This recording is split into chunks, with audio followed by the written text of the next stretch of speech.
ಅವರ ಗಾನ ಮುಂದುವರಿತದೆ. ತದನಂತರ ವೇದಿಕೆ ಮೇಲೆ ಬಂದಿರತಕ್ಕಂಥ ನಮ್ಮ ಮುಖಂಡರುಗಳೆಲ್ಲ ಒಬ್ಬೊಬ್ಬರಾಗಿ ತಮ್ಮನ್ನು ಉದ್ದೇಶಿಸಿ ಮಾತನಾಡ್ತಾರೆ.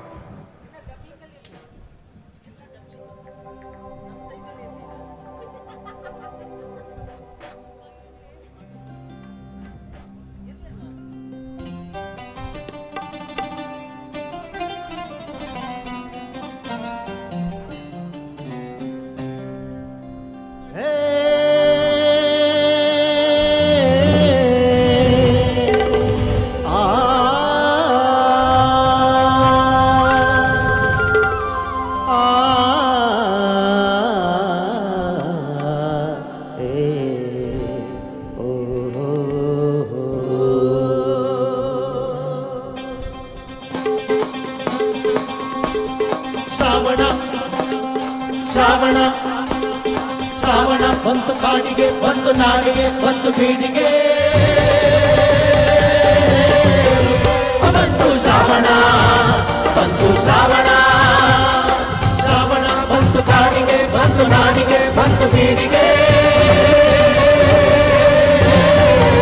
ಬಂತು ಶ್ರಾವಣ, ಬಂತು ಶ್ರಾವಣ, ಕಡಲಿಗೆ ಬಂತು ಶ್ರಾವಣ, ಕುಣಿದಾವುದ ರಾವಣ, ಕಡಲಿಗೆ ಬಂತು ಶ್ರಾವಣ, ಕುಣಿದಾವುದ ರಾವಣ, ಕುಣಿದಾವಗಾಡಿ ಭೈರವನ ರೂಪ ತಾಳಿ, ಕುಣಿದಾವಗಾಡಿ ಭೈರವನ ರೂಪ ತಾಳಿ, ಶ್ರಾವಣ ಬಂತು ಕಾಡಿಗೆ, ಬಂತು ನಾಡಿಗೆ, ಬಂತು ಬೀಡಿಗೆ, ಶ್ರಾವಣ ಬಂತು ಶ್ರಾವಣ, ಬಂತು ಶ್ರಾವಣ, ಹುಯ್ಯೋ ಹುಯ್ಯೋ ಹೈ ಹೈ ಹೈ, ಹುಯ್ಯೋ ಹುಯ್ಯೋ ಹೈ ಹೈ ಹೈ.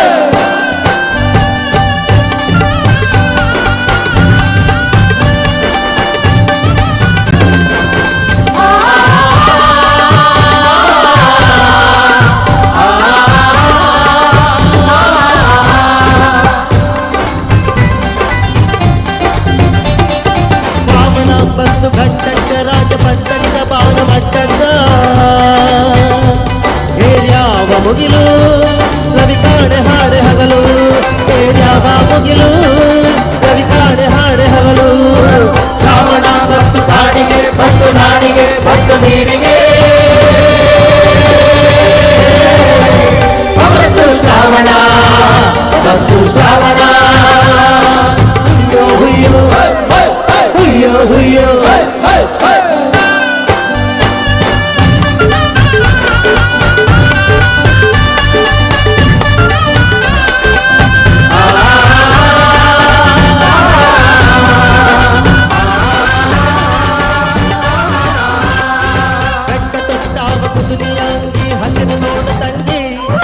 ಬಂಧುಗಳೇ, ಸಾಧು ಕೋಕಿಲರವರ ಕಾರ್ಯಕ್ರಮ ಮುಂದುವರಿತದೆ.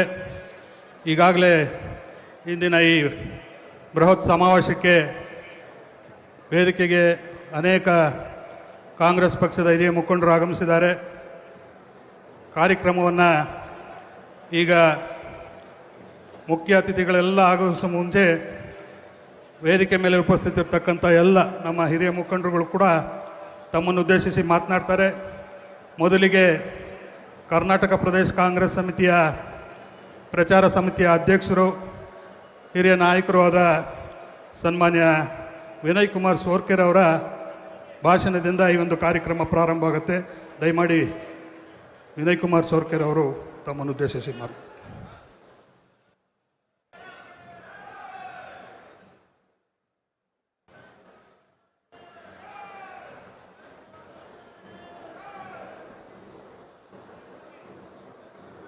ಮನೆ ಮೇಲೂ ಕೂಡ ಐಟಿ ದಾಳಿ ನಡೆದಿದೆ ಅನ್ನುವಂಥದ್ದು. ಸುಮಾರು 20 ಜನ ಅಧಿಕಾರಿಗಳು ಬೆಳ್ಳಂಬೆಳಿಗ್ಗೆ ಇವತ್ತು 7 ಗಂಟೆ ಸುಮಾರಿಗೆ ವೇದಿಕೆಯಲ್ಲಿರುವಂತಹ ಮನೆ ಮೇಲೆ ಎಲ್ಲ ಗೌರವಾನ್ವಿತ ಮುಖಂಡರುಗಳೇ, ಆಗಮಿಸಿದಂಥ ಎಲ್ಲ ಕಾಂಗ್ರೆಸ್ ಪಕ್ಷದ ಇವತ್ತು ಪದಾಧಿಕಾರಿಗಳೇ, ನೆರೆದಂಥ ಎಲ್ಲ ಕಾಂಗ್ರೆಸ್ ಪಕ್ಷದ ಅಭಿಮಾನಿ ಬಂಧುಗಳೇ, ಪತ್ರಕರ್ತ ಮಾಧ್ಯಮದ ಸ್ನೇಹಿತರೆ, ಈ ದಿವಸ ಕರ್ನಾಟಕ ರಾಜ್ಯಕ್ಕೆ ಒಂದು ಸಂಕ್ರಮಣ ದಿವಸ ಅಂತ ಹೇಳಿದರೆ ತಪ್ಪಾಗಲಿಕ್ಕಿಲ್ಲ. 140 ವರ್ಷಕ್ಕಿಂತ ಇತಿಹಾಸ ಇರುವಂಥ ಕಾಂಗ್ರೆಸ್ ಪಕ್ಷಕ್ಕೆ, ಅದೇ ರೀತಿಯಾಗಿ ಈ ದೇಶಕ್ಕೆ ಸಂವಿಧಾನವನ್ನು ಕೊಟ್ಟಂಥ ಕಾಂಗ್ರೆಸ್ ಪಕ್ಷ, ಈ ದೇಶಕ್ಕೆ ರಾಷ್ಟ್ರಧ್ವಜವನ್ನು ಕೊಟ್ಟಂಥ ಕಾಂಗ್ರೆಸ್ ಪಕ್ಷ, ಈ ದೇಶಕ್ಕೆ ರಾಷ್ಟ್ರಗೀತೆಯನ್ನು ಕೊಟ್ಟಂಥ ಕಾಂಗ್ರೆಸ್ ಪಕ್ಷದ ಪದಗ್ರಹಣ ಕಾರ್ಯಕ್ರಮ ಅಧ್ಯಕ್ಷರ ಮತ್ತು ಮುಖ್ಯಮಂತ್ರಿಗಳು ಪದಗ್ರಹಣದ ಕಾರ್ಯಕ್ರಮದಲ್ಲಿ ಭಾಗವಹಿಸುವಂಥದ್ದು ನಮಗೆಲ್ಲರಿಗೂ ಕೂಡ ಬಹಳಷ್ಟು ಸಂತೋಷ, ಗೌರವವನ್ನು ತಂದುಕೊಟ್ಟಿದೆ. ಇವತ್ತು ನಮ್ಮ ಕಾಂಗ್ರೆಸ್ ಪಕ್ಷದಲ್ಲಿ ನಮ್ಮ ಅಧ್ಯಕ್ಷರಾದಂಥ ಮಲ್ಲಿಕಾರ್ಜುನ ಖರ್ಗೆ ಅವರು ಇವತ್ತು ಯಾವುದೇ ಕ್ಷಣದಲ್ಲಿ ಕೂಡ ಈ ಕಾರ್ಯಕ್ರಮದಲ್ಲಿ ಬಂದು ಭಾಗವಹಿಸಲಿಕ್ಕಿದ್ದಾರೆ. ಅದೇ ರೀತಿಯಾಗಿ ನಮ್ಮ ಉಸ್ತುವಾರಿಗಳಾದಂಥ ಸುರ್ಜಿವಾಲರವರು ಈ ಕಾರ್ಯಕ್ರಮದಲ್ಲಿ ಭಾಗವಹಿಸಲಿಕ್ಕಿದ್ದಾರೆ. ನಮ್ಮ ಮಾಜಿ ಮುಖ್ಯಮಂತ್ರಿಗಳಾದಂಥ ಶ್ರೀಯುತ ಸಿದ್ದರಾಮಯ್ಯನವರು ಈ ಕಾರ್ಯಕ್ರಮದಲ್ಲಿ ಭಾಗವಹಿಸಲಿಕ್ಕಿದ್ದಾರೆ. ಅದೇ ರೀತಿಯಾಗಿ ನಮ್ಮ ನೂತನ ಮುಖ್ಯಮಂತ್ರಿಗಳಾದಂಥ ಶ್ರೀಯುತ ಡಿ ಕೆ ಶಿವಕುಮಾರ್ ಅವರು ಈ ಕಾರ್ಯಕ್ರಮದಲ್ಲಿ ಭಾಗವಹಿಸಲಿಕ್ಕಿದ್ದಾರೆ. ನಮ್ಮ ಕರ್ನಾಟಕ ಪ್ರದೇಶ ಕಾಂಗ್ರೆಸ್ಸಿನ ನೂತನ ಅಧ್ಯಕ್ಷರಾದಂಥ ಶ್ರೀಯುತ ಬಿ ಕೆ ಹರಿಪ್ರಸಾದ್ ರವರು ಕೂಡ ಇವತ್ತು ತಮ್ಮ ಪದಗ್ರಹಣ ಕಾರ್ಯಕ್ರಮದಲ್ಲಿ ಭಾಗವಹಿಸಲಿಕ್ಕಿದ್ದಾರೆ. ಇತ್ತೀಚಿನ ನಮ್ಮ ಪಕ್ಷದ ಹೈಕಮಾಂಡಿನ ತೀರ್ಮಾನ ಪ್ರಕಾರ ಇವತ್ತು ಮುಖ್ಯಮಂತ್ರಿ ಹುದ್ದೆಗೆ ಮತ್ತು ಇವತ್ತು ಕರ್ನಾಟಕ ಪ್ರದೇಶ ಕಾಂಗ್ರೆಸ್ಸಿಗೆ ನೂತನವಾಗಿ ಆಯ್ಕೆ ಆಗುವಂಥ ಅವಕಾಶ ಇದ್ದ ಅವರ ನಿರ್ದೇಶನ ಪ್ರಕಾರ ಶ್ರೀಯುತ ಮಾನ್ಯ ಮುಖ್ಯಮಂತ್ರಿಗಳಂತ ಸಿದ್ದರಾಮಯ್ಯನವರು ಇವತ್ತು ನಮಗೆ ಸುಸೂತ್ರವಾಗಿ ಕರ್ನಾಟಕ ರಾಜ್ಯದಲ್ಲಿ ಈ ಪದಗ್ರಹಣವನ್ನು ಸುಸೂತ್ರವಾಗಿ ನಡೆಸಲಿಕ್ಕೆ ಇವತ್ತು ಕಾರಣೀಭೂತರಾಗಿದ್ದಾರೆ ಅಂತ ಹೇಳಿ ತಪ್ಪಾಗಲಿಕ್ಕಿಲ್ಲ. ಶ್ರೀಯುತ ಸಿದ್ದರಾಮಯ್ಯನವರು ಅವರೊಂದು ಸಿದ್ಧಾಂತ ಅಲ್ಲ, ಅವರೊಂದು ಶಕ್ತಿ. ಅವರ ಕಾರ್ಯಕ್ರಮಗಳೆಲ್ಲವೂ ಕೂಡ ಕರ್ನಾಟಕ ರಾಜ್ಯದಲ್ಲಿ ಜನಮನ ಮೆಚ್ಚುವಂಥ ಕಾರ್ಯಕ್ರಮಗಳನ್ನು ಅವರು ಅನುಷ್ಠಾನಕ್ಕೆ ತಂದಿದ್ದಾರೆ.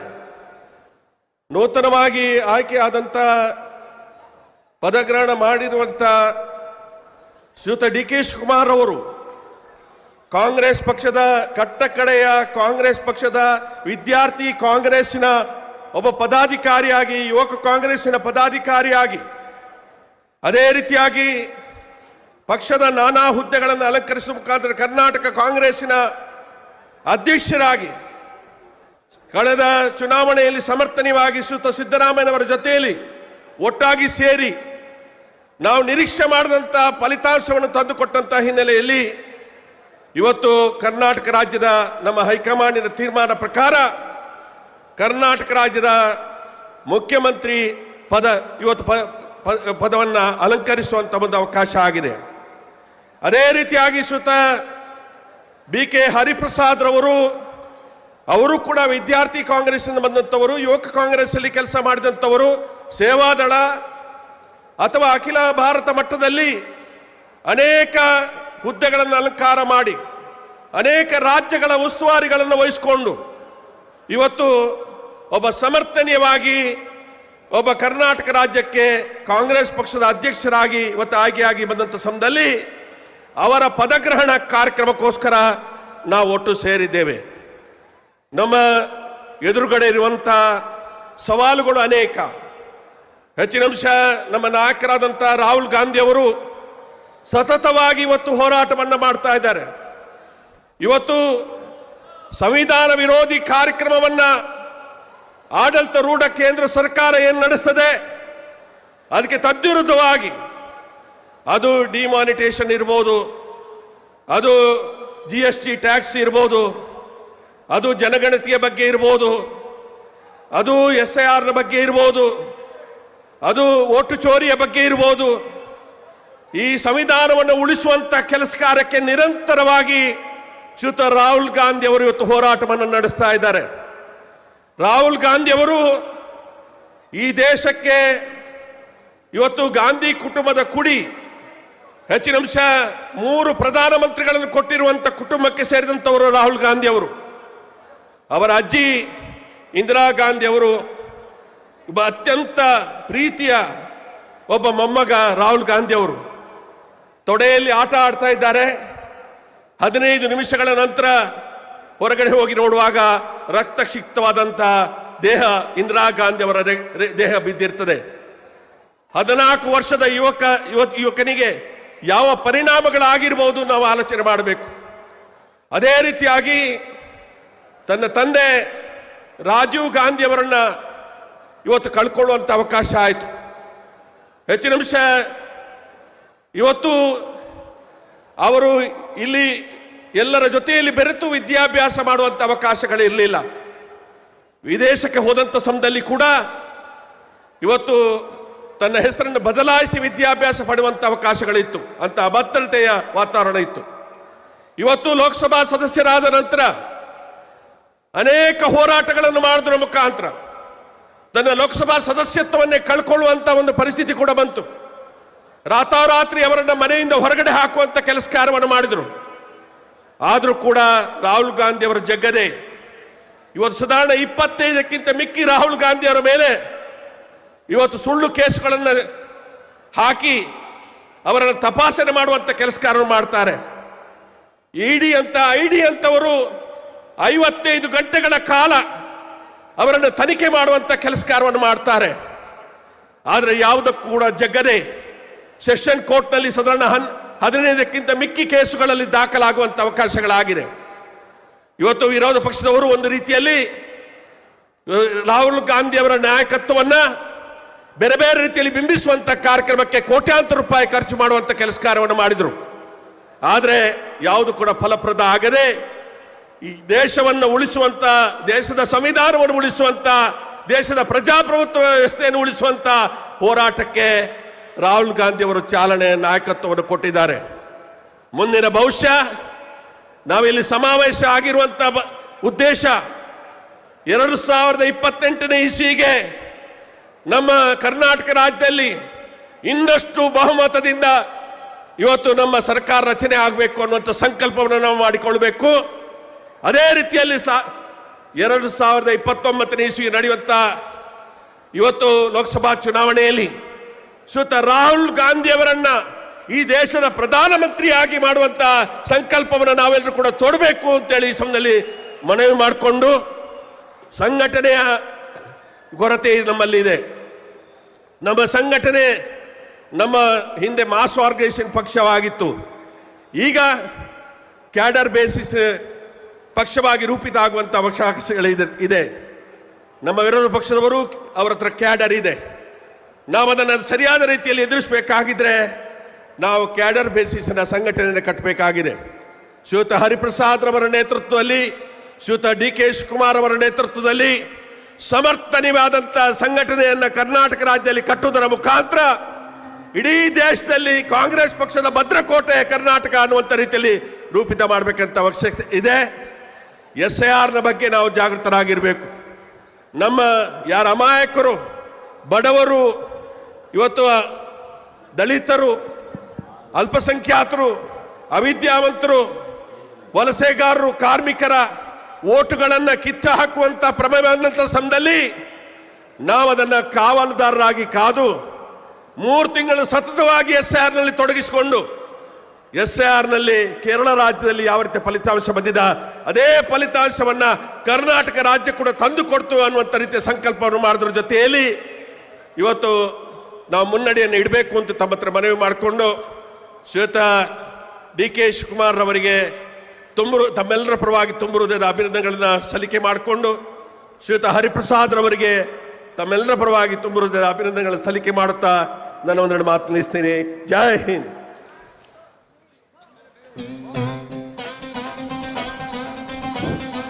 ಹಲೋ.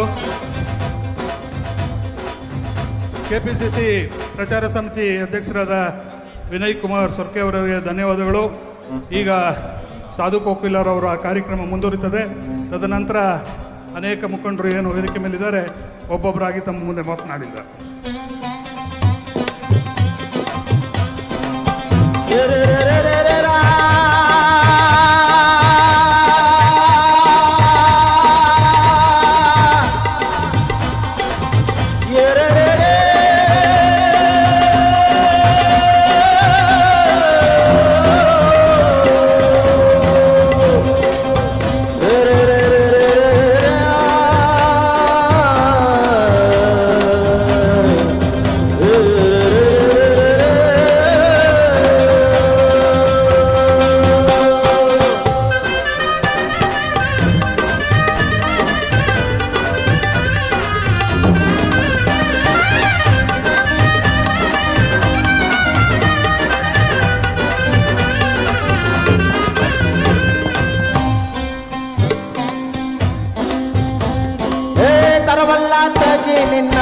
ತಂಬೂರೇಶ್ವರ ಬರದೆ ಬಾರಿಸದಿರೋ ತಂಬೂರೇ ಬರವಲ್ಲ ತಗಿ ನಿನ್ನ ತಂಬೂರೀಶ್ವರ ಬರದೆ ಬಾರಿಸದಿರೋ ತಂಬೂರೇ ಸರಸ ಸಂಗೀತದ ಗುರುಗಳರಿಯದು ಸರಸ ಸಂಗೀತದ ಗುರುಗಳರಿಯದು ಬರದೆ ಬಾರಿಸದಿರೋ ತಂಬೂರೇ ಬರವಲ್ಲ ತಗಿ ನಿನ್ನ ತಂಬೂರೀಶ್ವರ ಬರದೆ ಬಾರಿಸದಿರೋ ತಂಬೂರೇ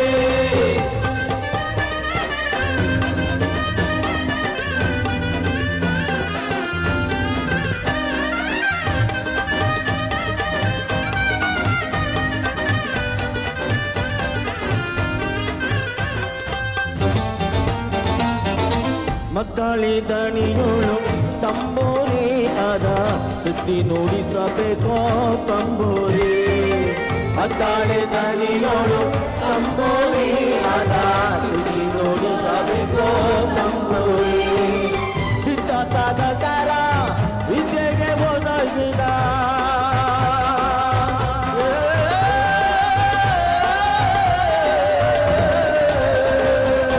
ಸಿದ್ಧ ಸಾಧಕರ ವಿದ್ಯೆಗೆ ಒದಗುವ ಬುದ್ಧಿವಂತರಿಗೆ ತಕ್ಕ ತಂಬೂರೇ ಬರವಲ್ಲ ತಗಿ ನಿನ್ನ ತಂಬೂರೀಶ್ವರ ಬರದೆ ಬಾರಿಸದಿರೋ ತಂಬೂರೇ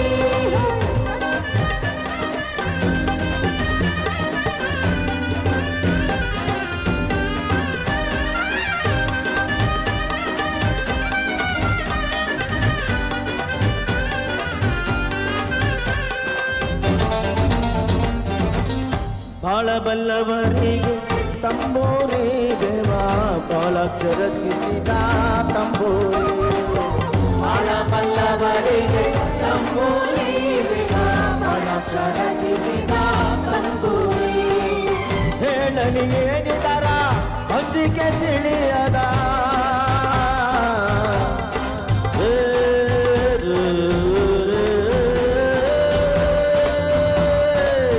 ಹೇಳಲಿ ಏನಿದರ ಹೊಂದಿಕೆ ತಿಳಿಯದ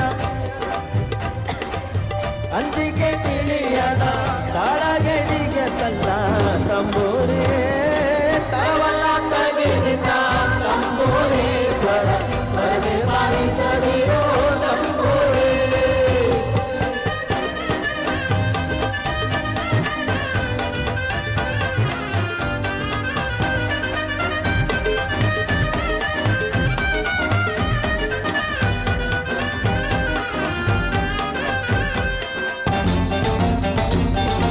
ಹಸನಾದ ಮ್ಯಾಳಕ ತಂಬೂರಿದು ಕುಶವರಿ ಗೊಪ್ಪುವ ತಂಬೂರಿ ಹಸನಾದ ಮ್ಯಾಳಕ ತಂಬೂರಿದು ಕುಶವರಿ ಗೊಪ್ಪುವ ತಂಬೂರಿ ಶಿಶುನಳ ದೇಶನ ಓದು ಪುರಾಣದೇ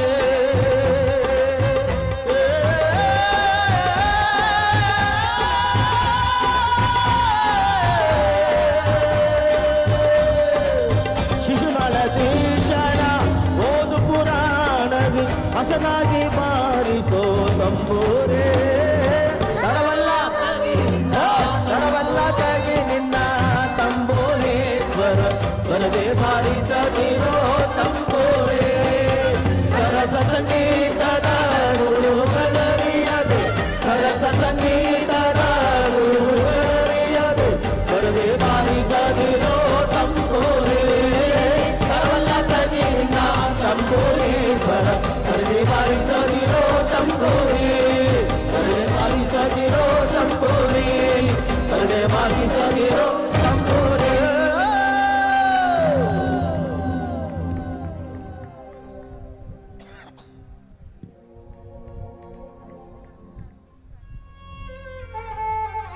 ಮಾತಿದ್ಯಾ?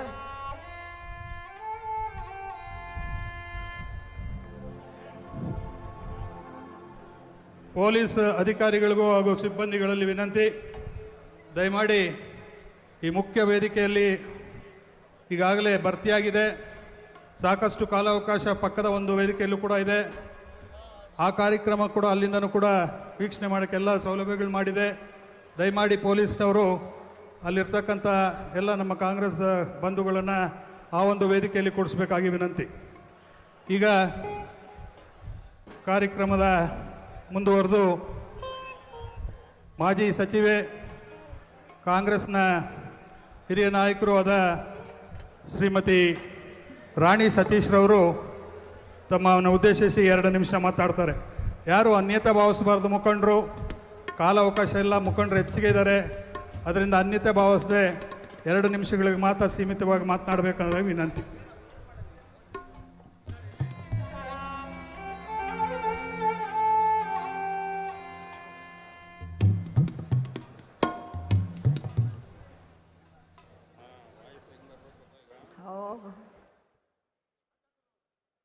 ಎಲ್ಲರಿಗೂ ನಮಸ್ಕಾರ. ಈ ಒಂದು ದಿವ್ಯ ವೇದಿಕೆಯ ಮೇಲಿರ್ತಕ್ಕಂಥ ಎಲ್ಲ ಹಿರಿಯ ನಾಯಕರು, ಶಾಸಕರು, ಮಾಜಿ ಸಚಿವರು, ಮಾಜಿ ಶಾಸಕರು, ಕಾರ್ಯಕಾರಿ ಸಮಿತಿಯ ಸದಸ್ಯರುಗಳು ಹಾಗೂ ಇಲ್ಲಿ ಬಂದಿರತಕ್ಕಂಥ ಎಲ್ಲ ಮಾಧ್ಯಮ ಮಿತ್ರರಿಗೂ ನನ್ನ ಅಭಿಮಾನದ ವಂದನೆಗಳನ್ನು ಸಲ್ಲಿಸ್ತೇನೆ. ಈ ದಿನ ಬೆಂಗಳೂರು ನಗರ ಅತ್ಯಂತ ಅದ್ಧೂರಿಯಾಗಿ ಕಂಗೊಳಿಸ್ತಾ ಇರ್ತಕ್ಕಂಥದ್ದು ಕಾರಣ, ಇವತ್ತು ಕರ್ನಾಟಕ ರಾಜ್ಯದ ಕಾಂಗ್ರೆಸ್ ಪಕ್ಷದ ಅಧ್ಯಕ್ಷರಾಗಿ ಚುಕ್ಕಾಣಿಯನ್ನು ಹಿಡಿಯಲಿರುವಂಥ ಹಿರಿಯ ಸಹೋದರ ಮಾನ್ಯ ಹರಿಪ್ರಸಾದ್ ಅವರಿಗೆ ನಾನು ಈ ಸಂದರ್ಭದಲ್ಲಿ ಅವರ ಅನುಪಸ್ಥಿತಿಯಲ್ಲಿ ಹಾರ್ದಿಕವಾಗಿ ಅಭಿನಂದನೆಗಳನ್ನು ಸಲ್ಲಿಸ್ತೇನೆ. ಹಾಗೆ ಎಲ್ಲ ನಾಯಕರು ಕೇಂದ್ರದಿಂದ, ರಾಜ್ಯದ ಮೂಲೆ ಮೂಲೆಗಳಿಂದ ಬಂದಿರತಕ್ಕಂಥವರು ಹಾಗೂ ಪಕ್ಷದ ಅತ್ಯಂತ ಶಕ್ತಿಯುತವಾದಂಥ ಬುನಾದಿಯನ್ನು ಹೊಂದಿರತಕ್ಕಂಥ ಕಾರ್ಯಕರ್ತರಿಗೆ ನಾನು ಈ ಸಂದರ್ಭದಲ್ಲಿ ಅಭಿಮಾನದ ಅಭಿನಂದನೆಗಳನ್ನು ಸಲ್ಲಿಸ್ತೇನೆ. ಕಾಂಗ್ರೆಸ್ ಪಕ್ಷ ಶತಮಾನಗಳಿಂದ ಜನಮಾನಸದಲ್ಲಿ ಅಸ್ಮಿತೆಯನ್ನು ಮೂಡಿಸಿರುವಂತಹ ರಾಜಕೀಯ ಪಕ್ಷ ಅತ್ಯಂತ ಬಲಿಷ್ಠವಾಗಿ ಬೆಳಿಬೇಕಾದಾಗ ಆ ಪಕ್ಷದಲ್ಲಿರ್ತಕ್ಕಂಥ ನಾಯಕರು ಎಲ್ಲಕ್ಕಿಂತ ಹೆಚ್ಚಾಗಿ ತಳಸ್ತರದಲ್ಲಿರ್ತಕ್ಕಂಥ ಕಾರ್ಯಕರ್ತರ ಒಂದು ಶಕ್ತಿಯಿಂದ ಪಕ್ಷ ತನ್ನ ಅಸ್ಮಿತೆಯನ್ನು ಹೊಂದಿರ್ತದೆ ಅನ್ನುವಂಥದ್ದು ಮೂಲಭೂತವಾದಂಥ ವಿಚಾರ. ಈ ಒಂದು ವಿಚಾರಕ್ಕೆ ಸಾಕ್ಷಿಯಾಗಿ ನಾನಾದರೂ ಒಂದು ವಚನದ ಸಾಲನ್ನು ಪರಿವರ್ತನೆ ಮಾಡಿ ಹೇಳೋದಕ್ಕೆ ಇಷ್ಟಪಡ್ತೇನೆ. ಕಾಂಗ್ರೆಸ್ ಪಕ್ಷ ಎಂಬ ಪ್ರಣತಿಯಳು ದೇಶಭಕ್ತಿ ಎಂಬ ತೈಲವನೆರೆದು ಸಂವಿಧಾನವೆಂಬ ಜ್ಯೋತಿಯ ಮುಟ್ಟಿಸಲು ಹೊತ್ತಿತು ಶಿವಕುಮಾರ ಹಾಗೂ ಹರಿಪ್ರಸಾದರ ಶಿವಪ್ರಕಾಶ ಅಂತ ನಾನದು ಭಾವಿಸ್ತೇನೆ. ಇಬ್ಬರು ಶಕ್ತಿಯುಳ್ಳವರಾಗಿದ್ದು, ಅನುಭವವನ್ನು ಹೊಂದಿದ್ದು, ಪಕ್ಷವನ್ನು ಕಟ್ಟುವುದರಲ್ಲಿ ಎರಡು ಮಾತಿಲ್ಲ ಅನ್ನೋವಂಥದ್ದು, ಮತ್ತು ಇಬ್ಬರೂ ಸಹ ಪ್ರಶ್ನಾತೀತ ನಾಯಕರು. 1952ರ ದಶಕದಲ್ಲಿ ಜೋಡೆತ್ತು ನಮ್ಮ ಪಕ್ಷದ ಚಿಹ್ನೆಯಾಗಿದ್ದು ಎಲ್ಲರಿಗೂ ಗೊತ್ತಿರ್ತಕ್ಕಂಥ ವಿಚಾರ. ಅದೇ ನೆನಪನ್ನು ಪುನಶ್ಚೇತನಗೊಳಿಸುವಂಥ ಇವತ್ತಿನ ಕಾರ್ಯಕ್ರಮದಲ್ಲಿ ರಾಜ್ಯದ ಮುಖ್ಯಮಂತ್ರಿಯಾಗಿ ನೂತನವಾಗಿ ಅಧಿಕಾರವನ್ನು ಕೈಗೆತ್ತಿಕೊಂಡಿರ್ತಕ್ಕಂಥ ಸಹೋದರ ಶ್ರೀ ಶಿವಕುಮಾರ್ ಅವರು ಹಾಗೂ ರಾಜ್ಯದ ಅಧ್ಯಕ್ಷರಾಗಿ ಜವಾಬ್ದಾರಿಯನ್ನು ವಹಿಸ್ಕೊಳ್ತಾ ಇರ್ತಕ್ಕಂಥ ಸಹೋದರ ಹರಿಪ್ರಸಾದ್ ಅವರು ಇಬ್ಬರು ಕಾಂಗ್ರೆಸ್ ಪಕ್ಷದ ಜೋಡೆತ್ತುಗಳಂತೆ ಅಂತ ನಾನಾದರೂ ಭಾವಿಸ್ತೇನೆ. ಹಾಗೆ ಇವರಿಬ್ಬರು ಭುಜಕ್ಕೆ ಭುಜ ಕೊಟ್ಟು ಕರ್ನಾಟಕ ಪ್ರಗತಿಗೆ ಶ್ರಮಿಸುವುದರಲ್ಲಿ ಎರಡು ಮಾತಿಲ್ಲ. ಹಾಗೆ ರಾಜಕೀಯ ಚದುರಂಗದ ತಂತ್ರಗಾರಿಕೆಯ ಸೂತ್ರಧಾರಿ ಶ್ರೀ ಕೃಷ್ಣನ ಗುಣಗಳನ್ನು ಮೈಗೂಡಿಸಿಕೊಂಡಿರ್ತಕ್ಕಂಥ ನಮ್ಮ ಮಾನ್ಯ ಮುಖ್ಯಮಂತ್ರಿಗಳಾದಂಥ ಶಿವಕುಮಾರ್ ಅವರು, ಹಾಗೆ ಅದಕ್ಕೆ ಹೊಂದುವಂತೆ ಬಾಹುಬಲಿಯ ಭಾವೈಕ್ಯತೆಯ ಸಂಕೇತವನ್ನು ಮೈಗೂಡಿಸಿಕೊಂಡಿರ್ತಕ್ಕಂಥ ನೂತನ ಅಧ್ಯಕ್ಷರಾದಂಥ ಹರಿಪ್ರಸಾದ್ ಅವರು ವಿಶೇಷ ಹೊಂದಾಣಿಕೆ ಎಂದು ನಾನು ಭಾವಿಸ್ತೇನೆ. ಮಾನ್ಯ ಹರಿಪ್ರಸಾದ್ ಅವರ ಪಕ್ಷನಿಷ್ಠೆ, ಅನುಭವ ಪಕ್ಷಕ್ಕೆ ಒಂದು ದೊಡ್ಡ ಶಕ್ತಿ ಅನ್ನೋವಂಥ ಭಾವನೆಯನ್ನು ನಾನು ವ್ಯಕ್ತ ಮಾಡ್ತಾ, ಶ್ರೀಮತಿ ಇಂದಿರಾ ಗಾಂಧಿ, ಮಾನ್ಯ ರಾಜೀವ್ ಗಾಂಧಿಯವರು, ಶ್ರೀಮತಿ ಸೋನಿಯಾ ಗಾಂಧಿ ಹಾಗೂ ಪ್ರಿಯಾಂಕಾ ಗಾಂಧಿ ಹಾಗೂ ನಾಯಕ ರಾಹುಲ್ ಗಾಂಧಿಯವರೊಟ್ಟಿಗೆ ಕೆಲಸ ಮಾಡಿದ ಹಿರಿಮೆ ಹರಿಪ್ರಸಾದ್ ಅವರದು. ರಾಷ್ಟ್ರೀಯ ಮಟ್ಟದಲ್ಲಿ NSUI, ಯೂತ್ ಕಾಂಗ್ರೆಸ್, ಸೇವಾದಳದಂಥ ದೊಡ್ಡ ದೊಡ್ಡ ಸಂಸ್ಥೆಗಳಲ್ಲಿ ರಾಷ್ಟ್ರೀಯ ಪ್ರಧಾನ ಕಾರ್ಯದರ್ಶಿಗಳಾಗಿ ಅವರ ಅನೇಕ ರಾಜ್ಯಗಳ ಉಸ್ತುವಾರಿ ಜವಾಬ್ದಾರಿಯನ್ನು ನಿರ್ವಹಿಸಿರುವ ಅನುಭವ ಇವರದು. ಇಂಡಿಯನ್ ಯೂತ್ ಕಾಂಗ್ರೆಸ್ನ ಉಪಾಧ್ಯಕ್ಷರಾಗಿ ಕಾಂಗ್ರೆಸ್ನ ವರ್ಕಿಂಗ್ ಕಮಿಟಿಯಲ್ಲಿ ಕೆಲಸ ಮಾಡಿರ್ತಕ್ಕಂಥ ಅನುಭವ. 80ರ ದಶಕದಲ್ಲಿ ಯುವಕರಿಗೆ ಸ್ಫೂರ್ತಿಯಾಗಿ ಯುವ ನಾಯಕರಾಗಿ ಪಕ್ಷಕ್ಕೆ ಆಸ್ತಿಯಾಗಿದ್ದೀರಿ. ಅಪಾರ ರಾಜಕೀಯ ಅನುಭವವನ್ನು ಹೊಂದಿರುವ ನೀವು ಇಂದಿನ ರಾಜ್ಯದ ಅಧ್ಯಕ್ಷರಾಗಿ ಜವಾಬ್ದಾರಿಯನ್ನು ಹೊಂದುತ್ತಿರುವ ಹಿನ್ನೆಲೆಯಲ್ಲಿ ನೀವು ಯಾವಾಗಲೂ ಡಿ ಕೆ ಅಂತ ಇದ್ದೀರಿ. ಹಾಗೆ ಬಿ ಕೆ ಎರಡರ ಸಂಗಮ ತಂತ್ರಗಾರಿಕೆ ಹಾಗೂ ಶಕ್ತಿಯಾಗಿ ಪಕ್ಷದ ಸಂಗಮವಾಗಿ ಪಕ್ಷಕ್ಕೆ ಜಂಗಮ ಎಂದರೆ ಪ್ರಕಾಶಮಾನ ರೂಪದಲ್ಲಿ ಹೊರಹೊಮ್ಮಲಿ ಎಂದು ಶುಭ ಹಾರೈಸ್ತಾ ಶುಭ ಕೋರ್ತೇನೆ. ಹಾಗೆ ಪಂಚ ಗ್ಯಾರಂಟಿಗಳನ್ನು ಸಮಾಜಕ್ಕೆ ಕೊಟ್ಟು ಮಹಿಳೆಯರಿಗೆ ಆರ್ಥಿಕವಾಗಿ, ಸಾಮಾಜಿಕವಾಗಿ, ಶೈಕ್ಷಣಿಕವಾಗಿ ಧ್ವನಿಯನ್ನು ಕೊಟ್ಟಿರ್ತಕ್ಕಂಥ ನಮ್ಮ ಪಕ್ಷದ ನಾಯಕರೆಲ್ಲರಿಗೂ ನಾನು ಅಭಿನಂದಿಸ್ತಾ, ಇದೇ ರೀತಿಯಲ್ಲಿ ರಾಜಕೀಯವಾಗಿಯೂ ಮಹಿಳೆಯರಿಗೆ ಮಾನ್ಯತೆಯನ್ನು ಕೊಡ್ತಕ್ಕಂಥ ಮನಸ್ಸು ಮಾಡಲಿ ಎನ್ನುವಂಥದ್ದನ್ನು ಮಹಿಳೆಯರ ಪರವಾಗಿ ನಾನು, ನಾಯಕರು ಯಾರೂ ಇಲ್ಲ, ಇರೋ ನಾಯಕರು ಅವ್ರ ಕಿವಿಗೆ ಹೇಳ್ತಾರೆ ಅಂತ ನಾನು ಭಾವಿಸ್ತೇನೆ. ಅವರಿಗೆ ಹೇಳುವಂಥ ಒಂದು ಮನವಿಯನ್ನು ನಾನು ಮಾಡ್ತಾ, ಈ ಒಂದು ಕಾರ್ಯಕ್ರಮವನ್ನು ಆಯೋಜಿಸಿರ್ತಕ್ಕಂಥ ಆಯೋಜಿತ ಮಂಡಳಿಯಲ್ಲಿ ನನಗೆ ಅವಕಾಶ ಕೊಟ್ಟಂಥವರಿಗೆ ನಾನು ಧನ್ಯವಾದಗಳನ್ನು ಅರ್ಪಿಸಿ ಮತ್ತೊಮ್ಮೆ ತಮ್ಮೆಲ್ಲರಿಗೂ ವಂದಿಸಿ ನಾನು ಮಾತು ಮುಗಿಸ್ತೇನೆ. ಜೈ ಹಿಂದ್, ಜೈ ಕರ್ನಾಟಕ, ಜೈ ಭಾರತ್.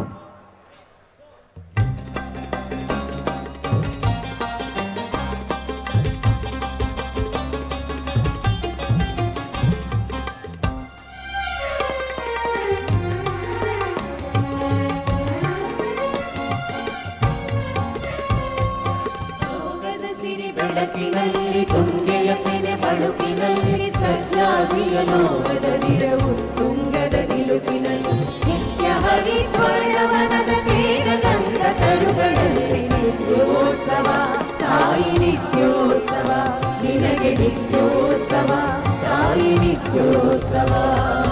ಯೋಗದ ಸಿರಿ ಬೆಳಕಿನಲ್ಲಿ ತುಂಗೆಯ ತೆನೆ ಬಳುಕಿನಲ್ಲಿ ಸಹ್ಯಾದ್ರಿಯ ಲೋಕದ ದಿರವು ತುಂಗದ ನಿಲುಕಿನಲ್ಲಿ ನಿತ್ಯ ಹರಿದ್ವರ್ಣವನದ ತೇಗ ಗಂಧ ತರುಗಳಲ್ಲಿ ನಿತ್ಯೋತ್ಸವ ತಾಯಿ ನಿತ್ಯೋತ್ಸವ ನಿನಗೆ ನಿತ್ಯೋತ್ಸವ ತಾಯಿ ನಿತ್ಯೋತ್ಸವ.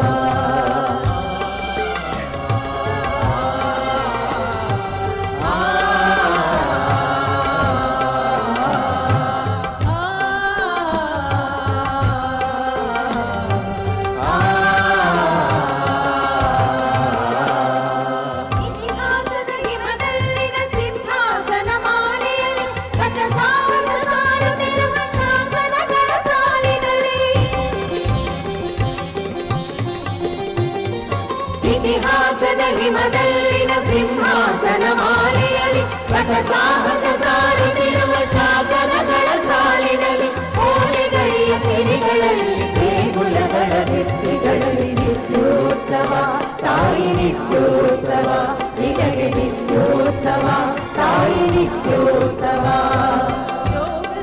ಬೆಳಕಿನಲ್ಲಿ ತುಂಗೆಯ ತೆನೆ ಬಳುಕಿನಲ್ಲಿ ಸಹ್ಯಾದ್ರಿಯ ಲೋಕದ ದಿರವು ತುಂಗದ ನಿಲುಕಿನಲ್ಲಿ ನಿತ್ಯ ಹರಿದ್ವರ್ಣವನದ ತೇಗ ಗಂಧ ತರುಗಳಲ್ಲಿ ನಿತ್ಯೋತ್ಸವ ತಾಯಿ ನಿತ್ಯೋತ್ಸವ ನಿನಗೆ ನಿತ್ಯೋತ್ಸವ ತಾಯಿ ನಿತ್ಯೋತ್ಸವ.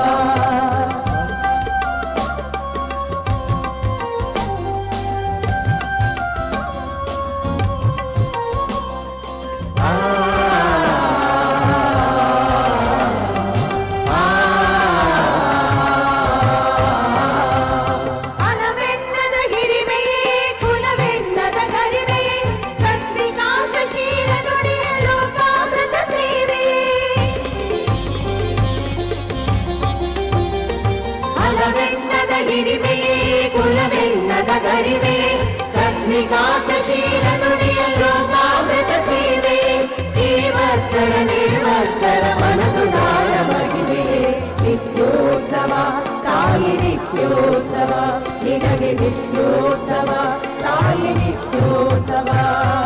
ಭೋಗದ ಸಿರಿ ಬೆಳಕಿನಲ್ಲಿ ತುಂಗೆಯ ತೆನೆ ಬಳುಕಿನಲ್ಲಿ ಸಹ್ಯಾದ್ರಿಯ ಲೋಕದ ದಿರವು ತುಂಗದ ನಿಲುಕಿನಲ್ಲಿ ನಿತ್ಯ ಹರಿದ್ವರ್ಣವನದ ತೇಗ ಗಂಧ ತರುಗಳಲ್ಲಿ ನಿತ್ಯೋತ್ಸವ ತಾಯಿ ನಿತ್ಯೋತ್ಸವ ನಿನಗೆ ನಿತ್ಯೋತ್ಸವ ತಾಯಿ ನಿತ್ಯೋತ್ಸವ.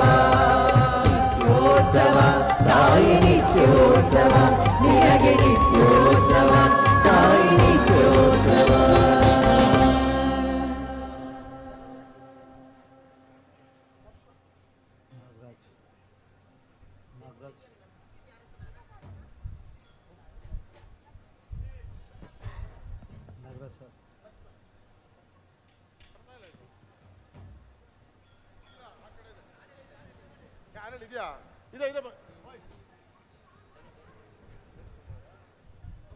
ಬಂಧುಗಳೇ, ಇಂದಿನ ಸಂಕಲ್ಪ ಸಮಾವೇಶವನ್ನು ಉದ್ದೇಶಿಸಿ ಈಗ ಸಂಕ್ಷಿಪ್ತವಾಗಿ ಯಾರು ಹೆಸರುಗಳನ್ನ ತಗೊಳ್ದಿರ ಮುಖಂಡರಲ್ಲಿ ಮಾತನಾಡಲು ವಿನಂತಿ.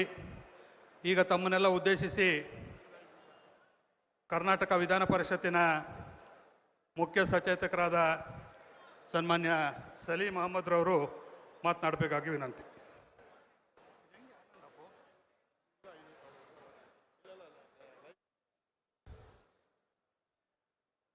बोलो भारत माता की, बोलो कांग्रेस पार्टी की.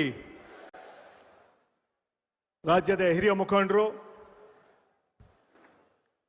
ಮಾಜಿ ಮುಖ್ಯಮಂತ್ರಿಗಳಾದ ಸನ್ಮಾನ್ಯ ವೀರಪ್ಪ ಮೊಯ್ಲಿ ಅವರೇ, ವೇದಿಕೆಯಲ್ಲಿ ಇರುವ ಎಲ್ಲ ಪಕ್ಷದ ಹಿರಿಯ ಮುಖಂಡರೇ,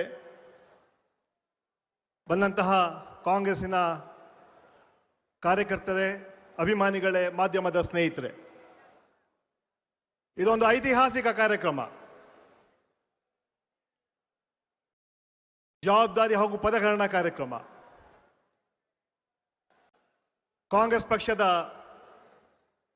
ಹಿರಿಯ ಮುಖಂಡರು, ಸುಮಾರು 18 ರಾಜ್ಯಗಳ ಉಸ್ತುವಾರಿಯನ್ನು ಹೊತ್ತಂತಹ ಹಾಗೂ ವಿಶೇಷವಾಗಿ ಒಬ್ಬ ವಿದ್ಯಾರ್ಥಿ ಮುಖಂಡರಾಗಿ ರಾಷ್ಟ್ರ ಮಟ್ಟದಲ್ಲಿ ಕೆಲಸ ಮಾಡಿದಂತಹ ನಮ್ಮ ನೂತನ ಕೆಪಿಸಿಸಿ ಅಧ್ಯಕ್ಷರಾದ ಸನ್ಮಾನ್ಯ BK ಹರಿಪ್ರಸಾದ್ ಅವರ ಅಧಿಕಾರ ಸ್ವೀಕಾರ ಕಾರ್ಯಕ್ರಮ. ಈ ಕಾರ್ಯಕ್ರಮದಲ್ಲಿ ಅವರಿಗೆ ಅಧಿಕಾರವನ್ನು ಸನ್ಮಾನ್ಯ ಮುಖ್ಯಮಂತ್ರಿಗಳು ಹಾಗೂ ಕೆಪಿಸಿಸಿ ಅಧ್ಯಕ್ಷರಾದ ಸನ್ಮಾನ್ಯ DK ಶಿವಕುಮಾರ್ ಅವರು ಹಸ್ತಾಂತರ ಮಾಡ್ತಾರೆ. ಈ ಕಾರ್ಯಕ್ರಮಕ್ಕೆ ಅಖಿಲ ಭಾರತ ಕಾಂಗ್ರೆಸ್ ಕಮಿಟಿಯ ಅಧ್ಯಕ್ಷರಾದ ಸನ್ಮಾನ್ಯ ಮಲ್ಲಿಕಾರ್ಜುನ್ ಖರ್ಗೆ ಅವರು, ಹಿರಿಯ ನಾಯಕರಾದ ಸನ್ಮಾನ್ಯ ಸಿದ್ದರಾಮಯ್ಯರವರು, ಸನ್ಮಾನ್ಯ ಸುರ್ಜೇವಾಲಾ ಅವರು ಭಾಗಿಯಾಗ್ತಾರೆ ಹಾಗೂ ಮಂತ್ರಿಮಂಡಲದ ಎಲ್ಲ ಸದಸ್ಯರು ಕೂಡ ಭಾಗಿಯಾಗ್ತಾರೆ. ಇದೊಂದು ಅಪರೂಪದ ಕಾರ್ಯಕ್ರಮ. 2 ವಿದ್ಯಾರ್ಥಿ ಮುಖಂಡರುಗಳು ಇವತ್ತು ಒಬ್ಬರು ಪಕ್ಷದ ಅಧ್ಯಕ್ಷರಾಗಿ, ಇನ್ನೊಬ್ಬರು ರಾಜ್ಯದ ಮುಖ್ಯಮಂತ್ರಿಯಾಗಿ ಈ ರಾಜ್ಯಕ್ಕೆ ದೊಡ್ಡ ಶಕ್ತಿಯನ್ನು ಕೊಟ್ಟಿದ್ದಾರೆ. ಇವತ್ತು ಸನ್ಮಾನ್ಯ ಹರಿಪ್ರಸಾದ್ ಅವರು ಮುಂದಿನ ಜವಾಬ್ದಾರಿ ವಹಿಸ್ಕೊಳ್ತಾರೆ. ವಿಶೇಷವಾಗಿ ಕಾರ್ಯಕ್ರಮದ ಉದ್ದೇಶ ಒಂದು ಪದಗ್ರಹಣ ಇದ್ರೆ, ಮುಂಬರುವಂತಹ GBA ಚುನಾವಣೆ ಇರ್ಬೋದು, ಜಿಲ್ಲಾ ಪಂಚಾಯತ್, ತಾಲೂಕ್ ಪಂಚಾಯತ್, ಗ್ರಾಮ ಪಂಚಾಯತ್ ಚುನಾವಣೆ ಇರ್ಬೋದು, ಹಾಗೂ ಮುಂಬರುವಂತಹ 2028ರಲ್ಲಿ ಏನು ಅಸೆಂಬ್ಲಿ ಚುನಾವಣೆ ಬರ್ತದೆ, ಆ ಚುನಾವಣೆಗೆ ಒಂದು ರಣನೀತಿ ಹಿನ್ನೆಲೆಯಲ್ಲಿ ಇವತ್ತು ಈ ಮಹತ್ವವಾದ ಸಭೆಯನ್ನು ಇವತ್ತು ಆಯೋಜನೆ ಮಾಡಿದ್ದೀವಿ. ಕಳೆದ 3 ವರ್ಷದಲ್ಲಿ ನಮ್ಮ ಸರ್ಕಾರ ನುಡಿದಂತೆ ನಡೆದಿದೆ.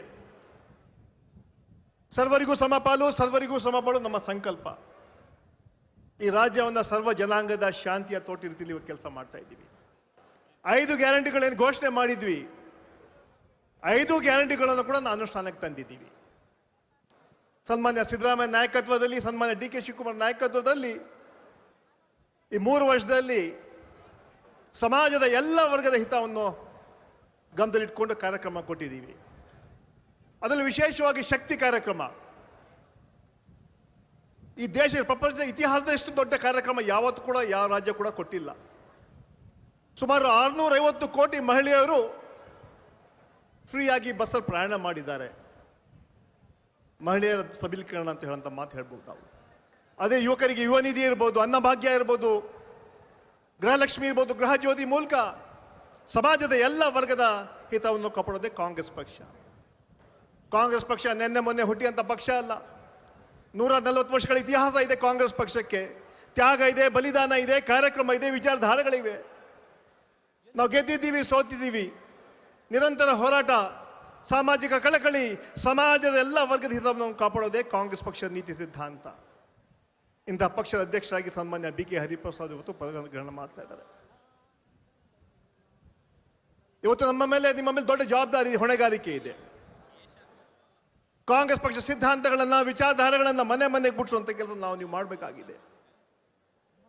ಇವತ್ತು ಸನ್ಮಾನ್ಯ ಮಲ್ಲಿಕಾರ್ಜುನ್ ಖರ್ಗೆ ಅವರ ನಾಯಕತ್ವದಲ್ಲಿ, ಸನ್ಮಾನ್ಯ ರಾಹುಲ್ ಗಾಂಧಿ ಅವರ ನಾಯಕತ್ವದಲ್ಲಿ ಇವತ್ತು ದೇಶದಲ್ಲಿ ಕಾಂಗ್ರೆಸ್ ಪಕ್ಷ ಬಲಿಷ್ಠವಾಗಿ ಹೊರಮುಗ್ತಾ ಇದೆ. ಇವತ್ತು ಕರ್ನಾಟಕದಲ್ಲಿ ನಮ್ಮ ಪಕ್ಷ ಮತ್ತು ಸರ್ಕಾರ ಎರಡೂ ಸನ್ಮಾನ್ಯ ಡಿ ಕೆ ಶಿವಕುಮಾರ್ ಅವರು ಹಾಗೂ ಹರಿಪ್ರಸಾದ್ ಅವರು ಜೋಡೆತ್ತು ಥರ ಇವತ್ತು ಕರ್ನಾಟಕ ಒಬ್ಬರು ಪಕ್ಷದ ಅಧ್ಯಕ್ಷರಾಗಿ ಒಬ್ಬರು ಮುಖ್ಯಮಂತ್ರಿಗಳಾಗಿ ರಾಜ್ಯದ ಅಭಿವೃದ್ಧಿಗೆ ಕೆಲಸ ಮಾಡುವಂಥ ಕೆಲಸ ಇವತ್ತು ಮುಂದೆ ಮಾಡ್ತಾ ಇದ್ದಾರೆ. ಆ ಹಿನ್ನೆಲೆಯಲ್ಲಿ ಇಂತಹ ಕಾರ್ಯಕ್ರಮದ ತಾವೆಲ್ಲ ಇವತ್ತು ಸಾಕ್ಷಿ ಆಗ್ತೀರಾ.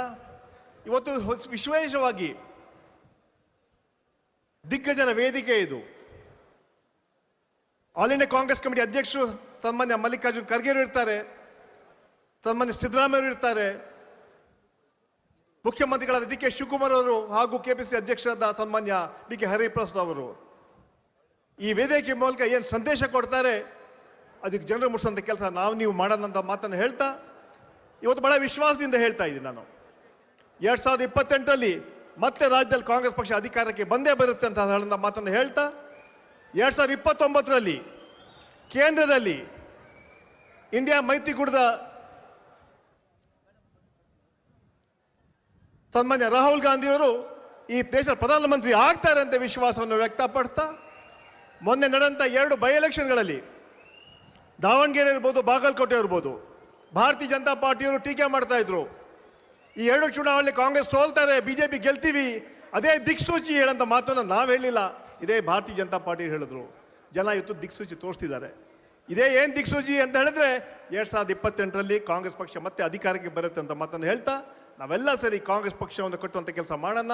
ಇವತ್ತು ನಾವು ಗೆದ್ದಿದ್ದೀವಿ ಅಂತ ಬೀಗಬಾರ್ದು, ನಮ್ರತೆಯಿಂದ ಪ್ರಾಮಾಣಿಕವಾಗಿ ಜನಸೇವೆ ಮಾಡೋಂಥ ಕೆಲಸ ಮಾಡಬೇಕಂತ ಮಾತನ್ನು ಹೇಳ್ತಾ ಮುಂದೆ ಬರುವಂತಹ ಜಿಲ್ಲಾ ಪಂಚಾಯತ್, ತಾಲೂಕ್ ಪಂಚಾಯತ್, ಗ್ರಾಮ ಪಂಚಾಯತ್, ಕಾರ್ಪೊರೇಷನ್ಗೆ ನಾವೆಲ್ಲ ಸಜ್ಜಾಗಿ ನಮ್ಮ ಕಾಂಗ್ರೆಸ್ ಪಕ್ಷದ ವಿಚಾರಗಳನ್ನು ಜನರಿಗೆ ಹೇಳೋಂಥ ಕೆಲಸ ನೀವು ಮಾಡೋಣ ಅಂತ ಮಾತನ್ನು ಹೇಳ್ತಾ ನನ್ನ 2 ಮಾತುಗಳನ್ನು ಮುಗಿಸ್ತಾ ಇದ್ದೇನೆ. ಜೈ ಹಿಂದ್, ಜೈ ಕಾಂಗ್ರೆಸ್.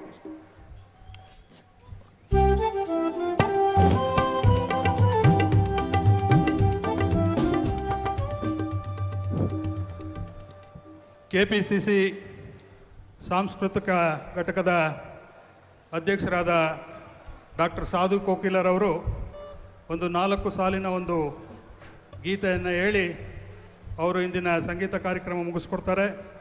ತದನಂತರ ವೇದಿಕೆ ಮೇಲೆ ಇರ್ತಕ್ಕಂಥ ಮುಖಂಡರು ತಮ್ಮನ್ನೆಲ್ಲ ಉದ್ದೇಶಿಸಿ ಒಬ್ಬೊಬ್ಬರಾಗಿ ಮಾತನಾಡ್ತಾರೆ.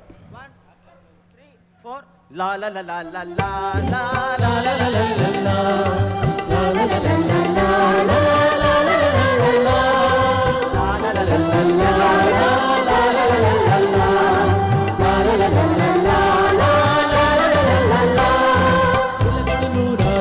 ಭಾವದ ಗೆಳೆಗಳು ನೂರಾರು, ಎಲೆಗಳ ಬಣ್ಣ ಒಂದೇ ಹಸಿರು, ಜಾತಿ ಭಾಷೆ ಅಂತ ಹಲವು, ಅವುಗಳ ಹಿಂದೆ ಮಾತ್ರ ಒಂದೇ ಒಲವು.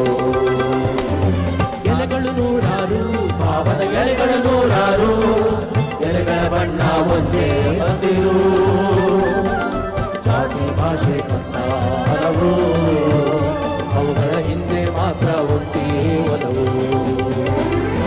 ಸಾಗೋಣ ಒಟ್ಟಿಗೆ ಸಾಗೋಣ, ನಾವು ನೀವು ಸೇರಿ ಒಂದಾಗಿ ನೀಗೋಣ, ಭಿನ್ನತೆ ನೀಗೋಣ, ಸಾವಿರ ಹೆಜ್ಜೆ ಒಂದೇ ದಾರಿ.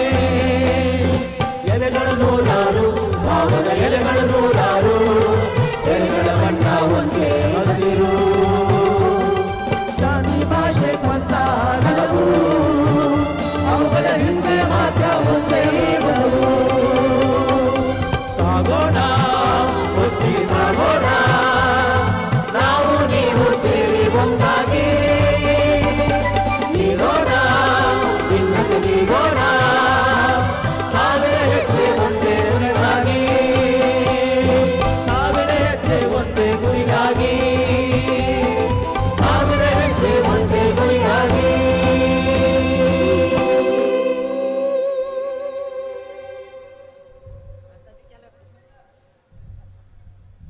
ಸಾಧು ಕೋಕಿಲ ಅವರ ತಂಡಕ್ಕೆ ಧನ್ಯವಾದಗಳು. ಈಗ ತಮ್ಮನ್ನೆಲ್ಲ ಉದ್ದೇಶಿಸಿ ಕರ್ನಾಟಕ ಪ್ರದೇಶ ಕಾಂಗ್ರೆಸ್ ಸಮಿತಿಯ ಮಾಜಿ ಅಧ್ಯಕ್ಷರು, ಮಾಜಿ ಸಚಿವರು, ಹಿರಿಯ ಮುಖಂಡರು ಆದ ಸನ್ಮಾನ್ಯ ಅಲ್ಲಂ ವೀರಭದ್ರಪ್ಪನವರು ಮಾತಾಡ್ತಾರೆ. ತದನಂತರ ನಮ್ಮ KPCCಯ ಉಪಾಧ್ಯಕ್ಷರಾದ ನಾರಾಯಣ ಸ್ವಾಮಿರವರು ಮುಂದಿನ ಕಾರ್ಯಕ್ರಮ ನಡೆಸ್ಕೊಡ್ತಾರೆ. ಧನ್ಯವಾದಗಳು. ವೇದಿಕೆ ಮೇಲೆ ಹಿರಿಯರು, ಮಾಜಿ ಮುಖ್ಯಮಂತ್ರಿಯಾದಂಥ ವೀರಪ್ಪ ಮೊಯ್ಲಿಯವರೇ, ಮಾಜಿ KPCC ಅಧ್ಯಕ್ಷರು, ಮಾಜಿ ಸಚಿವರಾದ ದೇಶಪಾಂಡೆಜಿಯವರೇ, ಎಲ್ಲ ಆಹ್ವಾನಿತ ಮಂತ್ರಿಗಳೇ, ಶಾಸಕ ಬಂಧುಗಳೇ ಹಾಗೂ ನನ್ನ ನೆಚ್ಚಿನ ಕಾಂಗ್ರೆಸ್ಸಿನ ಕಾರ್ಯಕರ್ತರೇ, ಬಹುತೇಕ DK ಶಿವಕುಮಾರು ಭಾಳ ದಿನಗಳ ಕಾಲ ಕರ್ನಾಟಕ ರಾಜ್ಯಕ್ಕೆ, ಕಾಂಗ್ರೆಸ್ ಪಕ್ಷಕ್ಕೆ ಒಳ್ಳೆಯ ಕೊಡುಗೆಯನ್ನು ಕೊಟ್ಟಿದ್ದಾರೆ.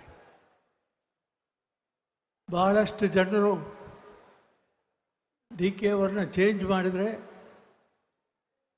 ರೀಪ್ಲೇಸ್ಮೆಂಟ್ ಯಾರು ಬರ್ತಾರೆ, ಕಾಂಗ್ರೆಸ್ ಕಾರ್ಯಕರ್ತರನ್ನು ಯಾರು ನೋಡಿಕೊಳ್ತಾರೆ ಎಂಬ ದೊಡ್ಡ ಪ್ರಶ್ನೆ ಹೈಕಮಾಂಡ್ಗೂ ಮತ್ತು ಕರ್ನಾಟಕ ರಾಜ್ಯದಲ್ಲಿ ದಿನನಿತ್ಯ ಮಾತಾಡ್ತಿದ್ರು. ಇವತ್ತು ಭಾಳ ಸಂತೋಷದಿಂದ ಹೇಳಲು ಇಚ್ಛೆಪಡ್ತೇನೆ, ಇವತ್ತು DK ಅವರು ಆದಮೇಲೆ BK ಅವರು ಬಂದಿದ್ದಾರೆ. BK ಹರಿಪ್ರಸಾದ್ ನೇರವಾಗಿ ಅಧ್ಯಕ್ಷರಾದ ಮೇಲೆ ಯಾರ್ಯಾರು ಕೆಲಸ ಮಾಡ್ತೀರಿ, ಪಕ್ಷಕ್ಕೋಸ್ಕರ ದುಡಿತೀರಿ, ಅವರು BK ಬರ್ರಿ, ಯಾರು ಪದವಿ ಬೇಕೋ ಅವರು DK ಹೋಗಿರಂತ ಭಾಳ ಹೆಮ್ಮೆಯಿಂದ ಹೇಳಿದರು. ನಾನು KPCC ಅಧ್ಯಕ್ಷ ಆದಾಗ ಡೆಲ್ಲಿಯಲ್ಲಿ ಪ್ರೆಸ್ನವ್ರು ಕೇಳಿದರು, ನಿಮಗೆ ಯಾರು ಬಾಸು? ನಾನು ಒಂದೇ ಒಂದು ಹೇಳಿದೆ, ನನಗೆ ಬಾಸ್ ಬಂದು ನಮ್ಮ ಕಾಂಗ್ರೆಸ್ ಕಾರ್ಯಕರ್ತರು ಅಂತ ಹೇಳಿದೆ. ನಾನು ಕಾರ್ಯಕರ್ತರೇ ನಮಗೆ ಬಾಸು. ನೀವೆಲ್ಲ ಇದ್ದರೆ ಕಾಂಗ್ರೆಸ್ ಪಕ್ಷ, ಕಾಂಗ್ರೆಸ್ ಶಕ್ತಿಯಿಂದ ಇರ್ತದೆ. ಇವತ್ತು ಹರಿಪ್ರಸಾದ್ ಹೊಸದಾಗಿ ಇವತ್ತು ಪಾದಗ್ರಹಣ ಮಾಡ್ತಿದ್ದಾರೆ. ಇವತ್ತು ಎಲ್ಲ ಒಳ್ಳೊಳ್ಳೆಯವರು ಇವತ್ತು ಕರ್ನಾಟಕ ಕಾಂಗ್ರೆಸ್ ಪಕ್ಷಕ್ಕೆ ಅಧ್ಯಕ್ಷರಾಗಿ, ಇವತ್ತು KPCC ಮಾಜಿ ಅಧ್ಯಕ್ಷರು ಶ್ರೀ ಮಲ್ಲಿಕಾರ್ಜುನ ಖರ್ಗೆ ಆಗಿದ್ದರು, ದೇಶಪಾಂಡೆ ಆಗಿದ್ದರು, DK ಶಿವಕುಮಾರ್ ಆಗಿ ಇವತ್ತು ಕರ್ನಾಟಕ ರಾಜ್ಯದ ಮುಖ್ಯಮಂತ್ರಿ ಆಗಿದ್ದಾರೆ. ಕಾಂಗ್ರೆಸ್ ಪಕ್ಷ ಯಾವಾಗಲೂ ಪಕ್ಷದ ಸಂಘಟನೆ, ಕಾರ್ಯಕರ್ತರ ರಕ್ಷಣೆ ಮಾಡ್ತಕ್ಕದ್ದು ಒಬ್ಬ ಅಧ್ಯಕ್ಷರ ಚಿಂತನೆ ಆಗಿರಬೇಕು. ಹರಿಪ್ರಸಾದ್ ನನಗೆ ತಿಳಿದ ಮಟ್ಟಿಗೆ ಅವ್ರು ಭಾಳ ದಿವಸದಿಂದ ನೋಡ್ತಾ ಇದ್ದೀನಿ. ಸ್ಟೂಡೆಂಟ್ಸ್ ಲೈಫ್ಲಿಂದ ಅವ್ರಿಗೆ ಏನಾದರೂ BK ಹರಿಪ್ರಸಾದ್ ಬೇರೆ ಹೆಸರು ಏನಾದರೂ ಕೊಡಬೇಕಂತಂದರೆ ಹೋರಾಟಗಾರ ಅಂತ ಹೇಳ್ಬೋದು ನಾವು. ಇವತ್ತು ರಾತ್ರಿ ನೀವು MC ಏನಪ್ಪ ಹರಿಪ್ರಸಾದ್ ಅಂದರೆ BJPನ ದೂರ ಮಾಡಬೇಕೆಂಬ ಯಾರಾದರೂ ಹಗಲು ರಾತ್ರಿ ಉಸಿರಾಡ್ತಾ ಹೇಳ್ತಾ ಇದ್ದಾರೆ. ಇವತ್ತು ಹರಿಪ್ರಸಾದು ಇಬ್ಬರು, ಹರಿಪ್ರಸಾದ್ ಮತ್ತು DK ಶಿವಕುಮಾರ್ ಇಬ್ಬರ ನೇತೃತ್ವದಲ್ಲಿ ಮುಂದಿನ ಎಲೆಕ್ಷನ್ ಚುನಾವಣೆಯಲ್ಲಿ ಮತ್ತೆ ಕಾಂಗ್ರೆಸ್ ಬಂದು ಜನರಿಗೆ ಒಳ್ಳೆ ಕೆಲಸಗಳು ಮಾಡ್ತಾರೆ ಎಂಬ ಆಸೆ ಇದೆ. ಯಾಕಂದರೆ ಇವತ್ತು ಸಿದ್ದರಾಮಯ್ಯವರು ಮುಖ್ಯಮಂತ್ರಿ ಆದಾಗ ಒಳ್ಳೊಳ್ಳೆ ಕಾರ್ಯಕ್ರಮ ಕೊಟ್ಟರು. ಅವರು ಮುಖ್ಯಮಂತ್ರಿ ಆದ ಮೊದಲೇ ದಿವಸನೇ ಅಕ್ಕಿ ಭಾಗ್ಯ ಕೊಟ್ಟರು. ಇವತ್ತು DK ಶಿವಕುಮಾರ್ ಮಂತ್ರಿ ಆದಗಳಿಗೆ ಯುವಕರಿಗೆ, ಬಡವರು, ಭಾಳಷ್ಟು ಜನ ಬಸ್ಸಿಗೆ ಹಣ ಇರೋದಲ್ಲ, ಸ್ಕೂಲಿಗೆ ಕಳ್ಸೋಕ್ಕೂ ಹಣ ಇರೋದಲ್ಲ, ಅವರಿಗೆ ಫ್ರೀ ಪಾಸ್ ಮಾಡಿಕೊಟ್ಟಿದ್ದಾರೆ. ಅಂದರೆ ಕಾಂಗ್ರೆಸ್ ಪಕ್ಷದ ಮುಖ್ಯಮಂತ್ರಿಗಳು ಏನಪ್ಪ ಚಿಂತನೆ ಅಂದರೆ ಸಮಾಜದಲ್ಲಿರ್ತಕ್ಕಂಥ ಚಿಂತನೆ ಅವ್ರ ತಲೆಯಲ್ಲಿ ಇರಬೇಕು. ಆವಾಗ ರಾಜ್ಯ ಉದ್ಧಾರ, ಅಭಿವೃದ್ಧಿ ಆಗ್ತದೆ. ನನಗೆ ಈ ಅವಕಾಶ ಕೊಟ್ಟಿದ್ದಕ್ಕೆ KPCC ವತಿಯ ಎಲ್ಲ ಪದಾಧಿಕಾರಿಗಳಿಗೂ ನಮಸ್ಕಾರ ಹೇಳಿ ನನ್ನ ಮಾತು ಮುಗಿಸ್ತೀನಿ. ಜೈ ಹಿಂದ್.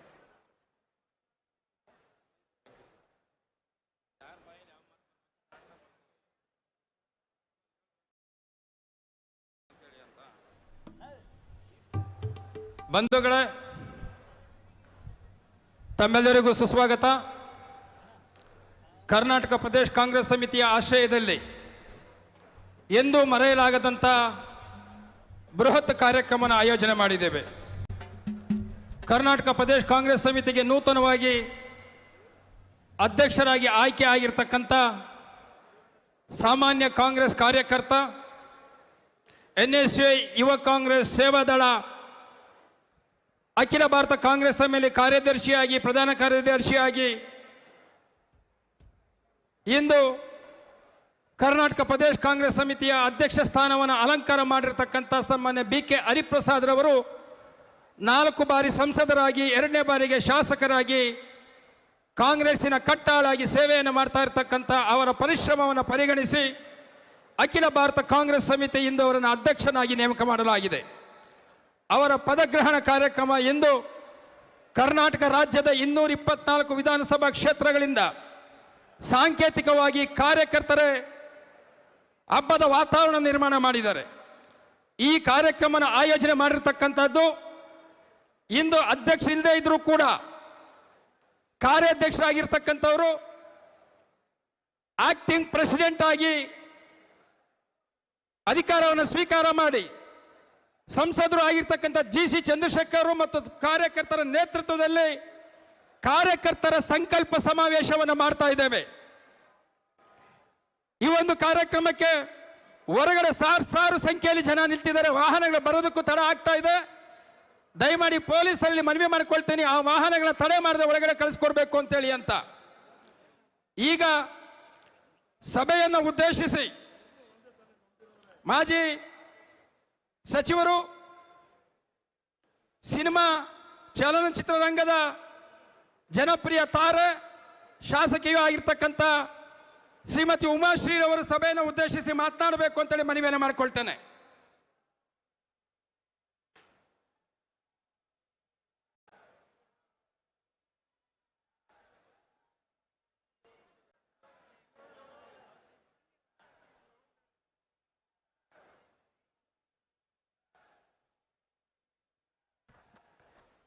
ಎಲ್ರಿಗೂ ನಮಸ್ಕಾರ.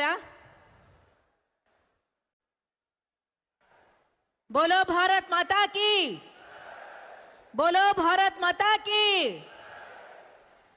ವೇದಿಕೆಯಲ್ಲಿರ್ತಕ್ಕಂಥ ಎಲ್ಲ ಹಿರಿಯ ಗಣ್ಯ ಮಾನ್ಯರಿಗೂ, ಸಚಿವರುಗಳಿಗೂ, ಕರ್ನಾಟಕ ಪ್ರದೇಶ ಕಾಂಗ್ರೆಸ್ ಸಮಿತಿಯ ಕಾರ್ಯಾಧ್ಯಕ್ಷರುಗಳಿಗೂ, ಪದಾಧಿಕಾರಿಗಳಿಗೂ, ಶಾಸಕ ಮಿತ್ರರಿಗೂ, ಮಾಜಿ ಶಾಸಕ ಮಿತ್ರರಿಗೂ ಮತ್ತು ಕಾರ್ಯಕ್ರಮಕ್ಕೆ ಆಗಮಿಸಿರ್ತಕ್ಕಂತಹ ಎಲ್ಲ ಘಟಕದ ಅಧ್ಯಕ್ಷರು, ಪದಾಧಿಕಾರಿಗಳಿಗೂ ಮತ್ತು ಇಲ್ಲಿ ಆಗಮಿಸಿರ್ತಕ್ಕಂತಹ ನಮ್ಮ ನೆಚ್ಚಿನ ಕಾರ್ಯಕರ್ತ ಸ್ನೇಹಿತ ಬಂಧುಗಳಿಗೂ ಕೂಡ, ಮಾಧ್ಯಮದವರಿಗೂ ಹೃತ್ಪೂರ್ವಕ ನಮನಗಳನ್ನು ಅರ್ಪಿಸ್ತೇನೆ. ಇವತ್ತು ಜೂನ್ 21ನೇ ತಾರೀಕು ನಮ್ಮೆಲ್ಲರ ನೆಚ್ಚಿನ ನಾಯಕರಾಗಿರ್ತಕ್ಕಂಥ BK ಹರಿಪ್ರಸಾದ್ ರವರು ಇಂದು ಕರ್ನಾಟಕ ಪ್ರದೇಶ ಕಾಂಗ್ರೆಸ್ ಸಮಿತಿಯ ಅಧ್ಯಕ್ಷರಾಗಿ ಅಧಿಕಾರವನ್ನು ಸ್ವೀಕಾರ ಮಾಡ್ತಕ್ಕಂಥ ಸಂದರ್ಭ. ಈ ಒಂದು ಅಧಿಕಾರ ಸ್ವೀಕಾರ ಸಮಾರಂಭಕ್ಕೆ ಕಾರಣಕರ್ತರಾಗಿರ್ತಕ್ಕಂತಹ ಎಲ್ಲ ಹಿರಿಯ ನಾಯಕರುಗಳಿಗೂ ಕೂಡ ನಾವು ಹೃತ್ಪೂರ್ವ ಕೃತಜ್ಞತೆಗಳನ್ನು ಈ ಸಂದರ್ಭದಲ್ಲಿ ಅರ್ಪಿಸ್ತಾ ಇದ್ದಾರೆ. ಇದುವರೆಗೂ ಕೂಡ ಕಾಂಗ್ರೆಸ್ ಪಕ್ಷಕ್ಕೆ ಕೆಲಸ ಮಾಡಿರ್ತಕ್ಕಂತಹ ಅನೇಕ ಅಧ್ಯಕ್ಷರು, ಈ ಹಿಂದಿನ DK ಶಿವಕುಮಾರ್ ಸರ್ ಅಧ್ಯಕ್ಷರಾಗಿ ಕೆಲಸ ಮಾಡಿ ನಮ್ಮ ಸರ್ಕಾರವನ್ನು ಆಡಳಿತಕ್ಕೆ ತರ್ತಕ್ಕಂಥದ್ರಲ್ಲಿ ಎಲ್ಲ ಹಿರಿಯರು ದುಡಿದಿರ್ತಕ್ಕಂಥದ್ದು, ನೀವೆಲ್ಲರೂ ದುಡಿದಿದ್ದೀರಿ. ವಿಶೇಷವಾಗಿ ಮಾಜಿ ಮುಖ್ಯಮಂತ್ರಿಗಳಾದಂಥ ಶ್ರೀಯುತ ಸಿದ್ದರಾಮಯ್ಯನವರು, ನಮ್ಮ ಹಿಂದುಳಿದ ನಾಯಕರು, ಅತ್ಯಂತ ಶ್ರಮವನ್ನು ವಹಿಸಿ ನಮಗೆ ಸರ್ಕಾರವನ್ನು ರಚನೆ ಮಾಡಿ ಕೊಟ್ಟಿದ್ದಾರೆ. ಈ ಒಂದು ಪರಿಶ್ರಮದ ಕಾಲದಲ್ಲಿ ಸದಾಕಾಲ ಹರಿಪ್ರಸಾದ್ ರವರು ಎಲ್ಲರೊಟ್ಟಿಗೆ ಇದ್ದು ನಿರಂತರವಾಗಿ ದುಡಿಯುವುದರ ಮೂಲಕ ಅಖಿಲ ಭಾರತ ಕಾಂಗ್ರೆಸ್ಸಿನ ಅನೇಕ ಹುದ್ದೆಗಳನ್ನು ಅಲಂಕರಿಸಿ ಕರ್ನಾಟಕದಲ್ಲಿ ವಿದ್ಯಾರ್ಥಿ ದೆಸೆಯಿಂದಲೂ ಕೂಡ ಸಂಘಟನೆಯನ್ನು ಮಾಡ್ತಾ ಬಂದಿರತಕ್ಕಂಥವ್ರು. ಸಂವಿಧಾನ ಮತ್ತು ಪ್ರಜಾಪ್ರಭುತ್ವದಲ್ಲಿ ಅಚಲವಾದ ನಂಬಿಕೆಯನ್ನು ಇರಿಸ್ಕೊಂಡಿರ್ತಕ್ಕಂಥವ್ರು, ರಾಷ್ಟ್ರ ಪ್ರೇಮಿಗಳು. ಇಂಥವರ ಒಂದು ಅಧಿಕಾರ ಸಮಾರಂಭಕ್ಕೆ ನೀವೆಲ್ಲರೂ ಕೂಡ ಅತ್ಯಂತ ಉತ್ಸಾಹದಿಂದ ಬಂದಿದ್ದೀರಿ. ನಿಮ್ಮೆಲ್ಲರಿಗೂ ಇನ್ನೂ ಹೆಚ್ಚಿನ ಉತ್ಸಾಹವನ್ನು ಮೂಡಿಸುವಂತಹ ನಾಯಕತ್ವ ಇವತ್ತು ನಮ್ಮ ಮುಂದೆ ಇದೆ. ಇದು ಕೇವಲ ನಮ್ಮ ನಾಯಕರಾದಂಥ BK ಹರಿಪ್ರಸಾದ್ ಅವರ ಅಧಿಕಾರ ಸ್ವೀಕಾರ ಸಮಾರಂಭ ಮಾತ್ರ ಅಲ್ಲ, ಇದೊಂದು ಸೈದ್ಧಾಂತಿಕ ರಾಜಕೀಯದ ಮಹತ್ವದ ಸಮಾರಂಭ ಅಂತಾದರೂ ನಾನು ಹೇಳಲಿಕ್ಕೆ ಬಯಸ್ತೇನೆ. ಯಾಕೆ ಅಂತ ಹೇಳಿದ್ರೆ ನಮ್ಮ ಪಕ್ಷ ಸಂವಿಧಾನದ ಆಶಯಗಳನ್ನು, ತತ್ವ ಸಿದ್ಧಾಂತಗಳನ್ನು ಯಾವುದೇ ಸಂದರ್ಭದಲ್ಲೂ ಬಿಟ್ಟು ಕೊಟ್ಟಿರ್ತಕ್ಕಂಥದ್ದಿಲ್ಲ. ನಮ್ಮ ಪಕ್ಷದ ಮೂಲ ತತ್ವವೇ ಸಾಮಾಜಿಕ ನ್ಯಾಯ, ಜಾತ್ಯತೀತತೆ, ಸಹಭಾಗಿತ್ವದ ಸಹಬಾಳ್ವೆ, ಪ್ರಜಾಪ್ರಭುತ್ವದ ಆಶಯಗಳು ನಮ್ಮ ಮೂಲ ಮಂತ್ರ, ಮೂಲ ಆಶಯ, ಮೂಲ ಧ್ಯೇಯ ಮತ್ತು ಮೂಲ ಗುರಿಯೂ ಆಗಿರುತ್ತದೆ. ಇವೆಲ್ಲವೂ ಒಂದು ಕಡೆ ಆದರೆ ಜಾತಿ ಮತ್ತು ಧರ್ಮಗಳ ಆಧಾರದ ಮೇಲೆ ದೇಶವನ್ನ ವಿಭಜನೆ ಮಾಡ್ತಕ್ಕಂಥ ಸಿದ್ಧಾಂತ ಒಂದು ಕಡೆ ಆಗಿದೆ. ಈ ಒಂದು ಪ್ರಸ್ತುತ ಸಮಯದಲ್ಲಿ ಭಾರತ ದೇಶವನ್ನ ಇಂತಹ ಸಂದರ್ಭದಲ್ಲಿ ನಮ್ಮ ಸೈದ್ಧಾಂತಿಕತೆಯು ಸ್ಪಷ್ಟವಾಗಿರ್ತಕ್ಕಂತಹ ನೆಲೆಯಲ್ಲಿ ಅವುಗಳನ್ನು ಎದುರಿಸ್ತಕ್ಕಂಥ ಸವಾಲು ನಿಮ್ಮ ಮುಂದೆ ಇರ್ತಕ್ಕಂಥದ್ದು ಅಂತ ನಾನಾದರೂ ಹೇಳಲಿಕ್ಕೆ ಬಯಸ್ತೇನೆ. ಇಂತಹ ಸಂದರ್ಭದಲ್ಲಿ BK ಹರಿಪ್ರಸಾದ್ ಜಿಯವರು ನಾಯಕತ್ವವನ್ನು ವಹಿಸಿ ಈ ದೇಶದ ಜನರನ್ನ, ನಮ್ಮ ರಾಜ್ಯದ ಜನರನ್ನ ಒಂದು ಉತ್ತಮವಾದಂತಹ ಚಿಂತನೆಗೆ ಒಳಪಡಿಸ್ತಕ್ಕಂತಹ ನಾಯಕತ್ವದ ಮೂಲಕ ನಿಮ್ಮೆಲ್ಲರಿಗೂ ಕೂಡ ಚೈತನ್ಯವನ್ನು ತುಂಬಿ ಪಕ್ಷವನ್ನು ಕಟ್ಟಲಿಕ್ಕೆ ಮುಂದೆ ಸಾಗಿರ್ತಕ್ಕಂಥವ್ರು. ಅವರು ಒಂದು ಮಾತನ್ನ ಹೇಳಿದರು, ನನ್ನೊಂದಿಗೆ ನೀವು ಬರೋದಾದರೆ ಯಾರ್ಯಾರು ಬರ್ತೀರಿ ನೀವೆಲ್ಲರೂ ಕೂಡ ಪಕ್ಷವನ್ನು ಕಟ್ಟಲಿಕ್ಕೆ ಬನ್ನಿ ಅನ್ನತಕ್ಕಂಥ ಒಂದು ಸಂದೇಶವನ್ನು ಅವರು ಕೊಟ್ಟರು. ಆ ಸಂದೇಶ ಏನಪ್ಪ ಅಂತ ಹೇಳಿದರೆ, ಈ ರಾಜ್ಯದಲ್ಲಿ ಮತ್ತೆ ನಾವು 2029ಕ್ಕೆ ಮುಂದಿನ ಲೋಕಸಭಾ ಚುನಾವಣೆ, 28ರ ನಮ್ಮ ವಿಧಾನಸಭೆಯ ಚುನಾವಣೆಗಳನ್ನು ಗೆಲ್ಲಬೇಕಾಗಿರ್ತಕ್ಕಂಥದ್ದು, ನಮ್ಮ ತತ್ವವನ್ನು ನಂಬಿರ್ತಕ್ಕಂತಹ ಪ್ರಜೆಗಳನ್ನು ನಾವು ಉಳಿಸ್ಕೊಳ್ಬೇಕಾದ್ದು ನಮ್ಮೆಲ್ಲರ ಕರ್ತವ್ಯ. ಆ ಕರ್ತವ್ಯಕ್ಕೆ ಪಕ್ಷದ ಪುನರ್ ಸಂಘಟನೆ ಆಗಬೇಕು ಅಂತ ಹೇಳಿದರೆ ನಮ್ಮ ಕಾರ್ಯಕರ್ತ ಬಂಧುಗಳು ಮತ್ತು ನಾಯಕರುಗಳು, ನಮ್ಮಂಥ ಎಲ್ಲ ಅನೇಕ ಜನರು ಅವರ ಕೈ ಜೋಡಿಸಬೇಕಾಗಿದೆ. ರಾಜಕೀಯ ಪಕ್ಷ ಅನ್ನತಕ್ಕಂಥದ್ದು ಒಂದು ಕೇವಲ ಸರ್ಕಾರವನ್ನು ನಾವು ರಚನೆ ಮಾಡಿ ಜನಗಳಿಗೆ ಬಲ ತುಂಬುವುದು ಮಾತ್ರ ಅಲ್ಲ, ಒಂದು ಸರ್ಕಾರದಿಂದ ಮಾತ್ರ ಬದುಕಲಿಕ್ಕೆ ಸಾಧ್ಯವೂ ಆಗೋದಿಲ್ಲ. ಸರ್ಕಾರದ ಆಯುಷ್ಯ ಇರತಕ್ಕಂಥದ್ದು 5 ವರ್ಷ ಆಗಿರ್ತದೆ ಮಾನ್ಯ ಬಂಧುಗಳೇ. ಆದರೆ ಅಧಿಕಾರ ಬರ್ತದೆ, ಅಧಿಕಾರ ಹೋಗ್ತದೆ. ಪಕ್ಷವನ್ನು ಉಳಿಸ್ತಕ್ಕಂಥ ಶಕ್ತಿ ಯಾವುದಾದ್ರೂ ಇದ್ರೆ ಅದು ಕಾರ್ಯಕರ್ತರ ಶಕ್ತಿ. ಈ ನಮ್ಮ ಕಾರ್ಯಕರ್ತರೇ ನಮ್ಮ ಅಚಲವಾದ ನಂಬಿಕೆ ಮತ್ತು ಬಹುದೊಡ್ಡ ಶಕ್ತಿ ಆಗಿರೋದ್ರಿಂದ ನಾವು ಮೊನ್ನೆ ಎಲ್ಲ ದುಡಿದ್ವಪ್ಪ, ನಾವೀಗೇನು ಮಾಡೋದು, ಸರ್ಕಾರ ತಂದ್ವಿ, ನಮ್ಗೇನು ಮಾಡಿದ್ದಾರೆ, ಎಲ್ಲರಿಗೂ ಎಲ್ಲವನ್ನೂ ಮಾಡಲಿಕ್ಕೆ ಸಾಧ್ಯ ಆಗದೇ ಹೋದರೂ ಸಹ ಇವತ್ತು ಸರ್ಕಾರದ ಮುಖೇನ ನಿಮ್ಮ ಗ್ರಾಮಗಳಲ್ಲಿ, ನಿಮ್ಮ ನಗರಗಳಲ್ಲಿ ಜನರ ಸೇವೆಯನ್ನ ಮಾಡಲಿಕ್ಕೆ ಒಂದು ಆಡಳಿತ, ಒಂದು ಅಧಿಕಾರವನ್ನು ತಂದು ಕೊಟ್ಟಿದ್ದೀರಲ್ಲ, ಅದನ್ನು ಉಪಯೋಗಿಸಿಕೊಂಡು ಜನರಲ್ಲಿ ಹೋಗಿ BJPಯ ತತ್ವ ಸಿದ್ಧಾಂತ, ಹಿಂದೂ ಧರ್ಮದ ಒಂದು ವಿಭಜನೆಯ ಸಿದ್ಧಾಂತವನ್ನು ಖಂಡಿಸಿ ನಮ್ಮ ಪಕ್ಷ ಮಾಡ್ತಿರ್ತಕ್ಕಂಥ ಕಾರ್ಯಕ್ರಮಗಳನ್ನು, ನಮ್ಮ ಸರ್ಕಾರ ಮಾಡ್ತಿರ್ತಕ್ಕಂಥ ಕಾರ್ಯಕ್ರಮಗಳನ್ನು ಜನರಲ್ಲಿ ನಾವು ಬಿತ್ತಬೇಕು, ಜನರಲ್ಲಿ ಹೇಳಬೇಕು. ಈ ಜನರನ್ನು ಹೇಳುವುದರ ಮೂಲಕ ಈ 13ರಿಂದ 18ನೇ ಇಸವಿಯವರೆಗೂ ಮಾಡಿದಂಥ ಕಾರ್ಯಕ್ರಮಗಳು ಮಾನ್ಯ ಸಿದ್ದರಾಮಯ್ಯನವ್ರದ್ದಿರ್ಬೋದು, ಅಥವಾ ಇಂದಿನ ನಮ್ಮ 2023ರಿಂದ ಇಲ್ಲಿವರೆಗೂ ಮಾಡಿದಂಥ ಸಿದ್ದರಾಮಯ್ಯನವರ ಕಾರ್ಯಕ್ರಮ ಇರಬಹುದು.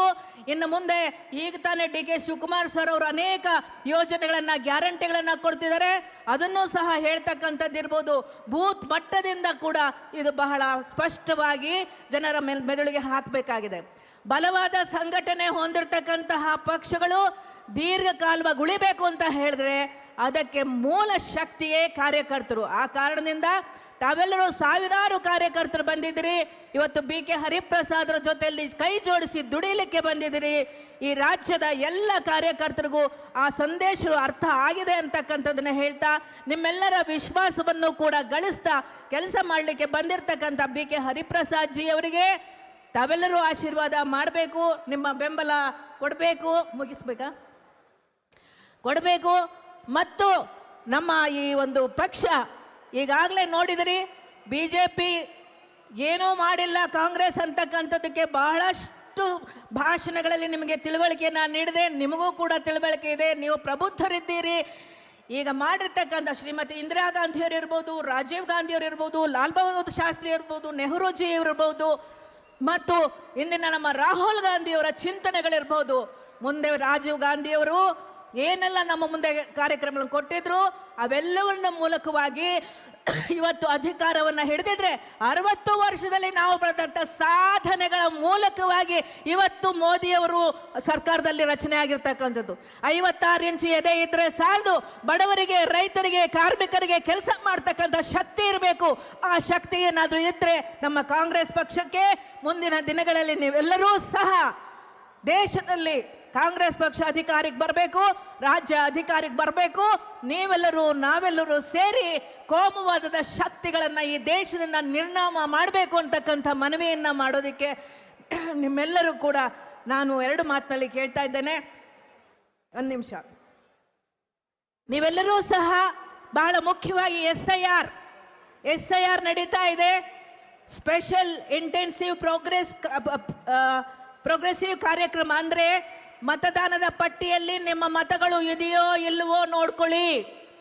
ಕಾರ್ಯಕರ್ತರ ಮತದಾನದ ಪಟ್ಟಿಯಲ್ಲಿ ಇನ್ನು ಮುಂದೆ ಬರ್ತಕ್ಕಂಥದ್ದು 2025 2002ರ ಪಟ್ಟಿಯಲ್ಲಿ ನೀವು ತುಲನೆ ಮಾಡಿ ನಿಮ್ಮ ಹೆಸರನ್ನ ನೀವು ನೋಡ್ಕೋಬೇಕು. ಯಾಕಂದ್ರೆ ಮೂಲಭೂತವಾಗಿ ಕಾಂಗ್ರೆಸ್ನ ಕಾರ್ಯಕರ್ತರು, ಮುಖಂಡರು ಮತದಾರರ ಮತಗಳನ್ನ ಕತ್ತರಿಸಿ ಹಾಕ್ತಕ್ಕಂಥ ಕೆಲಸ ಬಹಳ ಹುನ್ನಾರವನ್ನ ನಡೀತಾ ಇದೆ. ಬಹಳ ಎಚ್ಚರವಾಗ್ರಿ. ನಿಮ್ಮ ಬೂತ್ಗಳಲ್ಲಿ BLA ಏಜೆಂಟ್ಗಳನ್ನ ಮಾಡ್ಕೊಳ್ಳಿ ಮತ್ತು SIRಗೆ ಬಹಳ ಪ್ರಾಮುಖ್ಯತೆಯನ್ನ ಕೊಡ್ರಿ. ಈ ತಿಂಗಳ 30ರಿಂದ ಮುಂದಿನ ತಿಂಗಳು 29ರವರೆಗೂ ಕೂಡ ಎನ್ಯುಮರೇಷನ್ ಫಾರಂ ಕೊಡ್ತಾ ಇದ್ದಾರೆ. ಪ್ರತಿಯೊಬ್ಬರು ಕೂಡ ಆ ಫಾರಂನ ತುಂಬೋದು ಮರಿಬೇಡಿ. ನಮ್ಮ ಮತದಾರರನ್ನ ಉಳಿಸ್ಕೊಳ್ಳೋ ಕೆಲಸ ನೀವೀಗ ಮಾಡಬೇಕು. ಅರೆ ಪ್ರತಿ ವರ್ಷವೂ ಕೂಡ ನಾವು ಮತದಾರರ ಪಟ್ಟಿಯನ್ನು ಪರಿಷ್ಕರಣೆ ಮಾಡ್ತೀವಿ. ಇಲ್ಲ, ಆ ಪರಿಷ್ಕರಣೆಯನ್ನೇ ಬೇರೆ, ಈ ಪರಿಷ್ಕರಣೆನೇ ಬೇರೆ. ಆದ್ರಿಂದ ತಾವೆಲ್ಲರೂ ಕೂಡ ಬರೀ ಮುಸಲ್ಮಾನರನ್ನ ಉದ್ದೇಶಿಸಿ ಮಾಡ್ತಾ ಇದ್ದಾರೆ ಅಂತಕ್ಕಂಥ ಭಾವನೆ ಇಟ್ಕೋಬೇಡಿ. ಹಿಂದೂಗಳಿಗೂ ಕೂಡ 26,000 ಮತಗಳನ್ನ ಪಶ್ಚಿಮ ಬಂಗಾಳದಲ್ಲಿ ಕತ್ತರಿಸಿದ್ದಾರೆ. ಆದ್ರಿಂದ ತಾವು ಎಚ್ಚರವಾಗ್ರಿ. ಇದು ಯಾವ ಜಾತಿ ಧರ್ಮ ಇಲ್ಲದೆ ಮತಗಳು ಹೋಗ್ಬಿಡ್ತವೆ. ಹುಷಾರಾಗಿರಿ, ಎಚ್ಚರಿಕೆಯಿಂದಿರಿ ಅಂತ ಈ ಮಾತನ್ನ ಹೇಳಿ ನಿಮ್ಮೆಲ್ಲರಿಗೂ ಕೂಡ ನನ್ನ ಹೃತ್ಪೂರ್ವಕ ನಮನಗಳನ್ನು ಆರಿಸಿ ಅವಕಾಶವನ್ನು ಕೊಟ್ಟಿದ್ದಕ್ಕೆ ತಮಗೂ ಕೂಡ ವಂದಿಸಿ ನನ್ನ ಮಾತುಗಳನ್ನ ಮುಗಿಸ್ತೇನೆ. ನಮಸ್ಕಾರ. ಜೈ ಹಿಂದ್, ಜೈ ಕರ್ನಾಟಕ ಮಾತೆ. ಬಂಧುಗಳೇ, ಈ ವೇದಿಕೆ ಮುಂಭಾಗದಲ್ಲಿ ಈಗಾಗಲೇ ಎಲ್ಲ ಕುರ್ಚಿಗಳು ಕೂಡ ಭರ್ತಿ ಆಗಿರೋದ್ರಿಂದ ಎಡಭಾಗದಲ್ಲಿ ಕೆಲವೇ ಕುರ್ಚಿಗಳು ಖಾಲಿ ಇದೆ. ದಯಮಾಡಿ ಅಲ್ಲಿ ಕುಳಿತುಕೊಳ್ಬೇಕು ಅಂತ ಪ್ರಾರ್ಥನೆ ಮಾಡ್ತೀವಿ. ಇನ್ನು ಕೆಲವೇ ನಿಮಿಷದಲ್ಲಿ ಎಲ್ಲ ಅತಿಥಿಗಳಿಗೂ ವೇದಿಕೆಗೆ ಬರಲಿದ್ದಾರೆ. ಕಾರ್ಯಕ್ರಮನ ಪ್ರಾರಂಭವಾಗುತ್ತೆ. ಈಗ ಸಭೆಯನ್ನು ಉದ್ದೇಶಿಸಿ ಮಾಜಿ ಸಚಿವರು, ಮಾಜಿ ಯುವ ಕಾಂಗ್ರೆಸ್ಸಿನ ಅಧ್ಯಕ್ಷರು, ಸಂಘಟನೆಯಲ್ಲಿ ತನ್ನದೇ ಆದಂಥ ಪ್ರತಿಬಿಂಬವನ್ನು ಬಿಟ್ಟಿರತಕ್ಕಂಥ ಸನ್ಮಾನ್ಯ H. ಆಂಜನೇಯರವರು ಸಭೆಯನ್ನು ಉದ್ದೇಶಿಸಿ ಮಾತನಾಡಬೇಕು ಅಂತೇಳಿ ಮನವಿ ಮಾಡಿಕೊಳ್ತೇನೆ.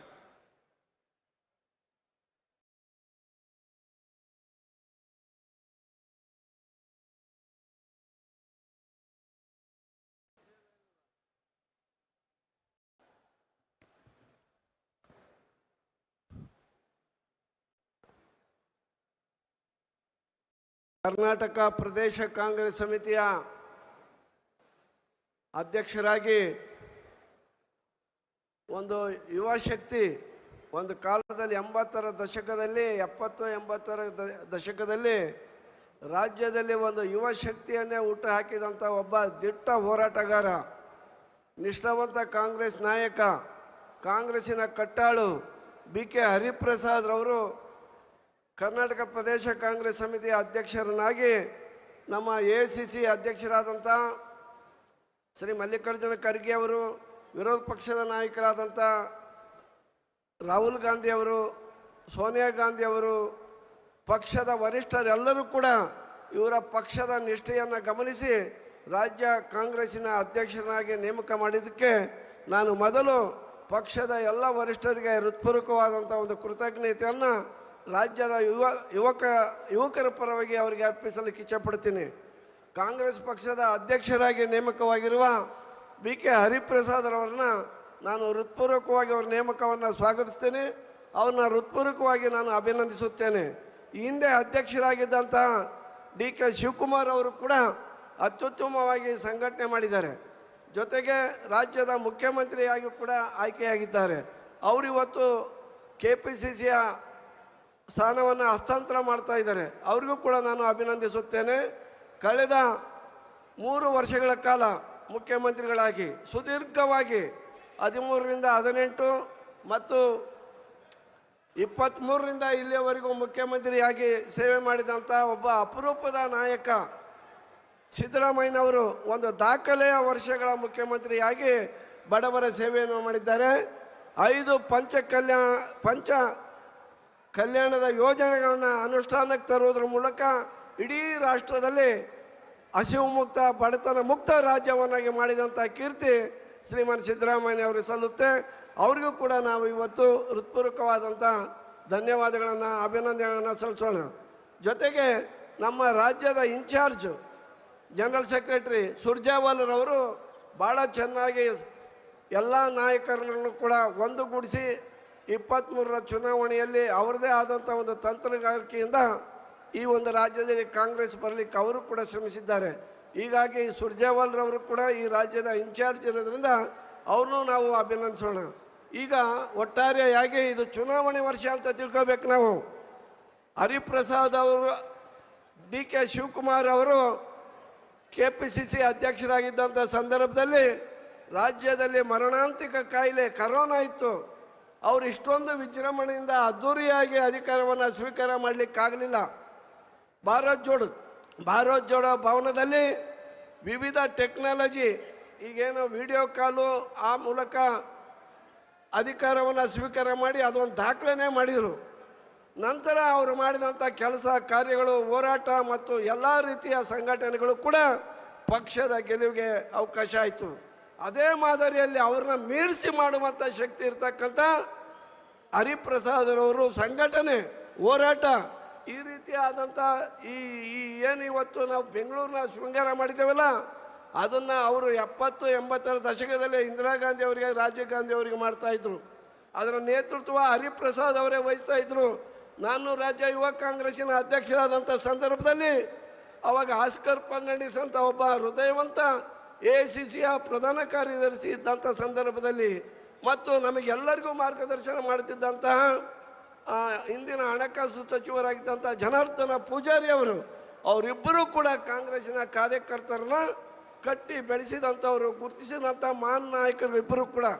ಅವರ ಒಂದು ಗರಡಿಯಲ್ಲಿ ಬೆಳೆದಂಥ ಹರಿಪ್ರಸಾದ್ರವರು ಈ ಹಿಂದಿನಿಂದಲೂ ಕೂಡ ಸಂಘಟನೆ, ಹೋರಾಟ, ಅದ್ರ ಜೊತೆಗೆ ಅವರ ಅರ್ಧ ಶತಮಾನಗಳ ಕಾಲ 50 ವರ್ಷ, ಅವರ 50 ವರ್ಷಕ್ಕೂ ಕೂಡ ಹೆಚ್ಚು ಈ ಪಕ್ಷದಲ್ಲಿ ಅವರದೇ ಆದಂಥ ಸೇವೆಯ ಛಾಪನ್ನು ಮೂಡಿಸಿದ್ದಾರೆ.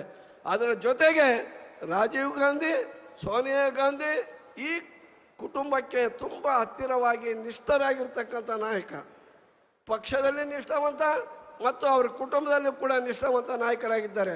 ಕನ್ಯಾಕುಮಾರಿಯಿಂದ ಕಾಶ್ಮೀರದವರೆಗೂ ಕೂಡ ಬರುವ ಎಲ್ಲ ರಾಜ್ಯದಲ್ಲೂ ಕೂಡ ಇನ್ಚಾರ್ಜ್ ಆಗಿ AICCಯ ಜನರಲ್ ಸೆಕ್ರೆಟರಿಯಾಗಿ ಕೆಲಸ ಮಾಡಿದ್ದಾರೆ.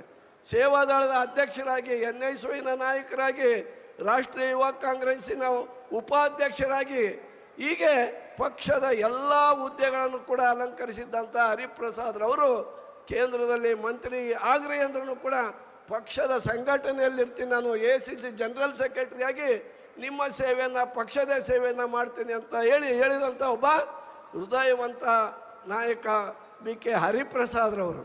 ನಾನು ಒಂದು ತಿಂಗಳಿಂದ ನಾನು ಸಿಕ್ಕಿದ್ದೆ, ಹೇಳಿದೆ ನಾನು, ಸರ್ ನೀವು ಮಂತ್ರಿ ಆಗಬೇಡಿ ಅಂತಂದು ಹೇಳಿದೆ ನಾನು. ಇದು ಒಳ್ಳೆಯ ಕಾಲ, KPCC ಅಧ್ಯಕ್ಷರಾಗಿರಿ, ನಿಮ್ಮಂಥ ಹಿರಿಯ ನಾಯಕರು ಬರಬೇಕು, ಕಾಂಗ್ರೆಸ್ ಕಾರ್ಯಕರ್ತರ ಪರಿಚಯ ಇರ್ತಕ್ಕಂಥ ನಾಯಕರು ಬರಬೇಕು, ಯಾರು ಪಕ್ಷದಲ್ಲಿ ಬಹು ವರ್ಷಗಳ ಕಾಲ ದುಡಿದಿದ್ದಾರೋ ಅಂಥವ್ರನ್ನ ಗುರುತಿಸಿ ಸ್ಥಾನ ಮಾನವನ್ನು ಕೊಡ್ತಕ್ಕಂತಹ ಈ ರಾಜ್ಯದ ಪರಿಚಯ ಇರತಕ್ಕಂಥ ಹಿರಿಯ ನಾಯಕರೊಬ್ಬರು ಈ ರಾಜ್ಯದ ಕಾಂಗ್ರೆಸ್ಸಿನ ಅಧ್ಯಕ್ಷರಾಗಬೇಕು, ಅದಕ್ಕೆ ನೀವು ಸೂಕ್ತವಾದಂಥ ವ್ಯಕ್ತಿ ನೀವು ಆಗಬೇಕು ಅಂತೇಳಿ ವಿನಂತಿ ಮಾಡಿದಾಗ ಅವರು ಮೌನದಿಂದ ನಕ್ಕರೆ ಹೊರತು ಆಗಲಿ ಅಂತ ಹೇಳಿಲ್ಲ, ನಿರಾಕರಿಸಲಿಲ್ಲ. ಪಾರ್ಟಿ ಏನು ಕೊಡ್ತೈತೆ ಅಂತ ಮಾಡ್ತೇನೆ ರೀ ನಾನು, ನೀವು ಹೇಳಿದಂಗೆ ಮಾಡೋಕ್ಕಾಗುತ್ತಾ ಅಂದರು. ಸ್ವಲ್ಪ ನಾವು ಜಾಸ್ತಿ ವಾದ ಮಾಡ್ತಿರ್ತೀವಿ, ನೀವು ಹೇಳ್ದಂಗೆ ಆಗುತ್ತಾ?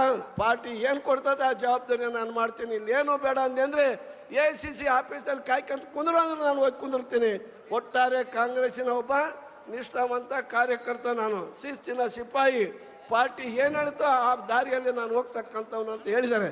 ಇವತ್ತು ರಾಜ್ಯದಲ್ಲಿ ಆಡಳಿತ ಮಾಡ್ತಾ ಇದ್ದೀವಿ. 3 ವರ್ಷ ಅತ್ಯುತ್ತಮವಾಗಿರ್ತಕ್ಕಂಥ ಸರ್ಕಾರವನ್ನು ನಾವು ಕೊಟ್ಟಿದ್ದೀವಿ, ಸಿದ್ದರಾಮಯ್ಯನವ್ರು ಕೊಟ್ಟಿದ್ದಾರೆ. ಈಗ ನಮ್ಮ ಅದೇ ದಾರಿಯಲ್ಲಿ DK ಶಿವಕುಮಾರ್ ಅವರು ಕೂಡ ಆಡಳಿತಕ್ಕೆ ಇವತ್ತು ಚುರುಕು ಮೂಡಿಸುವಂಥ ಕೆಲಸ ಮಾಡ್ತಾ ಇದ್ದಾರೆ. ಇಲ್ಲಿ ರಾಜ್ಯದಲ್ಲಿ ಬೇಕಾದಷ್ಟು ಜನ ಸಮಸ್ಯೆಗಳಿದ್ದಾವೆ, ಅವನ್ನೆಲ್ಲವನ್ನು ಕೂಡ ಈಡೇರಿಸಿಕೊಳ್ಳೋ ಮೂಲಕ ಇದು ಒಂದು ಚುನಾವಣೆ ವರ್ಷ ಅಂತ ಹೇಳಿ ನಾವು ಕೆಲಸ ಮಾಡಬೇಕು. ಈಗ ಜಿಲ್ಲಾ ಪಂಚಾಯತಿ ಚುನಾವಣೆ ಬರುತ್ತೆ, ಬೆಂಗಳೂರು ಮಹಾನಗರ ಪಾಲಿಕೆ ಚುನಾವಣೆ ಬರುತ್ತೆ, ತಾಲೂಕ್ ಪಂಚಾಯತಿ ಚುನಾವಣೆಗಳು ಬರ್ತವೆ. ಅದಾದ ನಂತರ ವಿಧಾನಸಭೆ ಚುನಾವಣೆ 28ರ ವಿಧಾನಸಭೆ ಚುನಾವಣೆ ಬಹಳ ಮಹತ್ತರವಾದಂಥ ಚುನಾವಣೆ. ಈ ಚುನಾವಣೆಯಲ್ಲಿ 3 ಜನ ನಾಯಕರು ಇವತ್ತು ಅಧಿಕಾರ ತ್ಯಾಗ ಮಾಡಿದಂಥ ನಾಯಕ ಸಿದ್ದರಾಮಯ್ಯನವರು. ಮುಖ್ಯಮಂತ್ರಿಯಾಗಿದ್ದೀನಿ ನಾನು, 8 ವರ್ಷ ಸುದೀರ್ಘವಾಗಿ ಸೇವೆ ಮಾಡುವಂಥ ಅವಕಾಶ ಈ ಪಾರ್ಟಿ ಕೊಟ್ಟಿದೆ. ಪಕ್ಷದ ನಿರ್ದೇಶನದಂತೆ ನಾನು ಮುಖ್ಯಮಂತ್ರಿ ಸ್ಥಾನವನ್ನು ತ್ಯಾಗ ಮಾಡಿ ಮತ್ತೊಬ್ಬರಿಗೆ ದಾರಿ ಎರಿತಿದ್ದೀನಿ ಅಂತಂದು ಹೇಳಿದಂಥ ಒಬ್ಬ ಹೃದಯವಂತ ನಾಯಕ ಶ್ರೀಮಾನ್ ಸಿದ್ದರಾಮಯ್ಯನವರು. ಸಿದ್ದರಾಮಯ್ಯನವರೀಗ ನಮಗೆ ರಾಜಗುರು ಆಗಿರಬೇಕು ಈ ರಾಜ್ಯದಲ್ಲಿ. ಸಿದ್ದರಾಮಯ್ಯ, ಹರಿಪ್ರಸಾದ್ ಮತ್ತು DK ಶಿವಕುಮಾರ್ ಈ ತ್ರಿಮೂರ್ತಿಗಳ ನೇತೃತ್ವದಲ್ಲಿ ಈ ರಾಜ್ಯದಲ್ಲಿ ಮುಂದಿನ ಎಲ್ಲ ಚುನಾವಣೆಯಲ್ಲೂ ಕೂಡ ಗೆದ್ದು 28ರಲ್ಲೂ ಕೂಡ ಚುನಾವಣೆ ಆಗಿ ಮುಂದಿನ ದಿನದಲ್ಲಿ ಹರಿಪ್ರಸಾದ್ ಅವರಿಗೂ ಕೂಡ ಅಂಥದ್ದೇ ಯಾವ ಸಿದ್ದರಾಮಯ್ಯನವ್ರು ತ್ಯಾಗ ಮಾಡಿದ್ರು ಅಂಥ ಸ್ಥಾನಕ್ಕೆ ಅವ್ರು ಹೋಗಲಿ ಅಂತ ಹೇಳಿ ಈ ಸಂದರ್ಭದಲ್ಲಿ ಅಡ್ವಾನ್ಸ್ವಾಗಿ ನಾನು ಈ ಸಂದರ್ಭದಲ್ಲಿ ಅವ್ರಿಗೆ ಶುಭಾಶಯಗಳನ್ನು ಕೋರಿ, ಎಲ್ಲರೂ ಕೂಡ ಬಂದಿದ್ದೀರಿ, ಜನಸಾಗರದಂತೆ ಬಂದಿದ್ದೀರಿ. ನಿನ್ನೆ ಮಳೆ ಅಂದರೆ ಮಳೆ, ಇಲ್ಲಿ ಸಮುದ್ರ ಥರ ಆಗಿಬಿಟ್ಟಿತ್ತು, ಹೊಳೆ ಹರಿದು ಬಿಟ್ಟಿತ್ತು. ಹರಿಪ್ರಸಾದ್ ಅವ್ರಿಗೆ ಮಳೆ ಸುರಿದು ಅವ್ರನ್ನ ಅಭಿಷೇಕ ಮಾಡಿಬಿಟ್ಟಿದೆ ನಿನ್ನೆ. ಇವತ್ತು ಬಿಸಿಲಾಗಿದೆ. ನೀವೆಲ್ಲರೂ ಕೂಡ ಸಾಗರ ಉಪಾಧ್ಯದಲ್ಲಿ ಬಂದು ಅವರ ಒಂದು ಅಧಿಕಾರದ ಸ್ವೀಕಾರದ ಸಮಾರಂಭಕ್ಕೆ ಸಾಕ್ಷೀಕರಿಸಲು ಕಣ್ತುಕೊಳ್ಳಲು ಬಂದಿದ್ದೀರಾ. ನಿಮ್ಮೆಲ್ಲರ ಆಶೀರ್ವಾದ, ಬೆಂಬಲ ಸದಾ ಪಕ್ಷದ ಮೇಲೆ, ಹರಿಪ್ರಸಾದ್ ಅವ್ರ ಮೇಲೆ ಇರಬೇಕು ಅಂತೇಳಿ ನಿಮ್ಮಲ್ಲಿ ಕೇಳ್ಕೊಂಡು ನನ್ನ ಮಾತು ಮುಗಿಸೇನೆ. ಜೈ ಹಿಂದ್, ಜೈ ಕಾಂಗ್ರೆಸ್. ಹಲೋ ನೋಡಿ, ಇಲ್ಲಿ ದಯವಿಟ್ಟು 2ನೇ ಸ್ಟೇಜ್ ಮುಂಭಾಗ ಇರುವಂಥ ಜನ ಎಲ್ಲರೂ ಜಾಗ ಮಾಡಿಕೊಡಿ. ದಯವಿಟ್ಟು ನೀವು ಅಲ್ಲಿಂದ ಹೋಗಿ, ಅಲ್ಲಿಂದ, ಯಾಕೆಂದ್ರೆ ನಾವು ಅಲ್ಲೊಂದು ರಿಹರ್ಸಲ್ ಮಾಡಬೇಕಲ್ಲಿ. ನಿಂತಿರೋರು ದಯವಿಟ್ಟು ಖಾಲಿ ಮಾಡಿ ಅಲ್ಲಿಂದ ಹೋಗಿ. ನಮಗೆ ತುಂಬ ತೊಂದರೆ ಆಗ್ತಾ ಇದೆ. ಪೊಲೀಸ್ನವ್ರಿಗೂ ಕೂಡ ನೀವು ಸಹಕರಿಸ್ತಾ ಇಲ್ಲ. ನಿಮ್ಮ ಕೈ ಮುಗಿದು ಕೇಳ್ಕೊಳ್ತೀನಿ, ದಯವಿಟ್ಟು ಈ ಕಡೆ ಬನ್ನಿ. ನೋಡಿ, ಇಲ್ಲಿ ಮುಂದೆ ನಿಂತಿರೋರು ಕೂಡ ಹಿಂದೆ ಹೋಗಿ, ಸ್ವಲ್ಪ ಹೋಗಿ ಹಿಂದೆ. ಅಲ್ಲಿ ನಿಂತಿರೋರೆಲ್ಲ ಕಳಿಸಿ, ಆಂಜನೇಯಲು ಕಳಿಸಿ, ಎಲ್ಲರನ್ನೂ ಅಲ್ಲಿಗೆ ಹಿಂದೆ ಕಳಿಸಿ. ಅಲ್ಲಿ ನೋಡಿ, ಅಲ್ಲಿ ಹಿಂದೆ ಇದ್ದಾರಲ್ಲ ಅವ್ರನ್ನೂ ಹಿಂದೆ ಕಳಿಸಿ. ಈಗ ಎಲ್ಲೇ ಅಲ್ಲಿ ಟ್ರೈಬಲ್ಸ್ ಇವರು ಕೂತಿದ್ದಾರೆ ಸಮುದಾಯ, ಅಲ್ಲಿಂದ ಹಿಂದಕ್ಕೆ ಹೋಗ್ಬೇಕು ಎಲ್ಲರೂ. ನೋಡಿ ಅಲ್ಲಿ ನಿಂತಿದ್ದಾರೆ, ಅವರು ಕಳಿಸಿ, ಅಲ್ಲಿ ಕಳಿಸಿ, ಎಲ್ಲರನ್ನು ಕಳಿಸಿ. ದಯವಿಟ್ಟು ಸಹಕರಿಸ್ಬೇಕು ನೀವು. ಈಗ ಕೆಲವೇ ಕ್ಷಣಗಳಲ್ಲಿ ಕಾರ್ಯಕ್ರಮ ಪ್ರಾರಂಭ ಆಗುತ್ತೆ. ನೀವೆಲ್ಲರೂ ಆ ಝೋನ್ನ ಖಾಲಿ ಬಿಡಬೇಕು. ಕಾರ್ಯಕ್ರಮ ಸುಸೂತ್ರವಾಗಿ ನಡೆಯೋ ರೀತಿಯಲ್ಲಿ ದಯವಿಟ್ಟು ತಾವೆಲ್ಲ ಅಲ್ಲಿಂದ ಮಾಡಿ. ನೋಡಿ, ಮತ್ತೆ ಈ ಕಡೆ ಬರ್ತಾ ಇದ್ದಾರೆ. ಅಲ್ಲಿ ಯಾರಾದರೂ ನಿಂತ್ಕೊಳ್ಳಿ ದಯವಿಟ್ಟು. ಇವರು ನಮ್ಮ ಇದು ಆಫೀಸ್ ಬೇರರ್ಸ್ ಯಾರು ನಿಂತ್ಕೊಳ್ಳಿ. ಸ್ಟೇಜ್ ಮೇಲಿರೋ ಆಫೀಸ್ ಬೇರರ್ಸು ಒಂದು 4-5 ಜನ ದಯವಿಟ್ಟು ಅಲ್ಲಿ ಬನ್ನಿ. ಸ್ಟೇಜ್ ಮೇಲಿರೋ ಆಫೀಸ್ ಬೇರರ್ಸ್ ಒಂದು 3 ಜನ ಅಲ್ಲಿ ಬಂದು ನಿಂತ್ಕೊಂಡು ಅವ್ರನ್ನ ಇದು ಮಾಡಿ. ಅದನ್ನು ಜೋನ ಖಾಲಿ ಡಿಸಿಪ್ಲಿನ್ದಾಗಿ ಇಟ್ಕೊಳ್ಳಿ ದಯವಿಟ್ಟು. ಬನ್ನಿ ಆಫೀಸ್ ಬೇರರ್ಸ್ ಒಂದು 4-5 ಜನ. Very good. ಅಟ್ಲೀಸ್ಟ್ ನೀವು ಆದರೂ ಬರ್ತಾ ಇದ್ದೀರಲ್ಲ, ಬನ್ನಿ, ಬಂದ್ಬಿಟ್ಟು ನಿಂತ್ಕೊಂಡು ಇದು ಮಾಡಿ ಅವ್ರನ್ನ. ಅಲ್ಲಿ ಯಾರೂ ಇರಬಾರ್ದು. ಆ ಜೋನು ತುಂಬ ಫುಲ್ ಖಾಲಿ ಇರಬೇಕದು. ಇವರು ಹಿಂದೆ ಇಲ್ಲಿ ಕಳಿಸಿ, ಇಲ್ಲಿನೂ ಕೂಡ. ಇಲ್ಲಿ ಮಹಿಳೆಯರು ಕೂತಿದಾರಲ್ಲ, ಅಲ್ಲಿ ತನಕನೂ ಖಾಲಿ ಇರಬೇಕು. ಓಕೆ, ಇದನ್ನೇ ಮೇಂಟೈನ್ ಮಾಡಿ. ಇವಾಗ ನೋಡಿ, ಇವರು ಅಲ್ಲಿ ಯಾರೋ ಬಂದರು, ಅವ್ರನ್ನ ಕಳಿಸಿ, ಅಲ್ಲಿ ಹಿಂದೆ ಹೋಗಲಿಲ್ಲ. Thank you. ಬಂಧುಗಳೇ, ವೇದಿಕೆ ಮೇಲೆ ಯಾರ್ಯಾರು ಆಸೀನರಾಗಬೇಕು ಅಂತೇಳಿ ನಾವು ಈಗಾಗಲೇ ಪಟ್ಟಿಯನ್ನು ಮಾಡಿ ಅದೇ ರೀತಿಯಾಗಿ ಪಾಸ್ ಇಶ್ಯೂ ಮಾಡಿದ್ವಿ. ಯಾರು ಕೂಡ ಅನ್ಯತಾ ಭಾವಿಸಬೇಡಿ. 2ನೇ ಲೈನಲ್ಲಿ ಶಾಸಕರು, ಮಾಜಿ ಶಾಸಕರು, MP ಗಳು ದಯಮಾಡಿ ಹಿರಿಯ ನಾಯಕರಿಗೆ ಜಾಗ ಇಲ್ಲದೆ ಆಗಿದೆ. ಯಾರು ಕೂಡ ಅನ್ಯತಾ ಭಾವಿಸದೆ ಅವರಿಗೆ ಅವಕಾಶವನ್ನು ಮಾಡಿಕೊಡ್ಬೇಕು ಅಂತ ತಮ್ಮಲ್ಲಿ ಮನವಿಯನ್ನು ಮಾಡ್ಕೊಳ್ತಾ ಇದ್ದೀನಿ. ಈಗ ಸಭೆಯನ್ನು ಉದ್ದೇಶಿಸಿ ಮಾಜಿ ಮಹಿಳಾ ಕಾಂಗ್ರೆಸ್ಸಿನ ಅಧ್ಯಕ್ಷರಾಗಿ ಸಂಘಟನೆಯಲ್ಲಿ ತನ್ನನ್ನು ತೊಡಗಿಸಿಕೊಂಡು ಬೆಳಗಾಂ ಜಿಲ್ಲಾ ಕಾಂಗ್ರೆಸ್ ಸಮಿತಿ ಅಧ್ಯಕ್ಷರಾಗಿ ಸೇವೆಯನ್ನು ಮಾಡಿ ಕರ್ನಾಟಕ ಸರ್ಕಾರದಲ್ಲಿ ಮಾಜಿ ಸಚಿವರಾದಂಥ ಶ್ರೀಮತಿ ಲಕ್ಷ್ಮೀ ಹೆಬ್ಬಾಳ್ಕರ್ ಅವರು ಒಂದು 2 ನಿಮಿಷ ಮಾತನಾಡಬೇಕು ಅಂತೇಳಿ ಮನವಿಯನ್ನು ಮಾಡಿಕೊಳ್ತೇನೆ.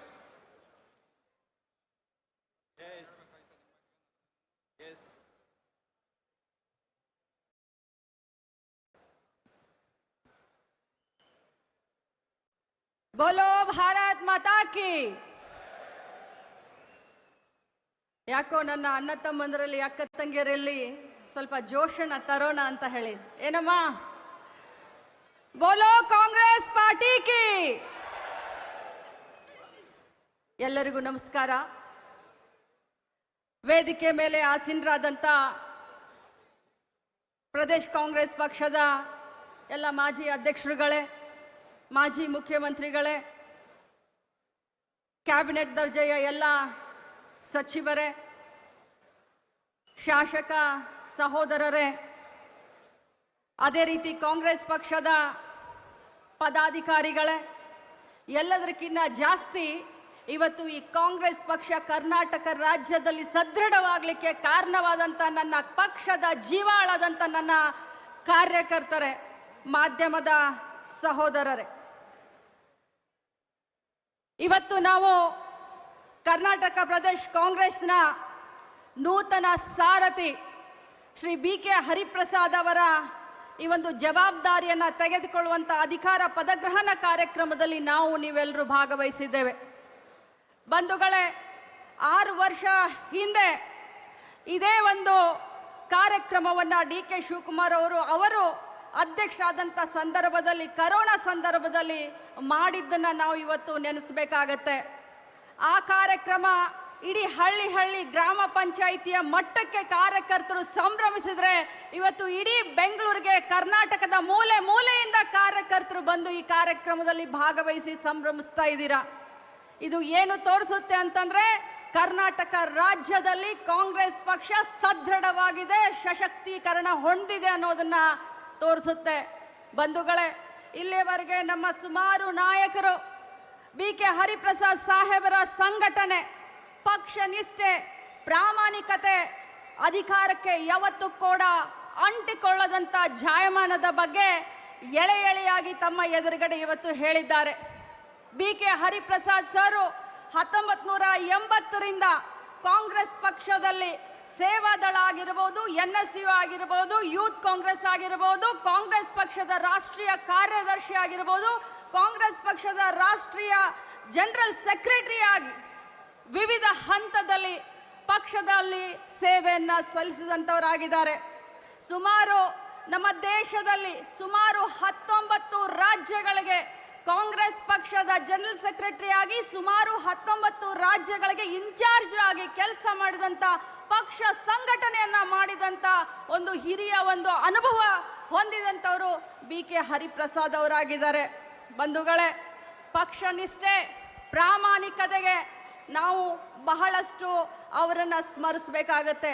ಇವತ್ತು DK ಶಿವಕುಮಾರ್ ಅವರು ರಾಜ್ಯದ ಮುಖ್ಯಮಂತ್ರಿ ಆಗಿದ್ದಾರೆ. ಅವ್ರು ಯಾವತ್ತಿದ್ರೂ ಕೂಡ ಒಂದು ಮಾತನ್ನ ಹೇಳ್ತಾ ಇದ್ದಾರೆ, ಪಕ್ಷ ಪೂಜೆಯನ್ನ ಮಾಡಿ ವ್ಯಕ್ತಿ ಪೂಜೆಯನ್ನ ಮಾಡಕ್ ಹೋಗಬೇಡಿ ಅಂತ ನಿಮಗೆಲ್ರಿಗೂ ಕರೆಯನ್ನ ಕೊಡ್ತಾ ಇದ್ದಾರೆ. ಅವ್ರು ಇನ್ನೊಂದು ಮಾತನ್ನ ಹೇಳ್ತಾ ಇದ್ದಾರೆ, ಅದನ್ನ ನಾನು ಈ ಸಂದರ್ಭದಲ್ಲಿ ಹೇಳಲೇಬೇಕು. ಕರ್ಮಣ್ಯ ವಾಧಿಕಾರಸೆ ಮಹಾಫಲೇಸು ತದಾಜನ ಅಂತ ಹೇಳಿ, ಏನು ಅಂತಂದ್ರೆ ಕೃಷ್ಣನ ವಾಣಿಯಂತೆ ಕರ್ಮವನ್ನ ಮಾಡು, ಫಲ ತನ್ನಿಂತಾನೆ ನಿನ್ನ ಮನೆ ಬಾಗಿಲಿಗೆ ಬರುತ್ತೆ ಅಂತ ಯಾವಾಗಿದ್ರು DK ಶಿವಕುಮಾರ್ ಅವರು ಹೇಳ್ತಾ ಇದ್ರು. ಅವರ ಒಂದು ಪಕ್ಷ ನಿಷ್ಠೆ, ಪ್ರಾಮಾಣಿಕ ಪಕ್ಷ ಸೇವೆಯನ್ನ ಮಾಡಿದ್ದಕ್ಕೋಸ್ಕರ ಇವತ್ತು ಹೈಕಮಾಂಡ್ ಆಗಿರಬಹುದು, ನಮ್ಮ ಮಾಜಿ ಮುಖ್ಯಮಂತ್ರಿಗಳಾದಂಥ ಸಿದ್ದರಾಮಯ್ಯನವರಾಗಿರ್ಬೋದು, ನಮ್ಮ ರಾಜ್ಯದ ಪ್ರತಿಯೊಬ್ಬ ಕಾಂಗ್ರೆಸ್ ಪಕ್ಷದ ಕಾರ್ಯಕರ್ತರಾಗಿರ್ಬೋದು, ನಾಯಕರಾಗಿರ್ಬೋದು, ಇವತ್ತು ನಾವು ಅವರನ್ನ ಮುಖ್ಯಮಂತ್ರಿ ಸ್ಥಾನದಲ್ಲಿ ನೋಡ್ತಾ ಇದ್ದೇವೆ. ಅವರು ಬಹಳಷ್ಟು ಕನಸನ್ನ ಹೊಂದಿದ್ದಾರೆ. ಅವರು ಇವಾಗ ಮುಖ್ಯಮಂತ್ರಿ ಆಗಿರಬಹುದು, ಆದರೆ ತಾವು ಯಾವಾಗಿದ್ರು ಹೇಳ್ತಾ ಇರ್ತಾರೆ. ಮೊನ್ನೆ ನಡೆದಂಥ ನಮ್ಮ ಶಾಸಕರ CLP ಮೀಟಿಂಗ್ನಲ್ಲಿ ಹೇಳಿದ್ರು, ನಾನು ಮುಖ್ಯಮಂತ್ರಿ ಅಲ್ಲ, ನಾನು ಸೇವಕ, ನಾನು ಕಾಂಗ್ರೆಸ್ ಪಕ್ಷದ ಕಟ್ಟಾಳು ಅಂತ ಅನ್ನುವಂಥ ಒಂದು ಭರವಸೆಯನ್ನು ಮತ್ತು ಸಂದೇಶವನ್ನು ನಮಗೆ ಹೇಳಿದ್ದಾರೆ. ಬಂಧುಗಳೇ,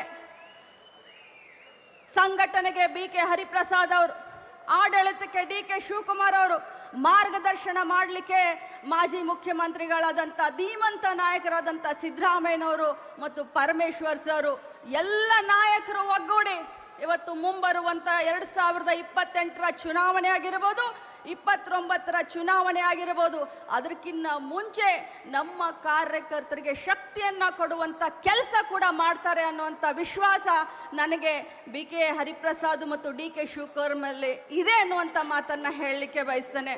ಬಂಧುಗಳೇ, BJP ಅವರು ಇವತ್ತು ನೋಡಿ, ನೀವು ಇಡೀ ದೇಶದಲ್ಲಿ ದ್ವೇಷದ ರಾಜಕಾರಣ, ಇಡೀ ದೇಶದಲ್ಲಿ ದ್ವೇಷದ ರಾಜಕಾರಣ ವಿಜೃಂಭಿಸುವಂಥ ಸಂದರ್ಭದಲ್ಲಿ ಮೊನ್ನೆ ನಡೆದಂಥ MLC ಇಲೆಕ್ಷನ್ನಲ್ಲಿ ಕರ್ನಾಟಕ ರಾಜ್ಯದಲ್ಲಿ BJP ಶಾಸಕರು, JDSನ ಶಾಸಕರು ಕಾಂಗ್ರೆಸ್ ಪಕ್ಷದ ಅಭ್ಯರ್ಥಿಯನ್ನ ಗೆಲ್ಲಿಸ್ತಾರೆ ಅಂತಂದ್ರೆ ಇದು ನಮ್ಮ ಕಾಂಗ್ರೆಸ್ ಪಕ್ಷ ಕೊಟ್ಟಂತ ಆಡಳಿತ, ಸರ್ಕಾರಕ್ಕೆ ಒಂದು ಗರಿ ಅನ್ನುವಂಥ ಮಾತನ್ನ ಬಹಳಷ್ಟು ಹೆಮ್ಮೆಯಿಂದ ಹೇಳಲಿಕ್ಕೆ ಬಯಸ್ತೇನೆ.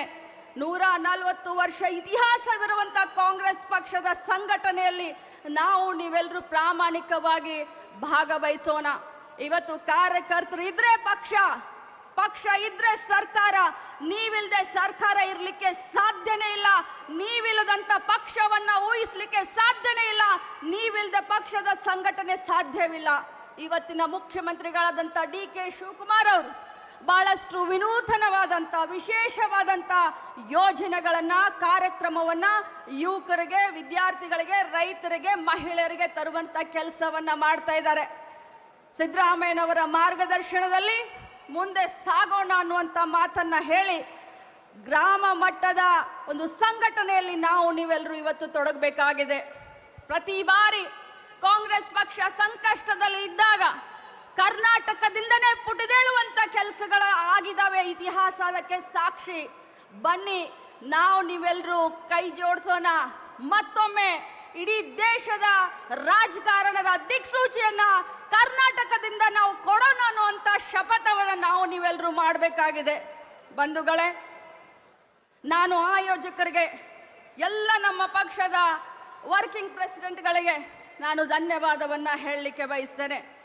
ಅದ್ಭುತವಾದಂಥ ಕಾರ್ಯಕ್ರಮದ ನಿಯೋಜನೆಯನ್ನ ಮಾಡಿದ್ದಾರೆ, ಅಚ್ಚುಕಟ್ಟಾಗಿ. ಇತ್ತೀಚಿನ ದಿನದಲ್ಲಿ ಪ್ರಾಮಾಣಿಕವಾಗಿ ನಮ್ಮ GC ಚಂದ್ರಶೇಖರ್ ಅವರು ವರ್ಕಿಂಗ್ ಪ್ರೆಸಿಡೆಂಟ್ ಆದಮೇಲೆ ಬಹಳಷ್ಟು ವೇದಿಕೆ ಕಾರ್ಯಕ್ರಮ ಆಗಿರ್ಬೋದು, ಸಂಘಟನೆ ಆಗಿರಬಹುದು, ಹಗಲಿರುಳು ತಮ್ಮ ಒಂದು ಟೈಮನ್ನು ಕೊಟ್ಟು ವಿಶೇಷವಾದಂಥ ಒಂದು ಕಾಳಜಿಯನ್ನು ವಹಿಸ್ತಾ ಇದ್ದಾರೆ. ಅದರ ಜೊತೆಯಲ್ಲಿ ನಮ್ಮ ಮಹಿಳಾ ಕಾಂಗ್ರೆಸ್, ಯೂತ್ ಕಾಂಗ್ರೆಸ್ಸು, NSUI, ಸೇವಾದಳ ವಿವಿಧ ಶಾಖೆಯ ಅಧ್ಯಕ್ಷಗಳು, ಪದಾಧಿಕಾರಿಗಳು ಬಹಳಷ್ಟು ಆಸಕ್ತಿಯನ್ನು ತೆಗೆದುಕೊಂಡಿದ್ದಾರೆ. ನೀವೆಲ್ಲರಲ್ಲೂ ಒಂದು ಕೊರಗಿದೆ. ಪಕ್ಷ ಸರ್ಕಾರಕ್ಕೆ ಬಂದು 3 ವರ್ಷ ಆಯಿತು, ಪಕ್ಷದಿಂದ ಇನ್ನೂ ಕಾರ್ಯಕರ್ತರನ್ನ ಗುರುತಿಸುವಂಥ ಕೆಲಸ ಆಗಲ್ಲ ಅನ್ನುವಂಥ ಒಂದು ಕೊರತೆ ಇದೆ. ಆದರೆ ನಾನು ನಿಮಗೆ ಭರವಸೆಯನ್ನು ಕೊಡ್ತೇನೆ, ಅತ್ಯಂತ ಶೀಘ್ರದಲ್ಲಿ ಈ ಎಲ್ಲ ನಿಮ್ಮ ಆಶೋತ್ತರಗಳನ್ನು ಈಡೇರಿಸುವಂಥ ಕೆಲಸವನ್ನು ನಮ್ಮ ಮಾನ್ಯ ಮುಖಂಡರುಗಳೆಲ್ಲ ಮಾಡ್ತಾರೆ ಅನ್ನುವಂಥ ಭರವಸೆಯನ್ನು ಕೊಟ್ಟು BK ಹರಿಪ್ರಸಾದ್ ಅವರ ಈ ಒಂದು ಸಾರಥ್ಯದಲ್ಲಿ ಮುಂಬರುವಂಥ ಪ್ರತಿಯೊಂದು ಚುನಾವಣೆ, ಅದು ನಮ್ಮ ಬೆಂಗಳೂರು ಮಹಾನಗರ ಪಾಲಿಕೆಗೆ ಸಂಬಂಧಪಟ್ಟಂಥದ್ದಿರಬಹುದು, ಜಿಲ್ಲಾ ಪಂಚಾಯತ್, ತಾಲೂಕ್ ಪಂಚಾಯತ್, ಗ್ರಾಮ ಪಂಚಾಯತ್ ಇಲೆಕ್ಷನ್ ಇರಬಹುದು, 28, 29ರ ಇಲೆಕ್ಷನ್ ಇರಬಹುದು. ಅವರ ಸಂಘಟನೆ ಜೊತೆಯಲ್ಲಿ DK ಶಿವಕುಮಾರ್ ಅವರ ಆಡಳಿತ, ಚಾಣಕ್ಯ ನೀತಿಯನ್ನು ಉಪಯೋಗಿಸಿಕೊಂಡು ಕರ್ನಾಟಕ ರಾಜ್ಯವನ್ನ ಮತ್ತೆ ಕಾಂಗ್ರೆಸ್ಕರನ್ನ ಮಾಡುವತ್ತ ನಾವು ಹೆಜ್ಜೆ ಇಡೋಣ ಅಂತ ಮಾತನ್ನ ಹೇಳಿ, ತಮ್ಮೆಲ್ಲರಿಗೂ ಕೂಡ ಇಷ್ಟೊಂದು ಸಂಖ್ಯೆಯಲ್ಲಿ ಇಲ್ಲಿ ಭಾಗವಹಿಸಿ ನಮ್ಮೆಲ್ಲರ ಆತ್ಮವಿಶ್ವಾಸವನ್ನ ಹೆಚ್ಚಿಗೆ ಮಾಡಿದ್ದಕ್ಕೆ ತಮ್ಮೆಲ್ಲರಿಗೂ ಕೂಡ ನಾನು ವಂದಿಸಿ, ಈ ಒಂದು ವೇದಿಕೆ ಮೇಲೆ ಇರುವಂಥ ಎಲ್ಲ ನಾಯಕರಿಗೂ ಕೂಡ ವಂದಿಸಿ ನನ್ನ ಮಾತನ್ನು ಮುಗಿಸ್ತೇನೆ. ಜೈ ಹಿಂದ್, ಜೈ ಕಾಂಗ್ರೆಸ್.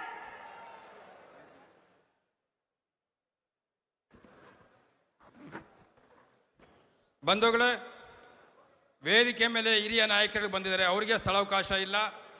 ಎಕ್ಸ್ಟ್ರಾ ಚೇರ್ಗಳು ಕೂಡ ನಾವು ಹಾಕೋದಕ್ಕಾಗಲ್ಲ, ಮ್ಯಾಕ್ಸಿಮಮ್ ನಾವು ಹಾಕಿದ್ದೀವಿ. ದಯಮಾಡಿ ಯಾರು ನಮ್ಮ ಪದಾಧಿಕಾರಿಗಳ ತಾವೇ ಅರ್ಥ ಮಾಡಿಕೊಂಡು ಇದು ನಮ್ಮ ಕಾರ್ಯಕ್ರಮ ಯಶಸ್ವಿಯಾಗಿದೆ, ದಯಮಾಡಿ ಅವರಿಗೆ ಸ್ಥಳಾವಕಾಶ ಮಾಡಿಕೊಡ್ಬೇಕು ಅಂತೇಳಿ ತಮ್ಮ ಹತ್ರ ಮನವಿಯನ್ನು ಮಾಡ್ಕೊಳ್ತಾ ಇದ್ದೀನಿ.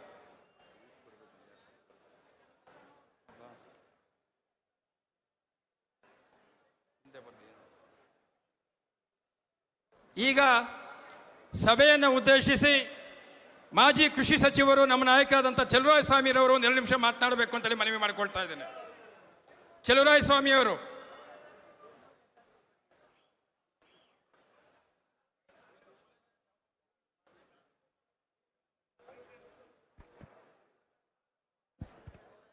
ಇವರ ಭಾಷಣದ ನಂತರ ಸನ್ಮಾನ್ಯ ಕೃಷ್ಣ ಬೈರೇಗೌಡರು ಸಭೆಯನ್ನು ಉದ್ದೇಶಿಸಿ ಮಾತನಾಡಬೇಕು ಅಂತೇಳಿ ಮನವಿ ಮಾಡಿಕೊಳ್ತೇನೆ.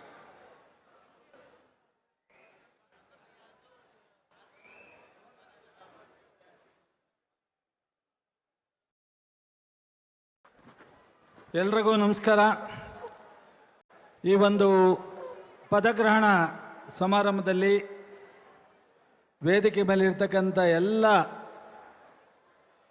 ಹಿರಿಯ ನಾಯಕರು, ಸಚಿವರು, ಶಾಸಕರು ಮತ್ತು ಪಕ್ಷದ ಎಲ್ಲ ಮುಖಂಡರೇ, ಮುಂದೆ ಇರ್ತಕ್ಕಂಥ ಕರ್ನಾಟಕ ರಾಜ್ಯದ ಮೂಲೆಯಿಂದ ಬಂದಿರತಕ್ಕಂಥ ಕಾಂಗ್ರೆಸ್ಸಿನ ಎಲ್ಲ ಆತ್ಮೀಯ ಬಂಧುಗಳೇ, ಮಾಧ್ಯಮ ಸ್ನೇಹಿತರೆ, ಕರ್ನಾಟಕ ಕಾಂಗ್ರೆಸ್ ಪಕ್ಷ ಬಹುಶಃ ಇಡೀ ರಾಷ್ಟ್ರದಲ್ಲಿ ಒಂದು ಸದೃಢವಾದಂಥ, ಒಂದು ವಿಭಿನ್ನವಾದಂಥ, ಶಿಸ್ತುಬದ್ಧವಾದಂಥ ರೀತಿಯಲ್ಲಿ ಇವತ್ತು ಪಕ್ಷದ ಸಂಘಟನೆ ನಡ್ಕೊಂಬರ್ತಾ ಇದೆ.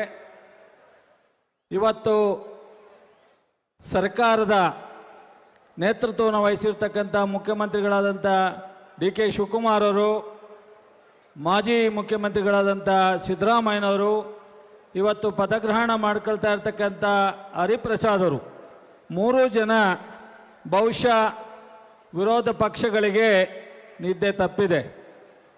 ಕಳೆದ ವಿಧಾನ ಪರಿಷತ್ತಿನ ಚುನಾವಣೆಯಿಂದನೇ ಅವರಿಗೆ ಇವತ್ತಿನ ನಮ್ಮ ಕರ್ನಾಟಕ ಸರ್ಕಾರ ಮತ್ತು ಕರ್ನಾಟಕ ರಾಜ್ಯದ ಪ್ರದೇಶ ಕಾಂಗ್ರೆಸ್ ಪಕ್ಷ ಈ 2 ಕಡೆ ಅವರು ಬಹುಶಃ ನಿದ್ದೆಯನ್ನು ಕೆಡಿಸಿರ್ತಕ್ಕಂಥದ್ದು ಕಳೆದ 3-4 ದಿವಸದಿಂದ, 1 ವಾರದಿಂದ BJPಯ ಅನೇಕ ನಾಯಕರುಗಳು, ಜನತಾದಳದ ನಾಯಕರುಗಳನ್ನ ಮೀಡಿಯಾ ಮುಂದೆ ನಿಂತ್ಕೊಂಡಾಗಲೇ ನಮ್ಮೆಲ್ಲರಿಗೂ ಕಾಣುತ್ತೆ. ಇವತ್ತು ರಾಷ್ಟ್ರ ಮಟ್ಟದಲ್ಲಿ ನಮ್ಮ ಖರ್ಗೆ ಸಾಹೇಬರಿರ್ಬೋದು, ಮೇಡಮ್ ಸೋನಿಯಾ ಗಾಂಧಿಯವರಿರ್ಬೋದು, ರಾಹುಲ್ ಗಾಂಧಿಯವರಿರ್ಬೋದು, ಪ್ರಿಯಾಂಕಾ ಗಾಂಧಿಯವರಿರ್ಬೋದು, ನಮ್ಮ ವೇಣುಗೋಪಾಲ್ ಅವರು, ಸುರ್ಜೇವಾಲ್ ಅವರು, ಇಷ್ಟೂ ಜನ ಕರ್ನಾಟಕಕ್ಕೆ ಕಳೆದ 23ರಲ್ಲಿ ಭಾಳಷ್ಟು ಒತ್ತನ್ನು ಕೊಟ್ಟು ಅನೇಕ ಮಾರ್ಗದರ್ಶನವನ್ನು ಮಾಡಿ ಇವತ್ತು ಸಿದ್ದರಾಮಯ್ಯನವರು, DK ಶಿವಕುಮಾರರ ರಾಜ್ಯದ ನಾಯಕತ್ವದಲ್ಲಿ ಪಕ್ಷ ಅಧಿಕಾರಕ್ಕೆ ಬರ್ತಕ್ಕಂಥದ್ದಕ್ಕೆ ನಿಮ್ಮೆಲ್ಲರ ಶ್ರಮ, ನಿಮ್ಮೆಲ್ಲರ ಪ್ರಯತ್ನ ಭಾಳಷ್ಟು ದೊಡ್ಡ ಪ್ರಮಾಣದ ಶಕ್ತಿಯನ್ನು ತುಂಬಿತು. ಆದರೆ ಸರ್ಕಾರ 3 ವರ್ಷ 5 ಗ್ಯಾರಂಟಿ, ಇಡೀ ರಾಷ್ಟ್ರದಲ್ಲಿ ಗ್ಯಾರಂಟಿ ನಮ್ಮದಾದ ಮೇಲೆ BJPಯವರು ಬೇರೆ ಬೇರೆ ರಾಜ್ಯದ ಅನೇಕರ ಕಡೆ ಪ್ರಾರಂಭ ಆಯಿತು. ಆದರೆ ಎಲ್ಲೂ ಸಹ ಇವತ್ತು ಕರ್ನಾಟಕ ಸರ್ಕಾರ ನಿಭಾಯಿಸ್ತಾ ಇರ್ತಕ್ಕಂಥ ಗ್ಯಾರಂಟಿಯನ್ನು ಎಲ್ರಿಗೂ ತಲುಪಿಸ್ತಾ ಇರ್ತಕ್ಕಂಥ ರೀತಿಯಲ್ಲಿ ಯಾವುದೇ ರಾಜ್ಯ ಮಾಡಲಿಕ್ಕೆ ಸಾಧ್ಯ ಆಗಿಲ್ಲ. ಅನೇಕ ವ್ಯತ್ಯಾಸಗಳನ್ನ ನಾವು ನೋಡ್ತಾ ಇದ್ದೀವಿ. ಇವತ್ತೇನು ಪ್ರಧಾನಿಯವರಾದಂಥ ಮೋದಿಯವರು ನಮ್ಮ ಗ್ಯಾರಂಟಿ ಬಗ್ಗೆ ಕಾಮೆಂಟ್ ಮಾಡಿದರು, ಆರ್ಥಿಕ ವ್ಯತ್ಯಾಸದ ಬಗ್ಗೆ ಮಾತನಾಡಿದರು. ಅವರೇ ದೆಹಲಿ ಮತ್ತು ಬೇರೆ ಬೇರೆ ರಾಜ್ಯಗಳಲ್ಲಿ ಗ್ಯಾರಂಟಿಯನ್ನು ಕೊಡಲಿಕ್ಕೆ ಪ್ರಾರಂಭ ಮಾಡಿದರು. ಆದರೆ ಅವರೆಲ್ಲರಿಗೂ ಆಶ್ಚರ್ಯ, ಇವತ್ತಿನ ಆರ್ಥಿಕ ಕರ್ನಾಟಕ ಸರ್ಕಾರ ನಿಭಾಯಿಸ್ತಾ ಇರ್ತಕ್ಕಂಥದ್ದು ಅಭಿವೃದ್ಧಿಗೆ ಒಂದು ಕಡೆ, 5 ಗ್ಯಾರಂಟಿ ಒಂದು ಕಡೆ, ಫೈನಾನ್ಷಿಯಲ್ ಡಿಸಿಪ್ಲಿನ್ ಒಂದು ಕಡೆ. ಇದನ್ನು ನೋಡಿ ಬಹುಶಃ ಅವರಿಗೆ ಏನೂ ಮಾತಾಡಲಿಕ್ಕಾಗದೇ ಇರತಕ್ಕಂಥ ಪರಿಸ್ಥಿತಿ ಅವ್ರ ಮುಂದೆ ಇದೆ. ಇವತ್ತು ನಮ್ಮ ಹೊಸ ಮುಖ್ಯಮಂತ್ರಿಯಾಗಿ 1 ವಾರದಲ್ಲಿ ಏನು ಅಧಿಕಾರವನ್ನು ತಗೊಂಡು ಇವತ್ತು ವಿದ್ಯಾರ್ಥಿಗಳಿಗೆ ಫ್ರೀ ಪಾಸಸ್ಸನ್ನು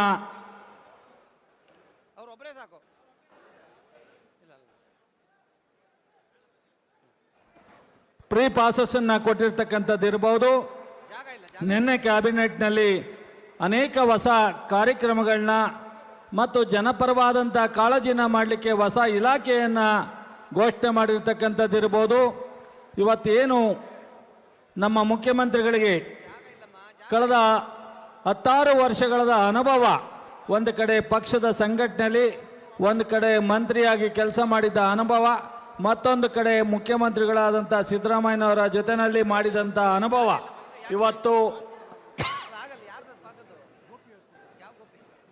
ಈ ಒಂದು ಆಡಳಿತ ಮಾಡಲಿಕ್ಕೆ ಸಾಕಷ್ಟು ಅವರಿಗೆ ಒಂದು ಅನುಕೂಲವಾಗಿದೆ ಅನ್ನೋದನ್ನು ನಾವು ಕಳೆದ 10 ದಿವಸದ ಅವರ ಅನುಭವದಲ್ಲಿ ಅವರ ಕೊಡ್ತಾ ಇರ್ತಕ್ಕಂಥ ಕಾರ್ಯಕ್ರಮದಲ್ಲಿ ಅವರು ಇವತ್ತು ನಮಗೆಲ್ರಿಗೂ ಅನಿಸುತ್ತೆ. ಒಂದು ಮಾತನ್ನು ಹೇಳಲಿಕ್ಕೆ ಇಚ್ಛೆ ಪಡ್ತೀನಿ. ನಮ್ಮ ಮುಂದೆ ಇವತ್ತು ಲೋಕಲ್ ಬಾಡಿ ಚುನಾವಣೆಗಳಿದೆ. ಇವತ್ತು ಜಿಲ್ಲಾ ಪಂಚಾಯಿತಿ, ಗ್ರಾಮ ಪಂಚಾಯಿತಿ, ತಾಲೂಕು ಪಂಚಾಯಿತಿ, ಪುರಸಭೆ, ಪಟ್ಟಣದ ಗ್ರಾಮ ಪಂಚಾಯಿತಿ, ಕಾರ್ಪೊರೇಷನ್ನು, GBA ಇಷ್ಟೂ ಚುನಾವಣೆಯನ್ನು ನಾವು ಇವತ್ತು ನಡೆಸಬೇಕಾದಂಥ ಜವಾಬ್ದಾರಿ ಇವತ್ತಿನ ಸರ್ಕಾರ ಪಕ್ಷಕ್ಕಿದೆ. ಇಂಥ ಒಂದು ಸಂದರ್ಭದಲ್ಲಿ ತ್ರಿಮೂರ್ತಿಗಳ ಥರ ಇವತ್ತು ಪಕ್ಷದ ಅಧ್ಯಕ್ಷರಾಗಿ ನಮ್ಮ ಹರಿಪ್ರಸಾದ್ ಅವರು ಜವಾಬ್ದಾರಿಯನ್ನು ತಗೊಂಡಿರ್ತಕ್ಕಂಥದ್ದು ಇರ್ಬೋದು, ಮುಖ್ಯಮಂತ್ರಿಯಾಗಿ ಅಧಿಕಾರ ಸ್ವೀಕಾರ ಮಾಡಿರ್ತಕ್ಕಂಥ DK ಶಿವಕುಮಾರ್ ಇರ್ಬೋದು, ಮಾಜಿ ಮುಖ್ಯಮಂತ್ರಿಗಳಾದ ಸಿದ್ದರಾಮಯ್ಯನವರು ಇರ್ಬೋದು. 3 ಜನ ನಾಯಕತ್ವದಲ್ಲಿ ಇವತ್ತು ಕರ್ನಾಟಕ ರಾಜ್ಯವನ್ನು ಸರ್ಕಾರ ಅಭಿವೃದ್ಧಿ ಕಡೆಗೆ, ಜನಪರ ಕಾರ್ಯಕ್ರಮದ ಕಡೆಗೆ ಮತ್ತು ಪಕ್ಷದ ಸಂಘಟನೆಗೆ ಬಹುಶಃ ನಾವೆಲ್ಲರೂ ಒಟ್ಟಾಗಿ ಅವರಿಗೆ ಕೈ ಜೋಡಿಸಿ ಮುಂದಿನ 28 ಚುನಾವಣೆ, ಅದನ್ನು ನಂತರ 29 ರಾಷ್ಟ್ರೀಯ ಚುನಾವಣೆನ ಇವತ್ತು ಕರ್ನಾಟಕದಿಂದ ಒಂದು ಸಂದೇಶವನ್ನು ಕೊಡಬೇಕಾಗತ್ತೆ. ಮುಂದಿನ ಕಾಂಗ್ರೆಸ್ ಸರ್ಕಾರ ರಾಹುಲ್ ಗಾಂಧಿಯವರನ್ನ ಪ್ರಧಾನಿ ಮಾಡ್ತಕ್ಕಂಥ ಒಂದು ದೃಢ ಸಂಕಲ್ಪವನ್ನು ಇವತ್ತಿನ ಸಭೆಯಲ್ಲಿ ನಾವು ನಿರ್ಣಯ ಮಾಡಬೇಕಾಗತ್ತೆ. 28ರ ಸಭೆ, 28ರ ಚುನಾವಣೆ ಎಷ್ಟು ಮುಖ್ಯನೋ 29ರ ಪಾರ್ಲಿಮೆಂಟ್ ಚುನಾವಣೆಯೂ ಸಹ ಅಷ್ಟೇ ಮುಖ್ಯ.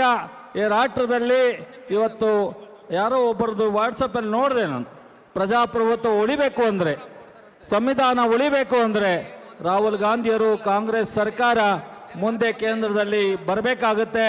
ಇವತ್ತು ಏನು BJP ಆಡಳಿತ ಮಾಡ್ತಾ ಇದೆ, ಅವರಿಗೆ ಸಂವಿಧಾನದ ಬಗ್ಗೆ ಗೌರವ ಇಲ್ಲ, ಪ್ರಜಾಪ್ರಭುತ್ವದ ಬಗ್ಗೆ ಗೌರವ ಇಲ್ಲ, ಅವರಿಗೆ ಅಧಿಕಾರದ ಅಟ್ಟೆ ಅವರಿಗೆ ಇರ್ತಕ್ಕಂಥ ಮುಂದೆ ಅವರು ಏನೆಲ್ಲ ವ್ಯತ್ಯಾಸ ಆದರೂ ಸಂವಿಧಾನದ ಒಡಿನಲ್ಲಿರ್ತಕ್ಕಂಥ ಎಲ್ಲ ಸಂಸ್ಥೆಯನ್ನು ದುರುಪಯೋಗ ಮಾಡ್ಕೊಂಡಿರ್ತಕ್ಕಂಥದ್ದನ್ನು ನೀವು ನೋಡ್ತಾ ಇದ್ದೀರಾ.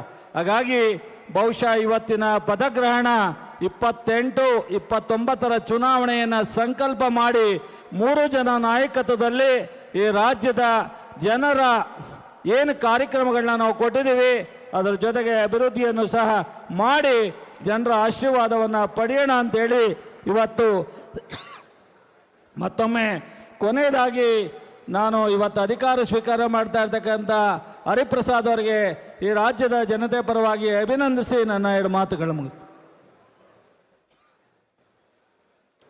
ಕಾರ್ಯಾಧ್ಯಕ್ಷರು. ಹಲೋ ನೋಡಿ, ಮತ್ತೆ ಇಲ್ಲಿಗ ನೋಡಿ ಎಲ್ಲ ಬಂದು ಇಲ್ಲಿ ನಿಂತ್ಕೊಂಡ್ರಿ, ದಯವಿಟ್ಟು ಹಿಂದೆ ಹೋಗಿ. ನಮ್ಮ ರಿಕ್ವೆಸ್ಟ್ ಆಯ್ತು, ನಡಿಯಪ್ಪ ನೀನು ನಡಿ, ನೀನು ಗುರು ನಡೀರಿ, ಎಲ್ಲ ಇಲ್ಲಿ ರಿಹರ್ಸಲ್ ಮಾಡ್ಬೇಕು, ಇಲ್ಲಿ ನಡೀರಿ, ಜಾಗ ಖಾಲಿ ಮಾಡಿ ದಯವಿಟ್ಟು. ಯಾರಲ್ಲಿ ಬಿಟ್ಟಿದ್ದು ಮತ್ತೆ ಒಳಗಡೆ ನಿಮ್ಮನ್ನ ರಿಕ್ವೆಸ್ಟ್ ಮಾಡಿ ಕೇಳ್ಕೊಳ್ತೀನಿ, ದಯವಿಟ್ಟು ಜಾಗನ ಖಾಲಿ ಬಿಡಿ ದಯವಿಟ್ಟು. ನೋಡಿ ಎಲ್ಲ ಕ್ಲಿಯರ್ ಆಗಿತ್ತು, ಈಗ ಮತ್ತೆ ಬಂದು ನಿಂತ್ಕೊಂಡು ತೊಂದರೆ ಕೊಡ್ತಾ ಇದ್ದೀರಾ. ದಯವಿಟ್ಟು ಆ ಕಡೆ ಬನ್ನಿ, ಸಹಕರಿಸ್ಬೇಕಲ್ವಾ, ನಿಮ್ಮದೇ ಕಾರ್ಯಕ್ರಮ ಇದು.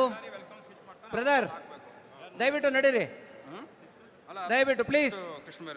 ಏ ಗುರು ಅಣ್ಣ ನಡಿ ಅಣ್ಣ, ಆ ಕಡೆ ಈ ಕಡೆ ಸ್ಟೇಜ್ ಮೇಲೆ ಬಣ್ಣ, ಸ್ಟೇಜ್ ಮೇಲೆ ಬನ್ನಿ, ಅಲ್ಲಿ ಆ ಸ್ಟೇಜ್ ಮೇಲೆ ಬನ್ನಿ, ಆ ಸ್ಟೇಜ್ ಮೇಲೆ ಹೋಗಿ, ಆ ಸ್ಟೇಜ್ ಮೇಲೆ ಬಿಡಿಸ್ತೀರಿ, ಹೋಗಿ ಅಲ್ಲಿ ಹೋಗಿ ಆ ಸ್ಟೇಜ್ ಮೇಲೆ. ಆಯ್ತು ಕಳಿಸಿ, ನೀವು ನಿಂತಿದ್ದೀರಾ ಅಲ್ಲೇ ಬಿಟ್ಟಿದ್ದೀರಲ್ಲಪ್ಪ. ಆಫೀಸ್ ಬೇರರ್ಸಲ್ಲಿ ನಿಂತ್ಕೊಳ್ಳಿ, ಯಾರನ್ನು ಬಿಡಬೇಡಿ ಅಂದರೆ ಯಾರೂ ಹೋಗಲ್ವಲ್ಲ ಆಫೀಸ್ ಬೇರರ್ಸು, ಎಲ್ಲ ಇಲ್ಲಿ ಸ್ಟೇಜ್ ಮೇಲೆ ಇದ್ದೀರಾ, ದಯವಿಟ್ಟು ಹೋಗಿ ಅಲ್ಲಿ. ಎಲ್ಲರೂ ನೀವು ಪೊಲೀಸ್ನವ್ರ ಮೇಲೆ ಬಿಟ್ಟರೆ ಹೆಂಗಾಗುತ್ತೆ, ನೀವೆಲ್ಲ ಹೋಗಿ ಆ ಕಡೆ ನಡೀರಿ ಪ್ಲೀಸ್, ನಡೀರಿ ಎಲ್ಲ ಆ ಕಡೆ, ಆ ಸ್ಟೇಜ್ ಮೇಲೆ ಹೋಗಿ ಅಲ್ಲಿ ಯಾರು ಬಿಟ್ಟಿದ್ದಲ್ಲಿ. ದಯವಿಟ್ಟು ಈ ಸ್ಟೇಜ್ ಮೇಲೆ ಯಾರ್ಯಾರು ಕೂತಿದ್ದೀರಿ ಮೇನ್ ಸ್ಟೇಜಲ್ಲಿ, ಯಾರಾದರೂ ಶಾಸಕರು ಬಂದಾಗ, ಹಿರಿಯ ಮುಖಂಡರುಗಳು ಬಂದಾಗ ದಯವಿಟ್ಟು ಅವ್ರಿಗೆ ಅವಕಾಶ ಮಾಡಿಕೊಡ್ಬೇಕು ಅಂತ ಕೇಳ್ಕೊಳ್ತೇನೆ. ಯಾರ್ಯಾರು ಆಫೀಸ್ ಪ್ರಧಾನ ಕಾರ್ಯದರ್ಶಿಗಳು ಇಲ್ಲಿ ಕೂತಿದ್ದೀರಿ, ದಯವಿಟ್ಟು ನೀವು ಕೆಳಗಡೆ ಬಂದು ಅವ್ರ ಹಿರಿಯ ನಾಯಕರುಗಳಿಗೆ ಅವಕಾಶ ಮಾಡಿಕೊಡ್ಬೇಕು ಅಂತ ಕೇಳ್ಕೊಳ್ತೇನೆ. ಬನ್ನಿ ಎಲ್ಲ, ಯಾರ್ಯಾರು ನೀವು ಕೂತಿದ್ದೀರಾ ನಮಗೆ ಗೊತ್ತಾಗುತ್ತೆ ನೀವು ಯಾರ್ಯಾರು ಕೂತಿದ್ದೀರಾ ಅಂತ. ನೀವು ಯಾರ್ಯಾರು ಇದ್ದೀರಿ ಈ ಕಡೆ ಬನ್ನಿ. ನೀವು ಈಗ ಕೆಲವೇ ಕ್ಷಣಗಳಲ್ಲಿ ಕಾರ್ಯಕ್ರಮ ಪ್ರಾರಂಭ ಆಗುತ್ತೆ.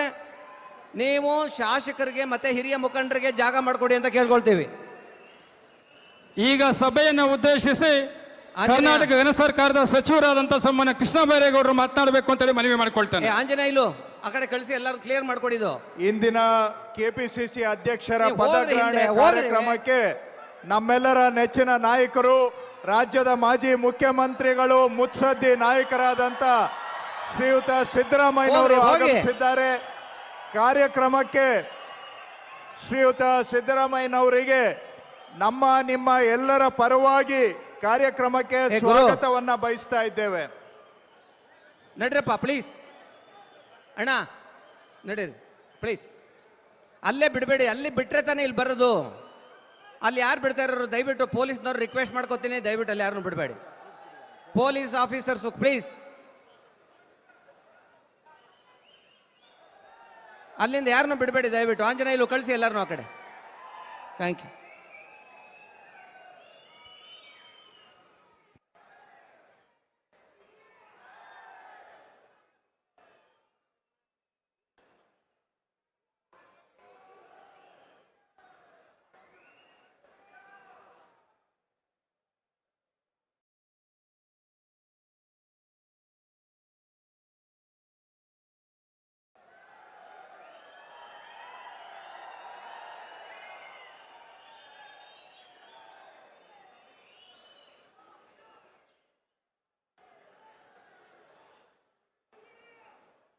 ವೇದಿಕೆ ಮೇಲೆ ಉಪಸ್ಥಿತರಿರ್ತಕ್ಕಂಥ ನಮ್ಮ ನಾಯಕರು, ಮಾಜಿ ಮುಖ್ಯಮಂತ್ರಿಗಳು ಶ್ರೀಯುತ ಸಿದ್ದರಾಮಯ್ಯನವರು, ಹಾಗೆ ಮತ್ತೊಬ್ಬ ಮಾಜಿ ಮುಖ್ಯಮಂತ್ರಿಗಳು ಶ್ರೀ ವೀರಪ್ಪ ಮೊಯ್ಲಿಯವರು, ಎಲ್ಲ ಸಚಿವರು, ಹಿರಿಯರು, ಶಾಸಕರು, ಪಕ್ಷದ ಎಲ್ಲ ಪದಾಧಿಕಾರಿಗಳು, ಆಗಮಿಸಿರುವ ಎಲ್ಲ ಕಾರ್ಯಕರ್ತ ಬಂಧುಗಳೇ, ಸುದ್ದಿ ಮಾಧ್ಯಮದ ಸ್ನೇಹಿತರೆ, ಇಂದು ಕೆಪಿಸಿಸಿಯ ಅಧ್ಯಕ್ಷರಾಗಿ ದೇಶದ ಮೂಲೆ ಮೂಲೆಯಲ್ಲಿ ಕೆಲಸ ಮಾಡಿರ್ತಕ್ಕಂತಹ ಕಾಂಗ್ರೆಸ್ನ ಒಬ್ಬ ಕಟ್ಟಾಳು ಕಾರ್ಯಕರ್ತ ಶ್ರೀ ಹರಿಪ್ರಸಾದ್ ರವರು ಅಧ್ಯಕ್ಷರಾಗಿ ಪದಗ್ರಹಣ ಮಾಡುವಂಥ ಸಂದರ್ಭದಲ್ಲಿ ನಾವು ನೀವೆಲ್ಲರೂ ಸೇರಿದ್ದೇವೆ.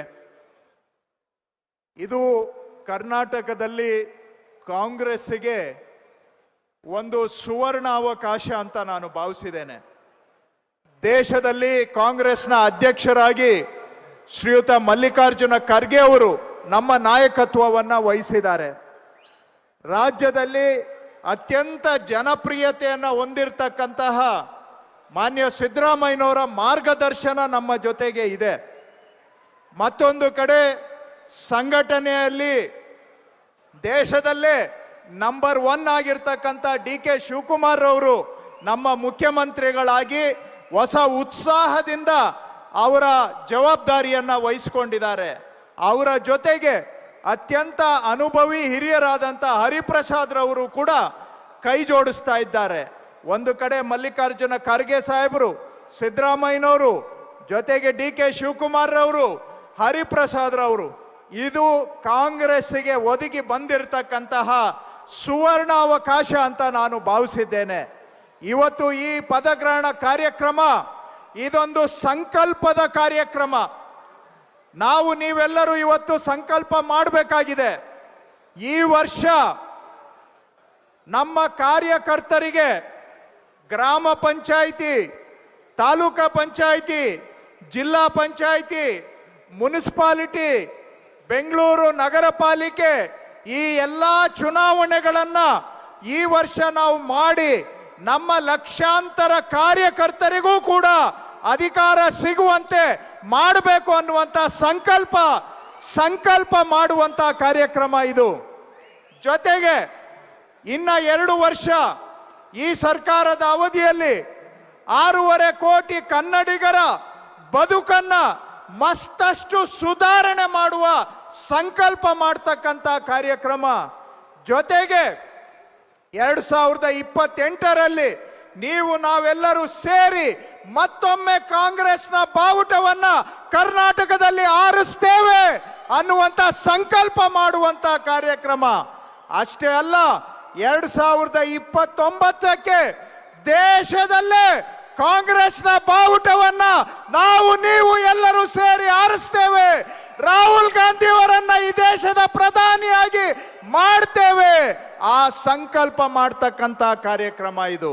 ಹಾಗಾಗಿ ಒಂದು ಕಡೆ ಸಂತೋಷ, ಸಂಭ್ರಮ, ಹೊಸ ಮುಖ್ಯಮಂತ್ರಿಗಳು, ಹೊಸ KPCC ಅಧ್ಯಕ್ಷರು. ಮತ್ತೊಂದು ಕಡೆ ನಮ್ಮ ನಿಮ್ಮ ಕರ್ತವ್ಯ, ನಾವು ವೇದಿಕೆ ಮೇಲೆ ನಾವ್ಯಾರು ಕೂತಿದ್ದೇವೆ ನಮ್ಮ ಕೆಲಸ ನಾವು ಮಾಡಬೇಕು. ನಮ್ಮ ಜೊತೆಗೆ ಕಾರ್ಯಕರ್ತರು ನೀವು ಕೈ ಜೋಡಿಸ್ಬೇಕು. ನಾವು ನೀವು ಕೈ ಜೋಡಿಸಿದರೆ ಈ ನಮ್ಮ ಗುರಿ ಈಡೇರಲಿಕ್ಕೆ ಸಾಧ್ಯ. ಅದರ ಆರಂಭ ಇವತ್ತಿನ ಈ ಸಂಕಲ್ಪ ಕಾರ್ಯಕ್ರಮ ಆಗ್ತಾ ಇದೆ.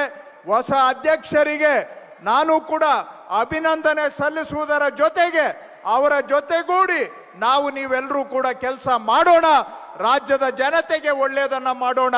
ನಮ್ಮ ಕಾರ್ಯಕರ್ತರ ಕೈಗೆ ಅಧಿಕಾರ ಕೊಡುವ ಎಲ್ಲ ಚುನಾವಣೆಗಳನ್ನ ಈ ವರ್ಷ ಮಾಡಿ ಜಯಬೇರಿ ಬಾರಿಸೋಣ ಅಂತ ಆಶಿಸ್ತಾ ನನ್ನ 2 ಮಾತಿಗೆ ವಿರಾಮ ಕೊಡ್ತೇನೆ. ಧನ್ಯವಾದಗಳು.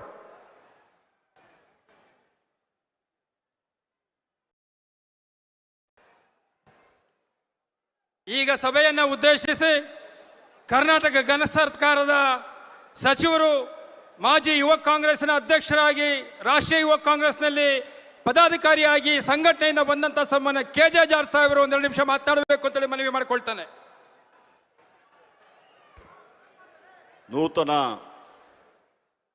KPCC ಅಧ್ಯಕ್ಷರಾಗಿ ನಮ್ಮ ಸ್ನೇಹಿತರು ಕರ್ನಾಟಕ ರಾಜ್ಯದಲ್ಲಿ ಮಾತ್ರ ಅಲ್ಲ, ಇಡೀ ರಾಷ್ಟ್ರದಲ್ಲಿ ಪಕ್ಷದಲ್ಲಿ ಕೆಲಸ ಮಾಡಿ ಅದರಲ್ಲಿಯೂ ಶ್ರೀಮತಿ ಸೋನಿಯಾ ಗಾಂಧಿಯವರಿಗೆ, ರಾಹುಲ್ ಗಾಂಧಿಯವರಿಗೆ ಹಾಗೂ ಪ್ರಿಯಾಂಕಾ ಗಾಂಧಿಯವರಿಗೆ ಹಾಗೂ ನಮ್ಮ ಅಚ್ಚುಮೆಚ್ಚಿನ AICC ಅಧ್ಯಕ್ಷರಾದ ನಮ್ಮ ಮಲ್ಲಿಕಾರ್ಜುನ ಖರ್ಗೆ ಅವರೊಟ್ಟಿಗೂ ಕೆಲಸ ಮಾಡಿದಂತಹ ಒಬ್ಬ ಹಿರಿಯ ಮುಳ್ಸದಿ ಇವತ್ತು BK ಹರಿಪ್ರಸಾದ್ ಅವರು ನಮ್ಮ KPCC ಅಧ್ಯಕ್ಷರಾಗಿ ಸ್ಥಾನಾವರಣ ಮಾಡ್ತಿದ್ದಾರೆ.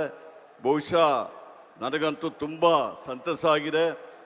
ಯಾವ ರೀತಿಯಲ್ಲಿ ಇವತ್ತು ತಾವು ಎಷ್ಟು ಸ್ಫೂರ್ತಿಯಲ್ಲಿದ್ದೀರಾ, ಎಷ್ಟು ಉತ್ಸಾಹದಿಂದ ಇದ್ದೀರಾ. ಇವತ್ತು ಕಾಂಗ್ರೆಸ್ ಪಕ್ಷವನ್ನು ಕಟ್ಟಲಿಕ್ಕೆ ತಾವೆಲ್ಲರೂ ಎಷ್ಟು ಕೆಲಸ ಮಾಡ್ತೀರಾ ಎಂಬುದನ್ನು ಈಗಾಗಲೇ ತಾವು ಕೆಲಸ ಮಾಡಿ ತೋರಿಸಿದಾರ.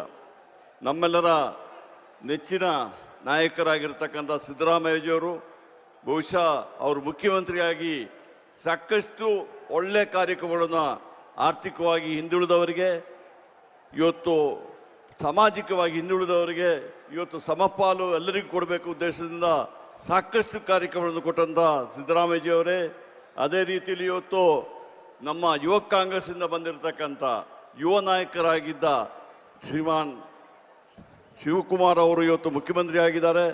ಅದೇ ರೀತಿಯಲ್ಲಿ ಸಾಕಷ್ಟು ಜನ, ದಯವಿಟ್ಟು ಕ್ಷಮಿಸಬೇಕು, ಇನ್ನು ಸಾಕಷ್ಟು ಜನ ಹಿರಿಯ ನಾಯಕರುಗಳು ಈ ವೇದಿಕೆ ಮೇಲೆ ಇದ್ದಾರೆ.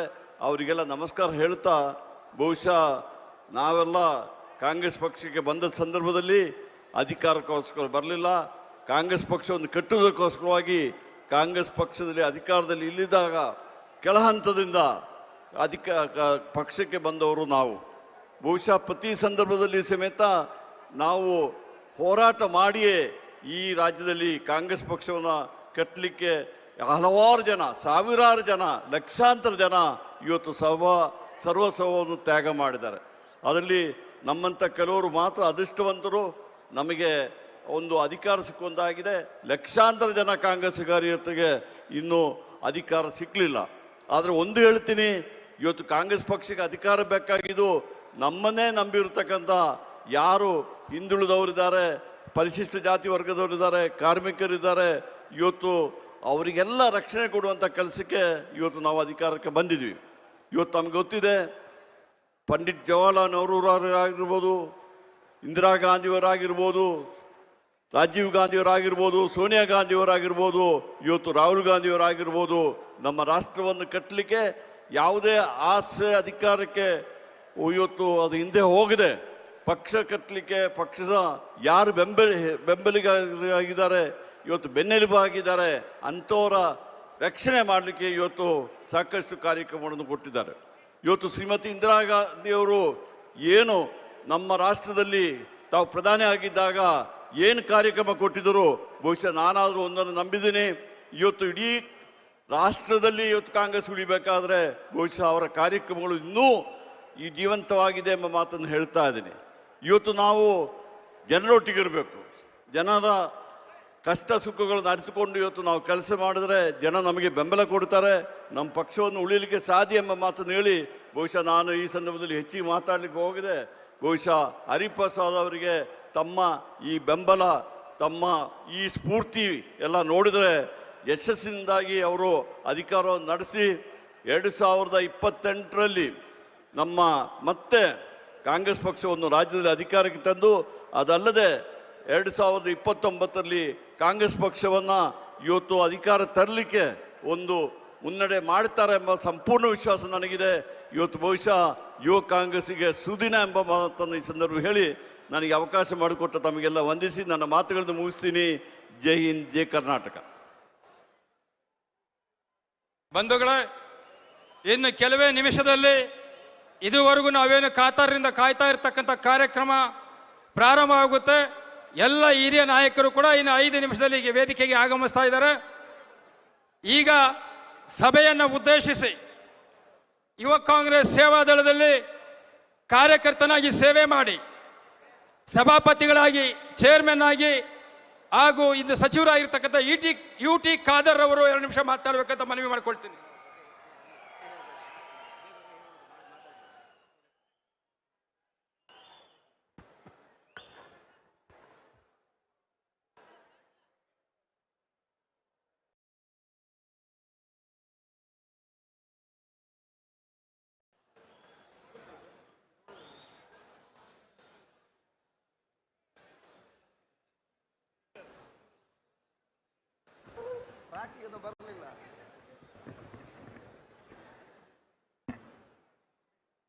ಕರ್ನಾಟಕ ಪ್ರದೇಶ ಕಾಂಗ್ರೆಸ್ಸಿನ ನೂತನ ಅಧ್ಯಕ್ಷರಾಗಿ ಆಯ್ಕೆಯಾದಂತಹ ಸನ್ಮಾನ್ಯ BK ಹರಿಪ್ರಸಾದ್ ಜಿ ಅವರ ಪದಗ್ರಹಣ ಸಂದರ್ಭದಲ್ಲಿ ಕಾಂಗ್ರೆಸ್ ಪಕ್ಷದಿಂದ ಏರ್ಪಡಿಸಲ್ಪಟ್ಟಂತಹ ಸಂಕಲ್ಪ ಸಮಾವೇಶದ ಈ ಒಂದು ಐತಿಹಾಸಿಕ ಕಾರ್ಯಕ್ರಮದ ಸಭಾ ವೇದಿಕೆಯಲ್ಲಿ ಉಪಸ್ಥಿತರಿರುವಂತಹ ನಮಗೆ ಅತ್ಯಂತ ಗೌರವಿತರು, ನಮಗೆಲ್ಲ ಹಿರಿಯರಾಗಿರುವಂತಹ, ಬಹುಶಃ ಕರ್ನಾಟಕ ರಾಜ್ಯದ ಇವತ್ತು ಶಾಶ್ವತ ಜನ ನೆನಪಿಡುವಂತಹ, ಇವತ್ತು ಜನಸಾಮಾನ್ಯ ಪರವಾಗಿ ಹಲವಾರು ಕಾರ್ಯಕ್ರಮವನ್ನು ಇವತ್ತು ತಂದು ಜನರಿಗೆ ಒಂದು ಅತ್ಯುತ್ತಮವಾದ ಆಡಳಿತ ನೀಡಿದಂತಹ, ನಮಗೆಲ್ಲರಿಗೂ ಕೂಡ ಮಾರ್ಗದರ್ಶಕರಾಗಿರುವಂತಹ ಸನ್ಮಾನ್ಯ ಸಿದ್ದರಾಮಯ್ಯಜಿ, ಮಾಜಿ ಮುಖ್ಯಮಂತ್ರಿ ಸಿದ್ದರಾಮಯ್ಯಜಿ ಅವರೇ, ಕರ್ನಾಟಕ ರಾಜ್ಯದಲ್ಲಿ ಇವತ್ತು ಪ್ರಪ್ರಥಮವಾಗಿ ಇವತ್ತು CETಯನ್ನು ತಂದು ಬಹುಶಃ ರಿಕ್ಷಾ ಚಾಲಕರು ಕೂಡ, ಚಿಕ್ಕ ಚಾಲಕರ ಡಾಕ್ಟರ್ ಆಗ್ಬೋದು, ಇಂಜಿನಿಯರ್ ಆಗ್ಬೋದು, ಬಸ್ ಚಾಲಕರ ಮಕ್ಕಳು ಕೂಡ ಇಂಜಿನಿಯರ್ ಆಗ್ಬೋದು, ಡಾಕ್ಟರ್ ಆಗ್ಬೋದು, ಐತಿಹಾಸಿಕ ಕಾನೂನನ್ನು ಕರ್ನಾಟಕ ಮುಖಾಂತರ ದೇಶಕ್ಕೆ ಕೊಟ್ಟಂತಹ ಮಾಜಿ ಮುಖ್ಯಮಂತ್ರಿ ಅಂತ ಸನ್ಮಾನ್ಯ ವೀರಪ್ಪ ಮೊಯ್ಲಿ ಅವರೇ, ವೇದಿಕೆ ಮೇಲೆ ಉಪಸ್ಥಿತವಂತಹ ನಮ್ಮೆಲ್ಲ ಗೌರವಿತರು, ಕರ್ನಾಟಕ ರಾಜ್ಯದ ಸಚಿವ ಸಂಪುಟದ ಎಲ್ಲ ಹಿರಿಯ ಸಚಿವರೇ, ಮಾಜಿ ಸಚಿವರೇ, ಈ ಕಾರ್ಯಕ್ರಮಕ್ಕೆ ಈ ದೇಶದ ವಿವಿಧ ಭಾಗದಿಂದ ಬಂದಂತಹ ಇನ್ನಿತರ ಕಾಂಗ್ರೆಸ್ ಪಕ್ಷದ ಹಿರಿಯ ನಾಯಕರುಗಳೇ, ವೇದಿಕೆ ಮೇಲೆ ಉಪಸ್ಥಿತವಂತಹ ಶಾಸಕ ಮಿತ್ರರೇ, ಮಾಜಿ ಶಾಸಕರೇ, ಗ್ರಾಮ ಮಟ್ಟದಿಂದ ಹಿಡಿದು ಜಿಲ್ಲಾ ಮಟ್ಟ ಮತ್ತು AICC ಮಟ್ಟದ ಎಲ್ಲ ನಮ್ಮ ಪದಾಧಿಕಾರಿ ವರ್ಗದವರೇ, ನನ್ನ ಮುಂದೆ ಹಿರಿಯರೇ, ಸೋದರರೇ, ಪಕ್ಷದ ನಿಷ್ಠಾವಂತ ನಮ್ಮ ತಳಮಟ್ಟದ ಕಾರ್ಯಕರ್ತ ಮಿತ್ರರೇ, ಯುವ ಕಾಂಗ್ರೆಸ್, ಸೇವಾದಳ, NSY, ಮಹಿಳಾ ಕಾಂಗ್ರೆಸ್, ಕಾರ್ಮಿಕ ಘಟಕ, ಇನ್ನಿತೆಲ್ಲ ನಮ್ಮ ಅಂಗಪಕ್ಷಗಳ ವಿಶೇಷವಾದ ನಮ್ಮ ಆ ಕಾರ್ಯಕರ್ತ ಸನ್ಮಿತ್ರರೇ, ಇವತ್ತಿನ ಕಾರ್ಯಕ್ರಮ ಅದು ಬಹುಶಃ BK ಹರಿಪ್ರಸಾದ್ ರವರ ಪದಗ್ರಹಣಕ್ಕೆ ಬಹುಶಃ ಕರ್ನಾಟಕ ಸನ್ಮಾನ್ಯ ಮುಖ್ಯಮಂತ್ರಿಯಾದ DK ಶಿವಕುಮಾರ್ ಅವರ ವಿಶೇಷವಾದ ಪ್ರೋತ್ಸಾಹ ಆಗಬಹುದು, ಸಿದ್ದರಾಮಯ್ಯರವರ ಒಂದು ಮಾರ್ಗದರ್ಶನ ಮುಖಾಂತರ ಇದೊಂದು ಸಂಪರ್ಕ ಯಾತ್ರೆ ಜೊತೆಯಲ್ಲಿ ಇದು ಕೇಂದ್ರದ BJPಗೆ ಕೊಡುವಂತ ಎಚ್ಚರಿಕೆ ಗಂಟೆ ಅಂತ ನಾನು ಹೇಳಲಿಕ್ಕೆ ನಾನು ಇವತ್ತು ಬಯಸ್ತೇನೆ.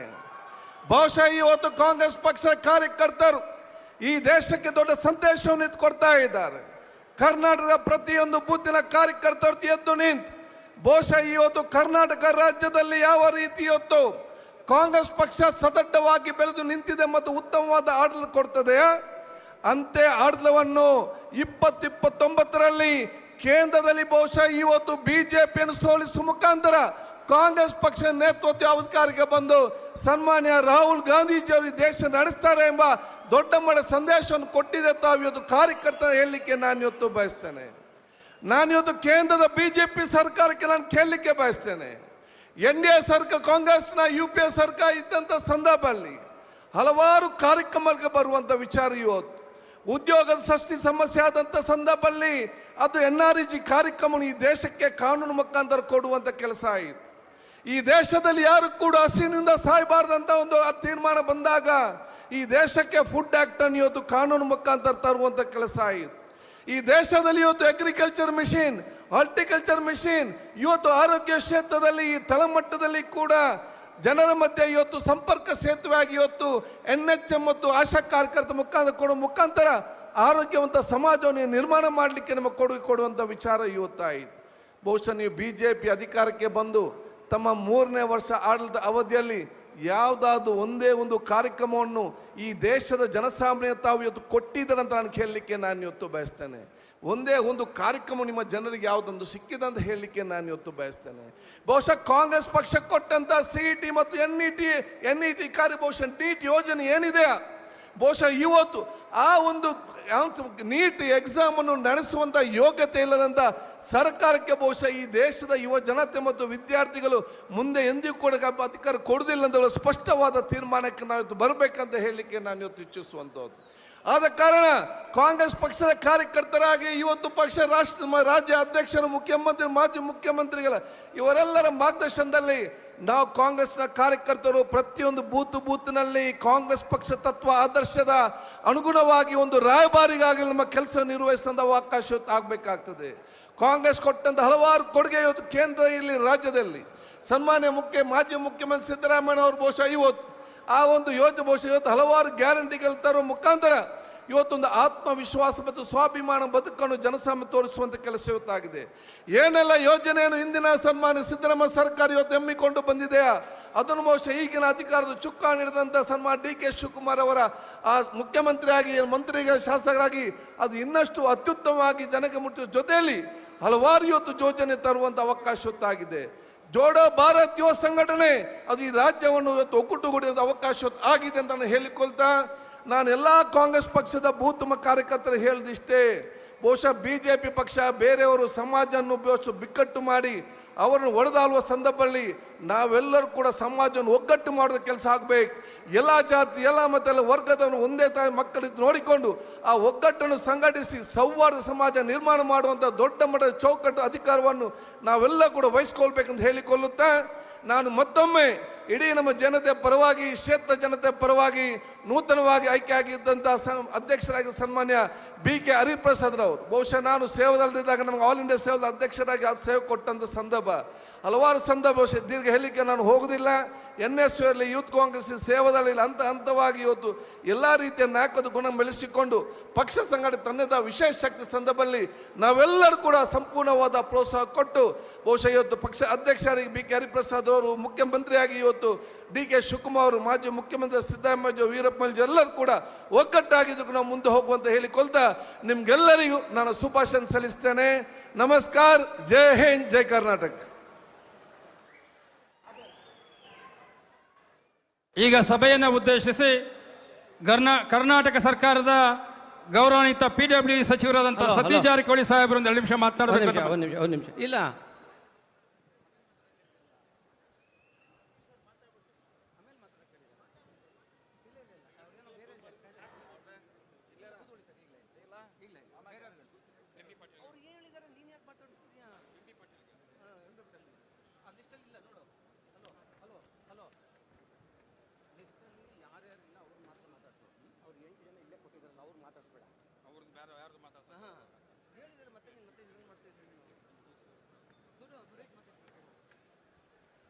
ದಯವಿಟ್ಟು ಸ್ಟೇಜ್ ಮೇಲೆ ನೀವು ಕೂತಿರೋರು ಯಾರ್ಯಾರು ಆಫೀಸ್ ಬೇರರ್ಸ್ ಕೂತಿದ್ದೀರಿ, ಸೀನಿಯರ್ಸ್ ಬಂದರೆ ದಯವಿಟ್ಟು ಅವಕಾಶ ಮಾಡಿಕೊಡಿ. ಶಾಸಕರು ಬಂದಾಗ ನೀವು ಬಂದು ಸೈಡಿಗೆ ಬನ್ನಿ, ಎಲ್ಲ ಆಫೀಸ್ ಬೇರರ್ಸ್ ಯಾರಿದ್ದೀರಿ ಅವರು, ಯಾಕೆಂದರೆ ಅವರೆಲ್ಲ ಬಂದಾಗ ಅವ್ರಿಗೆ ಎಲ್ಲ ಹೊರಗಡೆ ಹೋಗ್ತಾ ಇದ್ದಾರೆ ಕೆಲವರೆಲ್ಲ, ಶಾಸಕರು ಹಂಗೆ ಹೋಗಿ ಬಿಡಬೇಡಿ ದಯವಿಟ್ಟು.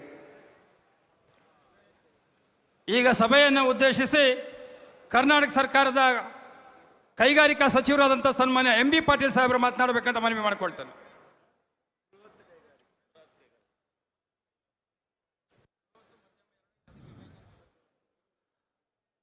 ಕರ್ನಾಟಕ ಕಾಂಗ್ರೆಸ್ ಪಕ್ಷದ ನೂತನ ಅಧ್ಯಕ್ಷರಾಗಿ ಪದಗ್ರಹಣ ಹೊಂದಿರುವಂಥ ನಮ್ಮ ಕಾಂಗ್ರೆಸ್ ಪಕ್ಷದ ಹಿರಿಯ ನಾಯಕರಾದಂಥ ಶ್ರೀ BK ಹರಿಪ್ರಸಾದ್ ಅವರ ಪದಗ್ರಹಣ ಕಾರ್ಯಕ್ರಮದಲ್ಲಿ ವೇದಿಕೆ ಮೇಲೆ ಆಸೀನರಾದಂಥ ನಮ್ಮೆಲ್ಲರ ನೆಚ್ಚಿನ ನಾಯಕರು, ಬಡವರ, ರೈತರ, ಹಿಂದುಳಿದವರ, ಅಲ್ಪಸಂಖ್ಯಾತರ, ಶೋಷಿತರ ಧ್ವನಿಯಾಗಿ 8 ವರ್ಷಗಳ ಕಾಲ ಸುದೀರ್ಘವಾಗಿ ಹೋತನು ಸಹ ಈ ಕರ್ನಾಟಕ ರಾಜ್ಯವನ್ನು ಅನೇಕ ಕಾರ್ಯಕ್ರಮಗಳ ಮೂಲಕ ಇವತ್ತು ಸೇವೆಯನ್ನು ಮಾಡಿ ಇವತ್ತು ನಮ್ಮೆಲ್ಲರಿಗೂ ಅಭಿಮಾನದ ನಾಯಕರಾಗಿರುವಂಥ ಸನ್ಮಾನ್ಯ ಶ್ರೀ ಸಿದ್ದರಾಮಯ್ಯ ಸಾಹೇಬ್ರೆ, ಮಾಜಿ ಮುಖ್ಯಮಂತ್ರಿಗಳು, ಹಿರಿಯರು, ವಿಶೇಷವಾಗಿ ಅವರ ಒಂದು ಅವಧಿಯಲ್ಲಿ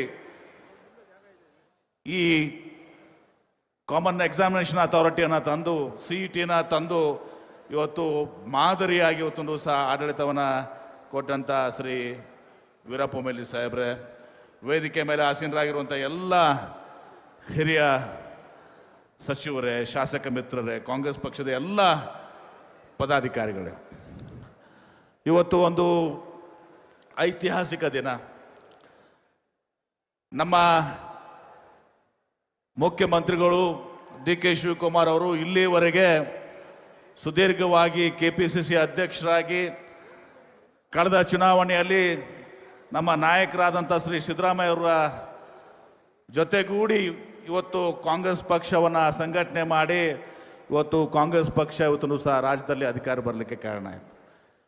ಇವತ್ತು ಅವರು ಮುಖ್ಯಮಂತ್ರಿ ಆದಮೇಲೆ ಆ ಸ್ಥಾನವನ್ನು ನಮ್ಮ ಕಾಂಗ್ರೆಸ್ ಪಕ್ಷದ ನಾಯಕರು, ವಿಶೇಷವಾಗಿ ನಮ್ಮೆಲ್ಲರ ನೆಚ್ಚಿನ ನಾಯಕಿ ಶ್ರೀಮತಿ ಸೋನಿಯಾ ಗಾಂಧಿಯವರು, ನಮ್ಮ ದೇಶದ ಮುಂದಿನ ಭವಿಷ್ಯ ಇವತ್ತೊಂದು ಸಹ ಮುಂದಿನ ಪ್ರಧಾನಮಂತ್ರಿಗಳಾಗುವಂಥ ಒಂದು ಸಾಮರ್ಥ್ಯವನ್ನು ಹೊಂದಿ ಇವತ್ತೊಂದು ಸಹ ಜನರಿಗೆ ಅನೇಕ ವಿಷಯಗಳ ಮೇಲೆ ಯುವಕರಿಗೆ ಒಂದು ಆಶಾದಾಯಕವಾಗಿರುವಂಥ ಶ್ರೀ ರಾಹುಲ್ ಗಾಂಧಿಯವರು, ಅದೇ ರೀತಿ ನಮ್ಮ ಹಿರಿಯರು, ನಮ್ಮೆಲ್ಲರಿಗೂ ಕೂಡ ಹಿರಿಯರು, AICC ಅಧ್ಯಕ್ಷರಾಗಿರುವಂಥ ಶ್ರೀ ಮಲ್ಲಿಕಾರ್ಜುನ್ ಖರ್ಗೆ ಸಾಹೇಬರು ಇವತ್ತು ನಮ್ಮ ರಾಜ್ಯದವರಾಗಿ ಸುಮಾರು 50 ವರ್ಷ ಅವರ ಒಂದು ಆಡಳಿತ ಅನುಭವ ಇವತ್ತೊಂದು ಸಹ ಅವರು ಹಾಗೂ ಸಿದ್ದರಾಮಯ್ಯ ಸಾಹೇಬರು, ನಮ್ಮ ಕಾಂಗ್ರೆಸ್ ಪಕ್ಷದ ನಾಯಕರು, KPCCಯ ಪ್ರಧಾನದರ್ಶಿಗಳು ಅಂತ ಶ್ರೀ ವೇಣುಗೋಪಾಲ್ ಅವರು, ಸುರ್ಜೇವಾಲ್ ಅವರು ಎಲ್ಲರೂ ಕೂಡಿ ಇವತ್ತೊಂದು ಸಹ BK ಹರಿಪ್ರಸಾದ್ ಅವ್ರನ್ನ ಆಯ್ಕೆ ಮಾಡಿದರು.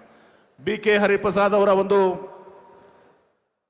ರಾಜಕೀಯ ಜೀವನದ ಹಾದಿಯನ್ನು ನೋಡಿದಾಗ ಅವರು NSY, ಯುವ ಕಾಂಗ್ರೆಸ್, ಸೇವಾದಳ ಎಲ್ಲದರಲ್ಲಿ ಇವತ್ತು ಸಹ ಅವರು ಸಂಘಟನೆ ಮಾಡ್ಕೊಂಡು ಬಂದು ಬಹುಶಃ ಇವತ್ತು ಕಾಂಗ್ರೆಸ್ ಪಕ್ಷದ ಆದರ್ಶಗಳೇನಿದಾವೆ, ಸಿದ್ಧಾಂತಗಳೇನಿದಾವೆ, ಅದು ಬುದ್ಧ, ಬಸವ, ಅಂಬೇಡ್ಕರ್, ನಾರಾಯಣ ಗುರುಗಳ ಒಂದು ಹಾದಿಯಲ್ಲಿ ಅವರ ಒಂದು ಸತ್ತ ಸಿದ್ಧಾಂತ ಮೇಲೆ ನಡ್ಕೊಂಡ್ಬಂದು ಇವತ್ತು ಕೋಮವಾದಿಗಳ ವಿರೋಧವಾಗಿ ಇವತ್ತು ಸಹ ನಿರಂತರವಾಗಿ ಇವತ್ತು ಸಹ ಹೋರಾಟ ಮಾಡ್ಕೊಂಡ್ಬಂದು ಕಾಂಗ್ರೆಸ್ ಪಕ್ಷದ ಸಿದ್ಧಾಂತವನ್ನು ಎತ್ತಿ ಹಿಡಿಲಿಕ್ಕೆ ಇವತ್ತು ಸಹ ನಮ್ಮ BK ಹರಿಪ್ರಸಾದ್ ಅವರು ಯಾವಾಗಲೂ ಕೂಡ ಮುಂಚೂಣಿಯಲ್ಲಿ ಇದ್ರು ಅಂತ ಹೇಳಿದ್ರಕ್ಕೆ ಹೆಮ್ಮೆ ಅನ್ನಿಸ್ತದೆ.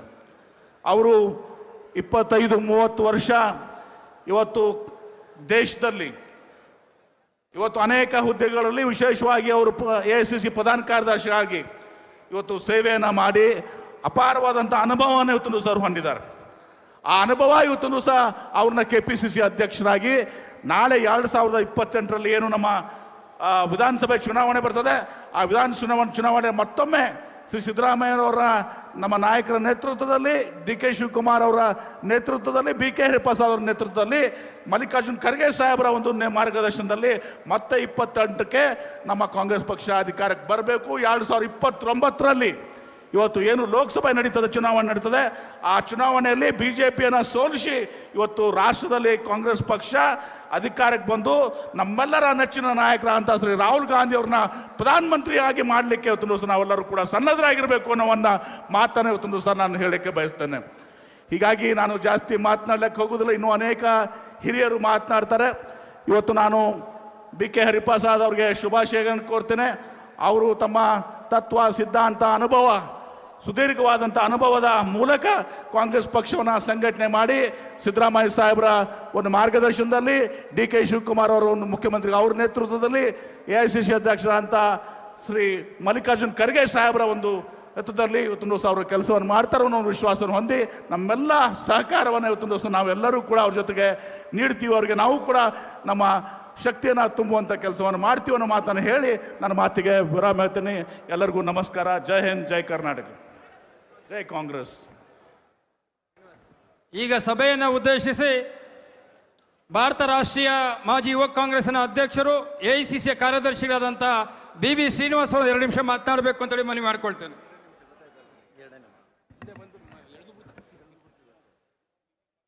ಇವತ್ತು ರಾಜ್ಯದ ಮೂಲೆ ಮೂಲೆಗಳಿಂದ ಬಂದಿರುವಂಥ ಎಲ್ಲ ಕಾಂಗ್ರೆಸ್ ಕಾರ್ಯಕರ್ತರಿಗೆ ವಿಶೇಷವಾಗಿ ಅಭಿನಂದನೆಗಳನ್ನ ಸಲ್ಲಿಸ್ತೀನಿ.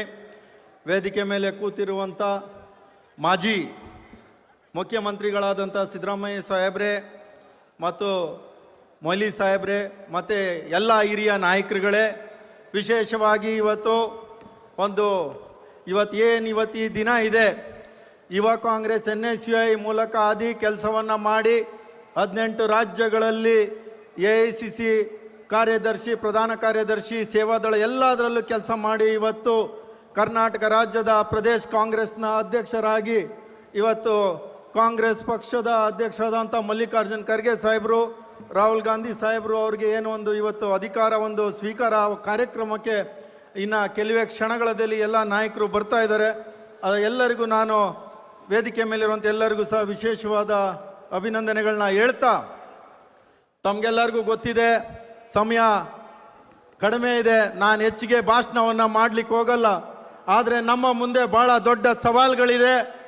ಯಾವ ರೀತಿ BJP ಕೇಂದ್ರ ಸರ್ಕಾರದಲ್ಲಿ ಪ್ರತಿಯೊಂದು ದಿನ ಸುಳ್ಳುಗಳನ್ನು ಹೇಳೋದು ಬಿಟ್ಟು ಬೇರೆ ಯಾವುದೇ ರೀತಿಯಾದಂಥ ಕೆಲಸಗಳನ್ನು ಮಾಡಿಲ್ಲ. ಆದರೆ ನಮ್ಮ ನೆಚ್ಚಿನ ಸರ್ಕಾರ, ನಿಮ್ಮೆಲ್ಲರ ನೆಚ್ಚಿನ ಏನು ನಂಬರ್ 1 CM ಅಂತ ಈಗ ತಾನೇ ಬೈರೇಗೌಡರು ಹೇಳಿದ್ರು, DK ಶಿವಕುಮಾರ್ ಸಾಹೇಬರು ಬಂದ ತಕ್ಷಣ ಮತ್ತೆ ಗ್ಯಾರಂಟಿಯನ್ನು ಕೊಟ್ಟು ಇಡೀ ರಾಜ್ಯದ ವಿದ್ಯಾರ್ಥಿಗಳು, ಇಡೀ ರಾಜ್ಯದ ಸಾಮಾನ್ಯ ಜನರು ಮತ್ತು ಯುವಕರು ಏನೊಂದು ಅನ್ಎಂಪ್ಲಾಯ್ಮೆಂಟ್ ಇಂದ ಓಡಾಡ್ತಾ ಇದ್ದಾರೆ, ಅವ್ರಿಗೆಲ್ಲರಿಗೂ ಮುಂದಿನ ದಿನಗಳಲ್ಲಿ ಉದ್ಯೋಗವನ್ನು ಕಲ್ಪಿಸಿಕೊಡೋ ಅಂತ ಏನು ಒಂದು ಗ್ಯಾರಂಟಿಯನ್ನು ಕೊಟ್ಟಿದ್ದಾರೆ. ಈ ವಿಚಾರಗಳನ್ನ ನಾವೆಲ್ಲರೂ ಮನೆ ಮನೆ ಬಾಗಿಲಿಗೆ ತೆಗೆದುಕೊಂಡು ಹೋಗಬೇಕು. ಮತ್ತು ಏನು BJP ಅವರು ಪ್ರತಿದಿನ ಏನೇನು ಇಡೀ ದೇಶದಲ್ಲಿ ತಾವು ಯಾವುದೇ ರಾಜ್ಯದ ಪೇಪರನ್ನು ನೋಡಿದ್ರೆ ಫ್ರಂಟ್ ಲೈನಲ್ಲಿ, ಯಾವುದೇ ರಾಜ್ಯದ TV ನೋಡಿದ್ರೆ ಆ ಟಿವಿಲಿ ಏನಪ್ಪ ಅಂದರೆ ಅತಿ ಹೆಚ್ಚು ಕರಪ್ಷನ್, ಬೆಲೆ ಏರಿಕೆ, ನಿರುದ್ಯೋಗ, ಪೇಪರ್ ಲೀಕ್, ಈ ರೀತಿಯಾದಂಥ ವಿಚಾರಗಳು ಪ್ರಮುಖ ಪುಟದಲ್ಲಿ ಒಂದು ಬರೋ ಅಂಥದ್ದು ನಾವೆಲ್ಲರೂ ನೋಡಿದ್ದೀವಿ. ಇವ್ರದ್ದು ಏನು ವಿಶ್ವಗುರು ಅಂತ ಹೇಳಿ ಇಡೀ ದೇಶಕ್ಕೆ ಸುಳ್ಳು ಹೇಳೋವಂಥ ಕೆಲಸವನ್ನ ಮಾಡಿದ್ರು, ಯುದ್ಧ ನಿಲ್ಲಿಸ್ತಾರೆ ಅಂತ ಹೇಳಿದ್ರು. ಆದರೆ ಇವ್ರ ಕೈಲಿ 12 ವರ್ಷದಿಂದ 89 ಬಾರಿ ಪೇಪರ್ ಲೀಕ್ ಆಗಿರೋದನ್ನ ನಿಲ್ಲಿಸಲಿಕ್ಕೆ ಇವ್ರ ಕೈಲಿ ಸಾಧ್ಯ ಇಲ್ಲ. ಯಾರು ಧರ್ಮೇಂದ್ರ ಪ್ರಧಾನ್ ಅಂತ ಇದ್ದಾನೆ, ಎಜುಕೇಶನ್ ಮಿನಿಸ್ಟ್ರು, ಒಬ್ಬ ಮೂರ್ಖನನ್ನ ಅವರು ಮಿನಿಸ್ಟರ್ನಾಗಿ ಮಾಡಿದ್ದಾರೆ. ಆದರೆ ಅವನ ಇವತ್ತವರೆಗೂ ಅವನ ಏನೊಂದು ಅಧಿಕಾರನ ವಾಪಸ್ ತೆಗೆದುಕೊಳ್ಳಕ್ಕೆ ಇವ್ರ ಕೈಲೇ ಆಗಿಲ್ಲ. ಅವನ ಹೆಸರು ಚೇಂಜ್, ಎಲ್ಲದರಲ್ಲೂ ಹೆಸರು ಚೇಂಜ್ ಮಾಡೋದ್ರಲ್ಲಿ BJP ಅವರು ನಿಸೀಮ್ರು. ಅವ್ರಿಗೆ ನಾನು ಲೀಗ್ ಪ್ರಧಾನ್ ಅಂತ ಹೆಸರನ್ನ ಇವರು ಇಡಬೇಕು BJP ಅವರು. ಮತ್ತೆ ಏನು JDS BJP ಇವರೆಲ್ಲರೂ ಸೇರಿ ಮೈತ್ರಿ ಆಗಿದ್ದಾರೆ. ನನ್ಗನ್ಸುತ್ತೆ ಅವ್ರದ್ದು ಲೀಸ್ ಸಮಯ ಮುಗ್ದೋಗ್ತಾ ಬಂದಿದೆ, ಮತ್ತೆ ರಿನಿವಲ್ ಆಗೋದು ಸಾಧ್ಯತೆ ಇಲ್ಲ BJP ಜೊತೆ ಅಂತ ಮೇಲ್ನೋಟಕ್ಕೆ ಎದ್ದು ಕಾಣ್ತಾ ಇದೆ. ನಾವೆಲ್ಲರೂ ಸೇರಿ ಈ ಕರ್ನಾಟಕ ರಾಜ್ಯದಲ್ಲಿ ಮತ್ತೆ DK ಶಿವಕುಮಾರ್ ಅವರ ನೇತೃತ್ವದಲ್ಲಿ ಕಾಂಗ್ರೆಸ್ ಪಕ್ಷವನ್ನ ಅಧಿಕಾರಕ್ಕೆ ತಂದು 2029ರಲ್ಲಿ ಡೆಲ್ಲಿಯಲ್ಲಿ ರಾಹುಲ್ ಗಾಂಧಿ ಅವರನ್ನ ಈ ದೇಶದ ಪ್ರಧಾನ ಮಂತ್ರಿಯನ್ನಾಗಿ ಮಾಡಬೇಕು ಅಂತ ನಾವೆಲ್ಲರೂ ಹಗಲು ರಾತ್ರಿಯನ್ನ ಹೋರಾಡಬೇಕು. ಮತ್ತೆ ಈ ದೇಶದ ಸಂವಿಧಾನವನ್ನು ಉಳಿಸ್ಲಿಕ್ಕೆ ನಾವೆಲ್ಲ ಒಗ್ಗಟ್ಟಾಗಿ ದುಡಿಬೇಕು ಅಂತ ಹೇಳಿ ನನಗೆ 2 ನಿಮಿಷ ಮಾತಾಡಲಿಕ್ಕೆ ಅವಕಾಶ ಕೊಟ್ಟಿದ್ದಕ್ಕೆ ನಾನು ಧನ್ಯವಾದಗಳನ್ನ ಹೇಳ್ತಾ ನಾನು 2 ಮಾತನ್ನು ಮುಗಿಸ್ತೀನಿ. ಜೈ ಹಿಂದ್, ಜೈ ಕಾಂಗ್ರೆಸ್ ಪಾರ್ಟಿ. ಕರ್ನಾಟಕ ಸರ್ಕಾರದ ಗ್ರಾಮೀಣಾಭಿವೃದ್ಧಿ ಸಚಿವರಾದಂಥ ಸನ್ಮಾನ್ಯ ಈಶ್ವರ್ ಖಂಡ್ರೆ ಸಾಹೇಬರು 2 ನಿಮಿಷ ಮಾತನಾಡಬೇಕು ಅಂತೇಳಿ ಮನವಿ ಮಾಡಿಕೊಳ್ತಾನೆ.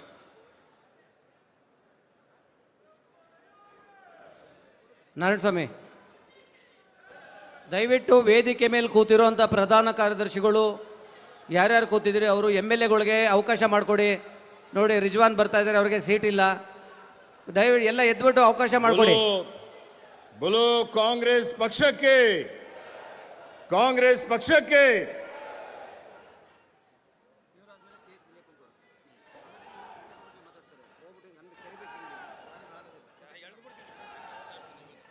ಇವತ್ತಿನ ಈ ಒಂದು ಸಂಕಲ್ಪ ಸಮಾವೇಶ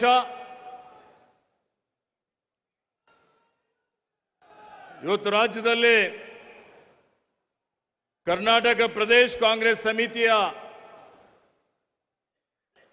ಅಧ್ಯಕ್ಷರಾಗಿ ನೇಮಕಗೊಂಡಂತ ಅತ್ಯಂತ ಹಿರಿಯರು ಆತ್ಮೀಯರಾದಂಥ ಮಾನ್ಯ BK ಹರಿಪ್ರಸಾದ್ ರವರ ಅಧ್ಯಕ್ಷ ಸ್ಥಾನದ ಪದಗ್ರಹಣ ಕಾರ್ಯಕ್ರಮ. ಈ ಕಾರ್ಯಕ್ರಮದಲ್ಲಿ ಉಪಸ್ಥಿತರಿರುವಂತಹ ನಿಮ್ಮೆಲ್ಲರ ನೆಚ್ಚಿನ ನಾಯಕರು, ಜನಸಮೂಹದ ನಾಯಕರು, ಜನಮಾನಸದ ನಾಯಕರಾದಂಥ ಮಾಜಿ ಮುಖ್ಯಮಂತ್ರಿಗಳಾದ ಮಾನ್ಯ ಶ್ರೀ ಸಿದ್ದರಾಮಯ್ಯಜಿ ಅವರೇ, ನನಗೆ ಅತ್ಯಂತ ಆತ್ಮೀಯರು, ಇನ್ನೋರ್ವ ಅತ್ಯಂತ ಮುತ್ಸದ್ದಿ ರಾಜಕಾರಣಿಗಳು ಆದಂಥ ಮಾಜಿ ಮುಖ್ಯಮಂತ್ರಿಗಳಾದ ಮಾನ್ಯ ವೀರಪ್ಪ ಮೊಯ್ಲಿ ಸರ್ ಅವರೇ, ವೇದಿಕೆ ಮೇಲೆ ಆಸೀನರಾದಂಥ ಎಲ್ಲ ಮಾಜಿ ಪ್ರದೇಶ ಕಾಂಗ್ರೆಸ್ ಸಮಿತಿ ಅಧ್ಯಕ್ಷರುಗಳೇ, ಸಚಿವ ಸಂಪುಟದ ಸದಸ್ಯರುಗಳೇ, ಮಾಜಿ ಮಂತ್ರಿಗಳೇ, ಶಾಸಕರೇ, ಜಿಲ್ಲಾ ಕಾಂಗ್ರೆಸ್ ಅಧ್ಯಕ್ಷರೇ, ಮುಂಚೂಣಿ ಘಟಕದ ಪದಾಧಿಕಾರಿಗಳೇ, ಎಲ್ಲ ಕಾಂಗ್ರೆಸ್ನ ಪದಾಧಿಕಾರಿಗಳೇ, ಎಲ್ಲ ಅಣ್ಣ ತಮ್ಮಂದಿರೇ, ಅಕ್ಕ ತಂಗಿಯಂದಿರೇ, ಮಾಧ್ಯಮದ ಮಿತ್ರರೇ, ಕಾಂಗ್ರೆಸ್ ಅಭಿಮಾನಿಗಳೇ, ಬಂಧುಗಳೇ, ನಿಮ್ಮೆಲ್ಲರಿಗೆ ಇವತ್ತಿನ ಒಂದು ಕಾರ್ಯಕ್ರಮದ ಹಾರ್ದಿಕ ಅಭಿನಂದನೆ ಮತ್ತು ಶುಭಾಶಯಗಳನ್ನು ಕೋರ್ತಾ ಇದ್ದೇನೆ. ಆತ್ಮೀಯ ಬಂಧುಗಳೇ, ಇವತ್ತು ನಮ್ಮೆಲ್ಲರಿಗೆ ಅತ್ಯಂತ ಹರ್ಷದ ಸಂಗತಿಯಾಗಿದೆ. ಏಕೆಂದರೆ 3 ವರ್ಷದ ಕೆಳಗಡೆ ಅತ್ಯಂತ ಹೋರಾಟ ಮಾಡಿ ನಮ್ಮೆಲ್ಲರ ನೆಚ್ಚಿನ ನಾಯಕರಾದಂಥ ಮಾನ್ಯ DK ಶಿವಕುಮಾರ್ ಅವರ ಅಧ್ಯಕ್ಷತೆಯಲ್ಲಿ ಮತ್ತು ನಮ್ಮ ನೆಚ್ಚಿನ ನಾಯಕರಾದಂಥ ಮಾನ್ಯ ಸಿದ್ದರಾಮಯ್ಯ ಸರ್ ಅವರ ನಾಯಕತ್ವದಲ್ಲಿ ಇವತ್ತು ನಾವು ಅಧಿಕಾರಕ್ಕೆ ಬಂದು ಈ 3 ವರ್ಷಗಳವರೆಗೆ ಅತ್ಯಂತ ಜನಪರ ಜೀವಪರ ಆಡಳಿತ ಕೊಟ್ಟ ಮಾತಿನಂತೆ ನಡೆದು ಎಲ್ಲ ಭರವಸೆಗಳನ್ನು ಈಡೇರಿಸಿ ಇವತ್ತು ನಾವು ಕಾಂಗ್ರೆಸ್ ಪಕ್ಷವನ್ನು ಮುನ್ನಡೆಸುವಂತ ಕೆಲಸವನ್ನು ಮಾಡ್ತಾ ಇದ್ದೇವೆ. ಈಗ ಕಾಂಗ್ರೆಸ್ ಪಕ್ಷಕ್ಕೆ ಅತ್ಯಂತ ನಿಷ್ಠರು ಅಂದರೆ ಹರಿಪ್ರಸಾದ್ ಅವರು ಅಂತ ಹೇಳಿದ್ರೆ ಇವತ್ತು ಪಕ್ಷ ನಿಷ್ಠ ಬೇರೆ ಇಲ್ಲ, ಹರಿಪ್ರಸಾದ್ ಬೇರೆ ಇಲ್ಲ ಅಂತ ಹೇಳಿ ಬಹಳ ಹೆಮ್ಮೆಯಿಂದ ನಾವೆಲ್ಲ ಹೇಳ್ಬೋದು. ಹೀಗಾಗಿ BK ಹರಿಪ್ರಸಾದ್ ಅವರು ಇವತ್ತು ಕಾಂಗ್ರೆಸ್ ಪಕ್ಷದ PCC ಅಧ್ಯಕ್ಷರಾಗಿ ಅಧಿಕಾರ ವಹಿಸಿಕೊಳ್ತಾ ಇದ್ದಾರೆ.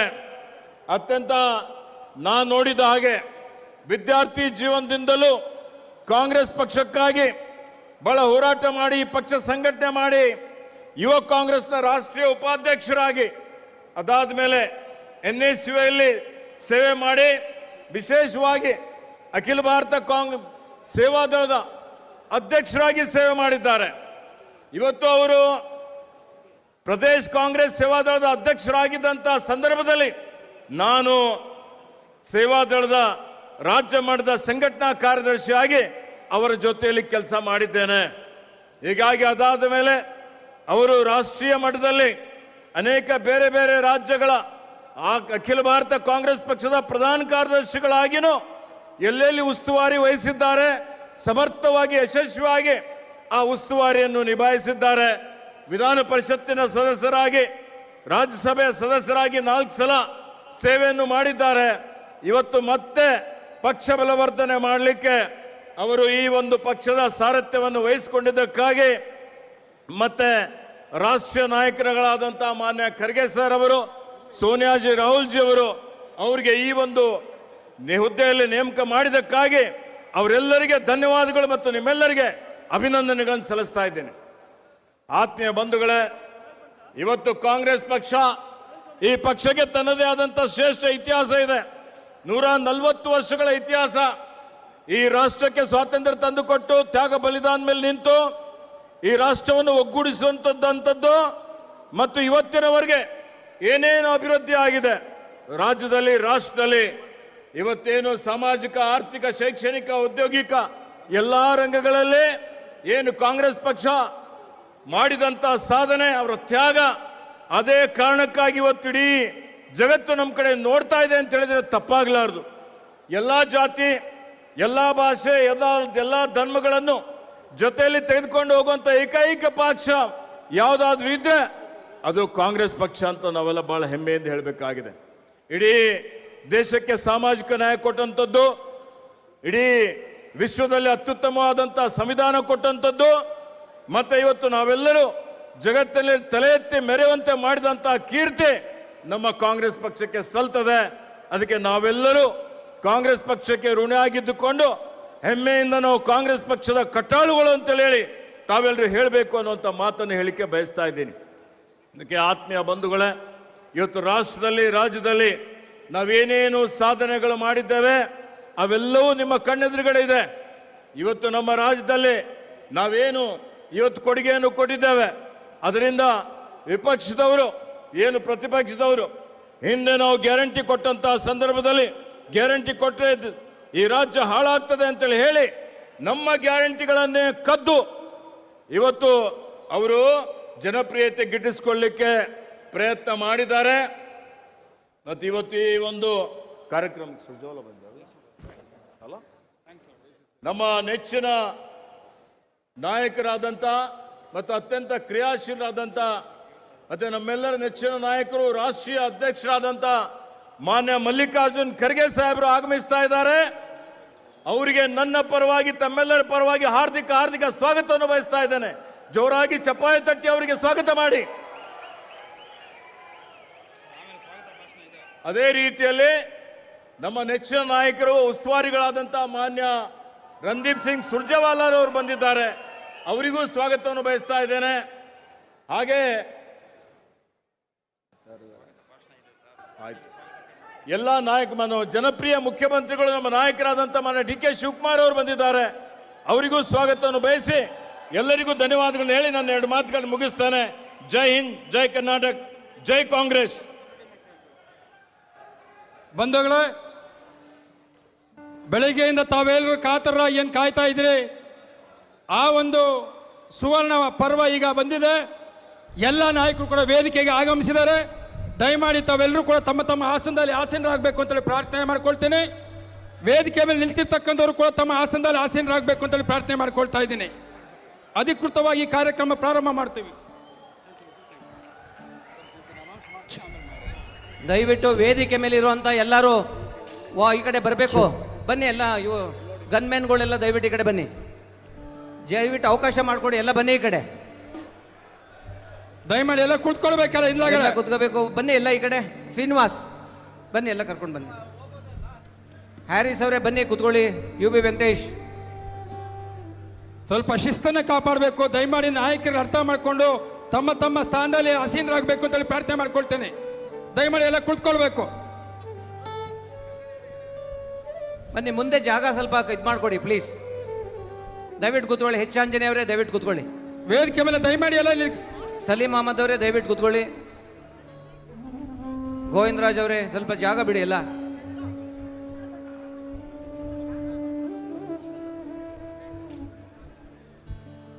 ಸ್ಟೇಜ್ ಮೇಲಿರೋ ಮನ್ಸೂರ್ ಬನ್ನಿ, ಆಯ್ತಲ್ಲ, ನೀವೇ ಖಾಲಿ ಮಾಡಿಸಿ. ಅಲ್ಲಿ ಗೌತಮ್ ಬನ್ನಿ, ಆಯ್ತು ಬನ್ನಿ. ದಯಮಾಡಿ ಎಲ್ಲ ಕೂತ್ಕೊಳ್ಳಿ, ಕಾರ್ಯಕ್ರಮ ಪ್ರಾರಂಭ ಮಾಡ್ತಾ ಇದೀವಿ ಈಗ. ಬನ್ನಿ ದಯವಿಟ್ಟು.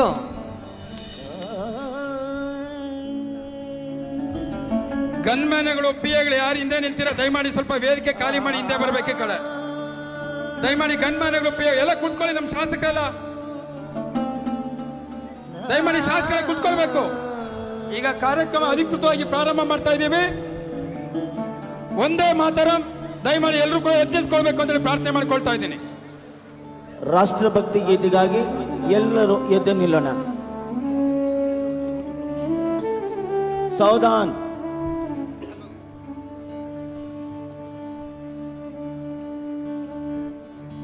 ಒಂದೇ ಮಾತರಂ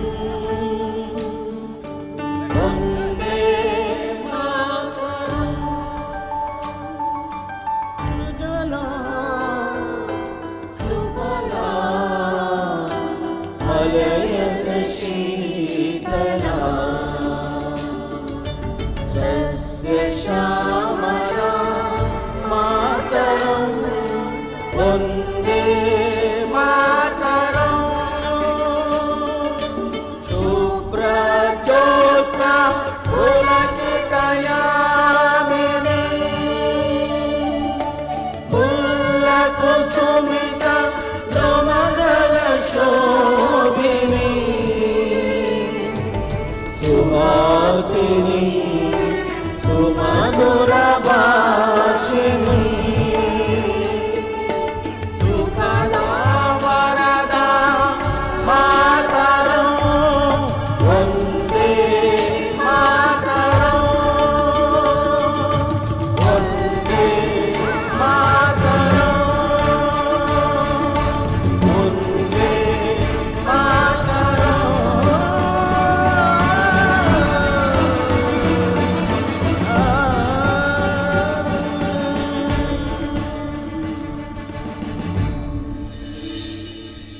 ಧನ್ಯವಾದಗಳು ಡಾಕ್ಟರ್ ಸಾಧು ಕೋಕಿಲ ಮತ್ತು ತಂಡದವರಿಗೆ. ಪಕ್ಷದ ಹಿರಿಯ ನಾಯಕರಿಗೆ ನಮಸ್ಕಾರ, ಪಕ್ಷದ ಯುವ ಮುಖಂಡರಿಗೆ ನಮಸ್ಕಾರ, ವಿವಿಧ ಗ್ರಾಮ ತಾಲೂಕು ಜಿಲ್ಲೆಗಳಿಂದ ಬಂದಿರುವ ಸದೃಢ ಕಾಂಗ್ರೆಸ್ ಪಕ್ಷದ ಎಲ್ಲ ಕಾರ್ಯಕರ್ತರಿಗೆ ನಮಸ್ಕಾರ. ನಿಮ್ಮೆಲ್ಲರಿಗೂ ಸ್ವಾಗತ ಸುಸ್ವಾಗತ. ಪಕ್ಷದ ಇತಿಹಾಸದ ಪುಟಗಳಲ್ಲಿ ದಾಖಲಾಗುವಂಥ ದಿನ ಇವತ್ತು, ಆ ಗಳಿಗೆ ಇವತ್ತು. ಕರ್ನಾಟಕ ಪ್ರದೇಶ ಕಾಂಗ್ರೆಸ್ ಸಮಿತಿಯ ನೂತನ ಅಧ್ಯಕ್ಷರ ಪದಗ್ರಹಣ ಸಮಾರಂಭ ಇವತ್ತು. ಅಧಿಕಾರವನ್ನು ವಹಿಸಿಕೊಳ್ತಿದ್ದಾರೆ. ಸಾಮಾಜಿಕ ನ್ಯಾಯದ ಮತ್ತು ಶೋಷಿತ ವರ್ಗಗಳ ಧ್ವನಿ, ಹಿಂದುಳಿದವರ ಆಶಾಕಿರಣ, ದಲಿತ ಅಲ್ಪಸಂಖ್ಯಾತರ ಪರ ಹೋರಾಟದ ದಿಟ್ಟ ಮುಖ, ಸಾಮಾಜಿಕ ನ್ಯಾಯದ ಕನಸು ಕೇವಲ ಭಾಷಣಗಳಲ್ಲಿ ಮಾತ್ರ ಅಲ್ಲ, ಬದುಕಿನುದ್ದಕ್ಕೂ ಅನುಷ್ಠಾನಗೊಳಿಸಿದ ಹೋರಾಟಗಾರ ಶ್ರೀ BK ಹರಿಪ್ರಸಾದ್ ಅವರು. ಹೌದು, ಬಹಳ ವಿಶೇಷವಾದ ಕಾರ್ಯಕ್ರಮ ಸ್ನೇಹಿತರೆ. BK ಹರಿಪ್ರಸಾದ್ ಅವರ ಪದಗ್ರಹಣಕ್ಕೆ ಭವ್ಯವಾದ ವೇದಿಕೆ ಸಜ್ಜಾಗಿದೆ. ನಿಷ್ಠಾವಂತ ಹೋರಾಟಗಾರನಿಗೆ ನಾಯಕತ್ವದ ಪಟ್ಟ, ಕಾರ್ಯಕರ್ತರಲ್ಲಿ ಸಡಗರದ ಹಬ್ಬ. ರಾಜ್ಯದ ಹಿರಿಯ ಮುತ್ಸದ್ದಿ, ಅಹಿಂದ ವರ್ಗದ ಬಲದ ಧ್ವನಿ ಶ್ರೀ BK ಹರಿಪ್ರಸಾದ್ ಅವರ ಬಹುನಿರೀಕ್ಷಿತ ಪದಗ್ರಹಣ ಸಮಾರಂಭಕ್ಕೆ ಕ್ಷಣಗಣನೆ ಶುರುವಾಗಿದೆ. ನಾಯಕತ್ವಕ್ಕೆ ಹೊಸ ಚೈತನ್ಯ ನೀಡಲು ಬರ್ತಿದ್ದಾರೆ ನಮ್ಮ ಹೆಮ್ಮೆಯ BK ಹರಿಪ್ರಸಾದ್ ಸರ್. ಒಂದು ಚಪ್ಪಾಳೆ ಬರಲಿ ಕಾರ್ಯಕ್ರಮದಲ್ಲಿ ದಯವಿಟ್ಟು ಅಂತ ಹೇಳಿ ಕೇಳ್ಕೊಳ್ತಾ ಇದ್ದೀನಿ. ಇಂದಿನ ಈ ಸಮಾವೇಶಕ್ಕೆ ಆಗಮಿಸಿರುವ ಎಲ್ಲ ಅತಿಥಿ ಗಣ್ಯರನ್ನ ಪ್ರೀತಿಯಿಂದ ಸ್ವಾಗತ ಮಾಡ್ತಿದ್ದಾರೆ ಕೆಪಿಸಿಸಿಯ ಕಾರ್ಯಾಧ್ಯಕ್ಷರು, ವಿಧಾನ ಪರಿಷತ್ತಿನ ಸದಸ್ಯರಾದ ಸನ್ಮಾನ್ಯ ಶ್ರೀ ಮಂಜುನಾಥ್ ಭಂಡಾರಿ ಅವರು. ಬಂಧುಗಳೇ, ಕಾರ್ಯಕ್ರಮಕ್ಕೆ ಆಗಮಿಸಿರತಕ್ಕಂಥ ಅತಿಥಿಗಳನ್ನು ಆದರಿಂದ ಬರಮಾಡಿಕೊಳ್ಳಲಿದ್ದಾರೆ ಕರ್ನಾಟಕ ಪ್ರದೇಶ ಕಾಂಗ್ರೆಸ್ ಸಮಿತಿಯ ಗೌರವಾನ್ವಿತ ಕಾರ್ಯಾಧ್ಯಕ್ಷರು, ಶಾಸಕರಾದಂಥ ಸನ್ಮಾನ್ಯ ಮಂಜುನಾಥ್ ಭಂಡಾರಿರವರು. ನೆರೆದಿರುವಂಥ ಎಲ್ಲ ಕಾಂಗ್ರೆಸ್ ಬಂಧುಗಳೇ, ಇಂದು ನವಶಕ್ತಿ, ನವ ಹುರುಪು, ನವ ಅಧ್ಯಾಯ ಎಂಬುವ ಘೋಷಣೆಯೊಂದಿಗೆ ನಡೆಯುತ್ತಿರುವ ಈ ಐತಿಹಾಸಿಕ ಸಂಕಲ್ಪ ಸಮಾವೇಶಕ್ಕೆ ನಿಮ್ಮೆಲ್ಲರಿಗೂ ಆತ್ಮೀಯವಾದಂಥ ಸ್ವಾಗತ. ತಮ್ಮ ಬಿಡುವಿಲ್ಲದ ರಾಷ್ಟ್ರೀಯ ಕಾರ್ಯಕ್ರಮಗಳ ನಡುವೆಯೂ ಕರ್ನಾಟಕ ನನ್ನೂರು, ಕರ್ನಾಟಕದ ಪ್ರದೇಶ ಕಾಂಗ್ರೆಸ್ಸಿನ ಅಧ್ಯಕ್ಷರ ಈ ಸಮಾರಂಭಕ್ಕೆ ತಾನು ಬರಬೇಕು ಅಂತ ಹೇಳಿ ನಿನ್ನೆ ನವದೆಹಲಿಯಿಂದ ಮುಂಬೈಗೆ ಬಂದು, ಮುಂಬೈಯಿಂದ ಇಲ್ಲಿಗೆ ಬಂದಿರುವಂತಹ ನಿಮ್ಮೆಲ್ಲರ ಧೀಮಂತ ನಾಯಕ, ಕಳೆದ 5 ದಶಕಗಳಿಂದ ಕನ್ನಡವೇ ನನ್ನುಸಿರು, ಕರ್ನಾಟಕದ ಜನ ಕಾಂಗ್ರೆಸ್ ಪಕ್ಷವೇ ನನ್ನುಸಿರು ಎಂದು ಹಗಲಿರುಳು ಕಾಂಗ್ರೆಸ್ ಪಕ್ಷಕ್ಕೆ ದುಡಿಯುತ್ತಿರುವಂತಹ ಹಿರಿಯರಾದಂಥ ಶ್ರೀ ಮಲ್ಲಿಕಾರ್ಜುನ್ ಖರ್ಗೆ ಸಾಹೇಬರನ್ನ ಕರ್ನಾಟಕ ಪ್ರದೇಶ ಕಾಂಗ್ರೆಸ್ಸಿನ ಪರವಾಗಿ ಮತ್ತು ನಿಮ್ಮೆಲ್ಲರ ಪರವಾಗಿ ನಾನು ಆತ್ಮೀಯವಾಗಿ ಸ್ವಾಗತಿಸುತ್ತಿದ್ದೇನೆ.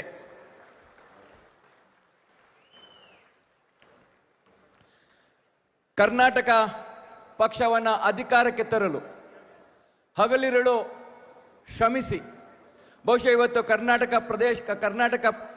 ಕರ್ನಾಟಕದಲ್ಲಿ ಕಾಂಗ್ರೆಸ್ ಪಕ್ಷ ಅಧಿಕಾರಕ್ಕೆ ಇದೆ ಅಂತ ಹೇಳಿದ್ರೆ ಅದರ ಬೆನ್ನೆಲುಬಾದಂಥವರು.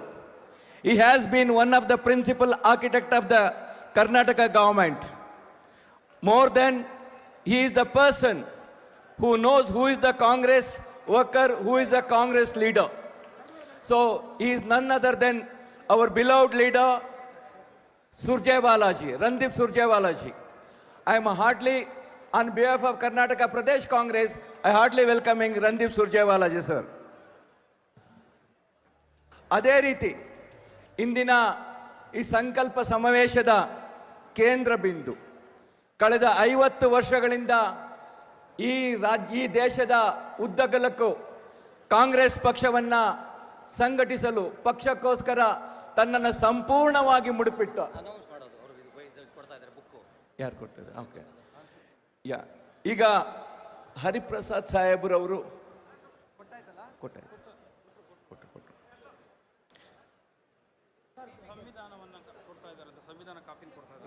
ಈಗ ಸಂವಿಧಾನ ಕಾಪಿಯನ್ನ ನಮ್ಮ ಕರ್ನಾಟಕ ಪ್ರದೇಶ ಕಾಂಗ್ರೆಸ್ಸಿನ ನೂತನ ಅಧ್ಯಕ್ಷರಾದಂಥ BK ಹರಿಪ್ರಸಾದ್ ಸಾಹೇಬ್ರವರು ನಮ್ಮ ರಾಜ್ಯದ ಅಧ್ಯಕ್ಷರಾದಂಥ ಮುಖ್ಯಮಂತ್ರಿಗಳಿಗೆ ಕೊಡ್ತಾ ಇದ್ದಾರೆ. ಕನ್ಫ್ಯೂಷನ್ ಮಾಡಿ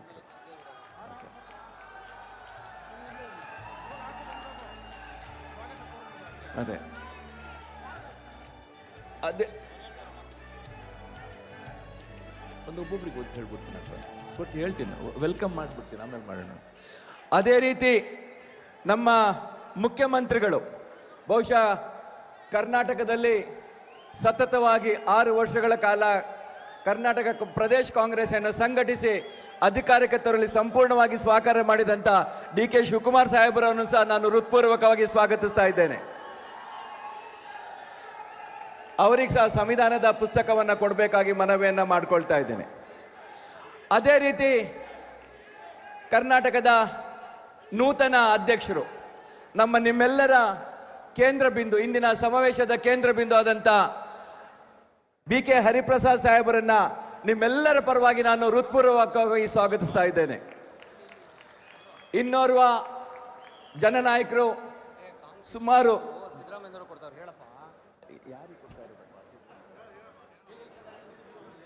ಇನ್ನೊಬ್ಬ ಮಾಜಿ ಮುಖ್ಯಮಂತ್ರಿಗಳು ನಮ್ಮೆಲ್ಲರ ನಾಯಕ, ಇವತ್ತು ಬದುಕಿಗೆ ಆಶಾ ಕಿರಣವನ್ನು ಕೊಟ್ಟಂತ ಜನಪ್ರಿಯ ನಾಯಕರಂತ ಸಿದ್ದರಾಮಯ್ಯ ಸಾಹೇಬರು ಬಂದಿದ್ದಾರೆ.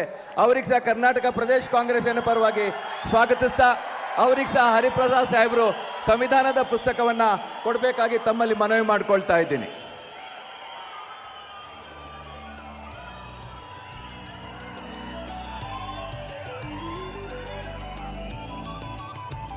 ಕೇಂದ್ರದ ಎಲ್ಲರಿಗೂ ಮಾಡ್ಬೇಕಾ? ಓಕೆ, 6 ಜನದ ಮುಗಿತಿಲ್ಲಿಗೆ. ಹಿರಿಯರು ಮಾಜಿ ಮುಖ್ಯಮಂತ್ರಿಗಳಾದಂಥ ವೀರಪ್ಪ ಮೊಯ್ಲಿ ಸಾಹೇಬರು ಬಂದಿದ್ದಾರೆ. ಅವರಿಗೆ ಸಹ ನಾನು ಹೃತ್ಪೂರ್ವಕವಾಗಿ ಸ್ವಾಗತವನ್ನ ಮಾಡ್ತಾ ಇದ್ದೇನೆ.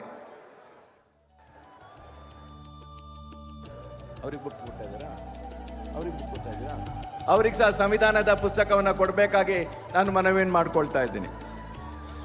ಅದೇ ರೀತಿ ಕರ್ನಾಟಕ ಇವತ್ತು ಹರಿಯಾಣದಿಂದ ಯಾವ ನಮ್ಮ BK ಹರಿಪ್ರಸಾದ್ ಸಾಹೇಬರು ಪ್ರಧಾನ ಕಾರ್ಯದರ್ಶಿಯಾಗಿ ಹಲವಾರು ರಾಜ್ಯಗಳಲ್ಲಿ ತನ್ನ ಹಲವಾರು ನಾಯಕರುಗಳನ್ನು ಸೃಷ್ಟಿ ಮಾಡಿದ್ದಾರೆ. ಅಂತ ಒಬ್ಬ ನಾಯಕರಾದಂಥ ಹರಿಯಾಣ ಪ್ರದೇಶ ಕಾಂಗ್ರೆಸ್ ಸಮಿತಿ ಅಧ್ಯಕ್ಷರಾದಂಥ ರಾವ್ ನರೇಂದ್ರ ಸಿಂಗ್ ಅವರು ಬಂದಿದ್ದಾರೆ. ಅವರಿಗೆ ಸಹ ಹೃತ್ಪೂರ್ವಕವಾಗಿ ನಾನು ಸ್ವಾಗತವನ್ನು ಮಾಡ್ತಾ ಇದ್ದೀನಿ. ಅದೇ ರೀತಿ ನಮ್ಮ CWCಯ ಸದಸ್ಯರುಗಳಾದಂಥ KJ ಜಾರ್ಜ್ ಸಾಹೇಬರಿದ್ದಾರೆ. ಅವರಿಗೆ ಸಹ ಹೃತ್ಪೂರ್ವಕವಾಗಿ ನಾನು ಸ್ವಾಗತವನ್ನು ಬಯಸ್ತಾ ಇದ್ದೀನಿ. ಹಿರಿಯ ನಾಯಕರುಗಳಾದಂತಹ ಮುನಿಯಪ್ಪ ಸಾಹೇಬರಿದ್ದಾರೆ. ಅವರಿಗೆ ಸಹ ನಾನು ಸ್ವಾಗತವನ್ನು ಬಯಸ್ತಾ ಇದ್ದೀನಿ. ಓಕೆ, AICCಯ ಕಾರ್ಯದರ್ಶಿಗಳು ಬಹುಶಃ ಕರ್ನಾಟಕ ರಾಜ್ಯದಲ್ಲಿ ಕಾಂಗ್ರೆಸ್ ಪಕ್ಷವನ್ನು ಸಂಘಟಿಸಲು ಸಂಪೂರ್ಣವಾಗಿ ಸಹಕಾರ ಮಾಡಿದಂತಹ AICCಯ ಕಾರ್ಯದರ್ಶಿಗಳಾದಂತಹ ನಮ್ಮ ಗೋಪಿನಾಥ್ ಬಂದಿದ್ದಾರೆ, ಅಭಿಷೇಕ್ ಬಂದಿದ್ದಾರೆ, ಸಂದೀಪ್ ಅವರು ಬಂದಿದ್ದಾರೆ, ಹಲವಾರು ನಮ್ಮ ಕಾರ್ಯದರ್ಶಿಗಳು ಬಂದಿದ್ದಾರೆ. ಅವರೆಲ್ಲರಿಗೂ ನಾನು ಸ್ವಾಗತವನ್ನು ಬಯಸ್ತಾ ಇದ್ದೀನಿ. ಇಂದಿನ ಈ ಕಾರ್ಯಕ್ರಮಕ್ಕೆ ಹಗಲಿರುಳು ದುಡಿದಂತಹ ನಮ್ಮ ಕರ್ನಾಟಕ ಪ್ರದೇಶ ಕಾಂಗ್ರೆಸ್ಸಿನ ಕಾರ್ಯಾಧ್ಯಕ್ಷರುಗಳಾದಂಥ GC ಚಂದ್ರಶೇಖರ್ ಅವರಿದ್ದಾರೆ, ವಸಂತ್ ಕುಮಾರ್ ಅವರಿದ್ದಾರೆ, ತನ್ವೀರ್ ಸೇಠ್ ಅವರಿದ್ದಾರೆ. ಅವರಿಗೆ ಸಹ ನಾನು ಹೃತ್ಪೂರ್ವಕವಾಗಿ ಸ್ವಾಗತವನ್ನು ಮಾಡ್ತಾ ಇದ್ದೀನಿ. ಅದೇ ರೀತಿ ಕರ್ನಾಟಕ ಪ್ರದೇಶ ಕಾಂಗ್ರೆಸ್ಸಿನ ಮಾಜಿ ಅಧ್ಯಕ್ಷರುಗಳಾದಂಥ ನಮ್ಮ ವೀರಭದ್ರಪ್ಪ ಅಲ್ಲಮ್ಮ ಅವರಿದ್ದಾರೆ. ಅದೇ ರೀತಿ ದೇಶಪಾಂಡೆ ಸಾಹೇಬರಿದ್ದಾರೆ, ದಿನೇಶ್ ಗುಂಡ್ರಾ ಅವರಿದ್ದಾರೆ. ಅವರಿಗೆ ಸಹ ನಾನು ಸ್ವಾಗತವನ್ನು ಮಾಡ್ತಾ ಇದ್ದೇನೆ. ಅದೇ ರೀತಿ ಸಚಿವರುಗಳಾದಂಥ ಪ್ರಿಯಾಂಕ್ ಖರ್ಗೆ ಅವರು, KJ ಜಾರ್ಜ್ ರವರು, MB ಪಾಟೀಲ್ ರವರು, ಸತೀಶ್ ಜಾರಕಿಹೊಳಿ ಅವರು, ಕೃಷ್ಣ ಬೈರೇಗೌಡರು, ರಾಮಲಿಂಗಾರೆಡ್ಡಿ ಅವರು, KH ಬೈರತಿ ಸುರೇಶ್ ರವರು, ET ಖಾದರ್ ಅವರು, ಯತೀಂದ್ರ ಸಿದ್ದರಾಮಯ್ಯ ಅವರು, ಶರಣಪ್ರಕಾಶ್ ಪಾಟೀಲ್ ಮತ್ತು ಈಶ್ವರ್ ಖಂಡ್ರೆ ಅವರು ಬಂದಿದ್ದಾರೆ. ಅವರಿಗೂ ಸಹ ಕರ್ನಾಟಕ ಪ್ರದೇಶ ಕಾಂಗ್ರೆಸ್ಸಿನ ಪರವಾಗಿ ನಾನು ಸ್ವಾಗತಿಸ್ತಾ ಇದ್ದೇನೆ. ಅದೇ ರೀತಿ ನಮ್ಮ ರಾಜ್ಯದ ಸಂಸತ್ ಸದಸ್ಯರುಗಳು ಬಂದಿದ್ದಾರೆ, ಸಂಸತ್ ಸದಸ್ಯರುಗಳು ಬಂದಿದ್ದಾರೆ, ಅವರನ್ನು ಸಹ ಸ್ವಾಗತವನ್ನು ಮಾಡ್ತಾ ಕರ್ನಾಟಕ ನಮ್ಮ ಶಾಸಕರುಗಳು MLAಗಳು ಮತ್ತು MLCಗಳು ಶಾಸಕರುಗಳು ಬಂದಿದ್ದಾರೆ, ಅವರನ್ನು ಸಹ ಕರ್ನಾಟಕ ಪ್ರದೇಶ ಕಾಂಗ್ರೆಸ್ಸಿನ ಪರವಾಗಿ ಸ್ವಾಗತಿಸ್ತಾ ಇದ್ದೀನಿ. KPCCಯ ಪದಾಧಿಕಾರಿಗಳು, ಅತಿ ಮುಖ್ಯವಾಗಿ ಈ ಒಂದು ಸಂಕಲ್ಪ ಸಮಾವೇಶದ ಸಂಪೂರ್ಣ ಜವಾಬ್ದಾರಿಯನ್ನು ಹೊತ್ತುಕೊಂಡಂತಹ ನಮ್ಮ ಜಿಲ್ಲಾ ಕಾಂಗ್ರೆಸ್ಸಿನ ಅಧ್ಯಕ್ಷರುಗಳು, ಬ್ಲಾಕ್ ಕಾಂಗ್ರೆಸ್ಸಿನ ಅಧ್ಯಕ್ಷರುಗಳು, ಅದೇ ರೀತಿ ನಿಗಮ ಮಂಡಳಿಯ ಅಧ್ಯಕ್ಷರುಗಳು, ಅವರೆಲ್ಲರನ್ನು ಕರ್ನಾಟಕ ಪ್ರದೇಶ ಕಾಂಗ್ರೆಸ್ಸಿನ ಪರವಾಗಿ ಸ್ವಾಗತಿಸುತ್ತಾ ನಮ್ಮ ಮುಂಚೂಣಿ ಘಟಕಗಳ ಅಧ್ಯಕ್ಷರುಗಳು ಸಹ ಈ ಒಂದು ಸಮಾವೇಶಕ್ಕೆ ಹಗಲಿರುಳು ದುಡಿದಿದ್ದಾರೆ, ಅವರನ್ನು ಸಹ ಸ್ವಾಗತವನ್ನು ಮಾಡುತ್ತಾ, ಅದಕ್ಕಿಂತ ಮುಖ್ಯವಾಗಿ ಕಾಂಗ್ರೆಸ್ ಪಕ್ಷದ ನಮ್ಮ ಜೀವಾಳುಗಳಾದಂತಹ ನಮ್ಮ ಕಾರ್ಯಕರ್ತರು ಈ ರಾಜ್ಯದ ಮೂಲೆ ಮೂಲೆಗಳಿಂದ ಬಂದಿದ್ದಾರೆ, ಅವರನ್ನು ಕರ್ನಾಟಕ ಪ್ರದೇಶ ಕಾಂಗ್ರೆಸ್ಸಿನ ಪರವಾಗಿ ಹೃತ್ಪೂರ್ವಕವಾಗಿ ನಾನು ಸ್ವಾಗತವನ್ನು ಮಾಡ್ತಾ ಇದ್ದೀನಿ. ಅತಿ ಮುಖ್ಯವಾಗಿ ಈ ಕಾರ್ಯಕ್ರಮವನ್ನು ಯಶಸ್ವಿಗೊಳಿಸಲು ನಮ್ಮ ರಕ್ಷಣಾ ಸಿಬ್ಬಂದಿಗಳು, ನಮ್ಮ ಪೊಲೀಸ್ ಇಲಾಖೆಯ ರಕ್ಷಣಾ ಸಿಬ್ಬಂದಿಗಳು ಹಗಲಿರುಳು ಕೆಲಸವನ್ನು ಮಾಡಿದ್ದಾರೆ, ಅವರಿಗೂ ಸಹ ನಾನು ಸ್ವಾಗತವನ್ನು ಮಾಡುತ್ತಾ, ಕೊನೆಯದಾಗಿ ಪ್ರಜಾಪ್ರಭುತ್ವದ 4ನೇ ಅಂಗವಾದಂಥ ಜನರ ಧ್ವನಿಯಾದಂಥ ಇವತ್ತು ಎಲ್ಲ ಮಾಧ್ಯಮ ಮಿತ್ರರುಗಳನ್ನು ಸಹ ನಾನು ಹೃತ್ಪೂರ್ವಕವಾಗಿ ಕರ್ನಾಟಕ ಪ್ರದೇಶ ಕಾಂಗ್ರೆಸ್ಸಿನ ಪರವಾಗಿ ಸ್ವಾಗತವನ್ನು ಮಾಡ್ತಾ ಇದ್ದೀನಿ. ಜೈ ಹಿಂದ್, ಜೈ ಕರ್ನಾಟಕ, ಜೈ ಕಾಂಗ್ರೆಸ್. ವೇದಿಕೆ ಮೇಲೆ ಈಗ ತಾನೇ ನಮ್ಮ ಪಕ್ಷದ ಎಲ್ಲ ನಾಯಕರುಗಳು, ಯಾರು ಬ್ಲಾಕ್ ಪ್ರೆಸಿಡೆಂಟಿಂದ ಹಿಡಿದು ಇವತ್ತು AICC ಅಧ್ಯಕ್ಷರಾಗಿದ್ದಾರೆ, ಸನ್ಮಾನ್ಯ ಮಲ್ಲಿಕಾರ್ಜುನ ಖರ್ಗೆ ಅವರ ನೇತೃತ್ವದಲ್ಲಿ ಇಡೀ ಒಂದು ತಂಡ ಇವತ್ತೊಂದು ದಿವಸ ಈ ವೇದಿಕೆ ಮೇಲೆ ಕೂತಿದೆ. ಇವತ್ತೊಂದು ದಿವಸ ಈ ಒಂದು ಕಾರ್ಯಕ್ರಮ ಇಷ್ಟೊಂದು ಯಶಸ್ವಿ ಆಗಲಿಕ್ಕೆ ನಿಮ್ಮ ಇಲ್ಲಿ ಕೂತಿರುವಂಥ ಕಾರ್ಯಕರ್ತರು ಮಾತ್ರ ಕಾರಣ ಅಂತ ಹೇಳಲಿಕ್ಕೆ ನಾನು ಇಷ್ಟಪಡ್ತೇನೆ. ನೀವೆಲ್ಲರೂ ಕೂಡ ಇವತ್ತು ದಿವಸ ಇಷ್ಟು ಹೆಚ್ಚಿನ ಸಂಖ್ಯೆಯಲ್ಲಿ ಬಂದು ಈ ಕಾರ್ಯಕ್ರಮನ ಯಶಸ್ವಿಗೊಳಿಸ್ತಾ ಇದ್ದೀರಿ, ನಿಜವಾಗ್ಲೂ ಕೂಡ ಒಂದು ಅಭಿನಂದನೆಗಳು ನಿಮಗೆ. ಯಾಕೆ ಈ ಮಾತನ್ನು ನಾನು ಹೇಳ್ತಾ ಇದ್ದೀನಿ ಅಂತ ಅಂದರೆ, ಸನ್ಮಾನ್ಯ DK ಶಿವಕುಮಾರ್ ಅವರು ಮುಖ್ಯಮಂತ್ರಿಗಳಾಗಿ ಪ್ರಮಾಣ ವಚನ ಸ್ವೀಕಾರ ಮಾಡುವಂಥ ಸಂದರ್ಭದಲ್ಲಿ ಪಕ್ಷ ಅವತ್ತೊಂದು ದಿವಸ ಒಂದು ನಿರ್ಧಾರ ತಗೋತು. ಆದಷ್ಟು ಸಿಂಪಲ್ಲಾಗಿ ಅವರು ಪ್ರಮಾಣ ವಚನ ಸ್ವೀಕಾರ ಮಾಡಬೇಕು, ಅದ್ದೂರಿಯಾಗಿ ಮಾಡಬಾರ್ದು ಅನ್ನೋ ಒಂದು ತೀರ್ಮಾನಕ್ಕೆ ಪಕ್ಷ ಬಂತು. ಅದರ ಪ್ರಯುಕ್ತ ಅವರು ಗ್ಲಾಸ್ ಹೌಸಲ್ಲಿ ತುಂಬ ಸಿಂಪಲ್ಲಾಗಿ ಅವತ್ತೊಂದು ದಿವಸ ಅವರು ಕಾರ್ಯಕ್ರಮವನ್ನು ಪ್ರಮಾಣ ವಚನ ಸ್ವೀಕಾರದ ಮುಖಾಂತರ ಇಡೀ ರಾಜ್ಯಕ್ಕೆ ಒಂದು ಮೆಸೇಜನ್ನು ಕಳಿಸಿದ್ರು. ಒಬ್ಬ ಮಾಸ್ ಲೀಡರು ಎಷ್ಟು ಸಿಂಪಲ್ಲಾಗಿ ಇವತ್ತೊಂದು ದಿವಸ ಒಂದು ಇದನ್ನು ಕಾರ್ಯಕ್ರಮನ ನಡೆಸಿದ್ರು ಅಂತ ಅಂದ್ಬಿಟ್ಟು. ಅದೇ ರೀತಿಯಲ್ಲಿ ಹರಿಪ್ರಸಾದ್ ಅವರು ಕೂಡ, ನಾನು ಇದು ಅದ್ದೂರಿಯಾದಂಥ ಕಾರ್ಯಕ್ರಮ ಬೇಡ ನನಗೆ, ನಾನು ಭಾರತ್ ಜೋಡೋ ಭವನಲ್ಲಿ ನಾನು ತಗೋತೀನಿ, ಚಾರ್ಜ್ ತಗೋತೀನಿ ಅಂತ ಹೇಳೋದು. ಆದರೆ ಕಾಂಗ್ರೆಸ್ ಪಕ್ಷ ತಗೊಂಡಂಥ ನಿರ್ಧಾರ, ಇಲ್ಲ ಇದು ಆಗಬಾರ್ದು, ಇಡೀ ಕಾರ್ಯಕರ್ತರು ಸೇರಿ ಅವತ್ತೊಂದು ದಿವಸ ಕಾರ್ಯಕ್ರಮನ ನಾವು ಮಾಡ್ತೀವಿ ಅಂತ ಹೇಳಿ ಇವತ್ತು ಈ ಕಾರ್ಯಕ್ರಮ ಇಡೀ ಕಾರ್ಯಕರ್ತರ ಕಾರ್ಯಕ್ರಮ, ಇದು ಇಡೀ ಬ್ಲಾಕ್ ಪ್ರೆಸಿಡೆಂಟ್ಗಳ ಕಾರ್ಯಕ್ರಮ, ಇದು ಇಡೀ ವಾರ್ಡ್ ಪ್ರೆಸಿಡೆಂಟ್ಗಳ ಕಾರ್ಯಕ್ರಮ, ಇದು ಜಿಲ್ಲಾ ಅಧ್ಯಕ್ಷಗಳ ಕಾರ್ಯಕ್ರಮ, ಫ್ರಂಟಲ್ ಆರ್ಗನೈಸೇಷನ್ಗಳ ಕಾರ್ಯಕ್ರಮ, ಸಂಪೂರ್ಣವಾಗಿ ಇವತ್ತೊಂದು ದಿವಸ ಗ್ಯಾರಂಟಿಗಳು ಇರ್ಬೋದು, ಎಲ್ಲರೂ ಕೂಡ ಸೇರಿ ಸ್ವಯಂ ಪ್ರೇರಿತವಾಗಿ ನೀವೇನು ಎಲ್ಲ ಕಡೆಯಿಂದ ಬಂದಿದ್ದೀರಿ, ರಾಜ್ಯದ ಎಲ್ಲ ಕಡೆಯಿಂದ ನಿಮ್ಮೆಲ್ಲರಿಗೂ ಕೂಡ ನಾನು ಸ್ವಾಗತ ಕೋರಲಿಕ್ಕೆ ಬಯಸ್ತೇನೆ. ಯಾಕೆ ಅಂತ ಅಂದರೆ, ಒಂದೇ ಒಂದು ಸಣ್ಣ ಒಂದು ಕೂಗಿಗೆ ನೀವೆಲ್ಲ ಬರಬೇಕು, ನಿಮ್ಗೆ ಯಾವುದು ವ್ಯವಸ್ಥೆ ಮಾಡಲ್ಲ ಅಂದರೂ ಕೂಡ ಇಷ್ಟು ಜನಸಂಖ್ಯೆಯಲ್ಲಿ ನೀವತ್ತು ಬಂದು ಸೇರಿದ್ದೀರಿ ಇವತ್ತೊಂದು ದಿವಸ, ಅದಕ್ಕೆ ನಿಮ್ಮೆಲ್ಲರಿಗೂ ಧನ್ಯವಾದಗಳು. ಅದಕ್ಕೋಸ್ಕರ ಈ ಕಾರ್ಯಕ್ರಮನ ಭಾನುವಾರ ಇಟ್ಕೋಬೇಕು ಅಂತ ತೀರ್ಮಾನ ತಗೊಂಡ್ವಿ, ಜನಕ್ಕೆ ತೊಂದರೆ ಕೊಡಬಾರ್ದು ಅಂತ. ಇವತ್ತು ನೀಟ್ ಎಕ್ಸಾಮ್ ಕೂಡ ಇತ್ತು, ಅದನ್ನು ನಮ್ಮ ಪೊಲೀಸ್ ಅಧಿಕಾರಿಗಳು ನಿಜವಾಗ್ಲೂ ಕೂಡ 3 ದಿವಸದಿಂದ ಅದನ್ನು ಯಾವ ರೀತಿ ಮಾಡಬೇಕು ಅಂತ ಅದನ್ನು ಸಹಕರಿಸಿ ನಮ್ಮ ಜೊತೆಯಲ್ಲಿ ಒಂದು ಚೂರು ಸಮಸ್ಯೆ ಇಲ್ದಂಗೆ ಆ ಕಾರ್ಯಕ್ರಮಗಳು ಮಾಡಿದರೆ ಅವ್ರಿಗೂ ಕೂಡ ನಾನು ಅಭಿನಂದನೆಗಳನ್ನ ಹೇಳ್ತೀನಿ. ಇವಾಗ ಈ ಕಾರ್ಯಕ್ರಮನ ಉದ್ಘಾಟನೆ ಮಾಡುವಂಥ ಸಮಯ ಬಂದಿದೆ. ಅದನ್ನು ಎಲ್ಲಿ ನಾಳೆ ಸಮಯ ಬಾ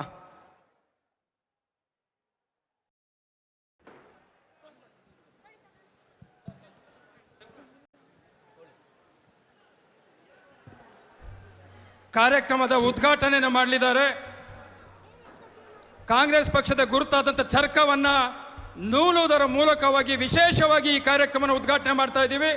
ಅಖಿಲ ಭಾರತ ಕಾಂಗ್ರೆಸ್ ಸಮಿತಿಯ ಅಧ್ಯಕ್ಷರಾದಂಥ ಸನ್ಮಾನ್ಯ ಖರ್ಗೆ ಸಾಹೇಬರು, ಜನಪ್ರಿಯ ಮುಖ್ಯಮಂತ್ರಿಗಳಾದಂಥ ಸನ್ಮಾನ್ಯ ಶಿವಕುಮಾರ್ ಅವರು, ಸುರ್ಜೇವಾಲಾ ಸಾಹೇಬರು, ಹರಿಪ್ರಸಾದ್ ಸಾಹೇಬರು, ಸಿದ್ದರಾಮಯ್ಯ ಸಾಹೇಬರು ಚರಕವನ್ನು ಸುತ್ತುವುದರ ಮೂಲಕ ನೂಲನ್ನು ನೂಲಬೇಕು ಅಂತೇಳಿ ಪ್ರಾರ್ಥನೆಯನ್ನು ಮಾಡ್ಕೊಳ್ತೇನೆ.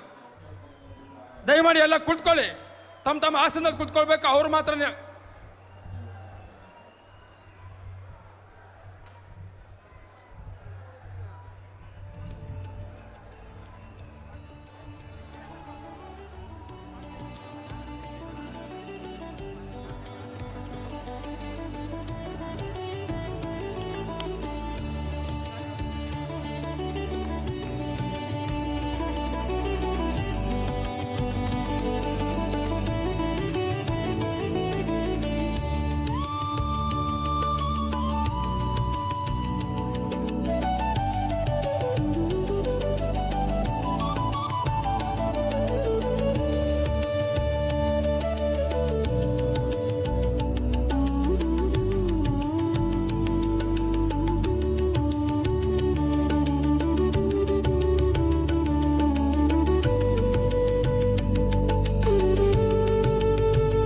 ದಯಮಾಡಿ ಎಲ್ಲರೂ ಕೂಡ ತಮ್ಮ ತಮ್ಮ ಆಸನದಲ್ಲಿ ಆಸೀನರಾಗಬೇಕು ಅಂತೇಳಿ ಪ್ರಾರ್ಥನೆ.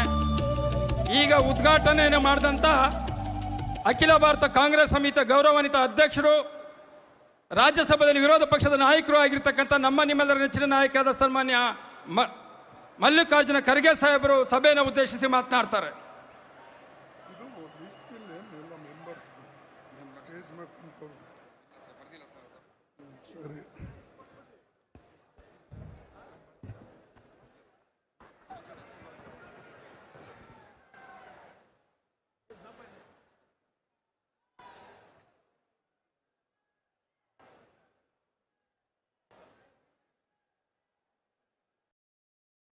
ಇಂದಿನ ಸಭೆಯಲ್ಲಿ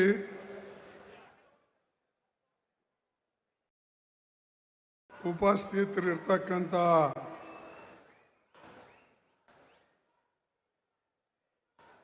ಕರ್ನಾಟಕ ರಾಜ್ಯದ ಮುಖ್ಯಮಂತ್ರಿಗಳಾದ ಶ್ರೀ ಡಿ.ಕೆ. ಶಿವಕುಮಾರ್ ಅವರೇ, ಮಾಜಿ ಮುಖ್ಯಮಂತ್ರಿಗಳು ಮತ್ತು ವಿಶೇಷವಾಗಿ ಕರ್ನಾಟಕ ರಾಜ್ಯವನ್ನು ಮುಂದೆ ತೆಗೆದುಕೊಂಡು ನಡೆದಂಥ ಹಿರಿಯ ಮುಖಂಡರಾದ ಶ್ರೀ ಸಿದ್ದರಾಮಯ್ಯನವರೇ, ಇವತ್ತು ಅಧಿಕಾರವನ್ನು ವಹಿಸ್ಕೊಳ್ತಾ ಇರ್ತಕ್ಕಂಥ ಕಾಂಗ್ರೆಸ್ ಅಧ್ಯಕ್ಷರಾಗಿ ಶ್ರೀ ಬಿ.ಕೆ. ಹರಿಪ್ರಸಾದ್ ಅವರೇ, ನಮ್ಮ ಇನ್ಚಾರ್ಜ್ ಜನರಲ್ ಸೆಕ್ರೆಟರಿ ಮತ್ತು ವಿಶೇಷವಾಗಿ ಕರ್ನಾಟಕದ ಉಸ್ತುವಾರಿ ನೋಡ್ಕೊಳ್ತಾ ಇರ್ತಕ್ಕಂಥ ಶ್ರೀ ರಣದೀಪ್ ಸಿಂಗ್ ಸುರ್ಜೇವಾಲಾಜಿ ಅವರೇ, ಹಿರಿಯರಾದ ಶ್ರೀ ಮಾಜಿ ಮುಖ್ಯಮಂತ್ರಿಗಳಾದ ವೀರಪ್ಪ ಮೊಯ್ಲಿ ಅವರೇ, ವೇದಿಕೆ ಮೇಲೆ ಕುಳಿತಂಥ ಎಲ್ಲ ಮಂತ್ರಿಮಂಡಲದ ಸದಸ್ಯರೇ ಹಾಗೂ ಮಾಜಿ ಮಂತ್ರಿಗಳೇ, ಪಾರ್ಲಿಮೆಂಟ್ ಸದಸ್ಯರೇ, ಪ್ರಮುಖ ನಾಯಕರೇ, ಮಾಜಿ ಕಾಂಗ್ರೆಸ್ ಪಾರ್ಟಿಯ ಅಧ್ಯಕ್ಷರೇ, ಶಾಸಕ ಮಿತ್ರರೇ ಹಾಗೂ ಇಲ್ಲಿ ನೆರೆದಂಥ ನಮ್ಮ ಬ್ಲಾಕ್ ಕಾಂಗ್ರೆಸ್ ಕಮಿಟಿ, ಜಿಲ್ಲಾ ಕಾಂಗ್ರೆಸ್ ಕಮಿಟಿ, KPCCಯ ಎಲ್ಲ ನಮ್ಮ ಪದಾಧಿಕಾರಿ ಮಿತ್ರರೇ, ಕಾಂಗ್ರೆಸ್ಸಿನ ಎಲ್ಲ ಪ್ರಮುಖ ಕಾರ್ಯಕರ್ತ ಮಿತ್ರರೇ, ಮಾಧ್ಯಮದ ಬಂಧುಗಳೇ, ಪತ್ರಕರ್ತ ಮಿತ್ರರೇ ಹಾಗೂ ನನ್ನ ಯುವ ಮಿತ್ರರೇ, ಇವತ್ತು ವಿಶೇಷವಾಗಿ ಇದು ಕಾಂಗ್ರೆಸ್ಗೆ ಮಹತ್ವದ ದಿನ.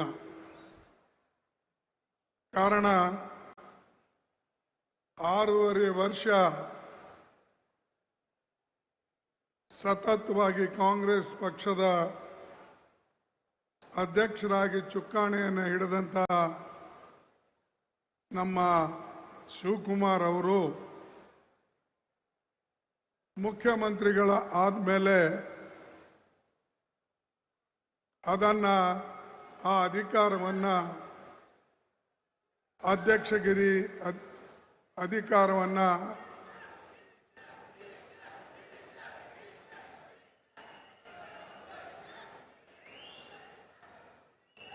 ಆಯ್ತಾ, ಇದಿಷ್ಟು ಸುಮ್ಮನೆ ಆಗ್ರಿ. ಇಲ್ಲೇ ಇದಿಷ್ಟು ಹಿಂಗೆ ಕೂಗಿದ್ರೆ ಇಡೀ ದೇಶ ನಿಮ್ಮ ಕೈಯಾಗ ಬಂದಂಗೆ ಆಗ್ತದ. Useless fellows.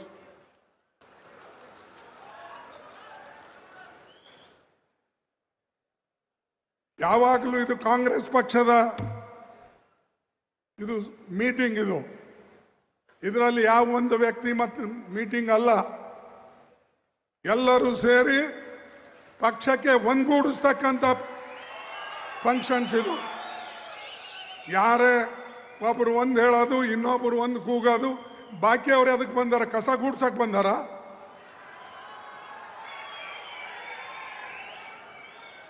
ಬಂಧುಗಳೇ, ನೆನಪಿಡಿ, ಯಾವಾಗಲೂ ಕೂಡ ಶಿಸ್ತು ಪಕ್ಷಕ್ಕೆ ಬೇಕು. ಇಲ್ಲಿ ವ್ಯಕ್ತಿ ಪೂಜೆ ನಡೆಯೋದಿಲ್ಲ, ಯಾರೆಷ್ಟೇ ದೊಡ್ಡವರಿರಲಿ. ನಾನು ನೋಡಿದ್ದೀನಿ, ನನ್ನ 58 ವರ್ಷದ ರಾಜಕೀಯದಲ್ಲಿ ಏರುಪೇರುಗಳು ನೋಡಿದ್ದೇನೆ. ಮತ್ತು ಅನೇಕ ನಾಯಕರು ಕಾಂಗ್ರೆಸ್ಲಿಂದ ಆಗಿದ್ದಾರೆ ಹೊರತಾಗಿ ಅವರ ಕೊಡುಗೆ ಕಾಂಗ್ರೆಸ್ ಕಡಿಮೆ ಇದ್ರೂ ಕೂಡ ಅವರಿಗೆ ಕಾಂಗ್ರೆಸ್ ಹೆಚ್ಚಿನ ಶಕ್ತಿಯನ್ನು ಕೊಟ್ಟಿದೆ. ಅದಕ್ಕಾಗಿ ಸ್ವಲ್ಪ ಶಾಂತವಾಗಿ ನೀವು ಕೇಳಿ, ಯಾಕಂದ್ರೆ ಇದು ನಮ್ಮ ಮೀಟಿಂಗು, ನಾವೆಲ್ಲರೂ ಕೂಡಿ ಪಕ್ಷವನ್ನು ಕಟ್ಟತಕ್ಕಂಥ ಮೀಟಿಂಗು. ಅದಕ್ಕೆ ದಯವಿಟ್ಟು ಯಾರು ಮಧ್ಯದಲ್ಲಿ ಕೂಗಕ್ಕೆ ಹೋಗಬೇಡಿ. ಯಾರೇ ನೀವು ಕೂಗಿದ್ರೂ ಕೂಡ ಆ ಫುಟೇಜ್ ಇರ್ತದೆ, ನಾನು ಡಿಸಿಪ್ಲಿನರಿ ಆಕ್ಷನ್ ತಗೊಳ್ತೀನಿ. ಬಂಧುಗಳೇ, ಇವತ್ತು ಇದು ಬಹಳ ಅತ್ಯಂತ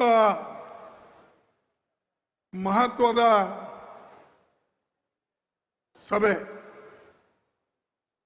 ಇದಕ್ಕೆ ಶಿವಕುಮಾರ್ ಅವರು ಸಾಕಷ್ಟು ಸೇವೆಯನ್ನು ಸಲ್ಲಿಸಿ ಪಕ್ಷ ಕಟ್ಟಿ, ವಿಶೇಷವಾಗಿ ಬೀದರಿಂದ ಮೈಸೂರುವರೆಗೆ, ಬೆಳಗಾವಿಯಿಂದ ಕೋಲಾರವರೆಗೆ ಅಡ್ಡಾಡಿ ಎಲ್ಲರನ್ನ ಒಗ್ಗೂಡಿಸಿ ತೆಗೆದುಕೊಂಡು ಹೋಗಿ ಪಕ್ಷಕ್ಕೆ ಒಂದು ಶಕ್ತಿ ತುಂಬತಕ್ಕಂಥ ಕೆಲಸ ಅವರು ಮಾಡಿದ್ರು.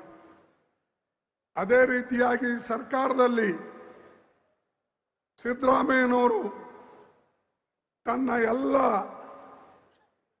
ಕಾರ್ಯಕ್ರಮಗಳು, ಕಾಂಗ್ರೆಸ್ದವರು ನಾವೇನು ಹೇಳಿದ್ದೇವೆ, ಏನು ಗ್ಯಾರಂಟಿ ಕೊಟ್ಟಿದ್ದೇವೆ, ಆ ಗ್ಯಾರಂಟಿಗಳು ಸಮರ್ಪಕವಾಗಿ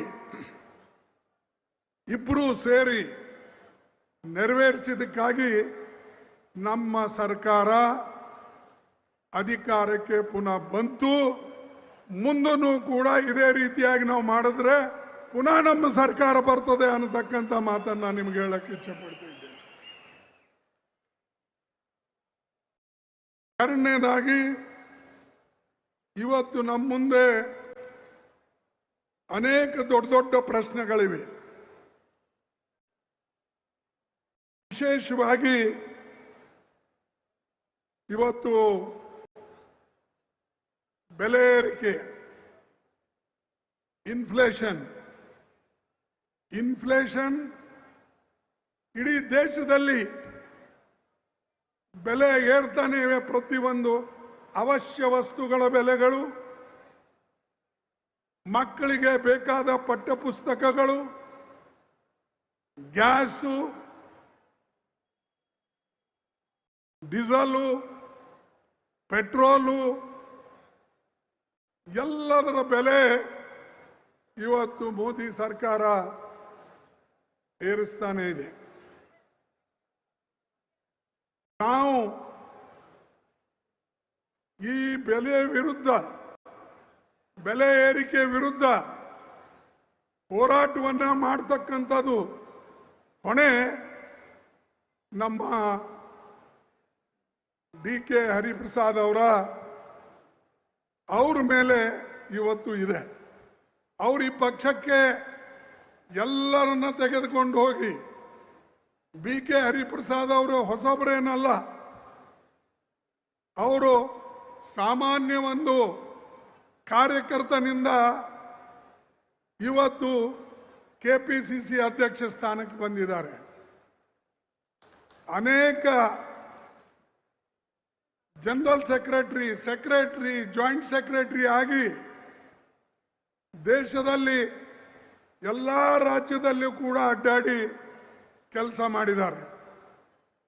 ಅದಕ್ಕಾಗಿ ಈ ಸಲ ನಾವು ಕಾಂಗ್ರೆಸ್ ಕಾರ್ಯಕರ್ತರನ್ನ, ಕಾಂಗ್ರೆಸ್ ನಾಯಕತ್ವವನ್ನು ಯಾರು ಪಕ್ಷವನ್ನು ಕೆಳಗಿಂದ ಕಟ್ಕೊಂಡು ಬಂದಿದ್ದಾರೋ, ಯಾರು ನೋಡಿದಾರೋ, ಯಾರು ಕಾಂಗ್ರೆಸ್ ಕಾರ್ಯಕರ್ತರನ್ನ ಗುರುತಿಸ್ತಾರೋ, ಯಾರು ವಿಶೇಷವಾಗಿ ಪಕ್ಷದ ತತ್ವಗಳನ್ನು ತನ್ನ ಜೀವನದಲ್ಲಿ ಅಳವಡಿಸ್ಕೊಂಡು ಅನುಷ್ಠಾನಕ್ಕೆ ತರ್ತಾರೋ ಅಂಥ ವ್ಯಕ್ತಿ ಕೈಯಲ್ಲೇ ಕೊಡಬೇಕು ಅಂತ ಹೇಳಿ ಇವತ್ತು BK ಹರಿಪ್ರಸಾದ್ ಅವ್ರ ಕೈಯಲ್ಲಿ ನಾವು ಕೊಟ್ಟಿದ್ದೇವೆ.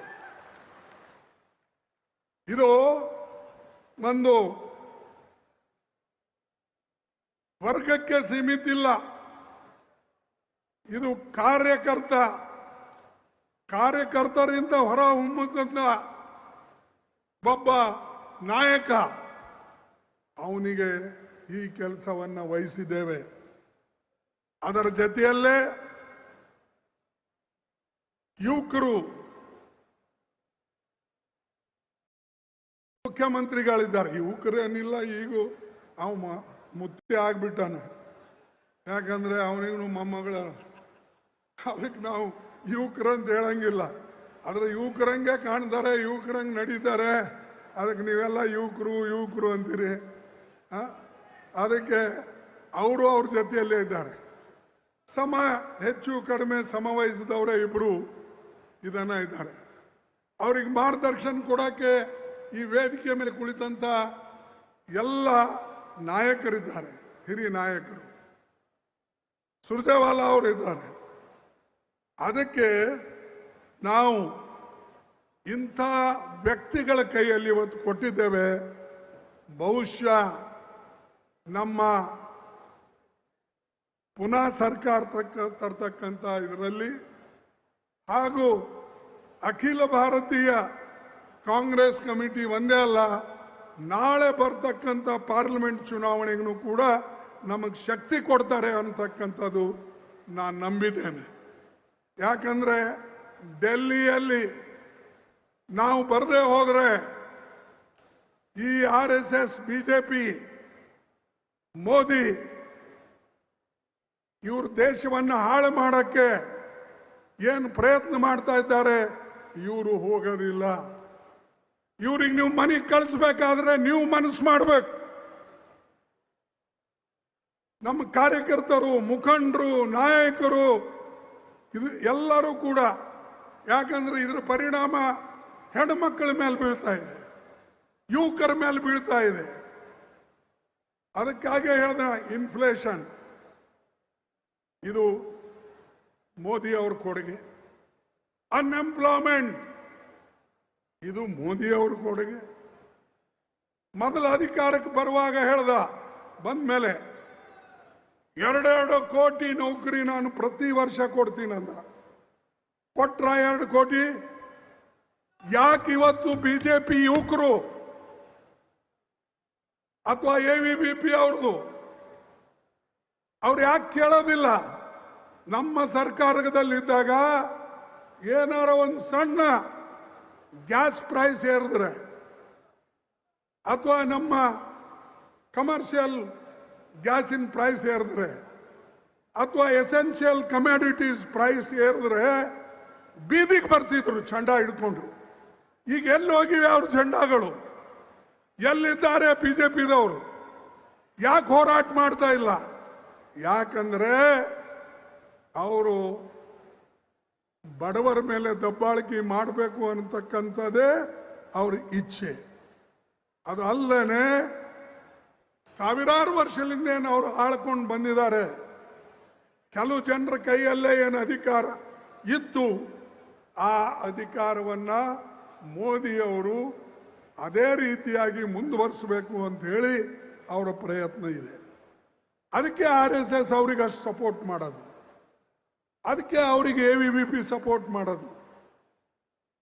ಇವರು ಇಂಥ ಒಂದು ಇವತ್ತು ಸುಳ್ಳುಗಾರರು ಮತ್ತು ಇವರು ವಿಶೇಷವಾಗಿ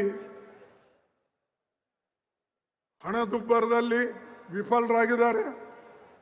ಆಮೇಲೆ ರಾಜಕೀಯ ಉದ್ಯೋಗಗಳ ನಮ್ಮ ನೀವೇ ಹೇಳಿ, ನೆಹರೂಜಿ ಅವ್ರ ಕಾಲದಲ್ಲಿ ದೊಡ್ಡ ದೊಡ್ಡ ಕಾರ್ಖಾನೆಗಳು ಕಟ್ಟಿ ಲಕ್ಷಾಂತರ ಜನರಿಗೆ ನೌಕರಿ ಕೊಟ್ಟರು, ಎಂಪ್ಲಾಯ್ಮೆಂಟ್ ಕೊಟ್ಟರು. ನಮ್ಮ ಬೆಂಗಳೂರದಲ್ಲೇ ನೋಡಿ, ಮೊದಲ HAL ಇತ್ತು, HMT ಈಗೂ ಇದೆ, BEL, PHEL ಇಂಥವೆಲ್ಲ ಇತ್ತು. ಲಕ್ಷಾಂತರ ಜನ ನೌಕರಿ ಮಾಡ್ತಾ ಇದ್ದಾರೆ. ಅದು ನೆಹರೂಜಿ ಅವ್ರ ಕಡೆಯಿಂದ. ಮೋದಿ ಅವರು ಏನಾದರೂ ಇಂಥ ಕೊಡುಗೆ ಕರ್ನಾಟಕ ಕೊಟ್ಟಿದಾರ ಅಂತ ಹೇಳಿ ಕೇಳಿ ಅವರಿಗೆ ಏನು ಕೊಟ್ಟಿದ್ದಾರೆ ಮೋದಿ ಅವರು ಕರ್ನಾಟಕಕ್ಕೆ.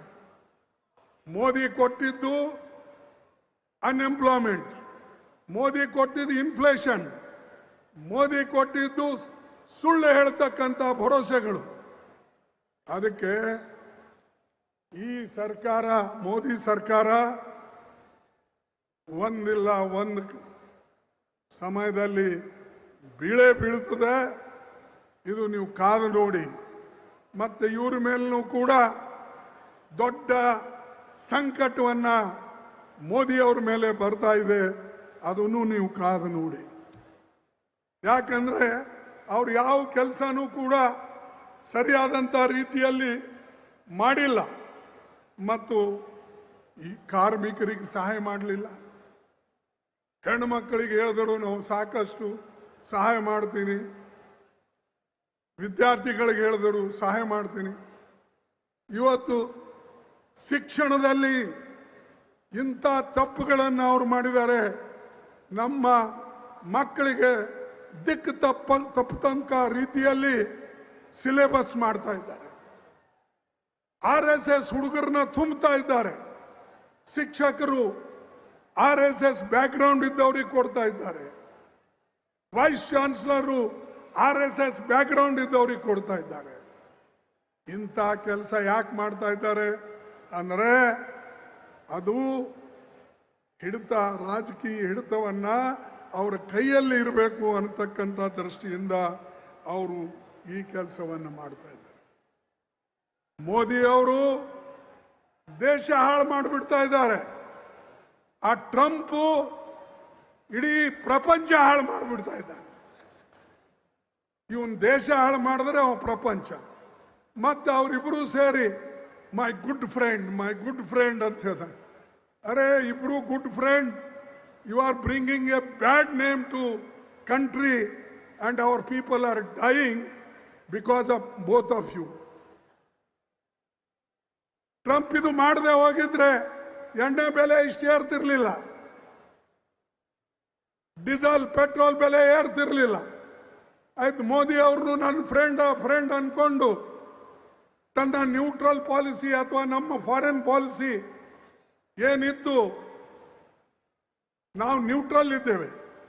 ನೆಹರೂಜಿ ಅವ್ರ ಕಾಲದಲ್ಲಿ ನಮ್ಮ ನ್ಯೂಟ್ರಲ್ ಪಾಲಿಸಿ ನಮಗೆ ಸಹಾಯ ಮಾಡಿದ್ದು, ಎಲ್ಲರೂ ನಮ್ಮ ಜೊತೆಯಲ್ಲಿದ್ದರು.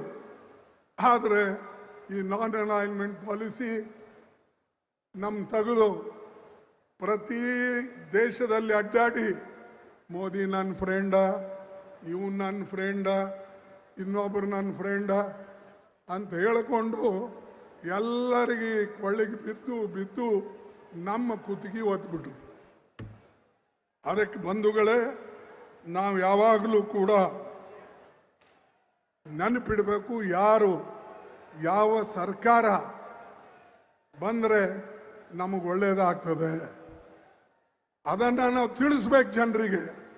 ತಿಳಿಸಿದ ಮೇಲೆ ಜನ ಅದು ಒಪ್ಕೊಳ್ತಾರೆ. ಅದಕ್ಕಾಗಿ ನಿಮ್ಮ ಕೆಲಸ ವಿಶೇಷವಾಗಿ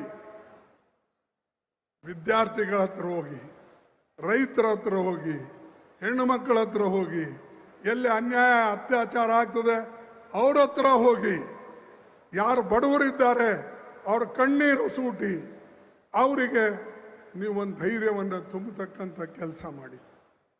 ಅದು ಇವತ್ತು ಅವಶ್ಯ ಇದೆ. ಇಡೀ ದೇಶದಲ್ಲೇ ಇದರ ಅವಶ್ಯಕತೆ ಇದೆ. ಅದಕ್ಕಾಗಿ ನಾನು ನಿಮ್ಮಲ್ಲಿ ಕೇಳ್ಕೊಳ್ತಕ್ಕಂಥದ್ದು, ನಮ್ಮ ಪಕ್ಷ ಬಲಪಡಿಸಬೇಕು ಮತ್ತು ಮುಂದಿನ ನಮ್ಮ ಭಾರತದ ಭವಿಷ್ಯ ನಿಮ್ಮ ಕೈಯಲ್ಲಿದೆ. ನೀವೆಲ್ಲ ಯಂಗ್ಸ್ಟರ್ಸು, ನೀವು ಒಂದು ತತ್ವದ ಆಧಾರದ ಮೇಲೆ ಪಕ್ಷ ನಿಷ್ಠೆ ಇಟ್ಕೊಂಡು ಕೆಲಸ ಮಾಡಿದರೆ ಖಂಡಿತವಾಗಿ ಮುಂದಿನ ಪೀಳಿಗೆ ಭವಿಷ್ಯ ಒಳ್ಳೆಯದಾಗ್ತದೆ. ನಾವೇ ಪಕ್ಷದ ತತ್ವಗಳು ಬಿಟ್ಟು ಅಥವಾ ನಮ್ಮ ಐಡಿಯಾಲಜಿ ಬಿಟ್ಟು ನಮ್ಗೆ ಹೇಗೆ ಬೇಕು ಹಾಗೆ ನಡ್ಕೊಂಡ್ರೆ ಮುಂದಿನ ಜನರೇಷನ್ ನಿಮಗೆ ಕ್ಷಮಿಸೋದಿಲ್ಲ. ದೇಶದಲ್ಲೂ ಅದೇ ಏನಾಗಿದೆ. ಮೊದಲ ರಥಯಾತ್ರೆ ಮಾಡಿದ್ರು ಯಾರು, ಅದಾನಿಯವರು, ಅಡ್ವಾಣಿಯವರು. ಪಾಪ ಅದು ರಾಮನ ಗುಡಿ ಕಟ್ತೇವೆ ಅಂತ ಹೇಳಿ ಎಲ್ಲ ಆವಾಗ ಇಟ್ಟಿಗೆಗಳು, ಬಂಗಾರಗಳು, ದುಡ್ಡು ಎಲ್ಲನೂ ಅವಾಗೂ ಎಲ್ಲ ಸೇರಿಸಿದ್ರು. ಆದ್ರೆ ಅದ್ರ ಲೆಕ್ಕ ಯಾರೂ ಕೊಡಲಿಲ್ಲ. ಅದು ಎಲ್ಲಿ ಹೋಯ್ತೋ ಗೊತ್ತಿಲ್ಲ. ಈಗ ರಾಮ ಮಂದಿರ ಕಟ್ಟಾದ್ಮೇಲೂ ಕೂಡ ಅಲ್ಲಿಂದ ಕಳ್ಳತನ ಆಗ್ತಾ ಇದೆ. 5,000 ಕೋಟಿಯಷ್ಟು ದುಡ್ಡು ಅಲ್ಲಿಂದ ಪೋಲಾಗಿದೆ ಅನ್ನತಕ್ಕಂಥ ರಿಪೋರ್ಟು ಬರ್ತಾ ಇದೆ. ಪೂಜಾರಿನೇ ದುಡ್ಡು ಹೊಡಿತಾ ಇದ್ದಾರೆ. ರಾಮ್ ನಾಮ್ ಜಪೋ ಪರಾಯ ಮಾಲ್ ಅಪ್ನಾ. ರಾಮನ ಹೆಸರು ತಗೊಳ್ಳೋದು, ರಾಮನ ಹೆಸರಿನ ಮೇಲೆ ಲೂಟಿ ಮಾಡೋದು. ಕೋಟ್ಯಾಂತರ ರೂಪಾಯಿ ಲೂಟಿ ಮಾಡಕ್ ನೀವು ದೇವರ ಗುಡಿ ನಿರ್ಮಾಣ ಮಾಡಿರ. ಅದು ಉದ್ಘಾಟನೆ ಯಾರ ಕೈಲಿಂದ ಆಗಿದೆ? ಮೋದಿ ಅವ್ರ ಕೈಯಿಂದ. ನಾನು ನೋಡಿಲ್ಲಪ್ಪ. ಅನೇಕ ಗುಡಿಗಳು ಕಟ್ತಾರೆ, ಈ ಯಾರೋ ಪವಿತ್ರ ಹಸ್ತದಿಂದ ಕೈಯಿಂದ ಸ್ವಾಮಿಗಳಾಗಲಿ ಅಥವಾ ಯಾರು ಅತ್ಯಂತ ಪ್ರಾಮಾಣಿಕವಾಗಿ ತನ್ನ ಜೀವನದಲ್ಲಿ ನಡ್ಕೊಂಡು ಹೋದಂಥ ಪೂಜ್ಯ ವ್ಯಕ್ತಿಗಳ ಕೈಯಲ್ಲಿ ಗುಡಿಗಳ ಉದ್ಘಾಟನೆ ಆಗ್ತವೆ. ಈ ಮಾರಾಯ ಪ್ರಧಾನಮಂತ್ರಿ ಆಗಿ ಆ ಗುಡಿ ಉದ್ಘಾಟನೆನೂ ತಾನೇ ಮಾಡ್ದ, ಆ ಸ್ಥಾಪನೆನೂ ತಾನೇ ಮಾಡ್ದ, ಕತ್ರಿ ಹಚ್ಚಿ ಬಾಗಿಲೂ ತಾನೇ ಉದ್ಘಾಟನೆ ಮಾಡ್ದ. ಈಗ ಬಹುಶಃ ಅಲ್ಲಿನ ಹುಂಡಿಯಲ್ಲಿ ದುಡ್ಡುಗಳು ಹೋಗ್ತಾ ಇವೆ. ಏನು ಇವ್ರು ಶಿಷ್ಯರು ಮಾಡ್ತಾ ಇದ್ದಾರೋ ಮತ್ತಾರು ಮಾಡ್ತಾ ಇದ್ದಾರೋ ಅನ್ನತಕ್ಕಂಥದ್ದು ಅದರ ತನಿಖೆ ಆಗಲೇಬೇಕು. SIT ಕೂಡಿಸ್ಬೇಕು. ಏನು ಅಲ್ಲಿ ಯೋಗಿ ಹೇಳಿದ್ದಾರೆ, ಏನಂತ ಹೇಳಿದ್ದಾರೆ? ರಾಮ ಮಂದಿರಕ್ಕಾಗಿ 500 साल लगे राम मंदिर के लिए। 15 दिन में मैं उसका हिसाब लूंगा कौन क्या करे। अरे 15 दिन क्यों लगते भाई तुमको? भगवान तुम्हारे साथ है, मंदिर तुम्हारे साथ है, मोदी तुम्हारे साथ है, तुम वहां के चीफ मिनिस्टर हो, करो, डालो जेल में जो लूटे हैं, जो लूट रहे हैं राम के नाम से. ಇದು ಮಾಡ್ತಾ ಇಲ್ಲ. ಅವ್ರು ಏನ್ ಮಾಡಿದ್ರು ನಡೆದು ಹೋಗ್ತದೆ. ಕಳ್ಳತನ ಮಾಡಿದ್ರು ಮಾಫ್, ದುಡ್ಡು ತಿಂದ್ರು ಮಾಫ್. ಆಮೇಲೆ ದೇವ್ರ ಹೆಸರ ಮೇಲೆ ನೀವೆಲ್ಲರೂ ಓಟ್ ಕೊಟ್ರಿ. ನೀವು ಅಂದ್ರೆ ನೀವಲ್ಲ, ಇಡೀ ದೇಶದಾಗೆ ರಾಮ ಮಂದಿರ ಮೇಲೆ ಓಟ್ ಕೊಟ್ರು, ಧರ್ಮದ ಹೆಸರಿನ ಮೇಲೆ ಓಟ್ ಕೊಟ್ಟರು. ಆದರೆ ಇವರು ಧರ್ಮವನ್ನ ಉಳಿಸ್ಕೊಂಡು ಹೋಗ್ತಾ ಇದ್ದಾರಾ? ಧರ್ಮದ ಹೆಸರಿನಲ್ಲಿ ಈ ದೇಶದಲ್ಲಿ ಲೂಟಿ ಆಗ್ತಾ ಇದೆ.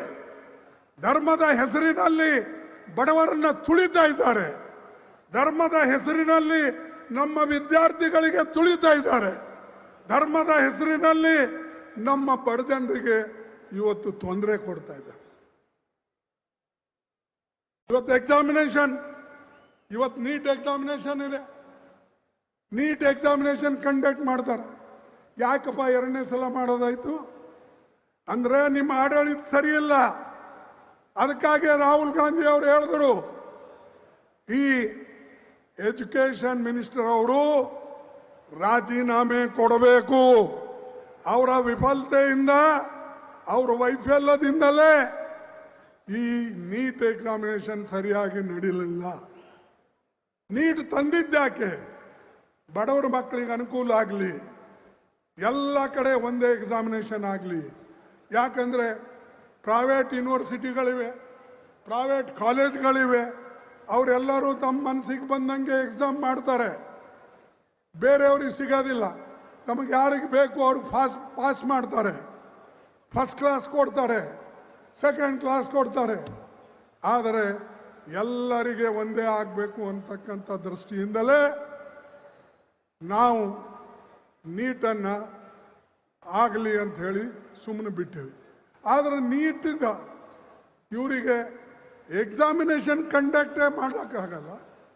ನೀವು ಜನರಾಗೆ ವಿದ್ಯಾರ್ಥಿಗಳು ಇಷ್ಟೊಂದು ಪ್ರಯತ್ನ ಮಾಡಿ ಕಷ್ಟಪಟ್ಟು ಓದಿ ಯಾರು ಬರ್ತಾರೋ, ಮುಂದೇನಾದರೂ ನಮ್ಮ ಮಕ್ಕಳಿಗೆ ಅನುಕೂಲ ಆಗಲಿ ಅಂತ ತಾಯಿ ತಂದೆ ಓದಿಸ್ತಾರೋ, ಅವರಿಗೆಲ್ಲರಿಗೆ ಮೋಸ ಮಾಡಿದವ್ರು ಯಾರು? ಈ BJPದವರು. ಅವ್ರಿಗೆ ಮೋಸ ಮಾಡಿದವ್ರು ಯಾರು? ಈ ಶಿಕ್ಷಣ ಮಂತ್ರಿ, ಪ್ರಧಾನವರು. ಇವ್ರು ರಾಜೀನಾಮೆ ಕೊಡಬೇಕು.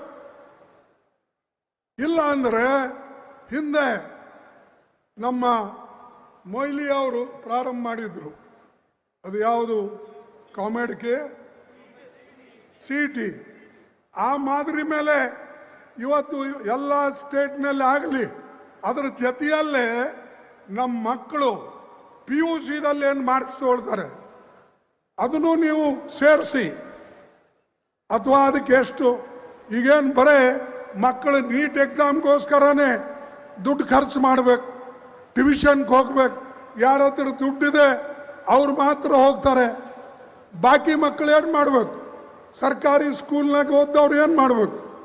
ಅದಕ್ಕಾಗಿ ರಾಜ್ಯಕ್ಕೆ ನೀವು ಅದು ಕೊಡಿ. ರಾಜ್ಯ ಮತ್ತು ನೀಟ್ ಇವೆರಡೂ ಸೇರಿ ಮಾರ್ಕ್ಸ್ ಬಂದರೆ ಎಲ್ಲರಿಗೂ ಅನ್ಯಾಯ ಆಗೋದಿಲ್ಲ. ಯಾಕಂದರೆ PUC ಮಾರ್ಕ್ಸ್ ಒಬ್ಬರು ಹೆಚ್ಚಿಗಿರ್ತದೆ, ಪಾಪ ಓದಿ ಓದಿ ಓದಿ ಅವರು ಸುಸ್ತಾಗ್ತಾರೆ. ಆದರೆ ನೀಟ್ನಲ್ಲಿ ಅವ್ರಿಗೆ ಮಾರ್ಕ್ ಕಮ್ಮಿ ಬಿಡ್ತವೆ. ಅವ ನೀಟಿಗೆ ತಿಂಗಳೇ ಓದ್ತಾನೆ, ಒಂದೇ ಮಂತ್ ಓದ್ತಾನೆ, ಅವನಿಗೆಲ್ಲ ರ್ಯಾಂಕ್ಗಳು ಬರ್ತವೆ. ಇವನು ವರ್ಷಾನುಗಂಟ್ಲೆ PUC ಓದಿ +2 ಓದಿ ಇವನಿಗೆ ಆ ಮಾರ್ಕ್ಸೇ ಅದರೊಳಗೆ ಕನ್ಸಿಡರ್ ಮಾಡೋದಿಲ್ಲ. ಅದಕ್ಕಾಗಿ ಇದರಲ್ಲಿ ಅಮುಗ್ರ ಬದಲಾವಣೆ ಆಗಬೇಕು.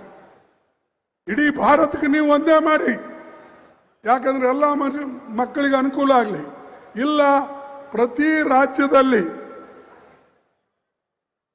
ಅವರಿಗೆ ಸ್ವಾತಂತ್ರ್ಯ ಕೊಟ್ಟರೆ ಅದನ್ನು ನೀವು ಸೇರಿಸ್ಕೊಂಡು ಆ ರೀತಿಯಾದರೂ ತಗೊಳ್ಳಿ. ಬಟ್ ಅದರಲ್ಲಿಯೂ ಕೆಲವು ನ್ಯೂನತೆ ಬರ್ತವೆ. ಕೆಲವು ಕಡೆ ನಮ್ಮ ರಾಜ್ಯಗಳು ಭಾಳ ಸುರಕ್ಷಿತವಾಗಿ ಅವರು ಕಂಡಕ್ಟ್ ಮಾಡೋದಿಲ್ಲ ಎಕ್ಸಾಮಿನೇಷನ್ಸ್. ಅದಕ್ಕೆ ನಾ ಇಲ್ಲಿ ಒತ್ತಿ ಹೇಳ್ತಕ್ಕಂಥದ್ದು ಏನಂದರೆ, ಈ ವಿದ್ಯಾರ್ಥಿಗಳಿಗೆ ಏನು ಅನ್ಯಾಯ ಆಗಿದೆ ಅವ್ರ ಪರವಾಗಿ ರಾಹುಲ್ ಗಾಂಧಿ ಅವರು ಇವತ್ತು ನಿಂತಿದ್ದಾರೆ. ನಾವೆಲ್ಲರೂ ನಿಲ್ಲಬೇಕು, ನಾವೆಲ್ಲರೂ ಹೋರಾಟ ಮಾಡಬೇಕು, ನಾವೆಲ್ಲರೂ ಈ ನೀಟ್ ಈ ರೀತಿಯಾಗಿ ತಪ್ಪಾಗ್ತಾ ಇದೆ, ಇದಕ್ಕೆ ಸರಿಪಡಿಸೋಕ್ಕೆ ನಮ್ಮ ಯುವಕರು ವಿದ್ಯಾರ್ಥಿಗಳು ಒಂದಾಗಿ ಹೋರಾಟ ಮಾಡಿದ್ರೆ ನಾಳೆ ಈ ಸರ್ಕಾರ ಇರೋದಿಲ್ಲ. ಅದಕ್ಕೆ ಬಂಧುಗಳೇ, ತಾವಿದು ನೆನಪಿನಲ್ಲಿ ಇಟ್ಟುಕೊಳ್ಳಿ. ಇವರಿಗೆ ರಾಮ ಮಂದಿರ ದುಡ್ಡು ಬೇಕು, ಅಲ್ಲೂ ಲೂಟಿ ಮಾಡ್ತಾರೆ.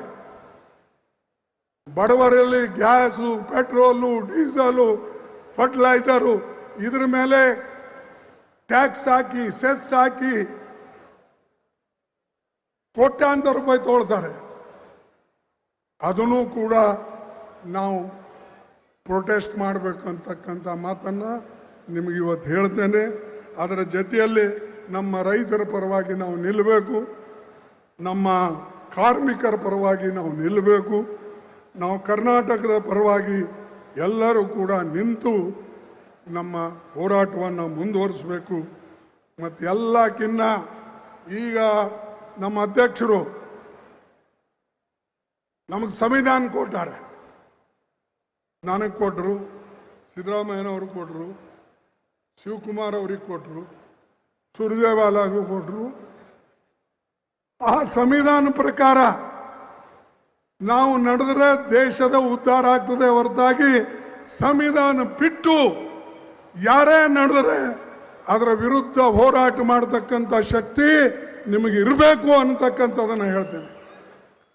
ಬೇರೆಯವ್ರಿಗೆ ಬೇಕಾಗಿಲ್ಲ, ಬೇರೆಯವ್ರು ಹೊಟ್ಟೆ ತುಂಬಿದೆ, ಅದಾನಿ ಅಂಥವ್ರು ಇಂಥವ್ರಿಗೆ ಬೇಕಾಗಿಲ್ಲ. ಅಥವಾ ಅತಿ ಶ್ರೀಮಂತರು, ದೊಡ್ಡ ದೊಡ್ಡ ಬಿಲ್ಡರು, ಇವ್ರಿಗೆ ಬೇಕಾಗಿಲ್ಲ. ಯಾರಿಗೆ? ಬಡವರಿಗೆ, ಕಾರ್ಮಿಕರಿಗೆ, ಕೂಲಿಕಾರ ಮಕ್ಕಳಿಗೆ, ಇವರಿಗೆ ಬೇಕು. ಇವರ ರಕ್ಷಣೆ, ಇವರ ಬುನಿಯಾದಿ ಹಕ್ಕುಗಳು, ಫಂಡಮೆಂಟಲ್ ರೈಟ್ಸು ಉಳಿಸ್ಬೇಕು. ಆದರೆ ನಿಮ್ಮ ಓಟಿನ ಹಕ್ಕು ಉಳಿಸ್ಕೊಳ್ಬೇಕಾದ್ರೆ ನೀವು ಎಲ್ಲರೂ ಸೇರಿ ಒಂದಾಗಿ ಕೆಲಸ ಮಾಡಬೇಕು. ಇದು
ಅದಕ್ಕಾಗಿ ಈ ಜನರಿಗೆ ನೀವು ನೋಡಿ ಗುರುತಿಸಿ ಅವರಿಗೆ ಪೋಸ್ಟ್ಗಳನ್ನು ಕೊಟ್ಟರೆ ನಿಮ್ಮ ಜೊತೆಯಲ್ಲಿ ಅವರು ಬರ್ತಾರೆ.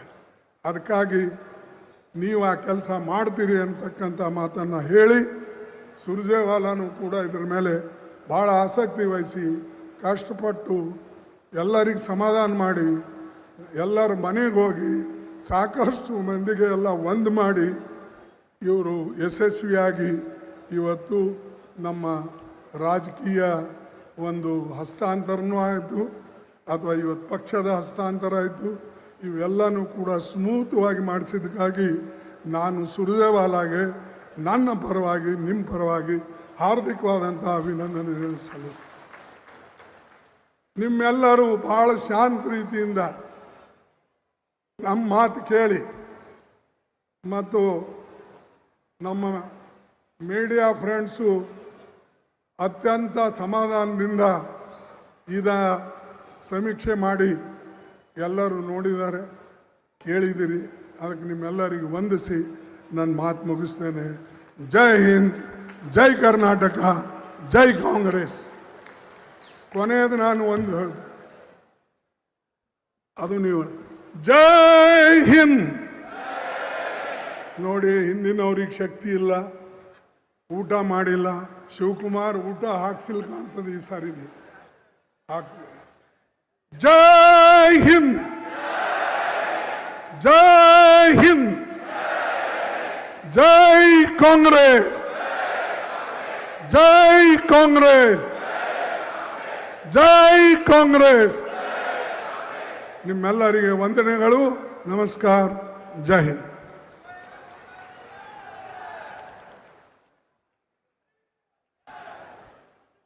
ಮಲ್ಲಿಕಾರ್ಜುನ ಖರ್ಗೆ ಸಾಹೇಬರಿಗೆ ಧನ್ಯವಾದಗಳು. ಈಗ ಸಭೆಯನ್ನು ಉದ್ದೇಶಿಸಿ ಅಖಿಲ ಭಾರತ ಕಾಂಗ್ರೆಸ್ ಸಮಿತಿಯ ಪ್ರಧಾನ ಕಾರ್ಯದರ್ಶಿಗಳು, ಸಂಸದರು ಹಾಗೂ ಕರ್ನಾಟಕದ ಉಸ್ತುವಾರಿಯನ್ನು ವಹಿಸಿರ್ತಕ್ಕಂಥ ಸನ್ಮಾನ್ಯ ರಣದೀಪ್ ಸಿಂಗ್ ಸುರ್ಜೇವಾಲಾ ಸಾಹೇಬರು ಮಾತನಾಡಬೇಕು ಅಂತೇಳಿ ಮನವಿ ಮಾಡ್ತೀನಿ. ಈಗ KPCC ವತಿಯಿಂದ ಅಖಿಲ ಭಾರತ ಕಾಂಗ್ರೆಸ್ ಸಮಿತಿಯ ಅಧ್ಯಕ್ಷರಾದಂಥ ಮಲ್ಲಿಕಾರ್ಜುನ ಖರ್ಗೆ ಸಾಹೇಬರಿಗೆ ನೆನಪಿನ ಕಾಣಿಕೆಯನ್ನು ಕೊಡ್ತಾ ಇದ್ದಾರೆ.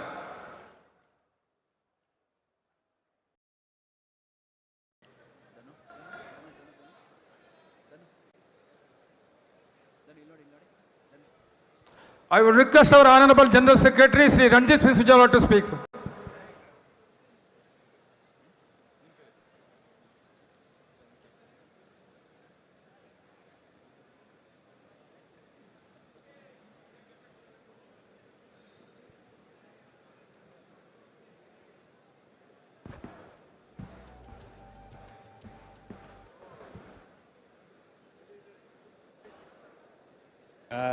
Sharad ji, you are here.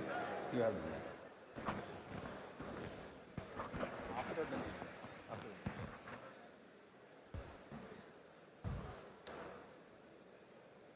Our leader, Honorable Congress President, Shri Mallikarjun Kharge ji, President of the Karnataka Pradesh Congress Committee, Shri B.K. Hari Prasad ji, our Chief Minister, previous PCC President, Shri D.K. Shiv Kumar ji, former Chief Minister, our leader, Shri Siddharamaiah ji, former Chief Minister, Shri Virappa Moily ji, President of Haryana Pradesh Congress Committee, Rao Narendra Singh ji. ಯಾರು D K ಅವೆಲ್ಲ ಕರಿಬಾರ್ದು. ವ್ಯಕ್ತಿ ಪೂಜೆ ಬಿಟ್ಟು ಪಕ್ಷದ ಪೂಜೆ ಮಾಡಿ ಅಂತ ಹಿಂದೆನೇ ಹೇಳಿದ್ದೀನಿ, ಇವತ್ತು ಹೇಳ್ತಾ ಇದ್ದೀನಿ. ದಯವಿಟ್ಟು ಶಿಸ್ತು ಕಾಪಾಡಬೇಕು. All the ministers, MLAs, MLCs on the dais, my colleague AICC Secretary P. Gopi ji, all the honorable AICC secretaries and office bearers of AICC, presidents of District Congress Committee, office bearers of the Pradesh Congress Committee, and all the friends who have come here today in this charge-taking ceremony by Shri B.K. Hari Prasad ji. Let me welcome each one of you from the core of my heart on this auspicious occasion. ಎಲ್ಲರಿಗೂ ನಮಸ್ಕಾರ. ವೇದಿಕೆ ಮೇಲೆ ಆಸೀನರಾಗಿರ್ತಕ್ಕಂಥ ಎಲ್ಲ ಗಣ್ಯಾತಿ ಗಣ್ಯರೇ, ಈ ಕಾರ್ಯಕ್ರಮದಲ್ಲಿ ಉಪಸ್ಥಿತಿ ಇರತಕ್ಕಂಥ ಕಾಂಗ್ರೆಸ್ ಕುಟುಂಬದ ಎಲ್ಲ ಸದಸ್ಯರೇ, ಮಾಧ್ಯಮ ಮಿತ್ರರೇ, ತಮ್ಮೆಲ್ಲರಿಗೂ ಕೂಡ ಈ ಐತಿಹಾಸಿಕವಾದಂಥ ಕಾರ್ಯಕ್ರಮಕ್ಕೆ ಮನಸ್ಪೂರ್ವಕವಾದಂಥ ಸ್ವಾಗತನ ಕೋರ್ತಾ ಇದ್ದೇನೆ.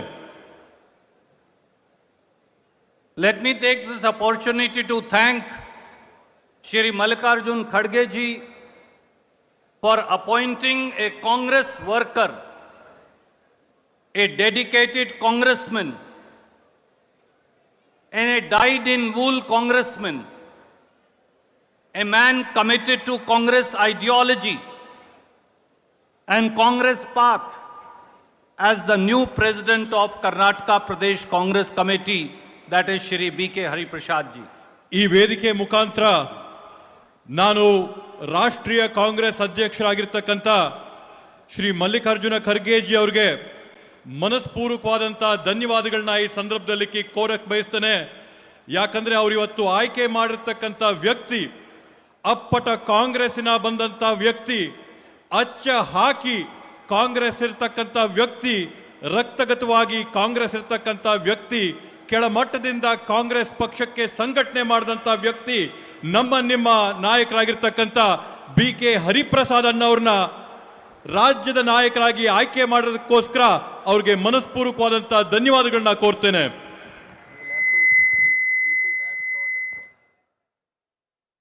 Let me also thank Shri Rahul Gandhi ji, Shri Mallikarjun Kharge ji, Shrimati Sonia Gandhi ji, all the MLAs and all the leaders of the Congress party ನಾನು ಈ ಸಂದರ್ಭದಲ್ಲಿ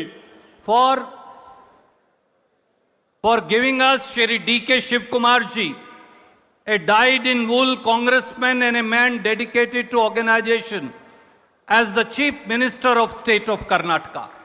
ಈ ಸಂದರ್ಭದಲ್ಲಿ ನಾನು ನಮ್ಮ ಅಧ್ಯಕ್ಷನಿ ಹಿರಿಯರಾಗಿರ್ತಕ್ಕಂಥ ಸೋನಿಯಾ ಗಾಂಧೀಜಿ ಮೇಡಮ್ ಅವ್ರಿಗೆ, ಮಲ್ಲಿಕಾರ್ಜುನ ಖರ್ಗೆ ಜಿ ಅವ್ರಿಗೆ, ರಾಹುಲ್ ಗಾಂಧೀಜಿ ಅವ್ರಿಗೆ, ಕರ್ನಾಟಕ ರಾಜ್ಯ ಕಾಂಗ್ರೆಸ್ ಪಕ್ಷದ ಎಲ್ಲ ಶಾಸಕರುಗಳಿಗೆ, ಇಲ್ಲಿರ್ತಕ್ಕಂಥ ಎಲ್ಲ ಕಾರ್ಯಕರ್ತರಿಗೆ ಎಲ್ಲರಿಗೂ ಕೂಡ ಮನಸ್ಪೂರ್ವಕವಾದಂಥ ಧನ್ಯವಾದಗಳನ್ನ ಹೇಳಕ್ಕೆ ಬಯಸ್ತೇನೆ. ಯಾಕಂತಂದ್ರೆ ತಮ್ಮೆಲ್ಲರ ಪರಿಶ್ರಮ ಆಶೀರ್ವಾದದಿಂದ ರಕ್ತಗತವಾಗಿ ಕಾಂಗ್ರೆಸ್ ಪಕ್ಷದ ತತ್ವ ಸಿದ್ಧಾಂತಗಳನ್ನ ಅಳವಡಿಸಿಕೊಂಡಿರ್ತಕ್ಕಂಥ ಸನ್ಮಾನ್ಯ D.K. ಶಿವಕುಮಾರ್ ಅಣ್ಣವ್ರನ್ನ ತಾವು ಮುಖ್ಯಮಂತ್ರಿಗಳಾಗಿ ಮಾಡಿರ್ತಕ್ಕಂಥದ್ದಕ್ಕೆ ಅವ್ರಿಗೆ ಅನಂತ ಧನ್ಯವಾದಗಳನ್ನ ಕೋರಕ್ಕೆ ಬಯಸ್ತೇನೆ. And I will be failing in my duty if I don't thank Shri Siddaramaiah ji for his stellar work, for his commitment to the party leadership, for his ideology to the poor and downtrodden, and the way that he has carried forward the Congress ideology and its flag, both in his first term as Chief Minister as also in his second term as Chief Minister. Hats off to you, sir. We salute all of us salute you.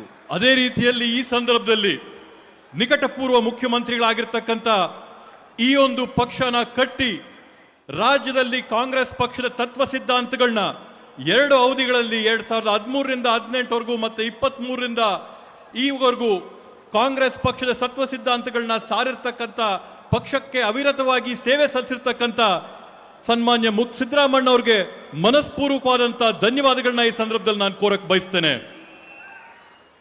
Friends, this is Congress party for you. ಬಂಧುಗಳೇ, ಇದು ನಿಮ್ಮ ಕಾಂಗ್ರೆಸ್ ಪಕ್ಷ. The leadership that you see here, they are not individuals alone, they are institutions. ಬಂಧುಗಳೇ, ತಾವು ಈ ವೇದಿಕೆ ಮೇಲೆ ನೋಡ್ತಾ ಇರ್ತಕ್ಕಂಥ ಏನಿಲ್ಲಿ ಇದ್ದಾರೆ ಗಣ್ಯಾತಿ ಗಣ್ಯರು, ಅವರು ಕೇವಲ ವ್ಯಕ್ತಿಗಳಲ್ಲ, ಅವರೊಂದು ದೊಡ್ಡ ವ್ಯವಸ್ಥೆ ಆಗಿ ನಿಂತಿರ್ತಕ್ಕಂಥವ್ರು. They are institution committed to the Congress ideology. Congress ತತ್ವ ಸಿದ್ಧಾಂತಕ್ಕೆ ಬದ್ಧವಾಗಿರ್ತಕ್ಕಂಥ ವ್ಯವಸ್ಥೆ ಇವರು. They are institution committed to the cause of downtrodden, poor, scheduled caste, scheduled tribes, backward class, farmers, women and youth. ಬಡವರ ಪರವಾಗಿ, ದಲಿತರ ಪರವಾಗಿ, ಹಿಂದುಳಿದವರ ಪರವಾಗಿ, ಬುಡಕಟ್ಟಿನ ಪರವಾಗಿ, ಕಾರ್ಮಿಕರ ಪರವಾಗಿ, ರೈತರ ಪರವಾಗಿ, ತುಳಿತಕ್ಕೆ ಒಳಗಾದವರ ಪರವಾಗಿ ನಿಂತಿರ್ತಕ್ಕಂಥ, ಹೋರಾಟ ಮಾಡ್ತಕ್ಕಂಥ ವ್ಯವಸ್ಥೆಗೆ ನಿಂತಿರ್ತಕ್ಕಂಥವ್ರು ಈ ವೇದಿಕೆ ಮೇಲೆ ಇರ್ತಕ್ಕಂಥ ಮುಖಂಡರುಗಳು. These are institutions who are not here to only claim power, but to transform power into people's welfare. Karnataka model is now quoted across the world as the best model in the country as also in the world. ಇವತ್ತು ಇಲ್ಲಿ ವೇದಿಕೆ ಮೇಲೆ ಇರತಕ್ಕಂತ ನಾಯಕರುಗಳು ಬರೀ ಅಧಿಕಾರಕ್ಕೋಸ್ಕರ ಇರತಕ್ಕಂತ ನಾಯಕರಲ್ಲ, ಜನಕ್ಕೆ ಅಧಿಕಾರ ತುಂಬಿಸಂತ ನಾಯಕರು, ಜನಕ್ಕೆ ಪರಿಹಾರಕ್ಕೆ ನಿಲ್ತಕ್ಕಂತ ನಾಯಕರು. ಕರ್ನಾಟಕದ ಮಾದರಿ ಇವತ್ತು, ಕರ್ನಾಟಕದಲ್ಲಿ ಅಭಿವೃದ್ಧಿ ಆಗ್ತಾ ಇರತಕ್ಕಂತ ಸಮಾಜ ಕಲ್ಯಾಣದ ಮಾದರಿ ಇವತ್ತು ದೇಶಕ್ಕೆ ಮಾದರಿಯಾಗಿದೆ. ಆ ಮಾದರಿನ, ಆ ವ್ಯವಸ್ಥೆನ ಕಟ್ಟದಂತ ಸಂಸ್ಥೆನ ಕಾಪಾಡಂತ ನಾಯಕರುಗಳು, ಮುಖಂಡರುಗಳು ಈ ವೇದಿಕೆ ಮೇಲೆ ಇರ್ತಕ್ಕಂಥವ್ರು. To all my Congress worker friends, the leadership that you see from that corner up to this corner and right up to the last line, they are leaders who are only committed to one thing: how to transform Karnataka and carry the message of progress and development to the last person in the line, and that's the symbol of Gandhiji's charkha also. ಬಂಧುಗಳೇ, ಈ ವೇದಿಕೆ ಮೇಲೆ ಆಸೀನರಾಗಿರ್ತಕ್ಕಂಥ ಮುಖಂಡರು, ಉದ್ದಗಲಕ್ಕೂ ಇರ್ತಕ್ಕಂಥ ಎಲ್ಲ ಮುಖಂಡರಿರ್ತಕ್ಕಂಥ ಉದ್ದೇಶ ಒಂದೇನೆ. ಈ ಒಂದು ರಾಜ್ಯದ ಪ್ರತಿಯೊಂದು ಪ್ರಜೆಗೂ ಕೂಡ ಅವರ ಬದುಕಿನ ಪರಿವರ್ತನೆ ಮಾಡಿ ಅಭಿವೃದ್ಧಿ ಮಾಡೋದು ಹೇಗೆ, ಸಮಾಜದಲ್ಲಿರ್ತಕ್ಕಂಥ ಕಟ್ಟ ಕಡೆ ಪ್ರಜೆಗೆ ನ್ಯಾಯ ಯಾವ ಥರ ದೊರಕಿಸ್ಕೊಳ್ಬೇಕು, ಅವ್ರಿಗೆ ಸವಲತ್ತುಗಳನ್ನ ಯಾವ ಥರ ಒದಗಿಸ್ಕೊಡ್ಬೇಕು, ಆ ಒಂದು ಬದ್ಧತೆ ಇಟ್ಕೊಂಡಿರ್ತಕ್ಕಂಥ ನಾಯಕರುಗಳು ಈ ವೇದಿಕೆ ಮೇಲೆ ಇರ್ತಕ್ಕಂಥವ್ರು. As a Congress worker, I give you a guarantee today from this pious stage. And that guarantee is, as long as Congress party and Congress government is here in Karnataka, nobody can discriminate with you, nobody can commit injustice with you, nobody can do disfavor with you based on your religion, caste or color of your skin, and nobody can take away what is your rightful due.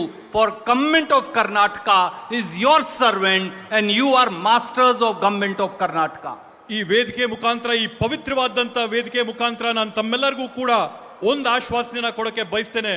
ಬಂಧುಗಳೇ, ಇವತ್ತು ಯಾವುದೇ ಒಂದು ತಾರತಮ್ಯ ಇಲ್ಲದೆ, ಯಾವುದೇ ಒಂದು ತಪ್ಪಾಗದೆ, ಯಾವುದೇ ಒಂದು ಚ್ಯುತಿ ಮಾಡದೆ ಇಲ್ಲಿರ್ತಕ್ಕಂಥ ತಮ್ಮೆಲ್ಲರಿಗೂ ಕೂಡ ಕರ್ನಾಟಕ ರಾಜ್ಯ ಸರ್ಕಾರ ಬದ್ಧವಾಗಿದೆ.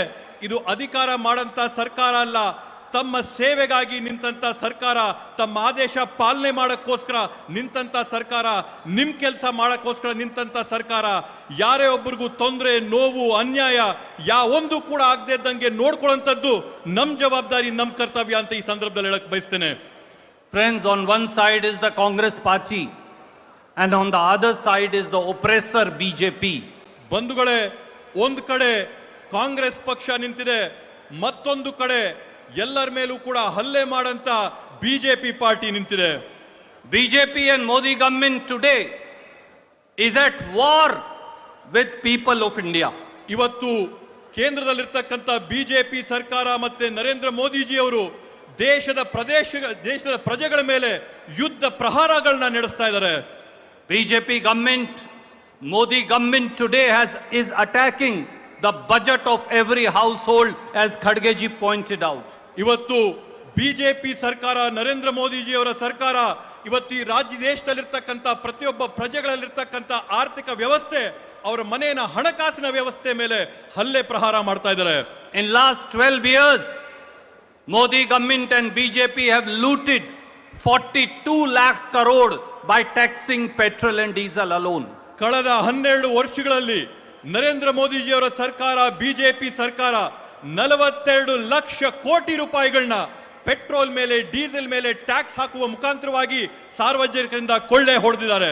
In 2 months, they have increased the price of petrol and diesel by 8 rupees a litre, despite the fact that crude oil has fallen by $34 a barrel. ಕಳೆದ 2 ತಿಂಗಳಲ್ಲಿ ಡೀಸೆಲ್ ಪೆಟ್ರೋಲಿನ ಬೆಲೆ 8 ರೂಪಾಯಿಗಳನ್ನ ಜಾಸ್ತಿ ಮಾಡಿದರೆ ಬಂಧುಗಳೇ, ಇದರಲ್ಲಿ ವಿಶೇಷವಾಗಿ ಗಮನಿಸಬೇಕಾದಂತದ್ದು ಕಚ್ಚಾ ತೈಲಿನ ಬೆಲೆ $34 ಪ್ರತಿ ಬ್ಯಾರೆಲ್ ಕಡಿಮೆ ಆದರೂ ಕೂಡ ಬೆಲೆ ಏರಿಕೆಯನ್ನ ಮಾಡಿದ್ದಾರೆ. They have increased the price of domestic gas cylinder by 89 rupees, increased the price of commercial gas cylinder by 1800 rupees, ultimately attacking the budget of the common people. ಗೃಹ ಬಳಕೆಯಲ್ಲಿ ಬಳಸಂತ NPG ಅನಿಲದ ಬೆಲೆನ 89 ರೂಪಾಯಿಯಷ್ಟು ಜಾಸ್ತಿ ಮಾಡಿದ್ದಾರೆ. ವಾಣಿಜ್ಯಕ್ಕೋಸ್ಕರ ಬಳಸಂತ ಅನಿಲದ ಬೆಲೆಗಳನ್ನ 1800 ರೂಪಾಯಿಗಳಷ್ಟು ಜಾಸ್ತಿ ಮಾಡಿ ಮನೆಗಳಲ್ಲಿರ್ತಕ್ಕಂಥ ಜನರ ಜೇಬುಗಳ ಮೇಲೆ ಹಲ್ಲೆ ಮಾಡಿದ್ದಾರೆ. CNG has gone up by 10 rupees a kg. CNG ಏನು ಟ್ಯಾಕ್ಸಿಗಳಲ್ಲಿ ಬಳಸ್ತಾರೆ ಅದು ಪ್ರತಿ ಕಿಲೋಗೆ 10 ರೂಪಾಯಿಯಷ್ಟು ಬೆಲೆ ಏರಿಕೆ ಆಗಿದೆ. And even the tetanus injection used in emergencies as also drugs for cancer were increased by 50% on 11th of June this month. ತುರ್ತಾದಂತ ಪರಿಸ್ಥಿತಿಯಲ್ಲಿ ಬಳಸಬೇಕಾದಂತ ಲಸಿಕೆಗಳಾದಂತ ಟೆಟ್ನಸ್ ಲಸಿಕೆ ಆಗಿರ್ಬೋದು, ಕ್ಯಾನ್ಸರ್ಗೋಸ್ಕರ ಬೇಕಾದಂತ ಟ್ರೀಟ್ಮೆಂಟ್ ಚಿಕಿತ್ಸೆಗಳಾಗಿರ್ಬೋದು, ಅವೆಲ್ಲದರ ಬೆಲೆಗಳನ್ನ 50% ಈಗ ತಾನೇ ಜಾಸ್ತಿ ಮಾಡಿದ್ದಾರೆ. Not only this, BJP and Modi government is compromising national interests. They have bartered national interests. ಬಂಧುಗಳೇ, ಇಷ್ಟೇ ಅಲ್ಲ, ಇವತ್ತು ಈ ದೇಶದ ಹಿತಾನ ಇವರು ಅಡಕ್ಕಿಟ್ಟಿದ್ದಾರೆ. ದೇಶದ ಹಿತಾನ ಮಾರಾಟ ಮಾಡಂತ ಒಂದು ಪರಿಸ್ಥಿತಿಗೆ ತಂದಿಟ್ಟಿದ್ದಾರೆ. America attacks our ships, kills our sailors, kills Indian sailors, but our Prime Minister cannot see eye to eye and tell Mr. Trump that this is unacceptable. ಬಂಧುಗಳೇ, ಭಾರತ ದೇಶದ ನೌಕೆಗಳನ್ನ, ಭಾರತ ದೇಶದಲ್ಲಿರ್ತಕ್ಕಂಥ ಸೈನಿಕ ನೌಕೆಗಳ ಮೇಲೆ ಇರ್ತಕ್ಕಂಥ ಕಾರ್ಮಿಕರ ಮೇಲೆ ಅಮೆರಿಕ ಹಲ್ಲೆ ಮಾಡಿ ಅವ್ರನ್ನ ಕೊಲ್ತಾರೆ. ಆದ್ರೆ ನರೇಂದ್ರ ಮೋದಿ ಅವರು ಟ್ರಂಪ್ ಮುಂದೆ ನಿಂತು ಕಣ್ಣು ಕೊಟ್ಟು ನೋಡಿದಾಗ ಅವ್ರನ್ನ ಪ್ರಶ್ನೆ ಕೂಡ ಮಾಡಂತದ್ದಿಲ್ಲ. ಇದು ಸಂದರ್ಭ ಬಂಧುಗಳೇ. American president directs, orders Prime Minister Modi to stop Operation Sindoor when we were winning over Pakistan, but our Prime Minister cannot dare to question him. ಬಂಧುಗಳೇ, ಆಪರೇಷನ್ ಸಿಂಧೂರ್ ಆಗ್ತಾ ಇರಬೇಕಾದಂತ ಸಂದರ್ಭದಲ್ಲಿ, ಭಾರತ ದೇಶ ವಿಜಯ ಸಾಧಿಸ್ತಾ ಇರಬೇಕಾದಂತ ಸಂದರ್ಭದಲ್ಲಿ ಡೊನಾಲ್ಡ್ ಟ್ರಂಪ್ ಅವರು ನರೇಂದ್ರ ಮೋದಿಗೆ ಹೇಳಿ ಯುದ್ಧ ನಿಲ್ಲಿಸು ಅಂತ ಹೇಳ್ತಾರೆ. ನರೇಂದ್ರ ಮೋದಿಜಿ ಅವರು ಯುದ್ಧನ ನಿಲ್ಲಿಸ್ತಾರೆ. ಇವತ್ತು ಕೂಡ ಡೊನಾಲ್ಡ್ ಟ್ರಂಪ್ ಎದುರುಗಡೆ ನಿಂತು ಕಣ್ಣು ಕೊಟ್ಟಾಗ ನೀನ್ ಯಾಕೆ ಈ ತರ ಮಾಡಿದೆ ಅಂತೇಳಿ ಪ್ರಶ್ನೆ ಮಾಡಂತ ಯೋಗ್ಯತೆ ಉಳಿಸ್ಕೊಂಡಿಲ್ಲ. ಬಂಧುಗಳೇ, American president directs, orders Prime Minister Modi to not buy cheap oil from Iran or Russia, but our Prime Minister cannot even oppose it. ಬಂಧುಗಳೇ, ಇವತ್ತು ನಾವು ನೋಡಿದ್ರೆ ರಷ್ಯಾದಿಂದ ಕೊಂಡ್ಕೊಂಡು ಕಾರ್ತಕ್ಕಂಥ ಕಚ್ಚಾ ತೈಲನ ಅಮೆರಿಕದ ಡೊನಾಲ್ಡ್ ಟ್ರಂಪ್ ನರೇಂದ್ರ ಮೋದಿಗೆ ಹೇಳಿ ನೀವು ಕೊಂಡ್ಕೊಳ್ಬಾರ್ದು ಅಂತ ಹೇಳ್ತಾರೆ. ಅದನ್ನು ಕೂಡ ಪ್ರಶ್ನೆ ಮಾಡಂತ ಒಂದು ಯೋಗ್ಯತೆ, ಧೈರ್ಯನ ನರೇಂದ್ರ ಮೋದಿಜಿ ಅವರು ಉಳಿಸ್ಕೊಂಡಿಲ್ಲ. American president orders Prime Minister Modi that India has to buy goods worth 5 lakh crore over next 5 years from America, but our Prime Minister cannot say a word. ಬಂಧುಗಳೇ, ಡೊನಾಲ್ಡ್ ಟ್ರಂಪ್ ಅವರು ನರೇಂದ್ರ ಮೋದಿ ಅವರಿಗೆ ಆದೇಶ ಮಾಡಿ ಮುಂದೆ ಬರಂತ ಒಂದು ವರ್ಷದಲ್ಲಿ 5 ಲಕ್ಷ ಕೋಟಿ ರೂಪಾಯಿಗಳಷ್ಟು ಆಮದನ್ನು ಮಾಡಿಕೊಳ್ಬೇಕು ಅಮೆರಿಕ ಅಂತೇಳಿ ಆದೇಶ ಮಾಡ್ತಾರೆ. ಆದ್ರೆ ಇವತ್ತು ಆ ಆದೇಶನ ಪ್ರಶ್ನೆ ಮಾಡಂತ ಕೆಲಸನ ನರೇಂದ್ರ ಮೋದಿ ಅವರು ಮಾಡ್ತಾ ಇಲ್ಲ. American president orders Prime Minister Modi that India has to buy American corn, American jowar, American cotton, American fruits, American dry fruits, but our Prime Minister is helpless. He can't even say a word. ಬಂಧುಗಳೇ, ಇವತ್ತು ಅಮೆರಿಕಾಯಿನ president ಅವರು ನರೇಂದ್ರ ಮೋದಿ ಅವರಿಗೆ ಆದೇಶ ಮಾಡಿ ನೀವು ಅಮೆರಿಕಾಯಿಂದ ಜೋಳ ಕೊಂಡ್ಕೋಬೇಕು, ಗೋಧಿ ಕೊಂಡ್ಕೋಬೇಕು, ಹಣ್ಣು ಕೊಂಡ್ಕೋಬೇಕು, ಡ್ರೈ ಫ್ರೂಟ್ಸ್ ಕೊಂಡ್ಕೋಬೇಕು, ಇವೆಲ್ಲವನ್ನೂ ಕೊಂಡ್ಕೋಬೇಕು ಅಂತ ಆದೇಶ ಮಾಡ್ತಾರೆ. ಆದ್ರೆ ನರೇಂದ್ರ ಮೋದಿಜಿ ಅವರು ಅಸಹಾಯಕವಾಗಿ ಇವತ್ತು ಯಾವುದೇ ಒಂದು ಪ್ರತಿ ಉತ್ತರ ಕೊಡದೆ ನಿಂತಿದ್ದಾರೆ. ಬಂಧುಗಳೇ, On behalf of Congress Party, we ask today, then who is going to protect national interest?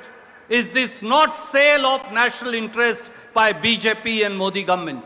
ಬಂಧುಗಳೇ, ಈ ವೇದಿಕೆ ಮುಖಾಂತರ ನಾವು ಪ್ರಶ್ನೆ ಮಾಡ್ತೀವಿ, ಪ್ರಧಾನಮಂತ್ರಿಗಳು ಕಾಪಾಡದೇ ಇದ್ರೆ ಈ ದೇಶದ ಹಿತಾನ ಕಾಪಾಡಂತದ್ದು ಯಾರು ಅಂತೇಳಿ ಈ ವೇದಿಕೆ ಮುಖಾಂತರ ನಾವು ಪ್ರಶ್ನೆ ಮಾಡಕ್ ಬಯಸ್ತೇವೆ. ಬಂಧುಗಳೇ, BJP and Modi government has launched the third attack on our youth. ಬಂಧುಗಳೇ, ಬಿಜೆಪಿ ಮತ್ತೆ ಮೋದಿ ಸರ್ಕಾರ ನಮ್ಮ ದೇಶದ ಯುವಕರ ಮೇಲೆ ಮೂರನೇ ಒಂದು ಹಲ್ಲೆ ಪ್ರಹಾರ ಪ್ರಾರಂಭ ಮಾಡಿದ್ದಾರೆ. Kharge Saab spoke about it. ಹಿರಿಯರಾದಂತ Mallikarjun Kharge ಸಾಹೇಬರು ಈಗ ತಾನೇ ಇದರ ಬಗ್ಗೆ ಮಾತಾಡಿದ್ದಾರೆ. Whether it is NEET paper leakage, whether it is CBSE paper leakage, whether it is all competitive exam paper leakage, Modi government is either complicit or helpless before the paper mafia. ಬೇರೆ ಬೇರೆ ಆದಂತ ಸ್ಪರ್ಧಾತ್ಮಕವಾದಂತ ಪರೀಕ್ಷೆಗಳಾಗಿರ್ಬೋದು, neat ಆಗಿರ್ಬೋದು, CET ಆಗಿರ್ಬೋದು, ಈ ಎಲ್ಲ ಎಕ್ಸಾಮ್ಗಳಲ್ಲಿ ಪ್ರಶ್ನೆ ಪೇಪರ್ಗಳು leak ಆಗ್ತಾ ಇರ್ತಕ್ಕಂಥದ್ದು ನಾವೆಲ್ಲರೂ ಕೂಡ ನೋಡಿದೀವಿ. ಆದ್ರೆ ನರೇಂದ್ರ ಮೋದಿಜಿ ಅವರ ಸರ್ಕಾರವು ಅಸಹಾಯಕವಾಗಿ ಇವತ್ತು ಅವು ಯಾವಕ್ಕೂ ಉತ್ತರ ಕೊಡದೆ ನಿಂತಿದೆ. And friends, Modi government is at war with people of Karnataka. ಬಂಧುಗಳೇ, ಕೇಂದ್ರದಲ್ಲಿರ್ತಕ್ಕಂಥ ನರೇಂದ್ರ ಮೋದಿಜಿ ಅವರ ಸರ್ಕಾರ ಕರ್ನಾಟಕ ರಾಜ್ಯದ ಪ್ರಜೆಗಳ ವಿರುದ್ಧವಾಗಿ ನೇರವಾಗಿ ಯುದ್ಧಕ್ಕೆ ನಿಂತಿದೆ. ಬಂಧುಗಳೇ, DK Shiv Kumar ji is here, Siddharamaiah ji is here, Khadge Saab is here. Is it not correct that out of central funds, BJP government has denied, Modi government has denied 1,87,000 crore central funds to government of Karnataka? ಬಂಧುಗಳೇ, ಇವತ್ತು ವೇದಿಕೆ ಮೇಲೆ ಹಿರಿಯರಾದಂಥ Mallikarjuna Kharge G ಅವರಿದ್ದಾರೆ, DK Shivakumar ಸಾಹೇಬ್ರಿದ್ದಾರೆ, Siddaramaiah ಸಾಹೇಬ್ರಿದ್ದಾರೆ. ಬಂಧುಗಳೇ, ಇವತ್ತು ಕೇಂದ್ರ ಸರ್ಕಾರ ಕರ್ನಾಟಕ ರಾಜ್ಯಕ್ಕೆ ಬರಬೇಕಾಗಿದ್ದಂತ 1,87,00,000 ರೂಪಾಯಿಗಳು ಕೇಂದ್ರ ಸರ್ಕಾರದಿಂದ ಬರಬೇಕಾದಂತ ಅನುದಾನಗಳನ್ನ ತಡೆ ಹಿಡಿದಿರ್ತಕ್ಕಂಥದ್ದು ಸತ್ಯವೋ ಇಲ್ವೋ ನಿರಾಕಾರ ಮಾಡಿರಂತದ್ದು ಯಾಕೆ ಅಂತೇಳಿ ಈ ವೇದಿಕೆ ಮುಖಾಂತರ ನಾವು ಪ್ರಶ್ನೆ ಮಾಡ್ತೀವಿ. In 14th and 15th Finance Commission, people of Karnataka were denied 62,000 crores. 14 ಮತ್ತೆ 15 ಹಣಕಾಸಿನಲ್ಲಿ ಕರ್ನಾಟಕ ರಾಜ್ಯದ ಪ್ರಜೆಗಳಿಗೆ 62,000 ಕೋಟಿ ರೂಪಾಯಿಗಳಷ್ಟು ಅನುದಾನನ ಕೇಂದ್ರ ಸರ್ಕಾರ ತಡೆ ಹಿಡಿದಿದೆ. ಬಂಧುಗಳೇ, Karnataka gives 4,50,000 crores every year of GST, but receives barely 50,000 crore.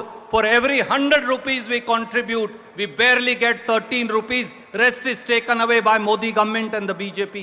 ಬಂಧುಗಳೇ, ಕರ್ನಾಟಕ ರಾಜ್ಯದಿಂದ GST ಮುಖಾಂತರವಾಗಿ 4.5 ಲಕ್ಷ ಕೋಟಿ ರೂಪಾಯಿಗಳನ್ನ ಕರ್ನಾಟಕ ರಾಜ್ಯದಿಂದ ಕೇಂದ್ರ ಸರ್ಕಾರಕ್ಕೆ ಪಾವತಿಯಾಗುತ್ತೆ.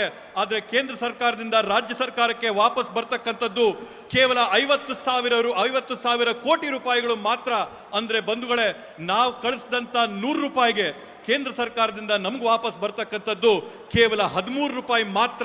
ಇದು ನ್ಯಾಯ ಅಂತೇಳಿ ನಾವು ಪ್ರಶ್ನೆ ಮಾಡ್ಬೇಕು. ಬಂಧುಗಳೇ, They announced 5,300 crore rupees in union budget for Upper Bhadra project for our farmers and drinking water needs, but have not given 5 rupees till date. ಕೇಂದ್ರ ಸರ್ಕಾರದ ಆಯವ್ಯಯಗಳಲ್ಲಿ 5,300 ಕೋಟಿ ರೂಪಾಯಿಗಳನ್ನ ಭದ್ರಾ ಮೇಲ್ದಂಡೆ ಯೋಜನೆಗೆ ಕೇಂದ್ರ ಸರ್ಕಾರದಿಂದ ಕೊಡ್ತೀವಿ ಅಂತ ಹೇಳಿ ರೈತರಿಗೆ, ಸಾರ್ವಜನಿಕರಿಗೆ, ಕುಡಿಯ ನೀರಿಗೆ ಅನುಕೂಲ ಆಗಲಿ ಅಂತ ಹೇಳಿ ಘೋಷಣೆ ಮಾಡ್ತಾರೆ.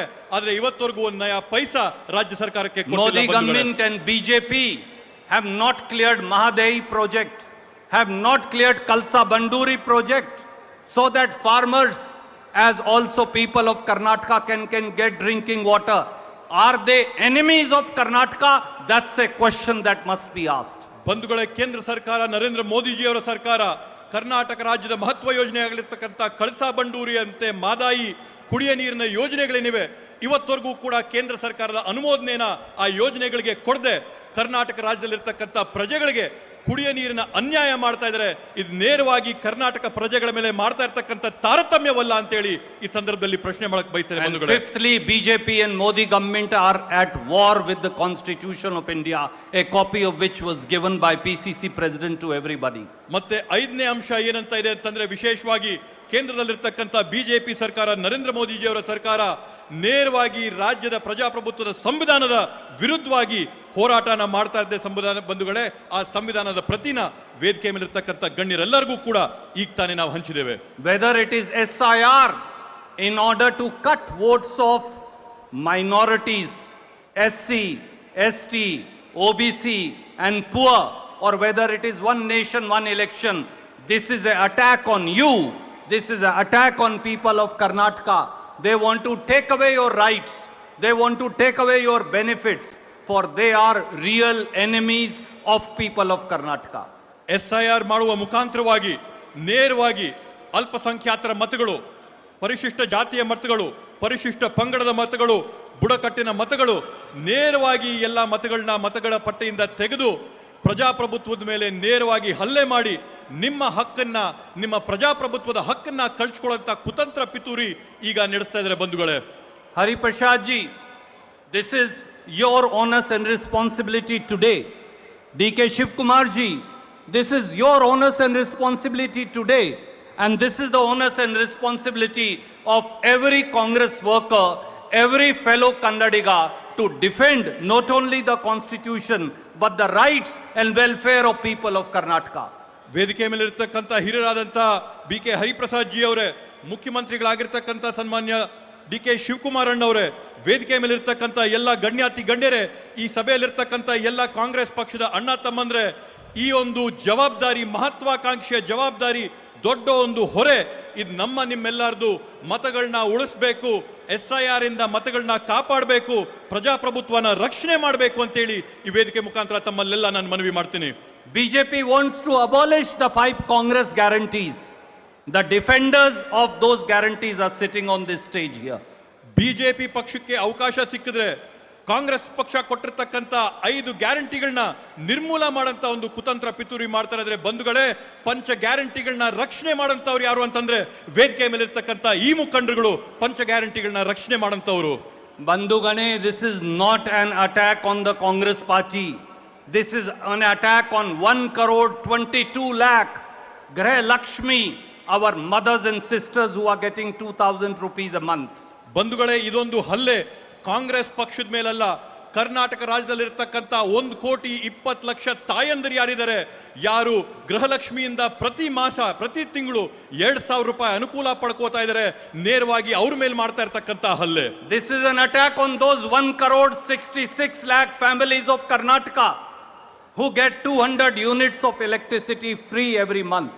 ಇದು ನೇರವಾಗಿ ಕರ್ನಾಟಕ ರಾಜ್ಯದಲ್ಲಿರ್ತಕ್ಕಂಥ 1,66,00,000 ಕುಟುಂಬಗಳು, ಯಾವ ಕುಟುಂಬಗಳಿಗೆ ನೇರವಾಗಿ 200 ಯೂನಿಟ್ ವಿದ್ಯುತ್ ಉಚಿತವಾಗಿ ದೊರಕ್ತಾ ಇದೆ, ಆ ಕುಟುಂಬಗಳ ಮೇಲೆ ಮಾಡ್ತಾ ಇರ್ತಕ್ಕಂಥ ಹಲ್ಲೆ. This is BJP's attack on those 4,49 lakh fellow Kannadigas who receive 10 kgs of rice every month free from government of Karnataka. Karnataka ರಾಜ್ಯದಲ್ಲಿರ್ತಕ್ಕಂಥ 4,49,00,000 ಕನ್ನಡಿಗರು ಯಾರು ಪ್ರತಿ ತಿಂಗಳು 10 kg ಅಕ್ಕಿನ ನೇರವಾಗಿ ಸರ್ಕಾರದಿಂದ ಪಡ್ಕೋತಾ ಇದ್ದಾರೆ, ಅವ್ರ ಮೇಲೆ ಬಿಜೆಪಿ ಮಾಡ್ತಾ ಇರ್ತಕ್ಕಂಥ ನೇರವಾದಂತ ಹಲ್ಲೆ ಇದು ಬಂಧುಗಳೇ. This is an attack on those women and students who crores of whom travel free every day, every month, every year in the buses without paying a single paisa in the buses of Karnataka Road Transport Corporation. ಈ ರಾಜ್ಯದಲ್ಲಿರ್ತಕ್ಕಂಥ ತಾಯಂದ್ರಾಗಿರ್ಬೋದು, ವಿದ್ಯಾರ್ಥಿಗಳಾಗಿರ್ಬೋದು, ಯಾರೆಲ್ಲರೂ ಕೂಡ ಉಚಿತವಾಗಿ ರಾಜ್ಯದ ಉದ್ದಗಲವಾಗಿ ಉಚಿತವಾಗಿ ಯಾವುದೇ ₹1 ಕೊಡದೆ ಬಸ್ಗಳಲ್ಲಿ ಓಡಾಟ ಮಾಡ್ತಾ ಇದ್ದಾರೆ, ಶಾಲೆಗಳಿಗೆ ಹೋಗ್ತಾ ಇದ್ದಾರೆ, ಕೆಲಸ ಮಾಡ್ತಾ ಇದ್ದಾರೆ, ಅವರೆಲ್ಲರ ಮೇಲೂ ಕೂಡ ಮಾಡ್ತಾ ಇರ್ತಕ್ಕಂಥ ನೇರವಾದಂತ ಹಲ್ಲೆ ಇದು ಬಂಧುಗಳೇ. So let's work together, let's strive together, and let's ensure that Congress party continues to defend the people of Karnataka. Jai Hind. ಬಂಧುಗಳೇ, ಒಗ್ಗಟ್ಟಾಗಿ ಕೆಲಸ ಮಾಡೋಣ, ಒಟ್ಟಾಗಿ ಕೆಲಸ ಮಾಡೋಣ, ಜೊತೆಯಾಗಿ ಕೆಲಸ ಮಾಡಿ ಕಾಂಗ್ರೆಸ್ ಪಕ್ಷನ ಶಕ್ತಿಗೊಳಿಸಿ ಈ ರಾಜ್ಯದ ಅಭಿವೃದ್ಧಿನ ಮಾಡೋಣ, ಒಗ್ಗೂಡಿಸೋಣ ಅಂತ ಈ ಸಂದರ್ಭದಲ್ಲಿ ಕೇಳ್ಕೊತಾ ಇದ್ದೀನಿ. Jai Hind. Thank you sir, thank you. ಇವಾಗ ನಾವೇನು ಎಲ್ಲರೂ ಎದುರು ನೋಡ್ತಾ ಇದ್ವಿ, ಆ ಒಂದು ಸಂದರ್ಭ ಬಂತು. ನಮ್ದು ಜಾತ್ಯತೀತ ಪಕ್ಷ, ಕೋಮುವಾದಿ ಪಕ್ಷ ಅಲ್ಲ. ಆ ಕಾರಣಕ್ಕೆ ಇವತ್ತು ಎಲ್ಲ ಸಮುದಾಯದ ಜನ ಇವತ್ತು ಹೇಗೆ ನಾವು ಪ್ರತಿನಿಧಿಸ್ತೀವಿ, ಇವತ್ತು ಕಾಂಗ್ರೆಸ್ ಪಕ್ಷ ಪ್ರತಿನಿಧಿಸ್ತದೆ, ಯಾವ ರೀತಿಯಲ್ಲಿ ವಿನೂತನವಾಗಿ ಇವತ್ತೊಂದು ದಿವಸ ಇವತ್ತು ಜವಾಬ್ದಾರಿನ ಇವತ್ತು ಡಿ ಕೆ ಶಿವಕುಮಾರ್ ಅವರು, ಬಿ ಕೆ ಹರಿಪ್ರಸಾದ್ ಅವರಿಗೆ ಕೊಡಬೇಕು ಅನ್ನೋದಕ್ಕೆ ಒಂದೇ ಒಂದು ವರ್ಗದ ಜನಗಳನ್ನ ಇವತ್ತೊಂದು ದಿವಸ ನಾವಿಲ್ಲಿ ಕರೆದಿದ್ದೀವಿ.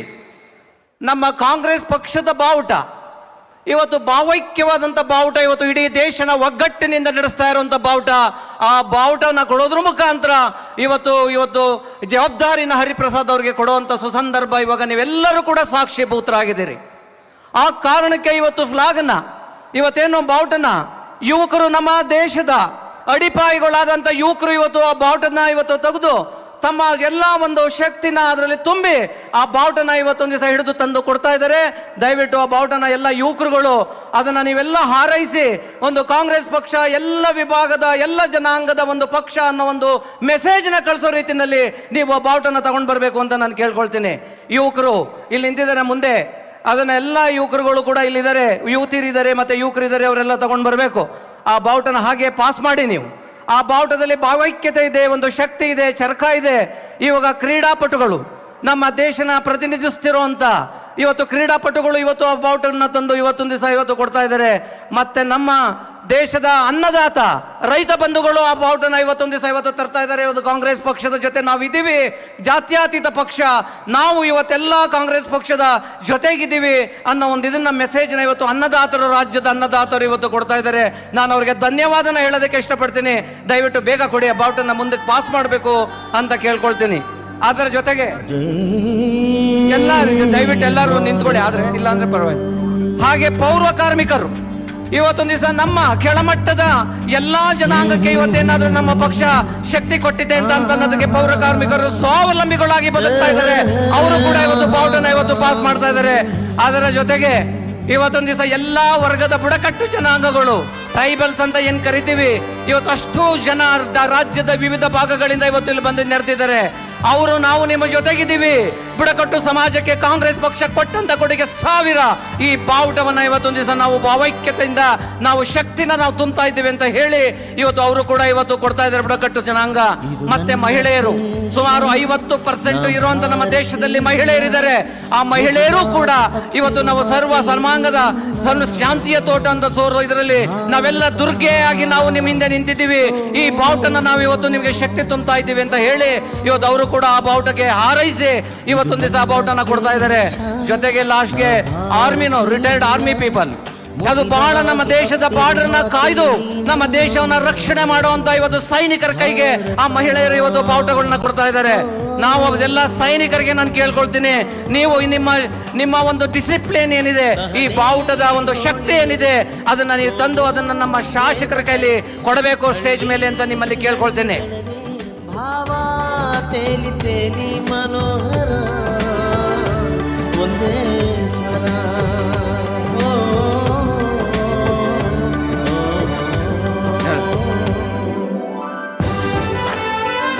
ಬನ್ನಿ ಮಲ್ಲಿಕಾರ್ಜುನ್, ಮೇಲ್ ಬನ್ನಿ.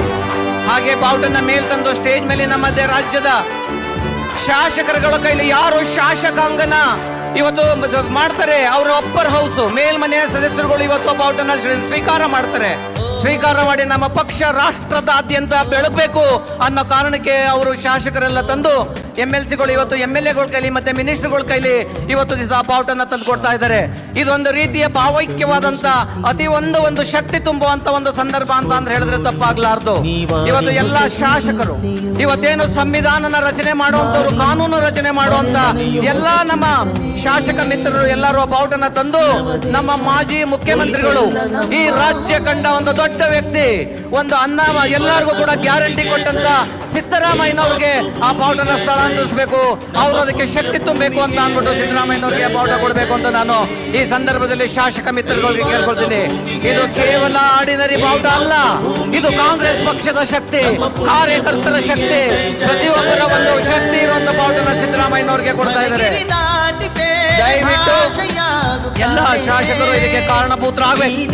ಎಲ್ಲರೂ ಇದನ್ನ ಟಚ್ ಮಾಡೋದ್ರ ಮುಖಾಂತರ ನಿಮ್ಮ ಶಕ್ತಿನ ನಿಮ್ಮ ಎಲ್ಲ ಒಂದು ಆತ್ಮಸ್ಥೈರ್ಯನ ಈ ಬಾವುಟಕ್ಕೆ ತುಂಬಬೇಕು ಅಂತ ನಾನು ಕೇಳ್ಕೊಳ್ತೀನಿ. ಈ ಸಂದರ್ಭದಲ್ಲಿ ಎಲ್ಲ ಶಾಸಕರು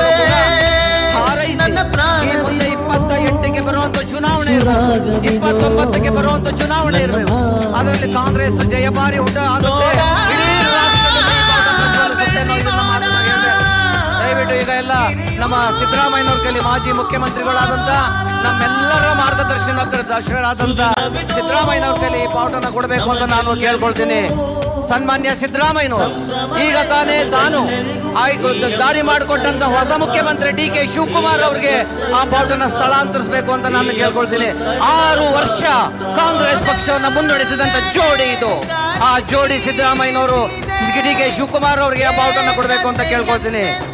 ನೂತನ ಮುಖ್ಯಮಂತ್ರಿಗಳು, ಹೊಸ ಅಧ್ಯಕ್ಷರು, ಒಂದು 18 ರಾಜ್ಯಗಳ ಉಸ್ತುವಾರಿಯಾಗಿ ಕಾಂಗ್ರೆಸ್ ಪಕ್ಷದ ಕಾರ್ಯಕರ್ತನಾಗಿ ಇವತ್ತು ರಾಜ್ಯಾಧ್ಯಕ್ಷನಾಗಿ ಇವತ್ತು ಜವಾಬ್ದಾರಿ ತಗೊಳ್ತಾ ಹರಿಪ್ರಸಾದ್ ಅವ್ರ ಕೈಲಿ DK ಶಿವಕುಮಾರ್ ಅವರು ಮತ್ತು ಎಲ್ಲರೂ ಸೇರಿ ಹರ್ಷೆಯ ಬಾವುಟನ ಕೊಡೋದ್ರ ಮುಖಾಂತರ ಜವಾಬ್ದಾರಿನ ಹೊರಿಸಬೇಕು ಅಂತ ನಾನು ಈ ಸಂದರ್ಭದಲ್ಲಿ ಕೇಳ್ಕೊಳ್ತೀನಿ. ಇದು ಎಂತ ಅದ್ಭುತವಾದಂತ ಸಮಯ ಅಂತ ನಾವು ಯೋಚನೆ ಮಾಡಬೇಕು. ಕಾಂಗ್ರೆಸ್ ಪಕ್ಷ ಅಂತಂದ್ರೆ ಒಬ್ಬರಿಬ್ಬರದಲ್ಲ, ಇದು ಪ್ರತಿಯೊಬ್ಬರ ಅವಿಭಾಜ್ಯ ಅಂಗ, ಪ್ರತಿಯೊಬ್ಬ ಕಾರ್ಯಕರ್ತನ ಶಕ್ತಿ. ಈ ಶಕ್ತಿ ಇಡೀ ರಾಜ್ಯಕ್ಕೆ, ಇಡೀ ದೇಶಕ್ಕೆ ಪ್ರಜ್ವಲಿಸಬೇಕು. ಆ ಕಾರಣಕ್ಕೆ ಈ ಸುಸಂದರ್ಭದಲ್ಲಿ ಯಾರ್ಯಾರು ಭಾಗಿಯಾಗಿದ್ದಾರೋ ನಿಮ್ಗೆಲ್ಲ ಧನ್ಯವಾದಗಳನ್ನು ಹೇಳ್ತಾ ಈ ಒಂದು ಹೊಸ ಮಾದರಿಯಲ್ಲಿ ಇವತ್ತು ಏನು ಜವಾಬ್ದಾರಿಯನ್ನು ತಗೊಂಡಿದ್ದಾರೆ ಈ ಜೋಡಿ ಸಿದ್ದರಾಮಯ್ಯನವರ ಮಾರ್ಗದರ್ಶನದಲ್ಲಿ ಮತ್ತೆ ಎಲ್ಲಾ ನಮ್ಮ ನಾಯಕರ ಮಾರ್ಗದರ್ಶನದಲ್ಲಿ, ಸುರ್ಜೆ ಅವರ ಮಾರ್ಗದರ್ಶನದಲ್ಲಿ, ಎಐಸಿಸಿ ಅಧ್ಯಕ್ಷರು ಮಲ್ಲಿಕಾರ್ಜುನ ಖರ್ಗೆ ಅವರು ಯಾವುದೇ ಚಾರ್ಜ್ ತಗೊಳ್ಳೋದಕ್ಕೆ ಯಾವ ರಾಜ್ಯಕ್ಕೆ ಹೋಗಲ್ಲ, ಪಿಸಿಸಿ ಪ್ರೆಸಿಡೆಂಟ್. ಆದ್ರೆ ತನ್ನ ಹುಟ್ಟೂರು ಕರ್ನಾಟಕ, ನನ್ನ ರಾಜ್ಯ ಕರ್ನಾಟಕ ಅನ್ನೋ ಕಾರಣಕ್ಕೆ ಇವತ್ತು ಬಂದು ಖರ್ಗೆ ಸಾಹೇಬರು ಇವತ್ತು ಹರಿಪ್ರಸಾದ್ ಅವರ ಜವಾಬ್ದಾರಿ ತಗೊಳ್ಳುವಂತ ಸಂದರ್ಭದಲ್ಲಿ ಭಾಗಿಯಾಗಿದ್ದಾರೆ. ಎಲ್ಲರೂ ಎದ್ದು ನಿಂತು ಕೈ ಚಪ್ಪಳೆ ಹೊಡೆಯೋದ್ರ ಮುಖಾಂತರ ಪ್ರತಿಯೊಬ್ಬರಿಗೂ ಕೂಡ ಹಾರಿಸ್ಬೇಕು ಅಂತ ನಿಮ್ಮ ಕೈ ಚಪ್ಪಳೆ ಎಲ್ಲರಿಗೂ ಕೇಳಬೇಕು. ಕೈ ಎತ್ತಿ ಎಲ್ಲರೂ ಕೈ ಚಪ್ಪಳೆ ಹೊಡೀರಿ ಅಂತ ನಿಮ್ಮಲ್ಲಿ ರಿಕ್ವೆಸ್ಟ್ ಮಾಡಿ ಕೇಳ್ಕೊಳ್ತಾ ಇದ್ದೀನಿ. ಬನ್ನಿ ಎಲ್ಲರೂ ಚಪ್ಪಳೆ ಹೊಡೀರಿ. ಧನ್ಯವಾದಗಳು sir, thank you very much. ಹಾಗೆ ಕೆಪಿಸಿಸಿ ಅಧ್ಯಕ್ಷರು, ನೂತನ ಅಧ್ಯಕ್ಷರು, ಹಾಗೆ ಈಗ ಚಾರ್ಜ್ ಕೊಟ್ಟಂತ ಅಧ್ಯಕ್ಷರು ಇಬ್ರು ಕೂಡ ಈಗ ರೈಟ್ ಸೈಡ್ ಅಲ್ಲಿ ಬಂದು ಒಂದು ನಿಮ್ಮ ಇದಕ್ಕೆ ಸೈನ್ ಮಾಡಬೇಕು ರಿಜಿಸ್ಟರ್ಗೆ ಅಂತ ನಾವು ಕೇಳ್ಕೊಳ್ತೀವಿ.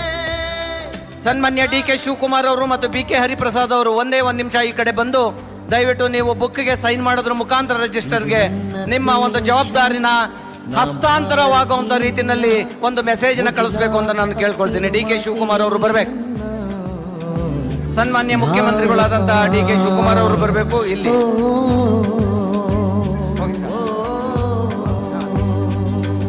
ಇದು ನನ್ನ ದೇಶ, ನಾ ಭಾರತೀಯ. ಶಿವಕುಮಾರ್ ಅವರು ಬರಬೇಕು. ಮುಗಿಲಾಗಿ ಮುಖಾಂತರ ಇವತ್ತೊಂದು ದಿವಸ ನೀವು ಕಾನ್ಸ್ಟಿಟ್ಯೂಷನ್ ಅಲ್ಲಿ ಯಾವ ರೀತಿಯಲ್ಲಿ ಒಬ್ಬ ಮಂತ್ರಿ ಆದ್ರೆ ಅಥವಾ ಪ್ರೈಮ್ ಮಿನಿಸ್ಟರ್ ಆದ್ರೆ ಅಧ್ಯಕ್ಷರಾದ್ರೆ ಹಾಕ್ತಾರೆ ನೋಡಿದ್ದೀರಾ.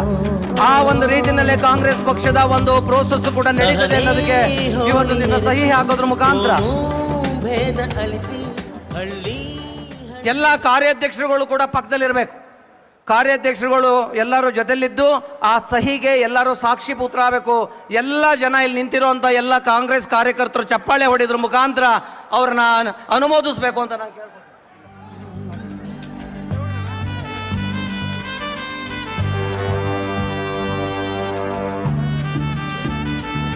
ಹಿಂದೆಂದೂ ನಡೆಯದ ರೀತಿಯಲ್ಲಿ ಒಂದು ಜವಾಬ್ದಾರಿನ ತಗೊಳ್ಳುವಂತ ಒಂದು ಕಾರ್ಯಕ್ರಮಕ್ಕೆ ಯಾರ್ಯಾರು ಸಾಕ್ಷಿಭೂತರಾಗಿದ್ದರು ನಿಮಗೆಲ್ಲರೂ ಕೂಡ ಧನ್ಯವಾದಗಳು. ಬಹಳ ಹೊತ್ತಿನಿಂದ 8:30 ಬಂದು ಒಂದು ಸಿಕ್ಕಾಬಟ್ಟೆ ಜನಸ್ತೋಮ. ನಾ ಭಾರತೀಯ ಮುಗಿಲಾಗಿ ಅಪ್ಪಿರೋ ಮಾತೆ. ಇದೊಂದು ಐತಿಹಾಸಿಕ ಸಮಯ. ಇದುವರೆಗೂ ಕೂಡ ಈ ದೇಶದಲ್ಲಿ ಎಲ್ಲೂ ನಡೆದೇ ಇರತಕ್ಕಂಥ ರೀತಿಯಲ್ಲಿ ಪದಗ್ರಹಣ ಕಾರ್ಯಕ್ರಮವನ್ನು ಮಾಡಿ ಇದು ನನ್ನ ಅಧಿಕಾರವನ್ನು ಕೊಡ್ತಾ ಇರ್ತಕ್ಕಂಥವರು ಮಾಜಿ ಕೆಪಿಸಿಸಿ ಅಧ್ಯಕ್ಷರು ಮುಖ್ಯಮಂತ್ರಿಯಾದಂತಹ ಸನ್ಮಾನ್ಯ ಡಿ.ಕೆ. ಶಿವಕುಮಾರ್ ಅವರು, ನೂತನವಾಗಿ ಕೆಪಿಸಿಸಿ ಅಧ್ಯಕ್ಷರಾದಂತಹ ಸನ್ಮಾನ್ಯ ಡಿ.ಕೆ. ಹರಿಪ್ರಸಾದ್ ಅವರಿಗೆ ಅಧಿಕಾರವನ್ನು ಹಸ್ತಾಂತರ ಮಾಡ್ತಾ ಇದ್ದಾರೆ. ಈಗ ಅಧಿಕೃತವಾಗಿ ಸಹಿ ಮಾಡೋದ್ರ ಮುಖಾಂತರವಾಗಿ ಅವರಿಗೆ ಅಧಿಕಾರವನ್ನು ಹಸ್ತಾಂತರ ಮಾಡ್ತಾ ಇದ್ದಾರೆ. ಹಳ್ಳಿಗಳಲ್ಲಿ ಭಾವ ತೇಲಿ ತೇಲಿ ಮನೋಹರ ಒಂದೇ ಸ್ವರ.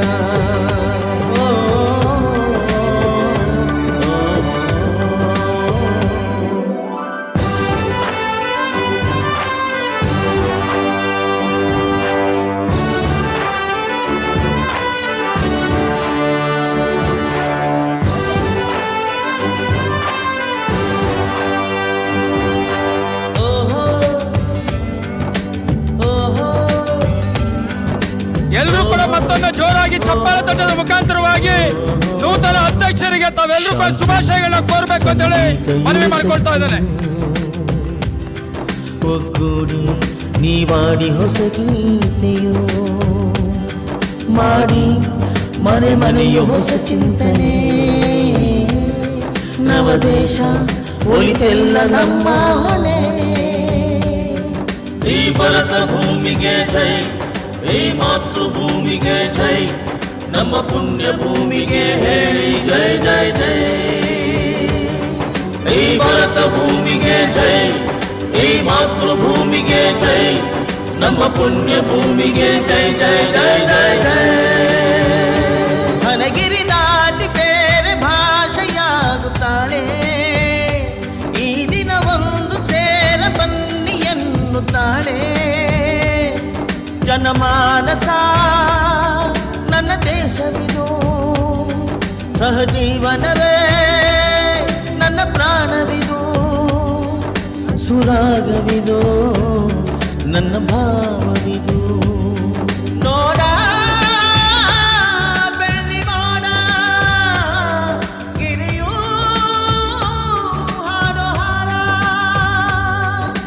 ಸುದಿನವಿದು ನಮಗೆಲ್ಲರಿಗೂ ಸಂಭ್ರಮವೇ ನಮಗೆಲ್ಲರಿಗೂ ಈ 75ರ ಸ್ವಾತಂತ್ರ್ಯ ಈ 75ರ ಸ್ವಾತಂತ್ರ್ಯ ಈ 75ರ ಸ್ವಾತಂತ್ರ್ಯ ಗಾಳಿ ಬೀಸಿದೆ ಏಕತೆಯನ್ನೇ ಸಾರಿದೆ ಹೊಡೆದಾಡದೆ ನಮ್ಮ ಗೂಡಿದೆ ಸಹಬಾಳ್ವೆಯೇ ಭಾರತ ಜೈ ಹೇಳಿ ಭಾರತ ಮಾತೆಗೆ ಜೈ ಹೇಳಿ ಭಾರತ ಮಾತೆಗೆ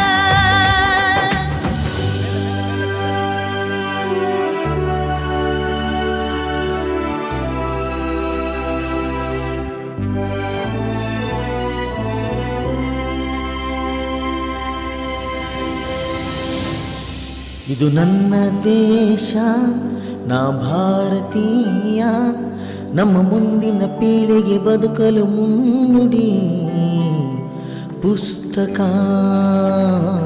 ಭಾರತ ಇದು ನನ್ನ ದೇಶ ನಾ ಭಾರತೀಯ ದೇಶ ವಿದೇಶಕ್ಕೆ ಸಂಸ್ಕೃತಿ ಹಂಚುವ ಧನ್ಯವಾದಗಳು. ದಯಮಾಡಿ ಎಲ್ಲರೂ ಕೂಡ ಬಂದು ತಮ್ಮ ತಮ್ಮ ಆಸನದಲ್ಲಿ ಆಸೀನರಾಗಬೇಕು ಅಂತೇಳಿ ಪ್ರಾರ್ಥನೆ ಮಾಡ್ಕೊಳ್ತೀವಿ.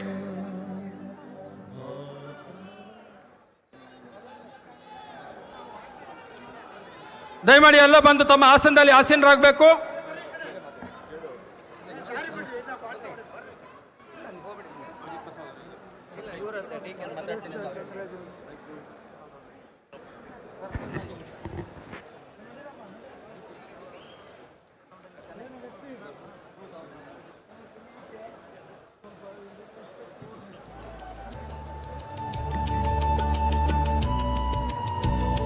ಈಗ ಸಭೆಯನ್ನು ಉದ್ದೇಶಿಸಿ ಈಗ ತಾನೇ ಅಧಿಕಾರವನ್ನು ಹಸ್ತಾಂತರ ಮಾಡಿದಂಥ ಮಾಜಿ ಕೆಪಿಸಿಸಿ ಅಧ್ಯಕ್ಷರು ಮುಖ್ಯಮಂತ್ರಿಗಳಾದಂಥ ಸನ್ಮಾನ್ಯ ಡಿ ಕೆ ಶಿವಕುಮಾರ್ ಅವರು ಸಭೆಯನ್ನು ಉದ್ದೇಶಿಸಿ ಮಾತನಾಡ್ತಾರೆ.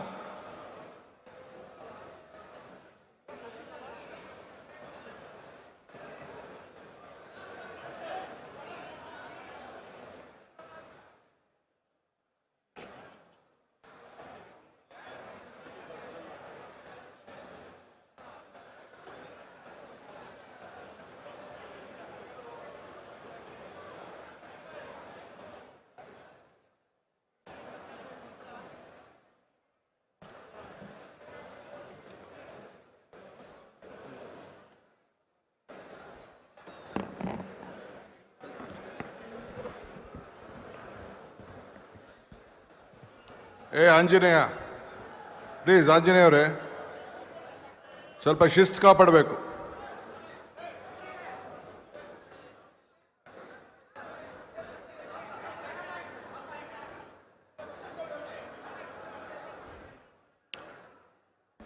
ಜೈ ಹಿಂದ್,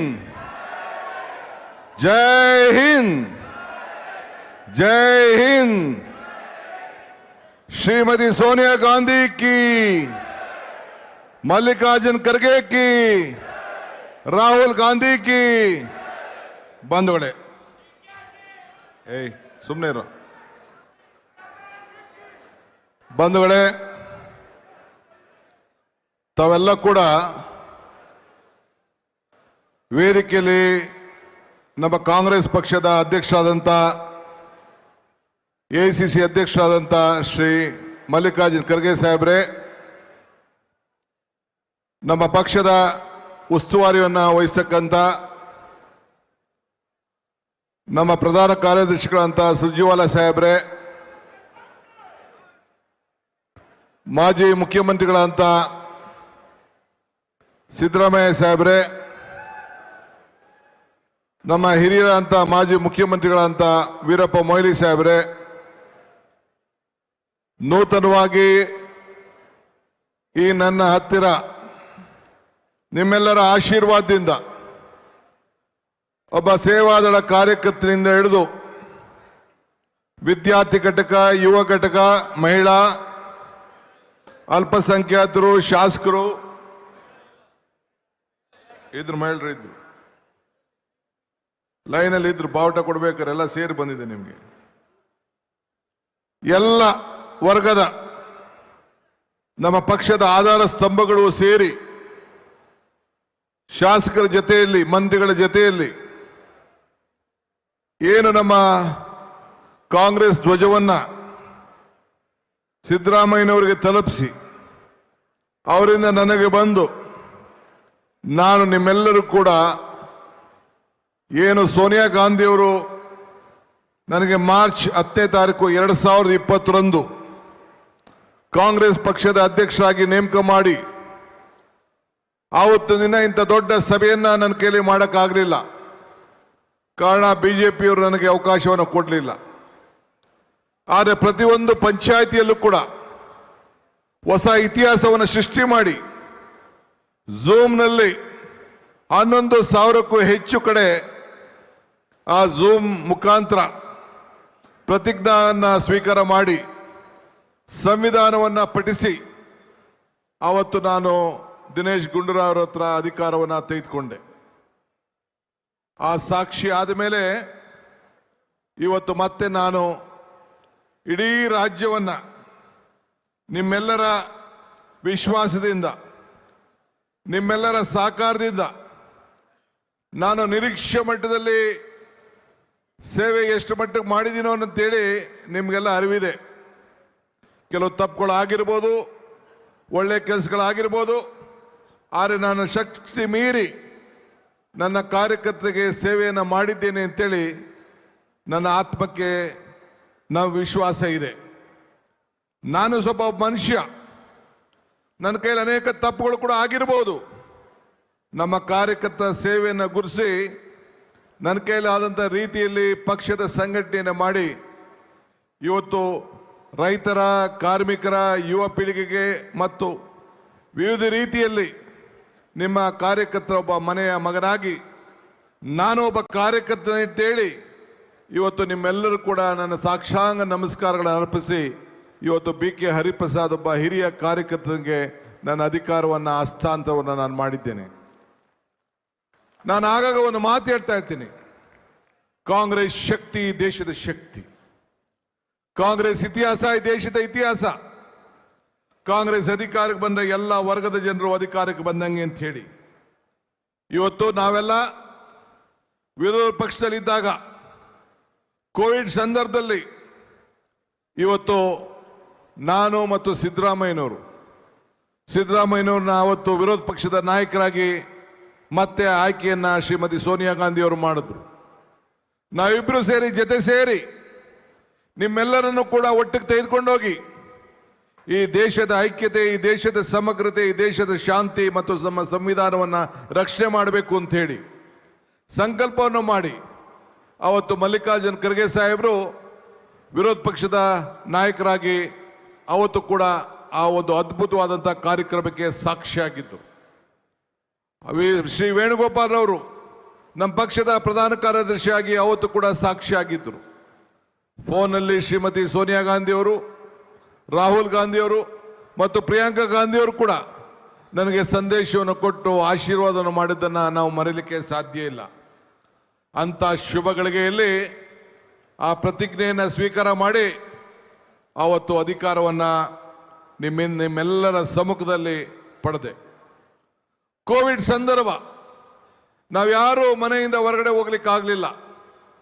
ನನ್ನ ವರ್ಕಿಂಗ್ ಪ್ರೆಸಿಡೆಂಟ್ಸು, ಅವತ್ತಂದಿದ್ದಂಥ ಎಲ್ಲ ನಾಯಕರುಗಳು ಎಲ್ಲರೂ ಕೂಡ ಕೈ ಜೋಡಿಸಿ ಆ ಕೊರೋನಾದಲ್ಲಿ ಸುಮಾರು ಎಲ್ಲ ಶಾಸಕರನ್ನ, ಅವತ್ತಿದ್ದಂಥ ಶಾಸಕರುಗಳನ್ನು, ಮಾಜಿ ಶಾಸಕರನ್ನ, ನಮ್ಮ ಎಲ್ಲ ಘಟಕದ ಮುಖ್ಯಾಧ್ಯಕ್ಷರನ್ನೆಲ್ಲ ತೆಗೆದುಕೊಂಡು ಇವತ್ತು ನಾವು ಅನೇಕ ಸಮಸ್ಯೆಗಳನ್ನು ಎದುರಿಸ್ತು. ಸಾವಿರಾರು ಜನಕ್ಕೆ, ಲಕ್ಷಾಂತರ ಜನಕ್ಕೆ ಫುಡ್ ಕಿಟ್ ಕೊಟ್ಟು ಬೆಲೆ ಕುಸಿಗೆ ಆಯ್ತಿತ್ತು. ದ್ರಾಕ್ಷಿ ಬೆಲೆ ಬೇರೆ 5 ರೂಪಾಯಿ ಆಗ್ತಿತ್ತು.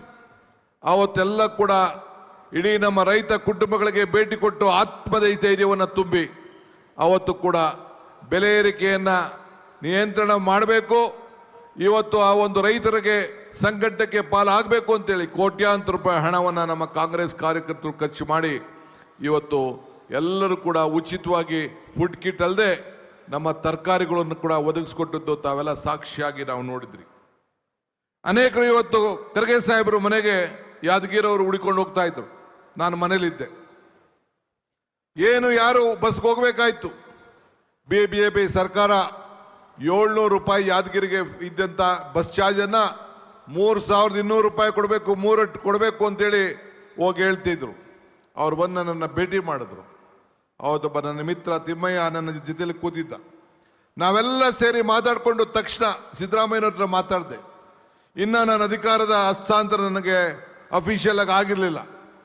ದಿನೇಶ್ ಗುಂಡ್ರಾಯರ್ನ ಅವತ್ತು ಕರೆಸಿ ಅವ್ರಿಗೆ ಒಪ್ಪಿಗೆಯನ್ನು ಪಡ್ಕೊಂಡು ಅವ್ರ ಹತ್ರ ಚೆಕ್ಕಿಗೆ ಸಿಗ್ನೇಚರ್ ಮಾಡಿ 1 ಕೋಟಿ ರೂಪಾಯಿ ಹಣವನ್ನು KSRTCಗೆ ಕೊಟ್ಟು ಎಲ್ಲ ನಮ್ಮ ಕಾರ್ಮಿಕರು ನಮ್ಮ ರೈತರು ವಾಪಸ್ ಅವ್ರ ಊರಿಗೆ ಹೋಗ್ಬೇಕು ಅಂತೇಳಿ ತೆಗೆದುಕೊಂಡಂತ ಒಂದು ತೀರ್ಮಾನ ಇಡೀ ದೇಶಕ್ಕೆ ಒಂದು ದೊಡ್ಡ ಸಂದೇಶವನ್ನು ಕಳಿಸುವಂತ ಕೆಲಸವನ್ನ ಇವತ್ತು ನಾವು ಮಾಡಿದೋ.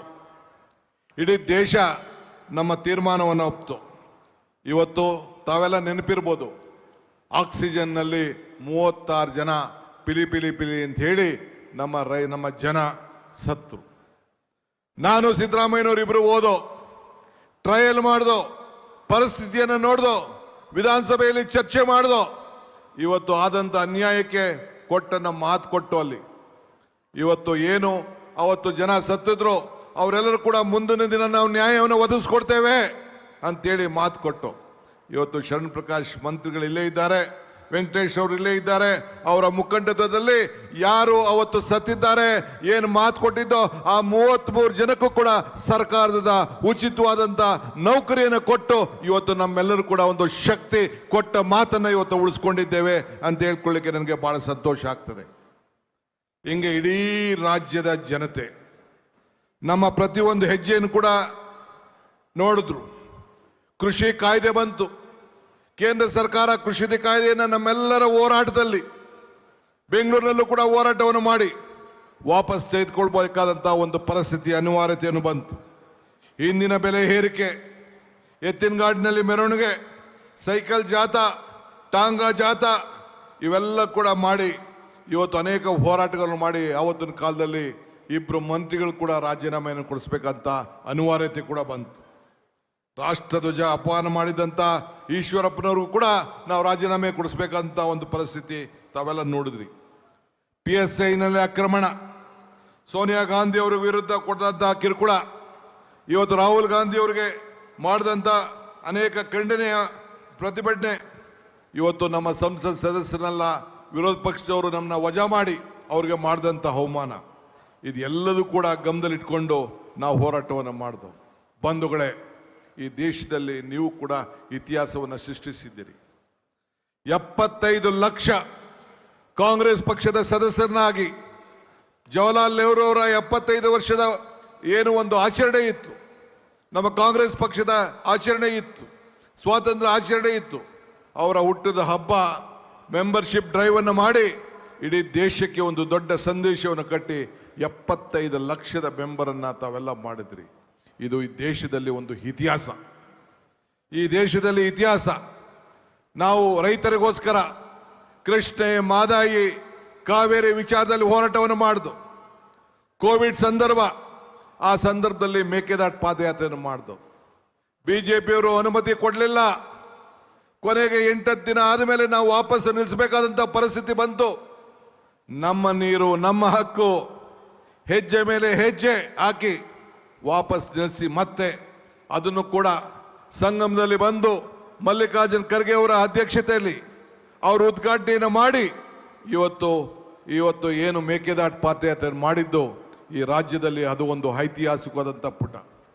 ಇನ್ನು ಮುಂದಿನ ದಿನದಲ್ಲಿ ಆದರೆ ಏನಾಗಿದೆ, ಬದಲಾವಣೆ ಏನಾಯಿತು, ಯಾವ ರೀತಿ ಹೋರಾಟವನ್ನು ಮಾಡಿದ್ದೇವೆ, ನಮ್ಮ ನೀರು ನಮ್ಮ ಹಕ್ಕು ಹೋರಾಟ ಎಲ್ಲಿಗೆ ಮುಟ್ಟಿದ್ದೇವೆ ಅಂತೇಳಿ ಮುಂದಿನ ದಿನದಲ್ಲಿ ನಿಮ್ಮ ಹತ್ರ ಅದನ್ನು ಚರ್ಚೆಯನ್ನು ನಾನು ಮಾಡ್ತೇನೆ. ಚಿತ್ರದುರ್ಗದಲ್ಲಿ ಐಕ್ಯತೆ ಸಮಾವೇಶವನ್ನು ಮಾಡಿದೆವು.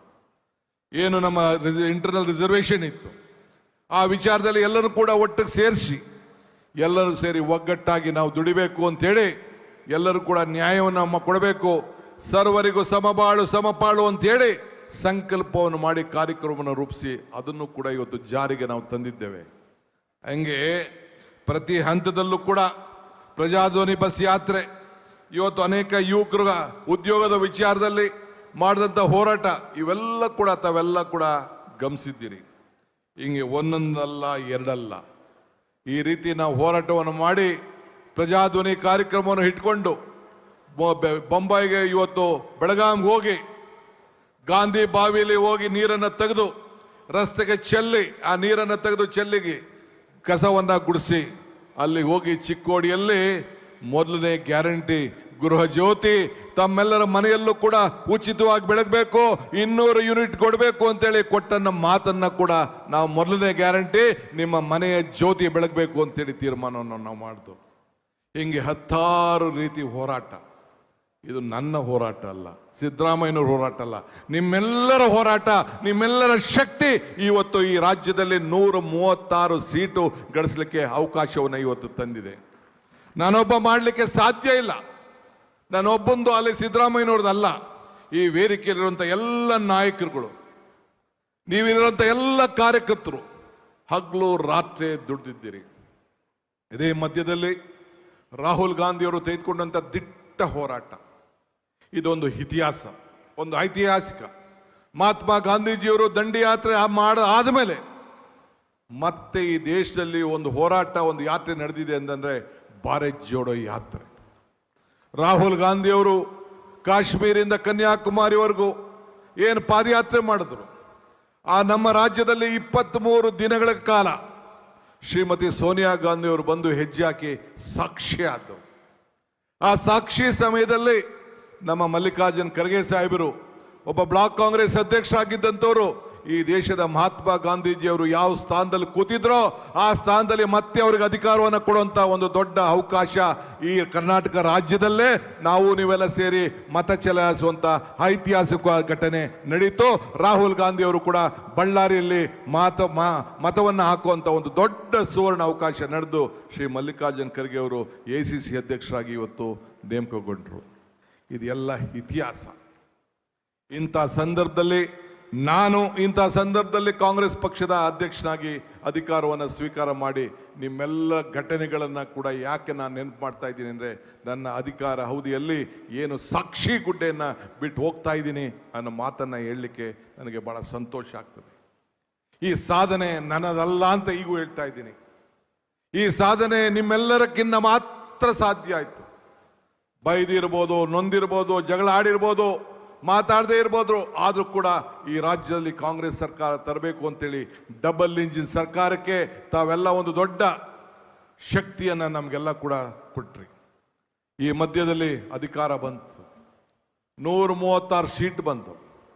136 ಸೀಟ್ ಆದಮೇಲೆ ಮತ್ತೆ ನಾವು ಮಹಾತ್ಮ ಗಾಂಧೀಜಿಯವರು ಅಧಿಕಾರಕ್ಕೆ ತೆಗೆದುಕೊಂಡು 100 ವರ್ಷದ ಸಂಭ್ರಮ ಬೆಳಗಾಮಲ್ಲಿ ನಾವು ಮಾಡಿದೆವು. ಜೈ ಬಾಪು, ಜೈ ಭೀಮ್, ಜೈ ಸಂವಿಧಾನ.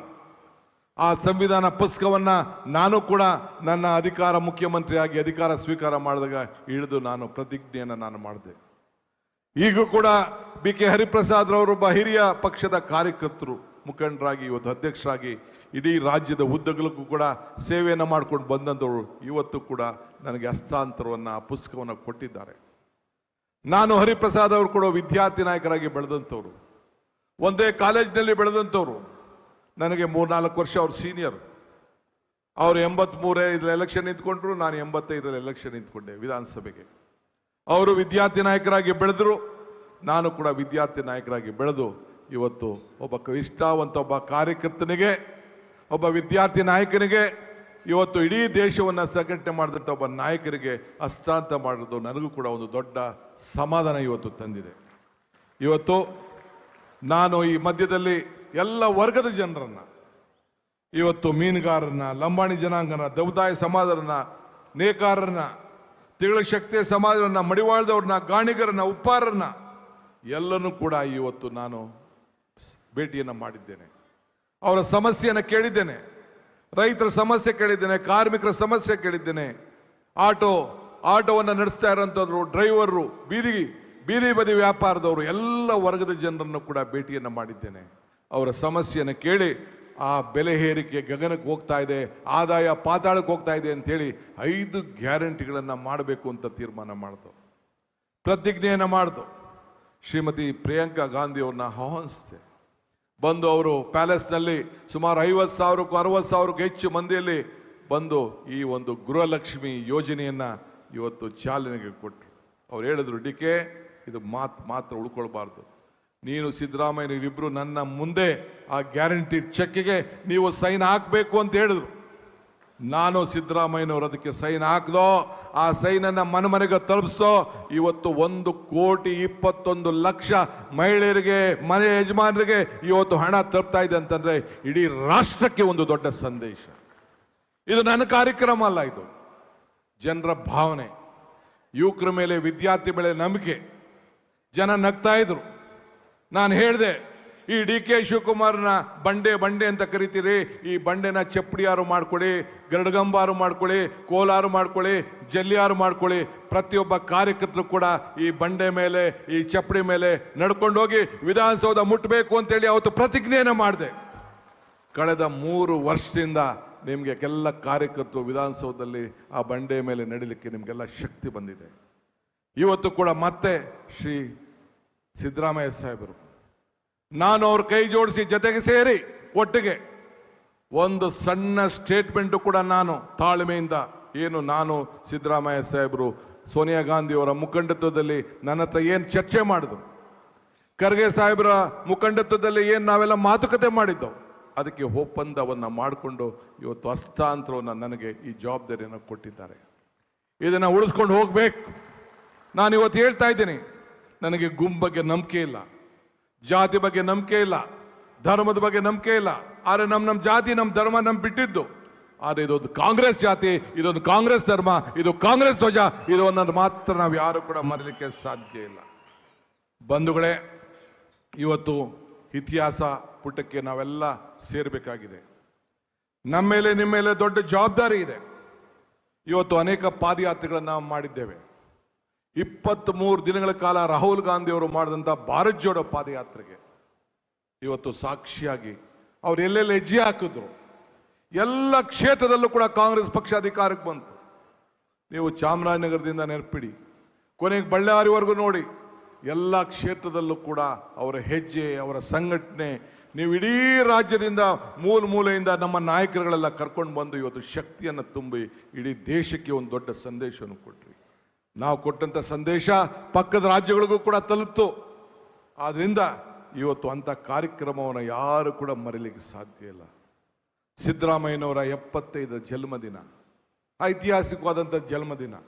ಒಬ್ಬ ನಾಯಕ, ಕಾಂಗ್ರೆಸ್ ಕಾರ್ಯಕರ್ತ, ಒಬ್ಬ ಹಿಂದುಳಿದ ವರ್ಗದ ನಾಯಕನಿಗೆ ನೀವು ಮಾಡಿದಂಥ ಆಶೀರ್ವಾದ ಯಾರು ಕೂಡ ಮರಲಿಕ್ಕೆ ಸಾಧ್ಯ ಇಲ್ಲ. ಅದಾದ ಮೇಲೆ 75ನೇ ವರ್ಷದ ಈ ದೇಶದ ಸ್ವಾತಂತ್ರ್ಯದ ಸಂಭ್ರಮ, ಎಂಥ ಸಂಭ್ರಮ! ಸ್ವಾತಂತ್ರ್ಯ ದಿನಾಚರಣೆ, ಸ್ವಾತಂತ್ರ್ಯ ದಿನ ನಡೆಗೆ ಸುಮಾರು 4 ಲಕ್ಷ ಜನ ಈ ಮಕ್ಕಳು, ವಿದ್ಯಾರ್ಥಿಗಳು, ಹಿರಿಯರು ಇವತ್ತು ನಡೆದು, ಅವತ್ತು ಟ್ರೈನಲ್ಲೇ 3,72,000 ಜನ ಮೆಟ್ರೋನಲ್ಲಿ ಪ್ರವಾಸ ಮಾಡಿ ಆ ಸ್ವಾತಂತ್ರ್ಯದ ನಡಿಗೆ ಇದೆಯಲ್ಲ, ಈ ದೇಶದಲ್ಲಿ ಮತ್ತೊಂದು ಇತಿಹಾಸ ಅಂತ ಹೇಳಲಿಕ್ಕೆ ನನಗೊಂದು ಭಾಳ ಸಂತೋಷ ಆಗ್ತದೆ. ಬಂಧುಗಳೇ, ಇನ್ನು ಹೆಚ್ಚಿಗೆ ಹೇಳೋಂಥದ್ದು ಇಲ್ಲ. ಈ ದೇಶದಲ್ಲಿ ನನಗೆ ಜವಾಬ್ದಾರಿಯನ್ನು ಕೊಟ್ಟಿದ್ದೀರಿ. ಈ ರಾಜ್ಯದಲ್ಲಿ ನನಗೆ ಜವಾಬ್ದಾರಿಯನ್ನು ಪಕ್ಷ ಕೊಟ್ಟಿದೆ. ಈ ರಾಜ್ಯವನ್ನು ಮುನ್ನಡೆಸಲಿಕ್ಕೆ ನೀವೆಲ್ಲ ಅವಕಾಶವನ್ನು ನಮ್ಮ ಪಕ್ಷ ಕೊಟ್ಟಿದೆ. ನನ್ನ ಮೇಲೆ ನೀವು ಮತ್ತು ನಮ್ಮ ರಾಷ್ಟ್ರೀಯ ನಾಯಕರುಗಳು ಎಲ್ಲ ಸೇರಿ ವಿಶ್ವಾಸವನ್ನು ಇಟ್ಟಿದ್ದೀರಿ. ಇವತ್ತು 6 ಗ್ಯಾರಂಟಿಗಳನ್ನು, 5 ಗ್ಯಾರಂಟಿಗಳನ್ನು ನಡೆಸ್ಕೊಂಡು ಬಂದಿದ್ದೇವೆ. ಯಾವ ಕಾರಣಕ್ಕೂ ನಮ್ಮ ಗ್ಯಾರಂಟಿಯನ್ನು ಯಾರು ಕೂಡ ನಿಲ್ಲಿಸಲಿಕ್ಕೆ ಸಾಧ್ಯ ಇಲ್ಲ, ನಾವು ಕೂಡ ನಿಲ್ಲಿಸೋದಿಲ್ಲ ಅನ್ನೋ ಮಾತನ್ನು ಈ ಸಂದರ್ಭ ಹೇಳಲಿಕ್ಕೆ ನಾನು ಬಯಸ್ತಾ ಇದ್ದೇನೆ. ಇವತ್ತು ಇದಲ್ಲದೆ ನಾನು ಅಧಿಕಾರ ತೆಗೆದುಕೊಂಡ ದಿನ ಈಗಾಗಲೇ ನಾವು ಭೂ ಗ್ಯಾರಂಟಿ ಅಂತೇಳಿ ಪ್ರತಿಯೊಬ್ಬ ರೈತನಿಗೆ, ಪ್ರತಿಯೊಬ್ಬ ನಾಗರಿಕನಿಗೆ, ಯಾರವನ ಆಸ್ತಿಗೆ ದಾಖಲೆಗಳನ್ನು ನಿರ್ಮಾಣ ಮಾಡಬೇಕು ಅಂತೇಳಿ ಎಲ್ಲರೂ ಕೂಡ ಈಗಾಗಲೇ ದಾಖಲೆಗಳನ್ನು ಕೊಡಲಿಕ್ಕೆ ತೀರ್ಮಾನವನ್ನು ಮಾಡಿದ್ದೇವೆ. ಹಳ್ಳಿಗಳಲ್ಲಿ, ಗ್ರಾಮಗಳಲ್ಲಿ ಯಾವುದಾದ್ರೂ ಗ್ರಾಮಗಳನ್ನು ಗುರುತಿಸ್ಲಿಕ್ಕೆ ಆಗಲಿಲ್ಲ, ದಾಖಲೆಗಳು ಸರಿ ಇಲ್ಲ, ಬಿ ಖಾತೆಯಿಂದ ಎ ಖಾತೆ ಮಾಡಿ, ಈ ಖಾತೆ ಮಾಡಿ, ಎಲ್ಲರೂ ಕೂಡ ಅವನ ಆಸ್ತಿಗಳನ್ನು, ಹಕ್ಕನ್ನು ಉಳಿಸ್ಲಿಕ್ಕೆ ಇವತ್ತು ಯಾವ ಸರ್ಕಾರ ಕೂಡ ತೀರ್ಮಾನ ಮಾಡೋಕ್ಕಾಗಲಿಲ್ಲ. ಹಿಂದೆ ಯಾವ ರೀತಿ ನಮ್ಮ ಮನಮೋಹನ್ ಸಿಂಗ್ ಕಾಲದಲ್ಲಿ ಇವತ್ತು ಅನೇಕ ತೀರ್ಮಾನಗಳನ್ನು ಸಂವಿಧಾನದ ಮುಖಾಂತರ ತೆಗೆದುಕೊಂಡ್ರು. ಇಂದಿರಾ ಗಾಂಧಿಯವರ ಕಾಲದಲ್ಲಿ ಇವತ್ತು ಏನು ನರಸಿಂಹರಾವ್ ಇವತ್ತು ಏನು ನಮ್ಮ ದೇವರಾಜರಸರ ಕಾಲದಲ್ಲಿ ಉಳುವನಿಗೆ ಭೂಮಿ ಕೊಡಬೇಕು ಅಂತ ತೀರ್ಮಾನವನ್ನು ಮಾಡಿದ್ರು. ಹಂಗೆ ಇವತ್ತು ನಾವೆಲ್ಲ ಕೂಡ ಸಂವಿಧಾನದ ರೀತಿಯಲ್ಲಿ ಇವತ್ತು ಕಾರ್ಯಕ್ರಮವನ್ನು ಮಾಡಿದ್ದೇವೆ. ಪರಿಶಿಷ್ಟ ಜಾತಿ ಪರಿಶಿಷ್ಟ ಪಂಗಡದ ಕಲ್ಲಿ ಸಿದ್ದರಾಮಯ್ಯನವರ ನೇತೃತ್ವದಲ್ಲಿ ಬೆಳಗಾಂನಲ್ಲಿ ತೆಗೆದುಕೊಂಡಂಥ ತೀರ್ಮಾನ ಇಡೀ ದೇಶಕ್ಕೆ ಒಂದು ದೊಡ್ಡ ಮಾದರಿಯಾಗಿ ಇವತ್ತು ಉಳ್ಕೊಂಡಿದೆ. ಆದ್ದರಿಂದ ಇವತ್ತು ಎಲ್ಲರೂ ಕೂಡ ಇಂಥ ತೀರ್ಮಾನಕ್ಕೆ ನೀವೆಲ್ಲ ಸಾಕ್ಷಿಯಾಗಿದ್ದೀರಿ. ನಾನು ಅಧಿಕಾರ ತೆಗೆದುಕೊಂಡು ಮೊದಲನೇ ದಿನ ಇನ್ನೇನಾದ್ರು ಒಂದು ಕುಟುಂಬ ಒಂದು ಶಕ್ತಿಯನ್ನು ಕೊಡಬೇಕು ಅಂಥೇಳಿ ಇವತ್ತು ಎಲ್ಲ ಯುವಕರಿಗೆ, ವಿದ್ಯಾರ್ಥಿಗಳಿಗೆ, ಗಂಡು ಮಕ್ಕಳಿಗೆ ಯಾರ್ಯಾರು ಉಚಿತವಾಗಿ ಪ್ರಯಾಣ ಮಾಡೋಕ್ಕೆ ಶಕ್ತಿ ಇಲ್ಲ ಅಂಥೇಳಿ ಉಚಿತವಾಗಿ ಫ್ರೀ ಪಾಸ್ ಕೊಡಬೇಕು ಅಂಥೇಳಿ ಮೊದಲೇ ತೀರ್ಮಾನವನ್ನು ಕೂಡ ನಾವು ಮಾಡಿದ್ದೇವೆ. ಇದಲ್ಲದೆ ರಾಹುಲ್ ಗಾಂಧಿಯವರ ಯಾತ್ರೆ ನೆನಪಿಡಬೇಕು. ಯುವಕರ ಬಗ್ಗೆ ಅಪಾರವಾದಂಥ ವಿಶ್ವಾಸ. ಅದಕ್ಕೆ ಪ್ರತಿಯೊಂದು ಪಂಚಾಯಿತಿಯಲ್ಲೂ ಕೂಡ ಸಂಘಟನೆ ಮಾಡಬೇಕು. ಯುವಕರು ಒಂದು ಶಕ್ತಿ.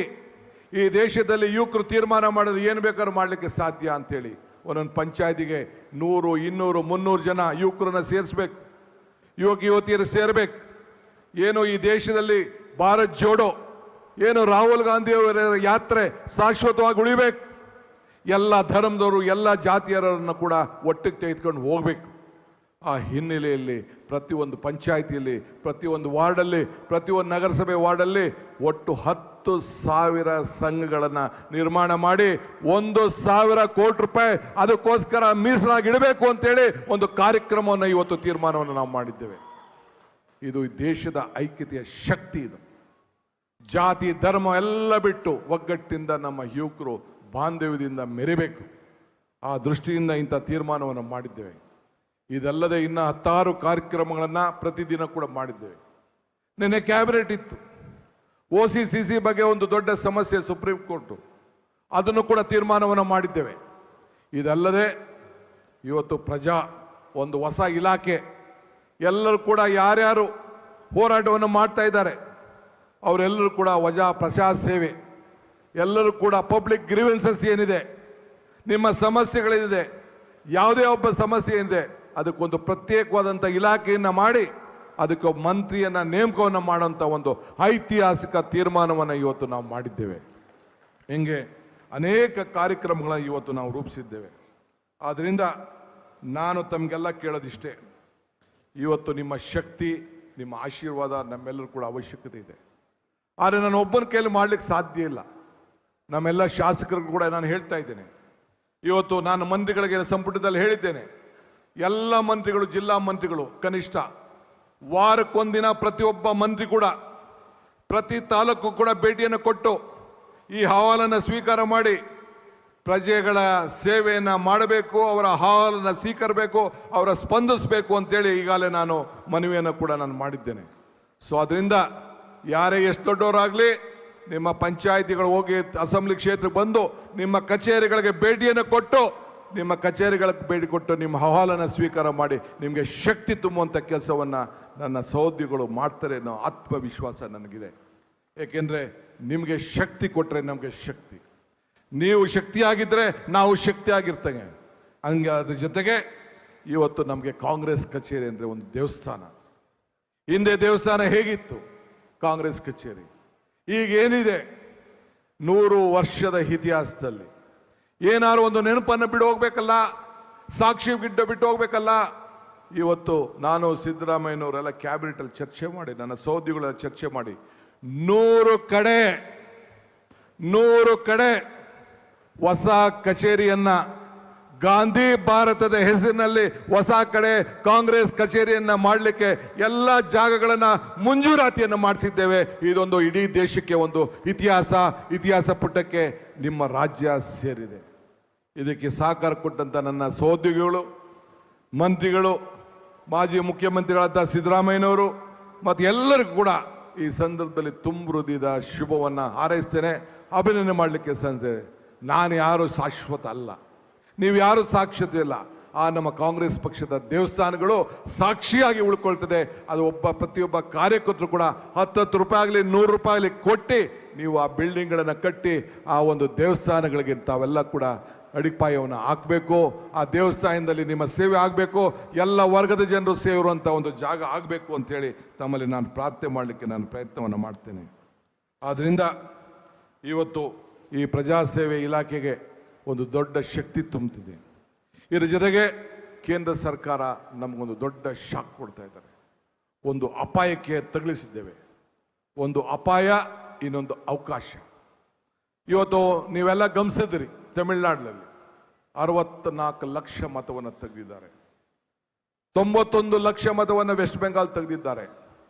ನಿಮ್ಮ ಮತ SIR ಅಂತ ಅಂದರೆ ಪ್ರತಿಯೊಬ್ಬ ಮತದ ಪಟ್ಟಿಯನ್ನು ಹೊಸದಾಗಿ ಮಾಡ್ತಾರೆ.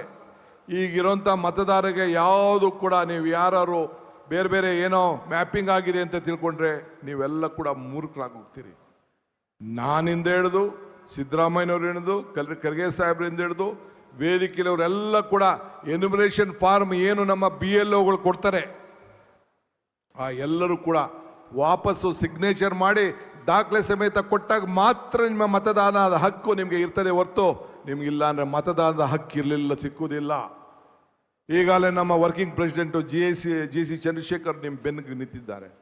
ಎಲ್ಲರೂ ಕೂಡ ಒತ್ತಾಯನ ಮಾಡ್ತಾ ಇದ್ದಾರೆ. ನಾನು ಪ್ರತಿಯೊಬ್ಬರಿಂದ ಕೂಡ ನಮ್ಮ ಶಾಸಕರಿಗೆ, ಡಿಪ್ಯೂಟೆಡ್ ಕ್ಯಾಂಡಿಡೇಟ್ಸ್ಗೆ, ನಮ್ಮ ಅಧಿಕಾರಿಗಳಿಗೆ, ಪದಾಧಿಕಾರಿಗಳಿಗೆಲ್ಲ ಹೇಳ್ತೇನೆ. ನಾನು ಕೂಡ ಎಲ್ಲ ಅಧಿಕಾರಿಗಳ ಹತ್ರ ಚರ್ಚೆ ಮಾಡಿದ್ದೇನೆ. ಅವ್ರಿಗೆ ಯಾವ ರೀತಿ ನೀವು ಮಾಡಬೇಕು, ಮತದಾನದ ಹಕ್ಕನ್ನು ಯಾವ ರೀತಿ ಕೊಡಬೇಕು ಅಂತೇಳಿ ಅವರೆಲ್ಲರೂ ಕೂಡ ಮಾರ್ಗದರ್ಶನವನ್ನು ಕೊಟ್ಟಿದ್ದೇನೆ. ಆದರೆ ನೀವು ಯಾಮಾರಕ್ಕೆ ಹೋಗ್ಬಿಡಿ. ನಮ್ಮೆಲ್ಲ ಕಾರ್ಯಕರ್ತರು BLAಗಳು ಜವಾಬ್ದಾರಿ, BLA 2 ಜವಾಬ್ದಾರಿ ಹೆಚ್ಚಿದೆ. ಪ್ರತಿಯೊಬ್ಬರು ಕೂಡ ಒಂದು ಬೂತನ್ನು ಮಾಡಿ ಕಾಂಗ್ರೆಸ್ಗೆ ಒಂದು ಪ್ರತ್ಯೇಕವಾದಂಥ ಒಂದು ಜಾಗವನ್ನು, ಹೆಲ್ಪ್ ಡೆಸ್ಕನ್ನು ಕ್ರಿಯೇಟ್ ಮಾಡಿ, ಸರ್ಕಾರ ಏನು ಮಾಡ್ತದೋ ಬಿಡ್ತದೋ ಅದು ಬೇರೆ ವಿಚಾರ. ನಾನು ಏನು ಮಾಡಬೇಕು ಅದಕ್ಕೆ ಆದೇಶವನ್ನು ಕೊಟ್ಟಿದ್ದೇನೆ, ಮುಂದಕ್ಕೆ ಅದನ್ನು ಫಾಲೋ ಮಾಡ್ತೇನೆ. ಎಲ್ಲ ನಮ್ಮ ಮಂತ್ರಿಗಳು ಕೂಡ ಪ್ರತಿಯೊಂದು ಕ್ಷೇತ್ರಕ್ಕೂ ಹೋಗಿ ಇದ್ರ ಬಗ್ಗೆ ಜಾಗೃತಿ ಮೂಡಿಸಬೇಕು ಅಂತೇಳಿ ತಿಳಿಸಿದ್ದೇನೆ. ಆ ಕೆಲಸವನ್ನು ಮಾಡ್ತೇನೆ. ಮುಂದಕ್ಕೆ ನೀವೆಲ್ಲ ರಾಜಕಾರಣ ಮಾಡಬೇಕು, ನಿಮ್ಮ ಮತವನ್ನು ಉಳ್ಕೊಳ್ಬೇಕು, ಬಡವ್ರನ್ನ ಕಾಪಾಡಬೇಕು, ಹೊರಗಡೆ ಯಾರ್ಯಾರು ಹೋಗಿದ್ದಾರೆ, ಉದ್ಯೋಗಕ್ಕೆ ಹೋಗಿದ್ದಾರೆ ಅವರೆಲ್ಲ ಉಳಿಸ್ಕೊಳ್ಬೇಕು. ಇದೆಲ್ಲ ಕೂಡ ಗಮನದಲ್ಲಿ ಇಟ್ಕೊಂಡು ತಾವು ಪ್ರತಿಯೊಬ್ಬ ಮತದಾನದ ಹಕ್ಕನ್ನು ತಾವು ಕಾಪಾಡಬೇಕು. ಯಾರಿಗೆ ಮತ ಇಲ್ಲ ಅವಕಾಶ ಸಿಗುವುದಿಲ್ಲ, ಯಾರಿಗೆ ಮತ ಇಲ್ಲ ಗ್ಯಾರಂಟಿ ಸಿಗುವುದಿಲ್ಲ, ಯಾರಿಗೆ ಮತ ಇಲ್ಲ ಪೆನ್ಷನ್ ಸಿಗುವುದಿಲ್ಲ. ಇದನ್ನು ತಾವು ಗಮನದಲ್ಲಿ ಇಟ್ಕೊಳ್ಬೇಕು. ಈಗಾಗಲೇ ಬೇರೆ ಬೇರೆ ರಾಜ್ಯದಲ್ಲಿ, ಬಿಹಾರಲ್ಲಿ, ಬೇರೆ ಬೇರೆ ಅಸ್ಸಾಂನಲ್ಲಿ, ಬೇರೆ ಬೇರೆ ರಾಜ್ಯದಲ್ಲಿ ಯಾರ್ಯಾರಿಗೆ ಮತ ಇಲ್ಲ ಅವರೆಲ್ಲರೂ ಕೂಡ ಈ ಸ್ಕೀಮ್ಗಳನ್ನು ಕೊಡ್ತಾ ಇರೋಂಥ ಸರ್ಕಾರಿ ಸೌಲಭ್ಯಗಳನ್ನು ನಿಲ್ಲಿಸಿದ್ದಾರೆ. ಇದು ತಾವೆಲ್ಲ ಮನಸ್ಸಿನಲ್ಲಿ ಇಟ್ಕೊಳ್ಬೇಕು. ಸೊ ನಮ್ಮ ಮೇಲೆ ಅಪಾರವಾದ ವಿಶ್ವಾಸ ಇದೆ. ನಾವೇನು ಕೂಡ ಸಂವಿಧಾನದ ಮುಖಾಂತರ ನಮ್ಮ ಸರ್ಕಾರ ಇದ್ದಾಗ, UPA ಇದ್ದಾಗ, ಹಿಂದೆ ಕಾಂಗ್ರೆಸ್ ಸರ್ಕಾರ ಇದ್ದಾಗ ಬೇಕಾದ ಶಕ್ತಿಯನ್ನು ತುಂಬಿಕೊಂಡು ಕೊಟ್ಟಿದ್ದೇವೆ. ಅದೇ ರೀತಿ ಇವತ್ತು ತಾವೆಲ್ಲ ಕೂಡ ಮತದಾನದ ಹಕ್ಕನ್ನು ತಾವು ಕೊಡಬೇಕು. ಇವತ್ತು ಕಳೆದ 3 ವರ್ಷ ನಮ್ಮ ರಾಜ್ಯದಲ್ಲಿ ಸಿದ್ದರಾಮಯ್ಯ ಸಾಹೇಬರು ಕೊಟ್ಟಂಥ ಆಡಳಿತ, ಮಾರ್ಗದರ್ಶನ, ಶಕ್ತಿ ಇಡೀ ದೇಶಕ್ಕೆ ಒಂದು ದೊಡ್ಡ ಮಾದರಿಯಾಗಿ ನಮ್ಮ ಕಾರ್ಯಕ್ರಮಗಳನ್ನು ನಾವೆಲ್ಲ ರೂಪಿಸಿದ್ದೇವೆ. ಇದು ನಾವೆಲ್ಲ ಒಗ್ಗಟ್ಟಿನಿಂದ ನಾವೆಲ್ಲ ಕೆಲಸವನ್ನು ಮಾಡಿದ್ದೇವೆ. ಇವತ್ತು ಹರಿಪ್ರಸಾದ್ ಅವ್ರಿಗೆ, ಇವತ್ತು ನಿಮ್ಮೆಲ್ಲರ ಏನು ನೀವು ಇಷ್ಟು ದಿನ ಈ ಬಾವುಟವನ್ನು ಹಿಡ್ದಿದ್ರಿ, ಬರೀ DK ಶಿವಕುಮಾರ್ ಬಾವುಟ ಹಿಡಿಲಿಲ್ಲ. ನಾನು ಅವತ್ತು ದೀಪವನ್ನು ಹಚ್ಚಬೇಕಾದ್ರೆ ಸೇವಾದಳು, ಯೂತ್ ಕಾಂಗ್ರೆಸ್ಸು, ಮಹಿಳಾ ಕಾಂಗ್ರೆಸ್ಸು, ಹಿರಿಯರು ಎಲ್ಲರೂ ಸೇರಿ ಒಟ್ಟಿಗೆ ಈ ಬಾವುಟವನ್ನು ಅವತ್ತು ದೀಪವನ್ನು ಹಚ್ಚಿದ್ದು. ಹಂಗೆ ಇವತ್ತು ಈ ಬಾವುಟ ಇಡೀ ರಾಜ್ಯದ ಉದ್ದಗಲೂ ಕೂಡ ಹೋರಾಟವನ್ನು ಮಾಡಿ ನಿಮ್ಮೆಲ್ಲ ಪ್ರತಿನಿಧಿಗಳು ಇವತ್ತು ಬಂದು ಈ ಬಾವುಟವನ್ನು ಪಟ್ಟು ಸಿದ್ದರಾಮಯ್ಯರ ಮುಖಾಂತರ ನನಗೆ ಬಂದು ಇವತ್ತು ಹರಿಪ್ರಸಾದ್ ಅವ್ರಿಗೆ ಕೊಟ್ಟಿದ್ದೇನೆ. ಎಂಥ ಸಂದರ್ಭ, ಎಂಥ ಸುವರ್ಣ ಅವಕಾಶ, ಎಂಥ ವಿಚಾರಕ್ಕೆ ತಾವು ಸಾಕ್ಷಿಯಾಗಿದ್ದೀರಿ. ಆದ್ದರಿಂದ ಹರಿಪ್ರಸಾದ್ ಅವರು ಕೂಡ ನಾನು ಕೇಳ್ಕೊಳ್ಳೋದು ಇಷ್ಟೇ, ಇಡೀ ಸರ್ಕಾರ ನಿಮ್ಮ ಜೊತೆಯಲ್ಲಿ ಇರ್ತದೆ, ಇಡೀ ಪಕ್ಷ ನಿಮ್ಮ ಜೊತೆಯಲ್ಲಿ ಇರ್ತದೆ.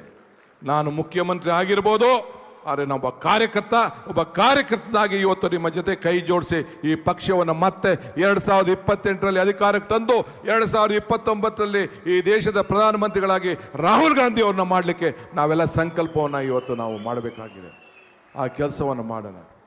ನಮ್ಮ ಜೊತೆ 5 ವರ್ಷಗಳಿಂದ 5-6 ವರ್ಷದಿಂದ ಇವತ್ತು ನಮ್ಮ ಸೆಕ್ರೆಟರಿಗಳು, AC ಸೆಕ್ರೆಟರಿಗಳು ದುಡ್ದಿದ್ದಾರೆ, ನನ್ನ ಜೊತೆ ಪದಾಧಿಕಾರಿಗಳು ದುಡ್ದಿದ್ದಾರೆ, ಕಾರ್ಯಾಧ್ಯಕ್ಷಗಳು ದುಡ್ದಿದ್ದಾರೆ, ಶಾಸಕರು ದುಡ್ದಿದ್ದಾರೆ, ತನು ಧನ ಮನ ಎಲ್ಲ ಖರ್ಚು ಮಾಡಿ ಇವತ್ತು ನನಗೆ ಶಕ್ತಿಯನ್ನು ಕೂಡ ಕೊಟ್ಟಿದ್ದಾರೆ. ಎಷ್ಟೋ ಜನಕ್ಕೆ ಅಧಿಕಾರ ಕೊಡೋಕ್ಕಾಗಿಲ್ಲ ನಾವು, ಆದರೂ ಕೂಡ ಇವತ್ತು ಇನ್ನೂ ಶಕ್ತಿಯನ್ನು ಮಾಡಿದ್ದೇವೆ. ಹೊಸ ಯೋಜನೆಯನ್ನು ಪ್ರಾರಂಭ ಮಾಡಿದೋ, ಗ್ಯಾರಂಟಿ ಯೋಜನೆ. ಒಂದೊಂದು ಜಿಲ್ಲೆಯಲ್ಲಿ 15 ಜನಕ್ಕೆ ತಾಲೂಕಿನಲ್ಲಿ 50 ಜನಕ್ಕೆ 15 ಜನಕ್ಕೆ. ಇವತ್ತು ಇನ್ನೊಂದು ದೊಡ್ಡ ಗೋಷ್ಠಿಯನ್ನು ನಾನು ಮಾಡ್ತಾ ಇದ್ದೇನೆ. ಕಾರ್ಯಕರ್ತರಿಗೆ ಶಕ್ತಿ ಕೊಡಬೇಕು ಅಂತೇಳಿ ನಾನು ನಮ್ಮ ವರಿಷ್ಠರು ನಾವು ಮಾತಾಡಿದ್ದೇವೆ. ಪ್ರತಿಯೊಂದು ಪಂಚಾಯಿತಿಯಲ್ಲೂ ಕೂಡ 5 ಜನರಿಗೆ ಗ್ಯಾರಂಟಿ ಸಮಿತಿಯನ್ನ ಮತ್ತೆ ರಚನೆ ಮಾಡುವಂಥ ಕೆಲಸವನ್ನು ನಾನು ಮಾಡ್ತೇನೆ. ಅವರೆಲ್ಲರೂ ಕೂಡ ಮತ್ತೆ ಹೋಗಿ ಈ ಫಾರಮ್ಗಳನ್ನ ತೆಗೆದುಕೊಂಡು ಹೋಗಿ ಮತ್ತೆ ಮರುಪರಿಶೀಲನೆ ಮಾಡಿ ಅವ್ರಿಗೆ ಶಕ್ತಿಯನ್ನು ತುಂಬಬೇಕು, ಅಧಿಕಾರವನ್ನು ಕೊಡಬೇಕು. 5 ಜನ ಕಾರ್ಯಕರ್ತರಿಗೆ, ಎಲ್ಲ ವರ್ಗವಾದವ್ರಿಗೆ, ಎಲ್ಲ ಸಾಮಾಜಿಕವಾಗಿ ಇವತ್ತು ಅವ್ರಿಗೆಲ್ಲರೂ ಕೂಡ ನೇಮಕವನ್ನು ಮಾಡುವಂಥ ವ್ಯವಸ್ಥೆಯನ್ನು ಮಾಡ್ತೇನೆ. ನೀವೆಲ್ಲ ಕೂಡ ಶಾಸಕರು, ಕಾರ್ಯಕರ್ತರು, ಬ್ಲಾಕ್ ಕಾಂಗ್ರೆಸ್ನವರು, ಎಲ್ಲ ವರ್ಗದವರು ಕೂಡ ಅವಕಾಶ ಮಾಡಿ.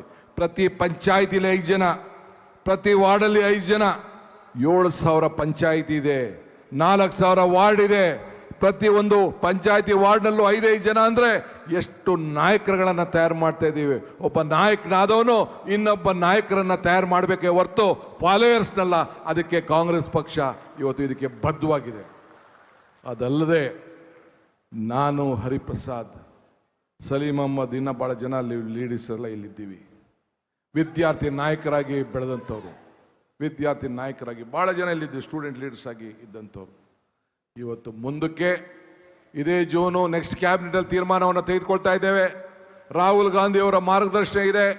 ಈ ವರ್ಷದಿಂದನೇ ನಮ್ಮ ಪಂಚಾಯತಿಂದ ಪಾರ್ಲಿಮೆಂಟ್ವರೆಗೂ ನಾಯಕರುಗಳು ಬೇಕು. ಆ ನಾಯಕರುಗಳು ಬೇಕಾದ್ರೆ ವಿದ್ಯಾರ್ಥಿ ನಾಯಕರನ್ನು ಬೇಕು. ಅದಕ್ಕೆ ಈ ವರ್ಷದಿಂದನೇ ವಿದ್ಯಾರ್ಥಿ ನಾಯಕರ ಚುನಾವಣೆಯನ್ನು ಎಲ್ಲ ಕಾಲೇಜ್ಗಳಲ್ಲೂ ನಡೆಸಬೇಕು ಅಂತೇಳಿ ಈ ಸರ್ಕಾರ ತೀರ್ಮಾನವನ್ನು ಮಾಡ್ತಾ ಇದೆ ಅನ್ನೋ ಮಾತನ್ನು ಈ ಸಂದರ್ಭದಲ್ಲಿ ಹೇಳಲಿಕ್ಕೆ ಬಯಸ್ತಾ ಇದ್ದೇನೆ. ಆದ್ದರಿಂದ ನಮ್ಮ ಪಕ್ಷದ ವಿದ್ಯಾರ್ಥಿ ಘಟಕದ ಸಂಘಟನೆ ಇನ್ನು ಶಕ್ತಿಶಾಲಿಯಾಗಿ ಬೆಳೆಬೇಕು. ಯುವಕರ ಸಂಘಟನೆ ಶಕ್ತಿಶಾಲಿಯಾಗಿ ಬೆಳೆಬೇಕು. ಮಹಿಳಾ ಶಕ್ತಿ ಬೆಳೆಬೇಕು. ಮುಂದಕ್ಕೆ ಯಾರ ಕೈಲೂ ಈ ಮಹಿಳಾ ರಿಸರ್ವೇಷನ್ ತಪ್ಪಿಸ್ಲಿಕ್ಕೆ ಸಾಧ್ಯ ಇಲ್ಲ. ನಾವೆಲ್ಲ ಒಪ್ಪಿದ್ದೇವೆ, ಹೆಣ್ಮಕ್ಳಿಗೆ ಹೊಸ ರೂಪವನ್ನು ಕೊಡಬೇಕು. ಆ ನಿಟ್ಟಿನಲ್ಲಿ ನೀವೆಲ್ಲ ಸೇರಿ ಒಟ್ಟಾಗಿ ಕೆಲಸವನ್ನು ಮಾಡಬೇಕು. ಅಧಿಕಾರ ಯಾರು ಕೂಡ ಸಿಗುವುದಿಲ್ಲ ಅನ್ನೋ ಚಿಂತೆ ಮಾಡೋದು ಬೇಡ. DVG ಅವರು ಒಂದು ಕಡೆ ಒಂದು ಮಾತು ಹೇಳ್ತಾರೆ, ನೆನಪಿದ್ಯಾ? ನಾನು ಮಮ್ಮಾಡ ಕೈಗೆ ದೊರಜೆ ಹುಜ್ಜುಗವ, ನಾನೇನು ಹುಲ್ಲು ಕಡ್ಡಿ ಎಂಬ ನುಡಿಬೇಡ, ಹೀನ ಮಾವುದಿಮಿಲ್ಲ ಜಗದ ಗುಡಿಗೆ ತಾಣಿರುವುದು ಮಂಕುತಿಮ್ಮ ಅಂದ. ಈ ದೇಗುಲ ಜಗತ್ತಿನ ಗುಡಿಯಲ್ಲಿ ಎಲ್ಲರಿಗೂ ಒಂದಲ್ಲ ಒಂದು ಸಂದರ್ಭದಲ್ಲಿ ಒಂದು ಅವಕಾಶ ಸಿಕ್ಕೇ ಸಿಗ್ತದೆ, ನೀ ಚಿಂತೆ ಮಾಡೋದು ಬೇಡ ಅಂಥೇಳಿ DVG ಅವ್ರು ಹೇಳ್ತಾರೆ. ಹಂಗೆ ನೀವೆಲ್ಲ ಕಾರ್ಯಕರ್ತರು, ಮುಖಂಡರು ನನಗೆ ಸಿಕ್ಕಲಿಲ್ಲ ಅಂತ ಚಿಂತೆ ಮಾಡೋದು ಬೇಡ. ಪಾಪ BJP ಅವ್ರಿಗೆ ಭಾಳ ಚಿಂತನೆ ಇದೆ. ಏನಪ್ಪ, ನನಗೆ ಇಂಥ ಅವಕಾಶ ಸಿಕ್ಕಲಿಲ್ಲ, ಬರೀ ಸಿದ್ದರಾಮಯ್ಯನವರು DK ಶಿವಕುಮಾರ್ ಸಿಕ್ತು ಅಂತೇಳಿ ಪಾಪ ಕೈ ಒಸಕ್ತಾ ಇದ್ದಾರೆ. ಚಿಂತೆ ಮಾಡೋದು ಬೇಡ. 2028ಗೆ ಮತ್ತೆ ನಿಮ್ಮದೇ ಸರ್ಕಾರ, 29ಕ್ಕೆ ನಿಮ್ಮದೇ ಸರ್ಕಾರ. ಅದಕ್ಕೆ ನೀವೆಲ್ಲ ಸೇರಿ ಸಂಕಲ್ಪವನ್ನು ಮಾಡೋಣ. ಇವತ್ತು ಇಂಥ ಒಂದು ಐತಿಹಾಸಿಕ ಕಾರ್ಯಕ್ರಮಕ್ಕೆ ನಮ್ಮ ನಾಯಕರಾದಂಥ ಮಲ್ಲಿಕಾರ್ಜುನ್ ಖರ್ಗೆ ಅವರು ಬಂದು ಆಶೀರ್ವಾದ ಮಾಡಿ ನಮ್ಮ ಕೈ ಜೋಡಿ ಮಾರ್ಗದರ್ಶನ ಕೊಟ್ಟಿದ್ದಾರೆ. ಸಂವಿಧಾನವನ್ನು ಉಳಿಸಬೇಕು, ಕಾಂಗ್ರೆಸ್ ಪಕ್ಷ ಬೆಳೆಸಬೇಕು ಅಂತ ಏನು ಸಂಕಲ್ಪವನ್ನು ಮಾಡಿ ಮಾರ್ಗದರ್ಶನ ಕೊಟ್ಟಿದ್ದಾರೆ. ಅವರ ಮಾತನ್ನು ಚಾಚು ತಪ್ಪದೆ ಇವತ್ತು ನಾನು ಮುಂದುವರಿಸ್ತೇನೆ ಅನ್ನೋ ಮಾತನ್ನು ಹೇಳಿ, ವೇದಿಕೆ ಇರುವಂಥ ಎಲ್ಲ ಕಾರ್ಯಕರ್ತರು, ಎಲ್ಲ ಮುಖಂಡರುಗಳು, ನಾನು ಮುಖ್ಯಮಂತ್ರಿ ಇರ್ಬೋದು, ಆದರೆ ನಿಮ್ಮೊಳಗೆ ಒಬ್ಬ ತಮ್ಮ, ಒಬ್ಬ ಅಣ್ಣ, ಒಬ್ಬ ಸಹೋದರ, ಒಬ್ಬ ಮಗ ಅಂತ ಭಾವನೆ ಮಾಡಿ ನನಗೆ ಆಶೀರ್ವಾದ ಮಾಡಿ ಒಟ್ಟಿಗೆ ಸೇರಿ ನಾವು ಕೆಲಸವನ್ನು ಮಾಡೋಣ ಅಂತ ಮಾತನ್ನು ಹೇಳಿ ನನ್ನ ಮಾತನ್ನು ಮುಗಿಸ್ತೇನೆ. ಜೈ ಹಿಂದ್, ಜೈ ಕರ್ನಾಟಕ, ಜೈ ಕಾಂಗ್ರೆಸ್ ಪಾರ್ಟಿ.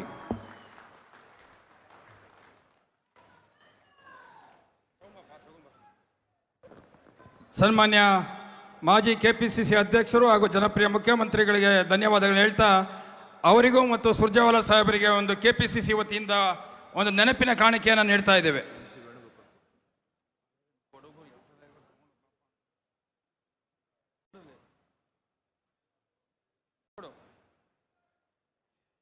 ಈಗ ಸಭೆಯನ್ನು ಉದ್ದೇಶಿಸಿ ಕರ್ನಾಟಕ ಪ್ರದೇಶ ಕಾಂಗ್ರೆಸ್ ಸಮಿತಿಗೆ ನೂತನವಾಗಿ ಅಧ್ಯಕ್ಷರಾಗಿ ಅಧಿಕಾರ ಸ್ವೀಕಾರ ಮಾಡಿದಂಥ ಸನ್ಮಾನ್ಯ BK ಹರಿಪ್ರಸಾದ್ ಅವರು ತಮ್ಮನ್ನು ಉದ್ದೇಶಿಸಿ ಮಾತನಾಡಲಿದ್ದಾರೆ.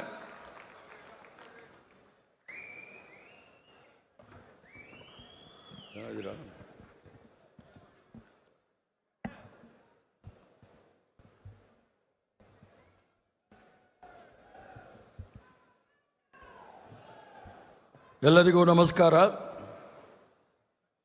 ಬೆಳಿಗ್ಗೆ 8:30ಯಿಂದ ತಾವೆಲ್ಲರೂ ಸಹ ವಿವಿಧ ಜಿಲ್ಲೆಯಿಂದ, ಬ್ಲಾಕ್ ಕಾಂಗ್ರೆಸ್ ಕಮಿಟಿಯಿಂದ, ಜಿಲ್ಲಾ ಕಾಂಗ್ರೆಸ್ ಕಮಿಟಿಯಿಂದ ತಾವು ಬೆಂಗಳೂರು ನಗರಕ್ಕೆ ಆಗಮಿಸಿದ್ದೀರಿ. ಈ ಒಂದು ಸಂಕಲ್ಪ ಸಮಾವೇಶದಲ್ಲಿ ಪಾಲ್ಗೊಂಡು ಮುಂದೆ ಬರ್ತಕ್ಕಂಥ ದಿನಗಳಲ್ಲಿ ಕಾಂಗ್ರೆಸ್ ಪಕ್ಷದ ನಿರ್ಣಯಗಳನ್ನು ಮುಂದೆ ನಡೆಸ್ಕೊಂಡು ಹೋಗಲಿಕ್ಕೆ ತಾವೆಲ್ಲರೂ ಸಹ ಬಂದಿದ್ದೀರಿ. ಅದಕ್ಕೋಸ್ಕರ ವೈಯಕ್ತಿಕವಾಗಿ ಕಾಂಗ್ರೆಸ್ ಪಕ್ಷದ ಪರವಾಗಿ ತಮ್ಮೆಲ್ಲರಿಗೂ ಸಹ ಸ್ವಾಗತವನ್ನು ಬಯಸ್ತೇನೆ. ಇವತ್ತು ನನ್ನ ಜೀವನದಲ್ಲಿ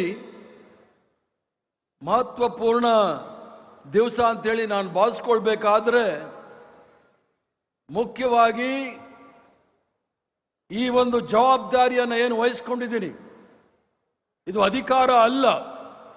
ಈ ಜವಾಬ್ದಾರಿಯನ್ನು ವಹಿಸ್ಕೊಂಡಿರ್ತಕ್ಕಂಥದ್ದು 141 ವರ್ಷ ಈ ರಾಷ್ಟ್ರದಲ್ಲಿ ರಾಷ್ಟ್ರ ಸೇವೆ ಮಾಡ್ಕೊಂಡು ಬಂದಿರತಕ್ಕಂಥ ಒಂದು ಪವಿತ್ರವಾದ ರಾಜಕೀಯ ಪಕ್ಷ ಆಗಿರ್ತಕ್ಕಂಥ ಕಾಂಗ್ರೆಸ್ ಪಕ್ಷದ ನೇತೃತ್ವವನ್ನು ವಹಿಸಲಿಕ್ಕೆ ನಮಗೆಲ್ಲರೂ ಸಹ ಅವಕಾಶ ಮಾಡಿಕೊಟ್ಟಂಥ ನಮ್ಮೆಲ್ಲರ ಅಚ್ಚುಮೆಚ್ಚಿನ ನಾಯಕಿ ಸೋನಿಯಾ ಗಾಂಧಿಯವರು, ಅಖಿಲ ಭಾರತ ಕಾಂಗ್ರೆಸ್ ಸಮಿತಿಯ ಅಧ್ಯಕ್ಷರಾದ ಮಲ್ಲಿಕಾರ್ಜುನ್ ಖರ್ಗೆ ಸಾಹೇಬರು, ನನ್ನ ಅಚ್ಚುಮೆಚ್ಚಿನ ನಾಯಕ ಆಗಿರ್ತಕ್ಕಂಥ ರಾಹುಲ್ ಗಾಂಧಿಯವರು ಹಾಗೂ ಪ್ರಿಯಾಂಕಾ ಗಾಂಧಿಯವರು ಮತ್ತು ಆಲ್ ಇಂಡಿಯಾ ಕಾಂಗ್ರೆಸ್ ಕಮಿಟಿಯ ಪ್ರಧಾನ ಕಾರ್ಯದರ್ಶಿಗಳಾಗಿರ್ತಕ್ಕಂಥ ವೇಣುಗೋಪಾಲ್ ರವರು ಮತ್ತು ಸುರ್ಜೇವಾಲಾ ಅವರವರು ಈ ಒಂದು ಅವಕಾಶವನ್ನು ಕಲ್ಪಿಸ್ಕೊಟ್ಟಿದ್ದಾರೆ. ಅವರಿಗೆ ನಾನು ಶತಕೋಟಿ ನಮಸ್ಕಾರಗಳನ್ನು ಸಲ್ಲಿಸ್ತಾ ತಮ್ಮ ಮುಂದೆ ಎರಡು ಮಾತಾಡಲಿಕ್ಕೆ ಬೀಳ್ತೇನೆ.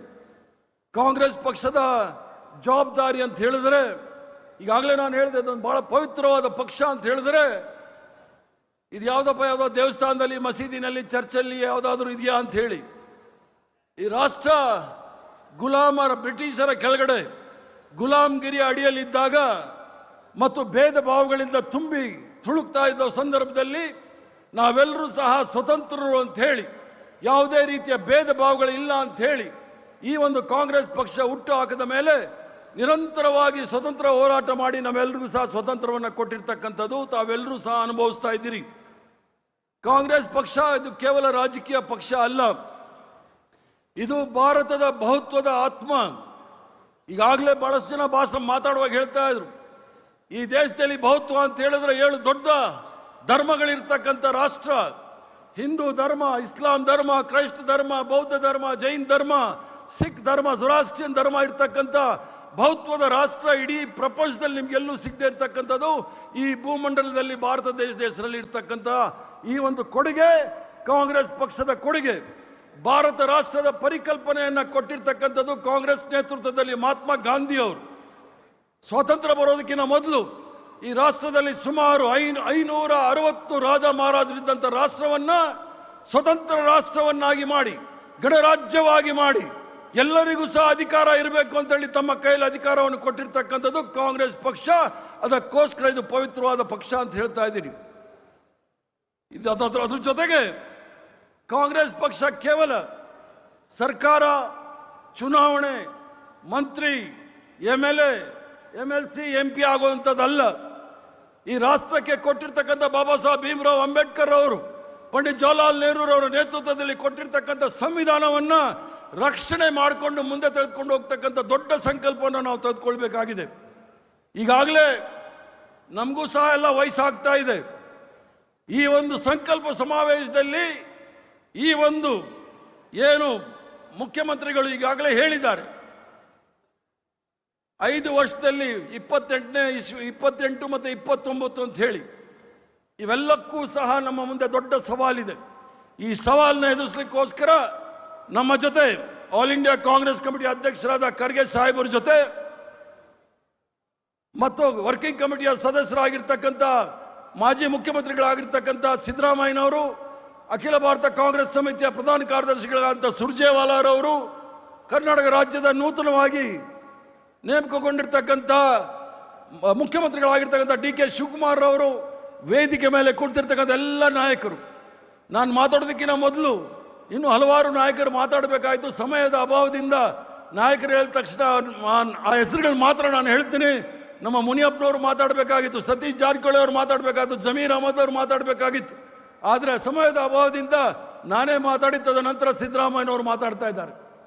ಅದರ ಜೊತೆಗೆ ತಾವು ಕಾಂಗ್ರೆಸ್ ಪಕ್ಷದ ಸ್ವತಂತ್ರ ಹೋರಾಟದ ಪರಂಪರೆ ಇರ್ತಕ್ಕಂಥವ್ರು.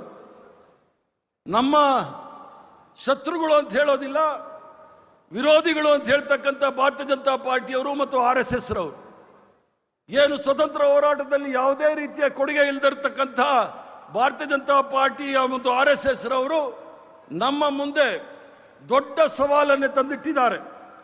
ಆ ಸವಾಲು ಏನು ಅಂತ ಹೇಳಿದರೆ, ಸಾಂವಿಧಾನಿಕ ಹುದ್ದೆಗಳನ್ನು, ಸಾಂವಿಧಾನಿಕ ಸಂಸ್ಥೆಗಳನ್ನು ಸಂಪೂರ್ಣವಾಗಿ ಅವರ ಅಡಿಯಾಳುಗಳನ್ನಾಗಿ ಮಾಡಿಕೊಂಡು ಸಂಪೂರ್ಣವಾಗಿ ಪ್ರಜಾಪ್ರಭುತ್ವವನ್ನು, ಸಂವಿಧಾನವನ್ನೇ ಬುಡಮೇಲು ಮಾಡಲಿಕ್ಕೆ ಪ್ರಯತ್ನ ಮಾಡ್ತಾ ಇದ್ದಾರೆ. ಯಾಕಂದರೆ ಭಾರತೀಯ ಜನತಾ ಪಾರ್ಟಿಯವರು ಅವರ ಏನು ಪಿತೃಪಕ್ಷ ಅಂತ ಹೇಳ್ತಾರೆ RSSನ ಒಂದು ರಾಜಕೀಯ ಘಟಕ ಭಾರತೀಯ ಜನತಾ ಪಾರ್ಟಿ. ತ್ರಿವರ್ಣ ಧ್ವಜದ ವಿರುದ್ಧ ಇದ್ದಂಥವ್ರು, ಸಂವಿಧಾನದ ವಿರುದ್ಧ ಇದ್ದಂಥವ್ರು, ಸ್ವತಂತ್ರ ಹೋರಾಟದ ವಿರುದ್ಧ ಇದ್ದಂಥವ್ರು ಇವತ್ತು ಯಾವುದೋ ವಾಮ ಮಾರ್ಗದಿಂದ ಬಂದು ಅಧಿಕಾರವನ್ನು ಹಿಡಿದು ಸಂವಿಧಾನವನ್ನು ಸಹ ಮುಗಿಸ್ಲಿಕ್ಕೆ ಹೋಗ್ತಕ್ಕಂಥ ಕೆಲಸ ಮಾಡ್ತಾ ಇದ್ದಾರೆ. ಇದು ತಮ್ಮ ಸ್ವಾತಂತ್ರ್ಯವನ್ನು ಕಿತ್ಕೊಳ್ತಕ್ಕಂಥ ಕೆಲಸ ಯಾರು ಬ್ರಿಟಿಷರು ಮಾಡ್ತಾ ಇದ್ರು ಅದನ್ನು ಮಾಡ್ಲಿಕ್ಕೆ ಕೊಡ್ತಾ ಇದ್ದಾರೆ. ಅದಕ್ಕೆ ನಾವೆಲ್ಲರೂ ಸಹ ಎಚ್ಚರದಿಂದ ಇರಬೇಕಾಗತ್ತೆ. ಅದ್ರ ಜೊತೆಗೆ ಈಗಾಗಲೇ ಮಾನ್ಯ ಮುಖ್ಯಮಂತ್ರಿಗಳು ಮತ್ತು ನಮ್ಮೆಲ್ಲರ ಅಚ್ಚುಮೆಚ್ಚಿನ ನಾಯಕರಾದ ಖರ್ಗೆ ಸಾಹೇಬರು ಮಾತಾಡುವಾಗ ವೋಟ್ ಚೋರಿ ಬಗ್ಗೆ ಮಾತಾಡಿದ್ರು, SIR ಬಗ್ಗೆ ಮಾತಾಡಿದ್ರು.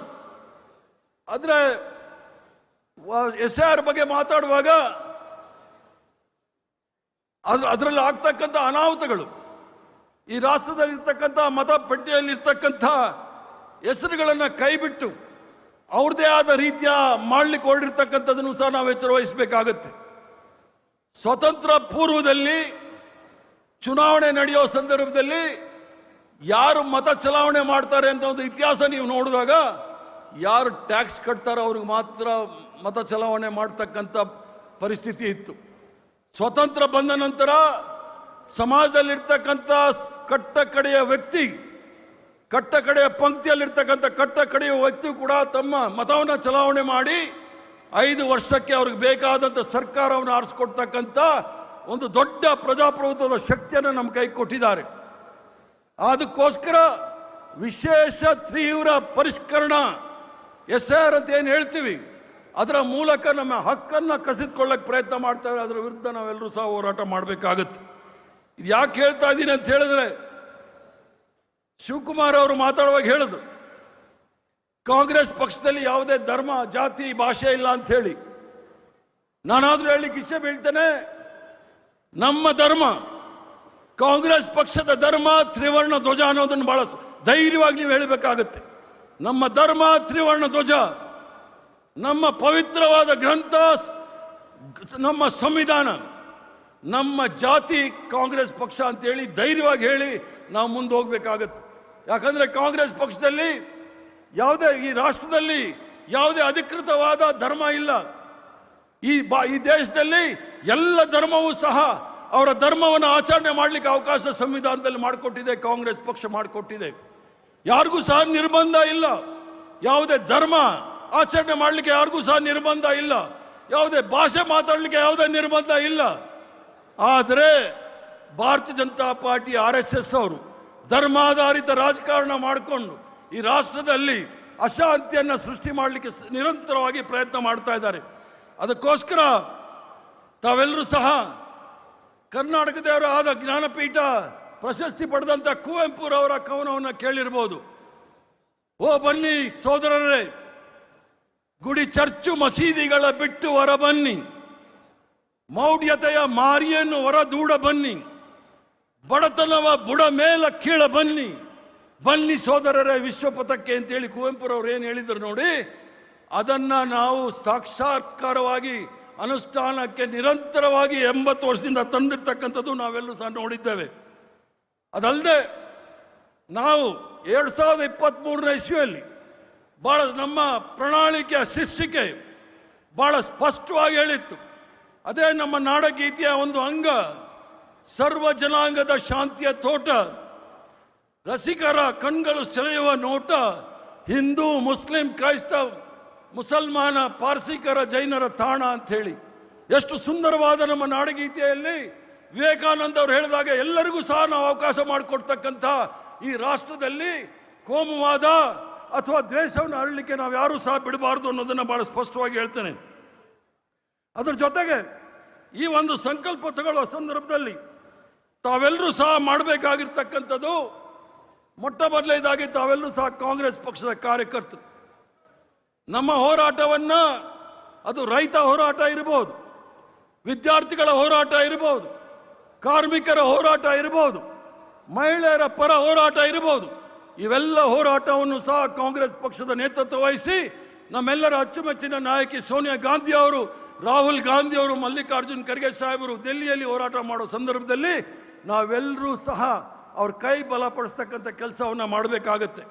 ನಾವೇನಾದರೂ ಸ್ವಲ್ಪ ಎಚ್ಚರ ತಪ್ಪಿದ್ರೆ ಏನು ನಮಗೆ ನಮ್ಮ ಪೂರ್ವಜರು ಸ್ವಾತಂತ್ರ್ಯವನ್ನು ತಂದುಕೊಟ್ಟು ಸಂವಿಧಾನವನ್ನು ಕೊಟ್ಟಿದ್ದಾರೆ, ಇವೆಲ್ಲವೂ ಸಹ ನಿರ್ನಾಮ ಮಾಡಲಿಕ್ಕೆ ಎಲ್ಲವೂ ಸಹ ಕಾತರದಿಂದ ಇದ್ದಾರೆ.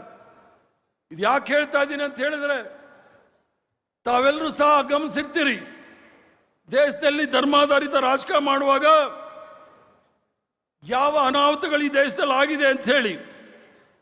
ಇದರಲ್ಲಿ ಮಹಾತ್ಮ ಗಾಂಧಿಯವರು ಬಹಳ ದೊಡ್ಡ ನಮ್ಮ ರಾಷ್ಟ್ರಪಿತ ಮಹಾತ್ಮ ಗಾಂಧಿಯವರು, ಭಾರತೀಯ ಜನತಾ ಪಾರ್ಟಿಯವರು ಅಥವಾ RSS ಅವರು ಈಗಲೂ ಸಹ ಗೋಡ್ಸೆ ಒಬ್ಬ ಈ ದೇಶದ ಮೊಟ್ಟ ಮೊದಲನೇ ಭಯೋತ್ಪಾದಕ ಅಂತ ಹೇಳಿಲ್ಲ.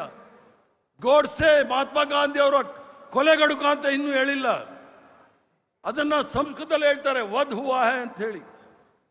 ಅವನೊಬ್ಬ ದೊಡ್ಡ ಕೊಲೆಗಾರ ಅಂತ ಹೇಳಲಿಕ್ಕೆ ಇವ್ರಿಗೆ ಯಾರಿಗೂ ಸಹ ಬರ್ತಾ ಇಲ್ಲ. ಆದರೆ ಬೇರೆ ದೇಶಕ್ಕೆ ಹೋದಾಗ ಮಹಾತ್ಮ ಗಾಂಧಿನೇ ಎಲ್ಲ ಅಂತ ಹೇಳಿ ಬೇರೆ ದೇಶದವ್ರ ಮುಂದೆ ತೋರಿಸ್ತಾ ಇದ್ದಾರೆ. ಮಹಾತ್ಮ ಗಾಂಧಿಯವರ ಏನು ಅವರ ಹೋರಾಟ ಜೀವನ ಪರ್ಯಂತ ಹೋರಾಟ ಇತ್ತು. ಮಹಾತ್ಮ ಗಾಂಧಿಯವರು ಬಡವರು, ಶೋಷಿತರು ಮತ್ತು ಸಾಮಾಜಿಕ ಸೌಹಾರ್ದತೆಯ ಕುರಿತು ಹೇಳಿದ ಕೆಲವು ಪ್ರಸಿದ್ಧ ಉಲ್ಲೇಖಗಳನ್ನು ತಮ್ಮ ಮುಂದೆ ಹೇಳಲಿಕ್ಕೆ ಇಚ್ಛೆ ಬೀಳ್ತೇನೆ. ನೀವು ತೆಗೆದುಕೊಳ್ಳುವ ಮಾನ್ಯ ಶಿವಕುಮಾರ್ ಅವರೇ ಮುಖ್ಯಮಂತ್ರಿಗಳಾಗಿದ್ದೀರಿ, ನೀವು ತೆಗೆದುಕೊಳ್ಳುವ ಪ್ರತಿಯೊಂದು ನಿರ್ಧಾರದಲ್ಲೂ ಸಹ ದೇಶದ ಅತ್ಯಂತ ಬಡ ಮತ್ತು ದುರ್ಬಲ ವ್ಯಕ್ತಿಯ ಮುಖವನ್ನು ನೆನೆಸಿಕೊಳ್ಳಿ. ನಿಮ್ಮ ನಿರ್ಧಾರದಿಂದ ಜೀವನಕ್ಕೆ ಏನಾದರೂ ಪ್ರಯೋಜನ ಆಗುತ್ತೆ ಅನ್ನೋದಿದ್ರೆ ಅದು ನೀವೇ ಹೇಳ್ಕೊಳ್ಳಿ. ಆದ್ರಿಂದ ಇದ್ರ ಮಧ್ಯೆ ಅಂಬೇಡ್ಕರ್ ಅವರು ಹೇಳ್ತಾರೆ, ರಾಜಕಾರಣಕ್ಕೆ ಬಂದರೆ ಬರುವಾಗ ಜೀವನ ಮಾಡಲಿಕ್ಕೋಸ್ಕರ ರಾಜಕಾರಣಕ್ಕೆ ಬರಬೇಡಿ, ರಾಜಕಾರಣಕ್ಕೆ ಬಂದರೆ ಬಡವರ ದೀನ ದಲಿತರ ಜೀವನವನ್ನು ಬದಲಾವಣೆ ಮಾಡಲಿಕ್ಕೋಸ್ಕರ ರಾಜಕಾರಣಕ್ಕೆ ಬನ್ನಿ ಅಂತ ಹೇಳಿ ಬಾಬಾ ಸಾಹೇಬ್ ಭೀಮರಾವ್ ಅಂಬೇಡ್ಕರ್ ಅವರು ಹೇಳ್ತಾರೆ. ಅದಲ್ಲದೆ ದೇಶದ ಅತ್ಯಂತ ಬಡ ಮತ್ತು ದುರ್ಬಲ ವ್ಯಕ್ತಿಯನ್ನು ನೆನಪಿಸ್ಕೊಳ್ಬೇಕು ಅಂತೇಳಿ ಮಹಾತ್ಮ ಗಾಂಧಿ ಅವರು ಹೇಳ್ತಾರೆ. ಯಾಕಂದ್ರೆ ಈಗ ನರೇಂದ್ರ ಮೋದಿ, ಅಮಿತ್ ಶಾ, ಭಾರತೀಯ ಜನತಾ ಪಾರ್ಟಿ ಅವ್ರು ನೆನೆಸ್ಕೊಳ್ಳದೆ ಅದಾನಿ ಅಂಬಾನಿ, ಬಡವ್ರನ್ನ ಯಾರೂ ಸಹ ನೆನೆಸ್ಕೊಳ್ತಾ ಇಲ್ಲ. ಆದರೆ ಮಹಾತ್ಮ ಗಾಂಧಿಯವರು, ಈ ರಾಷ್ಟ್ರಪಿತ ಮಹಾತ್ಮ ಗಾಂಧಿ ಅವರು ಹೇಳಿದ್ದು, ದೇಶದ ಅತ್ಯಂತ ಬಡ ಮತ್ತು ದುರ್ಬಲ ವ್ಯಕ್ತಿಯನ್ನು ನೆನೆಸ್ಕೊಳ್ಳಿ, ನೀವು ತೆಗೆದುಕೊಳ್ಳುವ ನಿರ್ಧಾರವು ಅವನ ಬದುಕನ್ನು ಉತ್ತಮಗೊಳಿಸ್ತದೆ ಎಂದು ಪರಿಶೀಲಿಸಬೇಕಾಗುತ್ತೆ ಅಂತೇಳಿ ಮಹಾತ್ಮ ಗಾಂಧಿ ಅವರು ಹೇಳ್ತಾರೆ. ಅದ್ರ ಜೊತೆಗೆ ಸಾಮಾಜಿಕ ಸೌಹಾರ್ದತೆ ಮತ್ತು ಧಾರ್ಮಿಕ ಸಾಮರಸ್ಯದ ಕುರಿತು ಬಹಳ ಆಳವಾಗಿ ಹೇಳ್ತಾರೆ. I do not want my house to be walled in all sides and my windows to be stuffed. I want the cultures of all lands to blow about my house as freely as possible. ಅದರರ್ಥ ನನ್ನ ಮನೆಯ ಸುತ್ತ ಗೋಡೆ ಕಟ್ಟಿಕೊಂಡು ಕಿಟಕಿಗಳನ್ನು ಮುಚ್ಚಿಕೊಳ್ಳಲು ನಾನು ಬಯಸುವುದಿಲ್ಲ. ಎಲ್ಲ ಸಂಸ್ಕೃತಿಯ ಗಾಳಿಯು ನನ್ನ ಮನೆಯೊಳಗೆ ಮುಕ್ತವಾಗಿ ಬೀಸಬೇಕು ಎಂದು ನಾನು ಬಯಸುತ್ತೇನೆ ಅಂತ ಹೇಳಿ. ಆದರೆ ಕೆಲವ್ರನ್ನ SIR ಮೂಲಕ ಮನೆಯಿಂದ ಹೊರಗಡೆ ಹಾಕ್ಲಿಕ್ಕೆ ಪ್ರಯತ್ನ ಮಾಡುವಾಗ ನಾವೆಲ್ಲರೂ ಸಹ ಎಚ್ಚರ ವಹಿಸಬೇಕಾಗುತ್ತೆ. ಅವ್ರು ಯಾರೂ ಸಹ ಅಲ್ಲ, ನಮ್ಮ ಸಹೋದರ ಸಹೋದರಿಯರೇ ಅವರೆಲ್ಲರೂ ಸಹ. ಅದ್ರ ಜೊತೆಗೆ ಸರ್ವೋದಯ ಸಂದೇಶವನ್ನು ಕೊಡ್ತಾರೆ. The best way to find yourself is to lose yourself in the service of others ಅಂತ ಹೇಳಿ. ಅಂದರೆ ನಿಮ್ಮನ್ನು ನೀವು ಕಂಡುಕೊಳ್ಳುವ ಅತ್ಯುತ್ತಮ ಮಾರ್ಗವೆಂದರೆ ಇತರರ ಸೇವೆಯನ್ನು ನಿಮ್ಮನ್ನು ನೀವು ಅರ್ಪಿಸ್ಕೊಳ್ತಕ್ಕಂಥದ್ದು. ಇದು ಕಾಂಗ್ರೆಸ್ ಪಕ್ಷದ ಸಿದ್ಧಾಂತ ಅನ್ನೋದನ್ನ ನಮ್ಮ ಖರ್ಗೆ ಸಾಹೇಬರು ಹೇಳಿದ್ರು. ಕಾಂಗ್ರೆಸ್ ಪಕ್ಷದ ಕಾರ್ಯಕರ್ತರು ಸಿದ್ಧಾಂತದ ಬಗ್ಗೆ ಹೆಚ್ಚಿನ ಒತ್ತನ್ನು ಕೊಡಬೇಕು ಅಂತ ಹೇಳಿ. ಮಹಾತ್ಮ ಗಾಂಧಿ ಅವರು ಹೇಳಿದಂತೆ ನಮ್ಮ ಪ್ರತಿಯೊಂದು ನಿರ್ಧಾರವು ಸಮಾಜದ ಕೊನೆಯ ಸಾಲಿನಲ್ಲಿ ನಿಂತಿರುವ ಅತ್ಯಂತ ಬಡ ಮತ್ತು ದುರ್ಬಲ ವ್ಯಕ್ತಿಯ ಹಿತಾಸಕ್ತಿಯನ್ನು ಗಮನದಲ್ಲಿ ಇಟ್ಕೊಂಡಿರಬೇಕು. ಅದೇ ಕಾಂಗ್ರೆಸ್ ಪಕ್ಷದ ತತ್ವ, ಅದೇ ನಮ್ಮ ರಾಜಕೀಯ ಧ್ಯೇಯ. ಇದನ್ನು ಯಾಕೆ ಹೇಳ್ತಾ ಇದ್ದೀನಿ ಅಂತ ಹೇಳಿದ್ರೆ, ನಾವು ಸಹ ಕಾಂಗ್ರೆಸ್ ಪಕ್ಷದ ಇತಿಹಾಸವನ್ನು ಎಲ್ಲೋ ಮರಿತಾ ಇರೋಂಗೆ ಕಾಣುತ್ತೆ. ಇಲ್ಲ, ಭಾರತೀಯ ಜನತಾ ಪಾರ್ಟಿಗೆ ಯಾವುದೇ ಧೈರ್ಯ ಇಲ್ಲ. RSS ಅವರು ಪುಕ್ಕಲ್ರವರು. ನಾವು ಸುಮ್ಮನಾಗಿರೋದ್ರಿಂದ ಅವ್ರಿಗೆ ಅವಕಾಶಗಳಾಗ್ತಾ ಇದೆ. ಅದರಿಂದ ನಾವೆಲ್ಲ ಎಚ್ಚರ ವಹಿಸಬೇಕಾಗತ್ತೆ. ಪಂಡಿತ್ ಜವಾಹರ್ಲಾಲ್ ನೆಹರೂರವ್ರ ಬಗ್ಗೆ ಇಡೀ ಜೀವನ ಉದ್ದಕ್ಕೂ ಈಗಲೂ ಸಹ ನಿರಂತರವಾಗಿ ಅವ್ರಿಗೆ ಅವಹೇಳನ ಮಾಡ್ತಕ್ಕಂಥ ಕೆಲಸ RSS ಅವರು ಮಾಡ್ತಾ ಇದ್ದಾರೆ. ಆದರೆ ಅವರು ನೆಹರು ಅವರಿಗೆ ಯಾವುದೇ ರೀತಿಯ ಹತ್ರಕ್ಕೆ ಬರೋಕ್ಕಾಗೋದಿಲ್ಲ. RSS ಅವರು ಇರಲಿ, ಭಾರತೀಯ ಜನತಾ ಪಾರ್ಟಿಯರು ಯಾವುದೇ ದೊಡ್ಡ ನಾಯಕ ಅಂತ ಅನ್ನಿಸ್ಕೊಂಡವನು ಕೂಡ ಪಂಡಿತ್ ಜವಾಹರ್ಲಾಲ್ ನೆಹರೂರವ್ರ ಹತ್ರ ಬರೋಕ್ಕಾಗೋದಿಲ್ಲ. ಅವರ ಮೊದಲನೆಯ ಭಾಷಣ ಅಣೆಕಟ್ಟುಗಳು ಆಧುನಿಕ ಭಾರತದ ದೇವಾಲಯಗಳು. ಈ ಮಾತಿನ ಮೂಲಕ ನೆಹರು ಅವರು ವಿಜ್ಞಾನ, ತಂತ್ರಜ್ಞಾನ, ಕೈಗಾರೀಕರಣ ಮತ್ತು ಮೂಲ ಸೌಕರ್ಯಗಳ ಮೂಲಕ ರಾಷ್ಟ್ರ ನಿರ್ಮಾಣದ ತಮ್ಮ ದೃಷ್ಟಿಯನ್ನು ವ್ಯಕ್ತಪಡಿಸಿದರು. ಅದರ ಜೊತೆಗೆ ಹೇಳ್ತಾರೆ, it is science alone that can solve the problems of hunger and poverty, of insanitation and illiteracy. ಅದರರ್ಥ ಹಸಿವು, ಬಡತನ, ಅನಾರೋಗ್ಯಕರ ಪರಿಸ್ಥಿತಿ ಮತ್ತು ನಮ್ಮ ನಿರಕ್ಷತೆ ಸಮಸ್ಯೆಗಳನ್ನು ಪರಿಹರಿಸುವುದ ಶಕ್ತಿ ಇರ್ತಕ್ಕಂಥದ್ದು ಕೇವಲ ವಿಜ್ಞಾನಕ್ಕೆ ಮಾತ್ರ ಅಂಥೇಳಿ. ಅದನ್ನೇ ನಾನು ಕುವೆಂಪುರವರ ಕವನವನ್ನು ನಿಮ್ಗೆ ಹೇಳಿದ್ದು. ಅದಕ್ಕೋಸ್ಕರ ಪಂಡಿತ್ ಜವಾಹರ್ಲಾಲ್ ನೆಹರೂರವರು ಅಣೆಕಟ್ಟುಗಳು ಆಧುನಿಕ ಭಾರತದ ದೇವಾಲಯಗಳು ಅಂತ ಹೇಳಿದರು. ಸ್ವತಂತ್ರ ನಂತರ ಕಾಂಗ್ರೆಸ್ ಪಕ್ಷದ ಅವರ ದೂರದೃಷ್ಟಿಯ ನಾಯಕತ್ವದಲ್ಲಿ ಉಕ್ಕಿನ ಕಾರ್ಖಾನೆಗಳು, ಅಣೆಕಟ್ಟುಗಳು, IITಗಳು, ವೈಜ್ಞಾನಿಕ ಸಂಶೋಧನಾ ಸಂಸ್ಥೆಗಳು ಮತ್ತು ಪ್ರಜಾಪ್ರಭುತ್ವದ ಬಲಿಷ್ಠ ಸಂಸ್ಥೆಗಳನ್ನು ನಿರ್ಮಿಸುವ ಮೂಲಕ ಆಧುನಿಕ ಭಾರತದ ಅಡಿಪಾಯ ಹಾಕಿರ್ತಕ್ಕಂಥದ್ದು ಪಂಡಿತ್ ಜವಾಹರ್ಲಾಲ್ ನೆಹರು ಅಂತ ಹೇಳಿದ್ರೆ ಯಾರೂ ಸಹ ಅಲ್ಲಿಗೆಳ್ಲಿಕ್ಕಾಗೋದಿಲ್ಲ. ಅವ್ರು ಸತ್ತಾಗ ನ್ಯೂಯಾರ್ಕ್ ಟೈಮ್ಸಲ್ಲಿ, ಅಮೆರಿಕಾದ ಪತ್ರಿಕೆಯಲ್ಲಿ ಹೆಡ್ಲೈನ್ಸಲ್ಲಿ Pandit Jawaharlal Nehru the architect of modern India is no more ಅಂತ ಹೇಳಿ. ಆದರೆ ನಮ್ಮ ಪ್ರಧಾನಮಂತ್ರಿಗಳು ಏನಕ್ಕೆ ಹೋಗ್ತಾ ಇದ್ದಾರೆ ಅಂತ ನೋಡಿ. ಟ್ರಂಪ್ ಮುಂದೆ ಈಗಾಗಲೇ ಸಂಪೂರ್ಣವಾಗಿ ಶರಣಾಗತರಾಗಿದ್ದಾರೆ. ಸರೆಂಡರ್ ಮೋದಿ ಅಂತ ಹೇಳಿ ನಮ್ಮ ನಾಯಕ ರಾಹುಲ್ ಗಾಂಧಿ ಅವರು ಸುಮ್ಮನೆ ಹೇಳ್ತಾ ಇಲ್ಲ, ಸಂಪೂರ್ಣವಾಗಿ ಸರೆಂಡರ್ ನಾವು ನೋಡ್ತಾ ಇದ್ದೀವಿ. ಅದರ ಜೊತೆಗೆ ಇಂದಿರಾ ಗಾಂಧಿ ಅವರು, ನಾವೆಲ್ಲರೂ ಸಹ ಅವರ ಅಡಿಗೆ ಕೆಲಸ ಮಾಡಿದಂಥವ್ರು. ಅವಕಾಶಗಳ ಚಿಕ್ಕಮಗಳೂರು ಚುನಾವಣೆಯಲ್ಲೂ ಸಹ ಸಿಕ್ಕಿತ್ತು. ಇಂದಿರಾ ಗಾಂಧಿ ಅವರು ಅವರ ರಾಜಕೀಯ ಜೀವನದಲ್ಲಿ ಬಡತನ ನಿರ್ಮೂಲನೆ ಮತ್ತು ರಾಷ್ಟ್ರೀಯ ಭದ್ರತೆ ಬಗ್ಗೆ ಎರಡು ಬಹಳ ನಿಖರವಾದ ವಿಚಾರಗಳನ್ನು ಮುಂದಿಟ್ಕೊಂಡಿದ್ರು. ಬಡತನವನ್ನು ನಿರ್ಮೂಲನೆ ಮಾಡಿ ಗರೀಬಿ ಹಟಾವ್ ಅಂತ ಹೇಳಿದಾಗ ಅವರ ಘೋಷಣೆ ಇದು ಕೇವಲ ಚುನಾವಣೆ ಘೋಷಣೆ ಆಗಿರದೆ ಸಮಾಜದ ಕೊನೆಯ ವ್ಯಕ್ತಿಗೂ ಅಭಿವೃದ್ಧಿಯ ಫಲ ತಲುಪಬೇಕು ಎಂಬ ಅವರ ಬದ್ಧತೆಯ ಪ್ರತೀಕವಾಗಿತ್ತು. The struggle against poverty is not merely an economic struggle, it is a struggle for human dignity.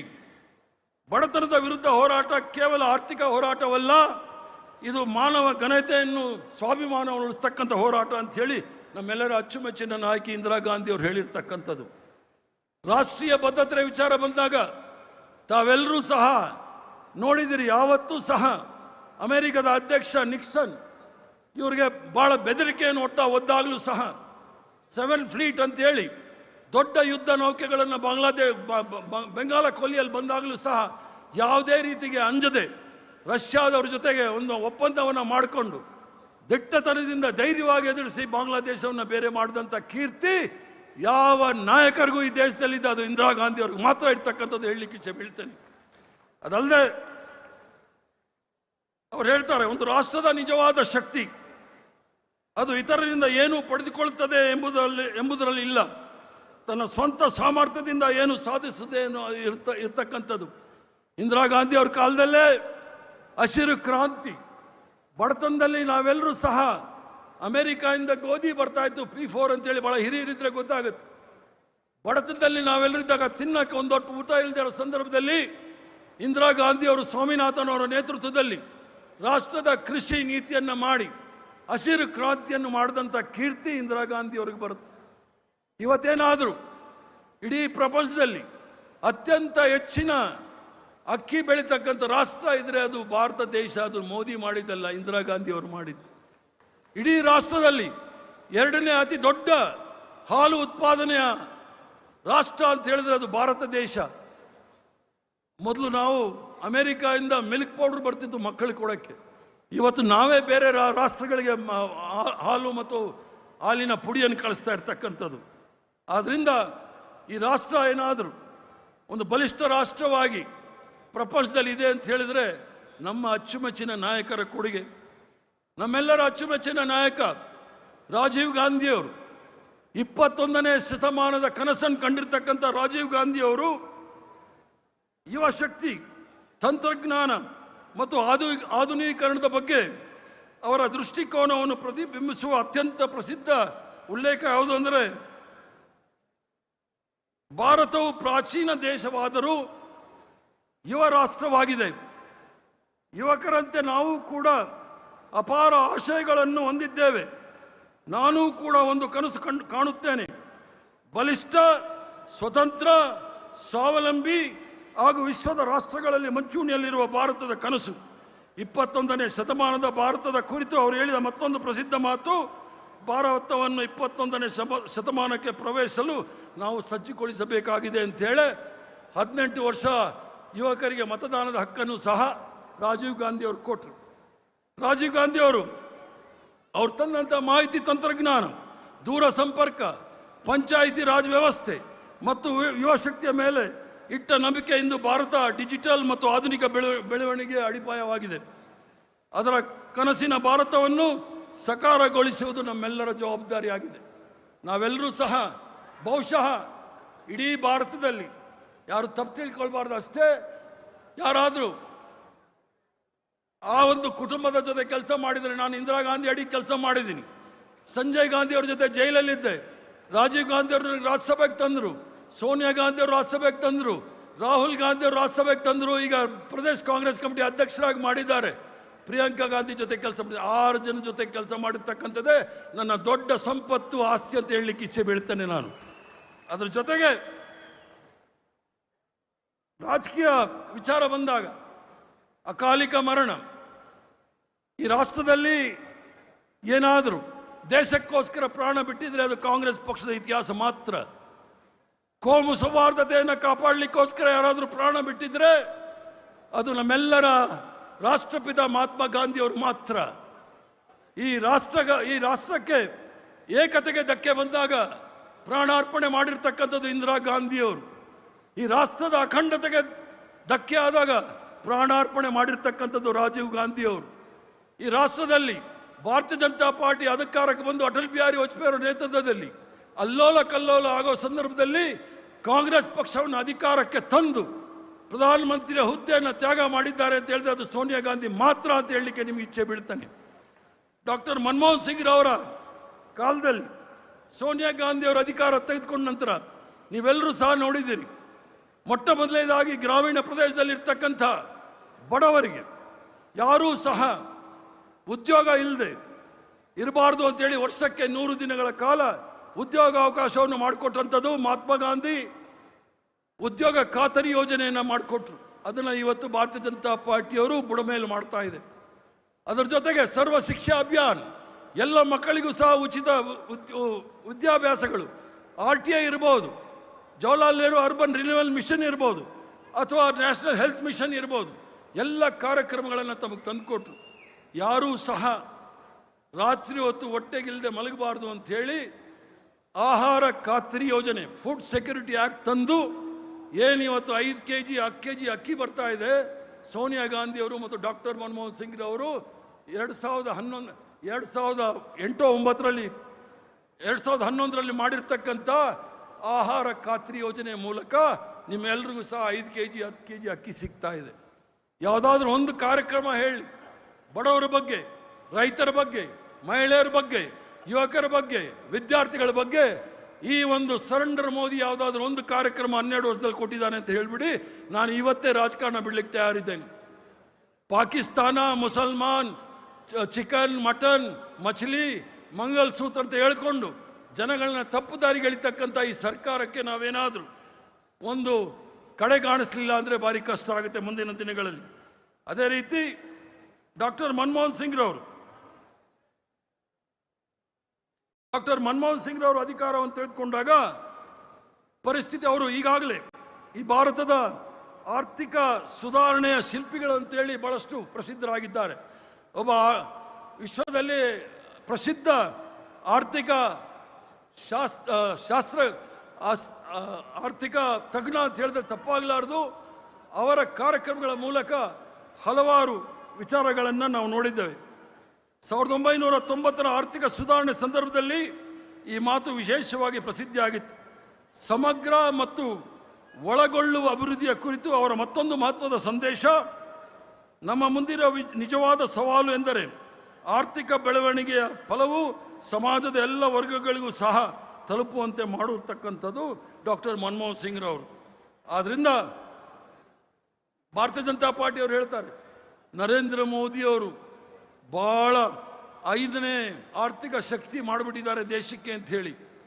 1947ನೇ ಇಸ್ವಿನಲ್ಲಿ Siddaramaiah ಅವ್ರ ಮುಂದೆ ನಾನು ಬಜೆಟ್ಗೇನು ಮಾತಾಡೋಕ್ಕಾಗೋದಿಲ್ಲ, ಸರಿಯಾಗಿದೆ ಅಂತ ಅಂದ್ಕೊಂಡಿದ್ದೀನಿ. 1952-53 ಕೇಂದ್ರ ಬಜೆಟ್ ವೆಚ್ಚ 404 ಕೋಟಿ ಮಾತ್ರ. ಆದರೆ ಇವತ್ತಿನ ಬಜೆಟ್ 50 ಲಕ್ಷ ಕೋಟಿ ಇದೆ ಅಂದಾಗ ಇದಕ್ಕೆ ನರೇಂದ್ರ ಮೋದಿಯವರು ಏನಾದರೂ ಮಾಡಿದಾರಾ ಅಥವಾ ಏನು ಮಾಡಿದ್ದಾರೆ ಅಂತ ಹೇಳಿ. ಏನು ಕಾಂಗ್ರೆಸ್ ಪಕ್ಷದ ಸಂದರ್ಭದಲ್ಲಿ ಮಲ್ಲಿಕಾರ್ಜುನ್ ಖರ್ಗೆ ಸಾಹೇಬ್ರು ಹೇಳಿದ್ರು, HMT, HAL, ITI, BL, BEMEL ಅಂತ ಹೇಳಿ ಇವೆಲ್ಲ ಸಾರ್ವಜನಿಕ ಉದ್ಯಮಗಳು ಬೆಂಗಳೂರು ನಗರದಲ್ಲಿತ್ತು. ಒಂದೊಂದಾಗೆ ಮಾರ್ಕೊಂಡು ಬಂದ್ಬಿಟ್ಟಿದ್ದಾರೆ. HMT ಮಾರಿದ್ರು, ITI ಮಾರಿದ್ರು, ಪ್ರತಿಯೊಂದು 26 ಸಾರ್ವಜನಿಕ ಉದ್ಯಮಗಳನ್ನು ಮಾರಿರ್ತಕ್ಕಂಥ ಏನಾದರೂ ಕೆಟ್ಟ ಕರಾಳ ಇತಿಹಾಸ ಇದ್ದರೆ ಅದು ನರೇಂದ್ರ ಮೋದಿಯವರು ಅಂತ ಹೇಳಿದ್ರೆ ತಪ್ಪಾಗಲಾರ್ದು. ಆದ್ದರಿಂದ ಈ ದೇಶವನ್ನು ಒಂದು ಶಕ್ತಿತ್ವವಾಗಿ ಬೆಳೆಸಬೇಕಾದ್ರೆ ಕಾಂಗ್ರೆಸ್ ಪಕ್ಷದ ಕೊಡುಗೆ ನಿಮ್ಗೆಲ್ಲರೂ ಸಹ ಗೊತ್ತಾಗಬೇಕು ಅಂತ ಹೇಳಿ ನಾನು ಭಾಷಣ ಮಾಡ್ತಾ ಇದ್ದೀನಿ. ಭಾಷಣ ಮಾಡಬೇಕು ಅಂತ ಹೇಳಿ ಮಾಡ್ತಾ ಇಲ್ಲ. ಭಾರತೀಯ ಜನತಾ ಪಾರ್ಟಿ ಅಧಿಕಾರಕ್ಕೆ ಬಂದರೆ ಯಾವುದೇ ರಾಜಕೀಯ ಪಕ್ಷಗಳನ್ನು ಬಿಡಲಿಲ್ಲ. ಈ ದೇಶದ ಎಲ್ಲ ಪ್ರಾದೇಶಿಕ ಪಕ್ಷಗಳಿದೆ ನೋಡಿ, ಅದು ADMK ಇರ್ಬೋದು, ಶಿವಸೇನಾ ಇರ್ಬೋದು, ಅಕಾಲಿದಳ ಇರ್ಬೋದು, ಜನತಾದಳ ಇರ್ಬೋದು, ಈಗ ತೃಣಮೂಲ್ ಇರ್ಬೋದು, ಎಲ್ಲ ಪ್ರಾದೇಶಿಕ ಪಕ್ಷಗಳನ್ನು ಸಂಪೂರ್ಣವಾಗಿ ನಿರ್ನಾಮ ಮಾಡಲಿಕ್ಕೆ ಹೊಡಿರ್ತಕ್ಕಂಥದ್ದು ಈಗಾಗಲೇ ತಾವು ನೋಡ್ತಾ ಇದ್ದೀರಿ. ಕಾಂಗ್ರೆಸ್ ಪಕ್ಷ ಯಾವುದೇ ಪ್ರಾದೇಶಿಕ ಪಕ್ಷವನ್ನು ಮುಗಿಸ್ಲಿಕ್ಕೆ ಹೊರಲಿಲ್ಲ. ಎಲ್ಲ ಪ್ರಾದೇಶಿಕ ಪಕ್ಷಗಳು ಮೇಲೆ ಬಂದಿರತಕ್ಕಂಥದ್ದು ಕಾಂಗ್ರೆಸ್ ಪಕ್ಷದ ಅವಧಿಯಲ್ಲಿ. ಕಾಂಗ್ರೆಸ್ ಪಕ್ಷದ ಅವಧಿಯಲ್ಲಿ ಬಂದಿರತಕ್ಕಂಥ ಎಲ್ಲ ಪ್ರಾದೇಶಿಕ ಪಕ್ಷಗಳನ್ನು ಒಂದೊಂದಾಗೆ ಮುಗಿಸ್ತಾ ಇರ್ತಕ್ಕಂಥದ್ದು ನೋಡಿದಾಗ ನೀವು ಯೋಚನೆ ಮಾಡಬೇಕಾಗುತ್ತೆ. ಭಾರತೀಯ ಜನತಾ ಪಾರ್ಟಿಯವರ ಅವ್ರು ಹೇಳ್ತಾ ಇರ್ತಾರೆ, 1 nation 1 leader, 1 nation 1 religion, 1 nation 1 education, 1 nation 1 ration ಅಂತ ಹೇಳಿ ಒಂದು 16 ಇಟ್ಕೊಂಡಿದ್ದಾರೆ. ಏನಕ್ಕಂತೆ 16? ಅದಕ್ಕೆ ನಾನು ಹೇಳಿದ್ದು, ಬಹುತ್ವದ ಆತ್ಮ ಈ ಭಾರತ ದೇಶ, ಎಲ್ರಿಗೂ ಸಹ ಅವಕಾಶ ಇರ್ತಕ್ಕಂಥದ್ದು. ಆದ್ದರಿಂದ ಮುಂದೆ ಬರ್ತಕ್ಕಂಥ ದಿನದಲ್ಲಿ ನಮ್ಮ ಮುಂದೆ ದೊಡ್ಡ ಸವಾಲಿದೆ. ಮಲ್ಲಿಕಾರ್ಜುನ್ ಖರ್ಗೆ ಸಾಹೇಬ್ರು ಹೇಳಿದಾಗೆ ನಮ್ಮ ಮುಂದೆ ಇರ್ತಕ್ಕಂಥ ಒಂದು ವಿಶೇಷ ತೀವ್ರ ಪರಿಷ್ಕರಣೆ ಮಾಡ್ತಕ್ಕಂಥ SIR ವಿರುದ್ಧ ಹೋರಾಟ ಮಾಡಬೇಕಾಗಿರ್ತಕ್ಕಂಥದ್ದು. ನೀಟ್ ಪರೀಕ್ಷೆ ಪತ್ರಿಕೆ ಏನು ಸೋರಿಕೆ ಆಗ್ತಾ ಇದೆ ಅದರ ವಿರುದ್ಧ ಹೋರಾಟ ಮಾಡಬೇಕಾಗಿರ್ತಕ್ಕಂಥದ್ದು. ಬೆಲೆ ಏರಿಕೆ ವಿರುದ್ಧ ಹೋರಾಟ ಮಾಡ್ತಕ್ಕಂಥದ್ದು. ಅದ್ರ ಜೊತೆಗೆ ಕರ್ನಾಟಕ ರಾಜ್ಯ ಭಾಳ ಹೆಮ್ಮೆಯಿಂದ ಹೇಳ್ಕೊಳ್ತೀನಿ, ಮಲ್ಲಿಕಾರ್ಜುನ್ ಖರ್ಗೆ ಸಾಹೇಬ್ರು ಹೇಳಿದ್ರು, AICCನಲ್ಲಿ ನಾನು ಸುಮಾರು ವರ್ಷ ಇದ್ದೆ, ಸುಮಾರು ರಾಜ್ಯಗಳ ಉಸ್ತುವಾರಿ ವಹಿಸಿದ್ದೆ ಅಂತ ಹೇಳಿ ಭಾಳ ಹೆಮ್ಮೆಯಿಂದ ಹೇಳ್ತೀನಿ ನಾನು. ಕರ್ನಾಟಕ ರಾಜ್ಯ ಇಡೀ ರಾಷ್ಟ್ರಕ್ಕಲ್ಲ, ಇಡೀ ಪ್ರಪಂಚಕ್ಕೆ ಒಂದು ಮಾದರಿ ರಾಜ್ಯ ಅಂತ ಹೇಳಕ್ಕೆ ಇಚ್ಛೆ ಬೀಳ್ತೇನೆ. ಅದರ ಕೊಡುಗೆ ಕಾಂಗ್ರೆಸ್ ಪಕ್ಷದ ಕೊಡುಗೆ ಅನ್ನೋದಕ್ಕೂ ಕೂಡ ಯಾರೂ ಸಹ ಮರೆಯೋಂಗಿಲ್ಲ. ದೇವರಾಜ ಅರಸರವರ ಅಧಿಕಾರದಲ್ಲಿ, ದೇವರಾಜ ಅರಸರು ಮುಖ್ಯಮಂತ್ರಿ ಆದ ನಂತರ ಏನು ಕರ್ನಾಟಕ ರಾಜ್ಯದಲ್ಲಿ ಸಾಮಾಜಿಕ ನ್ಯಾಯ ಮತ್ತು ಎಲ್ಲರಿಗೂ ಸಹ ಉಳುವವನೇ ಒಡೆಯ ಅಂತ ಹೇಳಿ ಕಾರ್ಯಕ್ರಮಗಳನ್ನು ತಂದು ಎಲ್ಲ ವರ್ಗದವ್ರಿಗೂ ಸಹ ಸರ್ಕಾರದ ಮೂಲ ಧಾರೆಯಲ್ಲಿ ತಂದಿರ್ತಕ್ಕಂಥ ಕೀರ್ತಿ ದೇವರಾಜ ಅರಸರಿಗೂ ಸಹ ಸಲ್ಲುತ್ತೆ. ನಿಜಲಿಂಗಪ್ಪನವ್ರು ಇರ್ಬೋದು, ದೇವರಾಜ ಅರಸ್ ಇರ್ಬೋದು, ಅಥವಾ SM ಕೃಷ್ಣರವ್ರು ಇರ್ಬೋದು, JH ಪಟೇಲ್ ಅವರು ಇರ್ಬೋದು, ಎಲ್ಲರೂ ಸಹ ಕೆಂಗಲ್ ಹನುಮಂತನವ್ರು ಇರ್ಬೋದು, ಆದರೂ KC ರೆಡ್ಡಿ ಅವರು ಇರ್ಬೋದು, ಎಲ್ಲರೂ ಸಹ ಕರ್ನಾಟಕ ರಾಜ್ಯವನ್ನು ಒಂದು ಮಾದರಿ ರಾಜ್ಯವನ್ನಾಗಿ ಮಾಡಲಿಕ್ಕೆ ಸಂಪೂರ್ಣವಾಗಿ ಟೊಂಕ ಕಟ್ಟಿ ನಿಂತು ಸಾಧನೆ ಮಾಡಿದ್ದಾರೆ. ಅದನ್ನು ನಾವು ಮುಂದೆ ತೆಗೆದುಕೊಂಡು ಹೋಗಬೇಕಾಗಿದೆ. ನಾವೇನು ಸಾಧನೆ ಮಾಡ್ತೀವೋ ಇಲ್ವೋ ನನಗೆ ಗೊತ್ತಿಲ್ಲ, ಆದರೆ ನಮ್ಮ ಪೂರ್ವಜರು ಏನು ಈ ಒಂದು ಪವಿತ್ರವಾದ ಪಕ್ಷವನ್ನು ನಮ್ಮ ಕೈಗೆ ಜವಾಬ್ದಾರಿ ಕೊಟ್ಟಿದ್ದಾರೆ.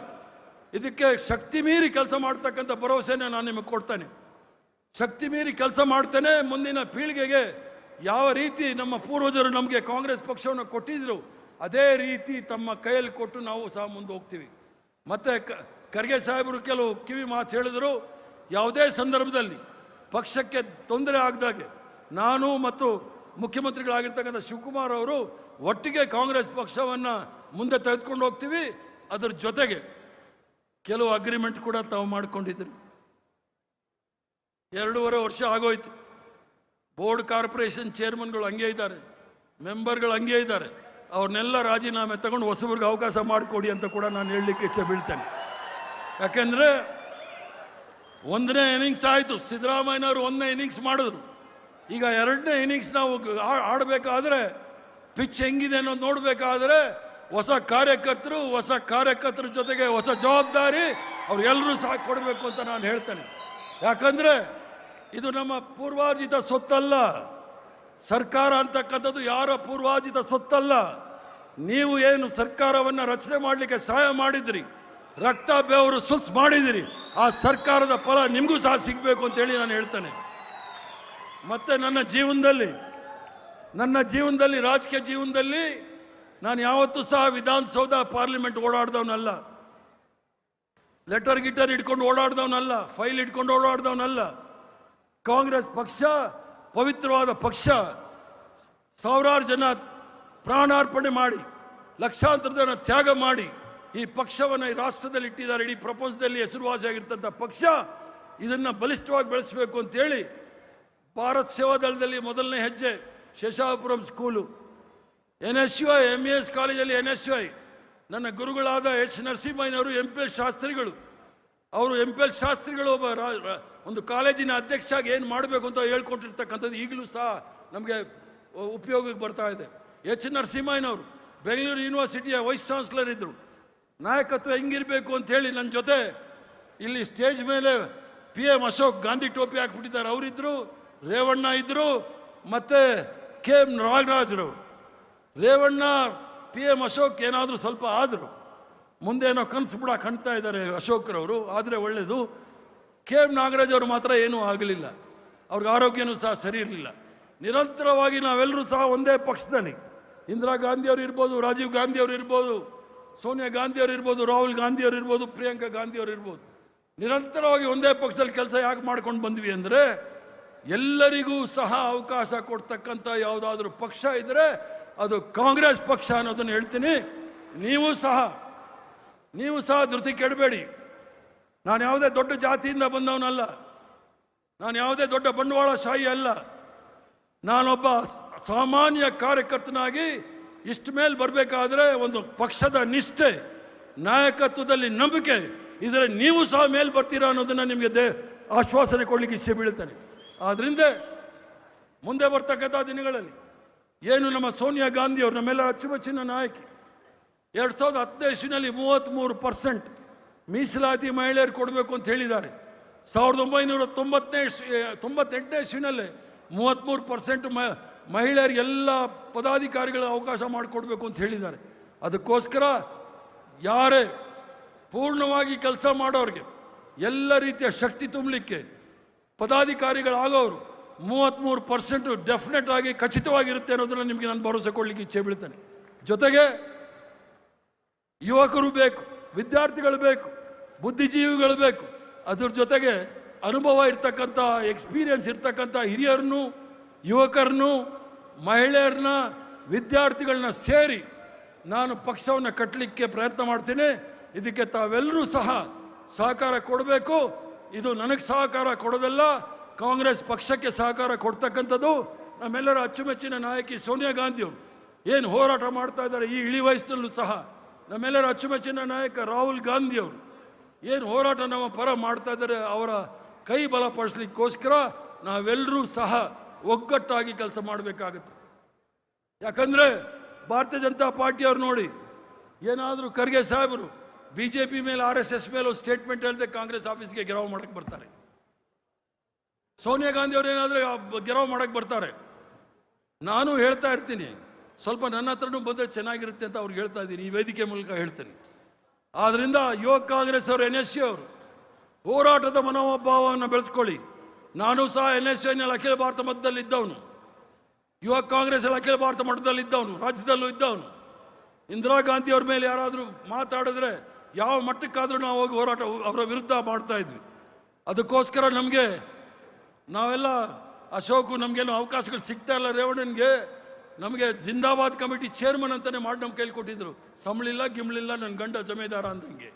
ಕಾಂಗ್ರೆಸ್ ಪಕ್ಷಕ್ಕೆ ನಿಷ್ಠೆಯಿಂದ 53 ವರ್ಷಗಳ ಕಾಲ ಕೆಲಸ ಮಾಡಿರೋದ್ರಿಂದನೇ ಇಷ್ಟೊಂದು ಧೈರ್ಯವಾಗಿ, ಆತ್ಮಸಾಕ್ಷಿಯಾಗಿ, ಆತ್ಮಗೌರವದಿಂದ ಮತ್ತು ಸ್ವಾಭಿಮಾನದಿಂದ ಮಾತಾಡೋ ಧೈರ್ಯ ನಮ್ಮೆಲ್ರಿಗೂ ಸಹ ಬರಬೇಕು. ಅದೇ ರೀತಿ ತಮ್ಮೆಲ್ರಿಗೂ ಸಹ ಬರಲಿ. ಮುಂದಿನ ದಿನಗಳಲ್ಲಿ ತಾವೆಲ್ಲರೂ ಸಹ ತಮ್ಮ ಸಹಕಾರ, ಬೆಂಬಲ ಮತ್ತು ಭಾಳ ಸ್ಪಷ್ಟವಾಗಿ ಹೇಳಲಿಕ್ಕೆ ಇಚ್ಛೆ ಬೀಳ್ತೇನೆ. ಈಗ ಡಿಜಿಟಲ್ ವರ್ಲ್ಡ್, ಹೂನಾರ, ಶಾಲು, ಬೊಕ್ಕೆ, ಅದಕ್ಕೆ ಲಕ್ಷಾಂತರ ರೂಪಾಯಿ ಖರ್ಚಾಗೋಗುತ್ತೆ. ಅದನ್ನೆಲ್ಲ ತೆಗೆದುಕೊಂಡು ಬಂದು ನಮ್ಮ ಆಫೀಸಲ್ಲಿ ನಾರಾಯಣ ರಾವ್ ಎಲ್ಲ ಇರ್ತಾರೆ. ಅವ್ರ ಆಫೀಸಲ್ಲಿ ಬಂದು ಗೂಗಲ್ಲು ಡಿಜಿಟಲ್ ಇರುತ್ತೆ, ನೀವಲ್ಲಿ ಪೇ ಮಾಡಿಬಿಟ್ಟು ನಮ್ಗೆ ಅದು ಚೀಟಿ ಕೊಟ್ಬಿಡಿ, ನಾವು ನಿಮ್ಮ ಹೂನಾರದ ಬದಲಲ್ಲಿ ಹಾಕಿದ್ದೀವಿ ಅಂತೇಳಿ. ಅದಕ್ಕೆ ನನಗೆ ಭಾಳ ಸಂತೋಷ ಆಗುತ್ತೆ. ಆದ್ದರಿಂದ ತಾವು ಕಾಂಗ್ರೆಸ್ ಪಕ್ಷವನ್ನು ಬಡವರ ಪಕ್ಷ ಅನ್ಬೇಕಾದ್ರೆ ನಿಮ್ಮ ಹಣವೂ ಸಹ ನಮಗೆ ಬೇಕು. ನಿಮ್ಮ ₹1 ಕೊಡಿ, ನಿಮ್ಮ ಪಕ್ಷ ಇದು, ನೀವು ಬೆಳೆಸಬೇಕು.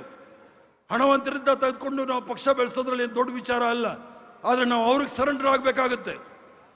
ನಾವು ನಿಮಗೆ ಸರೆಂಡರ್ ಆಗಬೇಕಂದ್ರೆ, ಬಡವರ ಮಾತು ಕೇಳಬೇಕಾದ್ರೆ ನೀವು ₹100 ಹಾರನ್ನು, ₹500 ಹಾರನ್ನು, ₹1000 ಹಾರ ತೆಗೆದುಕೊಂಡು ಕಾಂಗ್ರೆಸ್ ಪಕ್ಷದ ಖಜಾಂಚಿಗೆ ಕೊಡಿ. ಅಲ್ಲಿಂದ ನಾವು ಕಾಂಗ್ರೆಸ್ ಪಕ್ಷವನ್ನು ಕಟ್ಟೋಣ. ಈ ಪಕ್ಷ 72 ಜನಗಳನ್ನ ಇಟ್ಕೊಂಡು ಕಟ್ಟಿರ್ತಕ್ಕಂಥ ಪಕ್ಷ 1885ನೇ ಇಸ್ವಿನಲ್ಲಿ. ಇವತ್ತು ಕೋಟ್ಯಾಂತರ ಜನ ಕಾರ್ಯಕರ್ತರಿದ್ದಾರೆ. ನಿಮ್ಮೆಲ್ಲರ ಧೈರ್ಯ ಸ್ಥೈರ್ಯದಿಂದ ಮುನ್ನುಗ್ಗೋಣ ಅನ್ನೋ ಒಂದು ಮಾತನ್ನು ಹೇಳಿ, ತಾವು ಇಷ್ಟೊಂದು ದೊಡ್ಡ ಸಂಖ್ಯೆಯಲ್ಲಿ ಬಂದು ಈ ಸಂಕಲ್ಪ ಸಮಾವೇಶ, ದೊಡ್ಡ ಸಂಕಲ್ಪವನ್ನು ತೆಗೆದುಕೊಂಡು ಹೋಗಿ ಕಾಂಗ್ರೆಸ್ ಪಕ್ಷವನ್ನು ಶಕ್ತಿಯುತವಾಗಿ ಬೆಳೆಸಿ ಸಂವಿಧಾನವನ್ನು ಉಳಿಸ್ತಕ್ಕಂಥ ಕೆಲಸ, ಪ್ರಜಾಪ್ರಭುತ್ವವನ್ನು ಉಳಿಸ್ತಕ್ಕಂಥ ಕೆಲಸ, ಜಾತ್ಯತೀತ ತತ್ವವನ್ನು ನಾವು ಉಳಿಸ್ತಕ್ಕಂಥ ಕೆಲಸವನ್ನು ನಾವು ಮಾಡ್ತೀವಿ ಅಂತ ಹೇಳಿ ಸಂಕಲ್ಪ ತೆಗೆದುಕೊಂಡು ತಾವೆಲ್ಲರೂ ಸಹ ತಮ್ಮ ಊರಿಗೆ ಹೋಗಿ ಅಂತ ಹೇಳಿ ತಮ್ಮೆಲ್ಲರಿಗೂ ಸಹ ವಂದನೆ ಸಲ್ಲಿಸಿ, ಅಭಿನಂದನೆ ಸಲ್ಲಿಸಿ ನಾನು ಮಾತು ಮುಗಿಸ್ತೇನೆ. ಜೈ ಹಿಂದ್, ನಮಸ್ಕಾರ.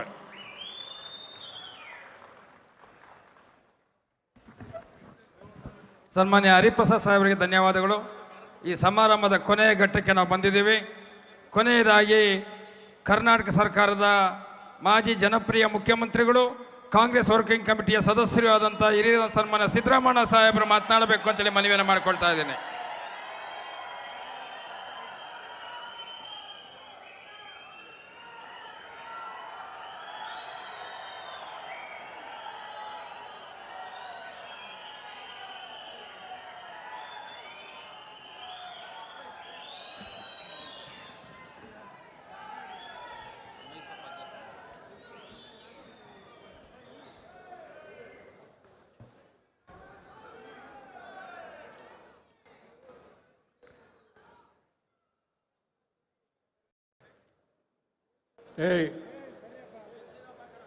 ಏಯ್ ಮರಿಗೌಡ ನಡೆ.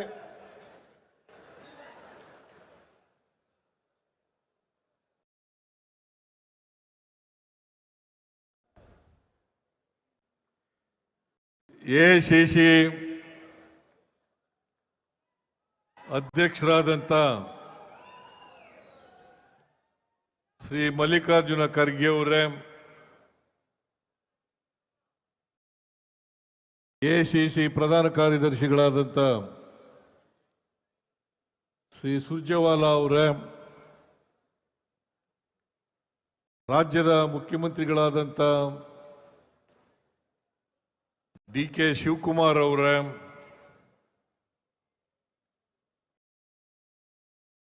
ಪ್ರದೇಶ ಕಾಂಗ್ರೆಸ್ ಸಮಿತಿಯ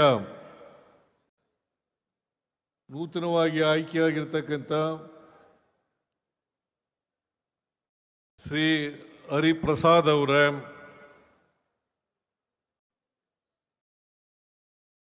ಹರಿಯಾಣ ಪ್ರದೇಶ ಕಾಂಗ್ರೆಸ್ ಸಮಿತಿಯ ಅಧ್ಯಕ್ಷರಾದಂಥ ಶ್ರೀ ರಾವ್ ನರೇಂದ್ರ ಸಿಂಗ್ ಅವರೇ, ಮಾಜಿ ಮುಖ್ಯಮಂತ್ರಿಗಳಾದಂಥ ಶ್ರೀ ವೀರಪ್ಪ ಮೊಯ್ಲಿ ಅವರೇ,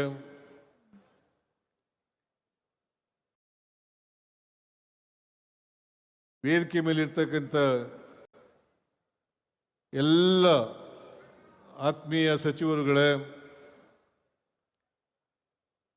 ಮಾಜಿ ಸಚಿವರುಗಳೇ, ಸಂಸದರೇ, ಶಾಸಕ ಮಿತ್ರರೇ,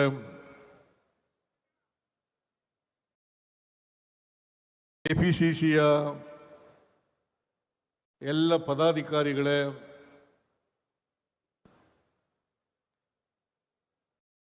ಇಲ್ಲಿ ಆಗಮಿಸಿರ್ತಕ್ಕಂಥ ಜಿಲ್ಲಾ ಕಾಂಗ್ರೆಸ್ ಸಮಿತಿಗಳ ಅಧ್ಯಕ್ಷರುಗಳೇ, ಪದಾಧಿಕಾರಿಗಳೇ, ಎಲ್ಲ ಮುಖಂಡರುಗಳೇ, ಕಾರ್ಯಕರ್ತ ಬಂಧುಗಳೇ, ತಾಯಂದಿರೇ, ಮಾಧ್ಯಮದ ಎಲ್ಲ ಸ್ನೇಹಿತರೆ,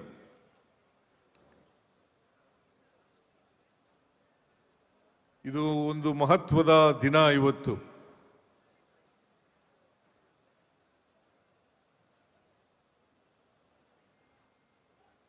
ಶ್ರೀ ಹರಿಪ್ರಸಾದ್ ಅವರು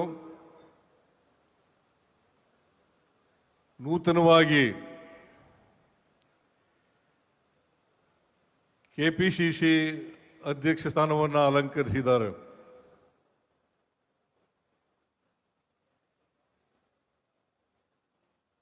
ಇಲ್ಲಿವರೆಗೆ ಡಿ ಕೆ ಶಿವಕುಮಾರ್ ಅವರು ಅಧ್ಯಕ್ಷರಾಗಿದ್ದರು. ನಾನು ಈ ಸಂದರ್ಭದಲ್ಲಿ ನೂತನವಾಗಿ ಅಧ್ಯಕ್ಷರಾಗಿ ಆಯ್ಕೆಯಾಗಿರ್ತಕ್ಕಂಥ ಹರಿಪ್ರಸಾದ್ ಅವರಿಗೆ ನನ್ನ ವತಿಯಿಂದ ಮತ್ತು ನಿಮ್ಮೆಲ್ಲರ ವತಿಯಿಂದ ಅಭಿನಂದನೆಗಳನ್ನು ಸಲ್ಲಿಸಲಿಕ್ಕೆ ಬಯಸ್ತಾ ಇದ್ದೇನೆ. ಹಾಗೇನೆ ಇಲ್ಲಿವರೆಗೆ ಅಧ್ಯಕ್ಷರಾಗಿ ಕೆಲಸ ಮಾಡಿದಂಥ ಶ್ರೀ ಡಿ ಕೆ ಶಿವಕುಮಾರ್ ಅವರಿಗೆ ಧನ್ಯವಾದಗಳನ್ನು ಈ ಸಂದರ್ಭದಲ್ಲಿ ಹೇಳಲಿಕ್ಕೆ ಬಯಸ್ತಾ ಇದ್ದೇನೆ.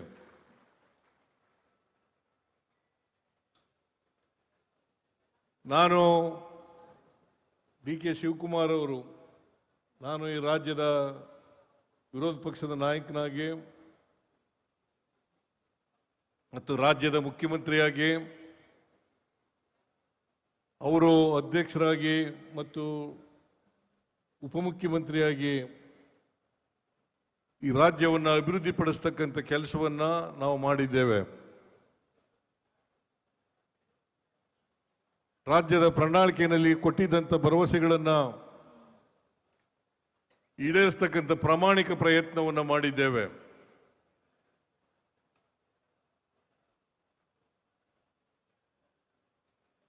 ಹೈಕಮಾಂಡ್ನವರು ನಾವು ತೀರ್ಮಾನ ಮಾಡಿದಂಥ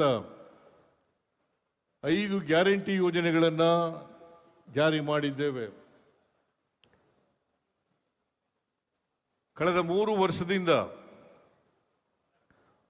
1,40,000ಕ್ಕೂ ಹೆಚ್ಚು ಕೋಟಿ ರೂಪಾಯಿಗಳನ್ನು ಗ್ಯಾರಂಟಿ ಯೋಜನೆಗಳಿಗೆ ಖರ್ಚು ಮಾಡಿದ್ದೀವಿ. ವಿರೋಧ ಪಕ್ಷದವರು ಹೇಳ್ತಾ ಇದ್ರು, ಗ್ಯಾರಂಟಿ ಯೋಜನೆಗಳನ್ನು ಜಾರಿ ಮಾಡಲಿಕ್ಕೆ ಸಾಧ್ಯ ಇಲ್ಲ,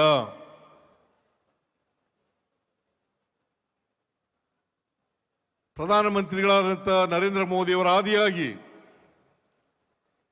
ಕರ್ನಾಟಕದ ವಿರೋಧ ಪಕ್ಷದವರು ಇದನ್ನು ಜಾರಿ ಮಾಡಿದರೆ ಖಜಾನೆ ಖಾಲಿ ಆಗ್ತದೆ, ಅಭಿವೃದ್ಧಿ ಕೆಲಸಗಳಿಗೆ ದುಡ್ಡಿರಲ್ಲ ಅಂತೇಳಿ ಟೀಕೆಯನ್ನು ಮಾಡ್ತಾ ಇದ್ರು. ನಾವು ಯಾವ ಟೀಕೆಗಳಿಗೂ ಕೂಡ ಸೊಪ್ಪಾಕದೇನೆ ನಾವು ಪ್ರಣಾಳಿಕೆಯಲ್ಲಿ ಘೋಷಣೆ ಮಾಡಿರ್ತಕ್ಕಂಥ ಎಲ್ಲ ಗ್ಯಾರಂಟಿಗಳನ್ನು, ಭರವಸೆಗಳನ್ನು ಈಡೇರಿಸ್ತಕ್ಕಂಥ ಪ್ರಾಮಾಣಿಕ ಪ್ರಯತ್ನವನ್ನು ಮಾಡಿದ್ದೇವೆ. ಇದಕ್ಕೆ ಡಿ ಕೆ ಶಿವಕುಮಾರ್ ಅವರು ಕೂಡ ಅಧ್ಯಕ್ಷರಾಗಿ ಹೆಗಲಿಗೆ ಹೆಗಲು ಕೊಟ್ಟು ದುಡಿದಿದ್ದಾರೆ ಅಂತಕ್ಕಂಥ ಮಾತುಗಳನ್ನು ಈ ಸಂದರ್ಭದಲ್ಲಿ ಹೇಳಲಿಕ್ಕೆ ಬಯಸ್ತಾ ಇದ್ದೇನೆ. ನಾವು ಅನೇಕ ಹೋರಾಟಗಳನ್ನು ಮಾಡಿ ಪಕ್ಷವನ್ನ ಸಂಘಟನೆ ಮಾಡಿ 2023ರಲ್ಲಿ ಶಿವಕುಮಾರ್ ಅವರು ಅಧ್ಯಕ್ಷರಾಗಿ, ನಾನು ವಿರೋಧ ಪಕ್ಷದ ನಾಯಕನಾಗಿ 136 ಸ್ಥಾನಗಳನ್ನು ಗೆದ್ದಿದ್ದು. ಇದು ಬರೀ ನಮ್ಮಿಬ್ಬರ ಗೆಲುವಲ್ಲ, ನಿಮ್ಮೆಲ್ಲರ ಪ್ರಯತ್ನದಿಂದ ನಾವು ಅಧಿಕಾರಕ್ಕೆ ಬರಲಿಕ್ಕೆ ಸಾಧ್ಯ ಆಯಿತು ಅಂತಕ್ಕಂಥ ಮಾತುಗಳನ್ನು ಈ ಸಂದರ್ಭದಲ್ಲಿ ಹೇಳಲಿಕ್ಕೆ ಬಯಸ್ತಾ ಇದ್ದೇನೆ. ಇಲ್ಲಿ ಕೂತಿರ್ತಕ್ಕಂಥ ಎಲ್ಲ ನಾಯಕರುಗಳು, ಕಾರ್ಯಕರ್ತ ಬಂಧುಗಳು ಇವೆಲ್ಲ ಮಾಡಲಿಕ್ಕೆ ಸಾಧ್ಯ ಆಯಿತು. ಇವತ್ತು ಹರಿಪ್ರಸಾದ್ ಅವರನ್ನ ಅಧ್ಯಕ್ಷರನ್ನಾಗಿ ನೇಮಕ ಮಾಡಿದಂಥ ಸೋನಿಯಾ ಗಾಂಧಿ ಅವರಿಗೆ, ಮಲ್ಲಿಕಾರ್ಜುನ ಖರ್ಗೆ ಅವರಿಗೆ, ರಾಹುಲ್ ಗಾಂಧಿ ಅವರಿಗೆ, ಪ್ರಿಯಾಂಕಾ ಗಾಂಧಿ ಅವರಿಗೆ, ವೇಣುಗೋಪಾಲ್ ಅವರಿಗೆ, ಸುರ್ಜೇವಾಲಾ ಅವರಿಗೆ ನಾನು ಹೃತ್ಪೂರ್ವಕವಾಗಿ ಧನ್ಯವಾದಗಳನ್ನು ಹೇಳಲಿಕ್ಕೆ ಬಯಸ್ತಾ ಇದ್ದೇನೆ. ಹರಿಪ್ರಸಾದ್ ಅವರು ಕೆಳ ಹಂತದಿಂದ ಬಂದವರು, ಸಾಮಾನ್ಯ ಕುಟುಂಬದಿಂದ ಬಂದಂಥವರು. ಸಾಮಾನ್ಯ ಕಾರ್ಯಕರ್ತನಾಗಿ ಸುಮಾರು 1972ನೇ ಇಸ್ವಿ ಇಂದ ಇಲ್ಲಿವರೆಗೆ ಸುಮಾರು 5 ದಶಕಗಳ ಕಾಲ ಕಾಂಗ್ರೆಸ್ ಪಕ್ಷದ ಕಾರ್ಯಕರ್ತನಾಗಿ ನಿಷ್ಠೆಯಿಂದ ಸೇವೆಯನ್ನು ಮಾಡಿದ್ದಾರೆ. ಅವರು ವಿದ್ಯಾರ್ಥಿ ನಾಯಕನಾಗಿ, ಯೂತ್ ಕಾಂಗ್ರೆಸ್, ಯುವ ಕಾಂಗ್ರೆಸ್ನ ನಾಯಕನಾಗಿ ಅನೇಕ ರಾಜ್ಯಗಳಲ್ಲಿ ಉಸ್ತುವಾರಿಯನ್ನು ವಹಿಸಿಕೊಂಡು ಸೇವಾದಳದ ಅಧ್ಯಕ್ಷನಾಗಿ ಕೆಲಸ ಕೂಡ ಮಾಡಿದ್ದಾರೆ. ಅಂಥವರು ಇವತ್ತು ಬಹಳ ಮಹತ್ತರವಾದಂಥ ಜವಾಬ್ದಾರಿಯನ್ನು ಹೊತ್ಕೊಂಡಿದ್ದಾರೆ. ಆ ಜವಾಬ್ದಾರಿಯನ್ನು ಒತ್ಕೋಬೇಕಾದ್ರೆ ಅವರು ನಿಷ್ಠೆ, ಸಿದ್ಧಾಂತಕ್ಕೆ ಬದ್ಧತೆ, ಕಾಂಗ್ರೆಸ್ ಕಾರ್ಯಕರ್ತನಾಗಿ ಅನೇಕ ಸ್ಥಾನಗಳಲ್ಲಿ ಕೆಲಸ ಮಾಡಿದರ ಪರಿಣಾಮವಾಗಿ ಇವತ್ತು ಇಷ್ಟೊಂದು ಎತ್ತರಕ್ಕೆ ಬೆಳೀಲಿಕ್ಕೆ ಸಾಧ್ಯ ಆಗಿದೆ. ಅವರಿಗೆ ಮತ್ತೊಮ್ಮೆ ಅಭಿನಂದನೆಗಳನ್ನು ಸಲ್ಲಿಸಲಿಕ್ಕೆ ಬಯಸ್ತಾ ಇದ್ದೇನೆ. ನನಗೆ ವಿಶ್ವಾಸ ಇದೆ, ಹರಿಪ್ರಸಾದ್ ಅವರು ಸಿದ್ಧಾಂತಕ್ಕೆ ಬದ್ಧರಾಗಿರೋದ್ರಿಂದ ಕಾಂಗ್ರೆಸ್ ಅನ್ನ ಬಲಪಡಿಸ್ತಕ್ಕಂಥ ಶಕ್ತಿ ಇದೆ. ಕಾಂಗ್ರೆಸ್ನ ಮೂಲ ಸಿದ್ಧಾಂತ ಏನಿದೆ,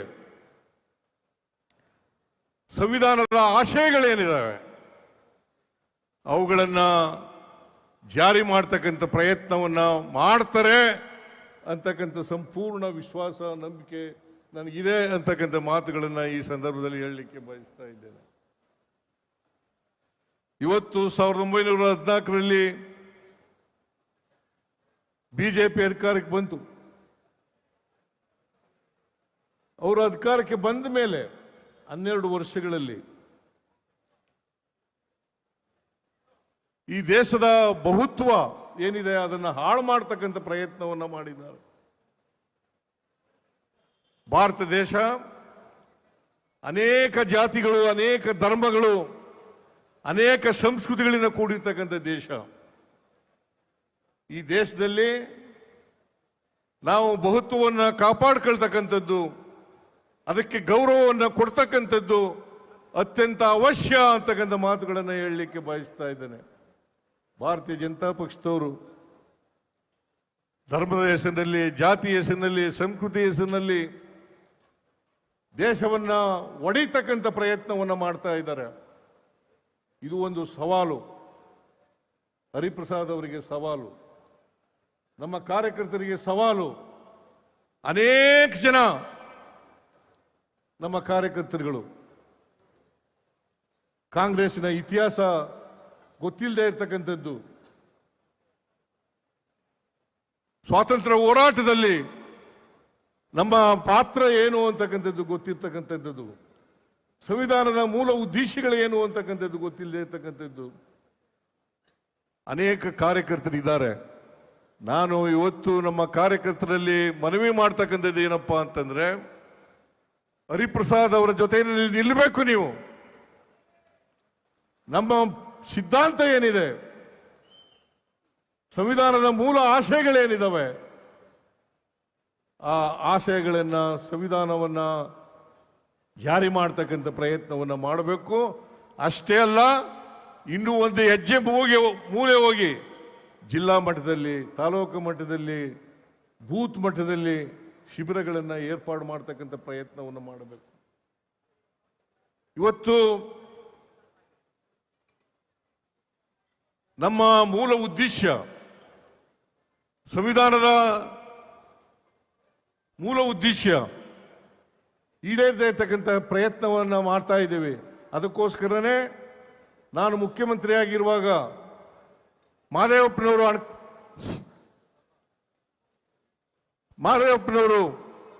ಸಮಾಜ ಕಲ್ಯಾಣ ಮಂತ್ರಿಯಾಗಿ ಅನೇಕ ಸಂವಿಧಾನದ ಪ್ರಿಯಾಂಬಲ್ ಅನ್ನು ಓದಿಸ್ತಕ್ಕಂಥ ವಿದ್ಯಾರ್ಥಿಗಳಿಗೆ ಕೆಲಸವನ್ನು ಮಾಡೋದು.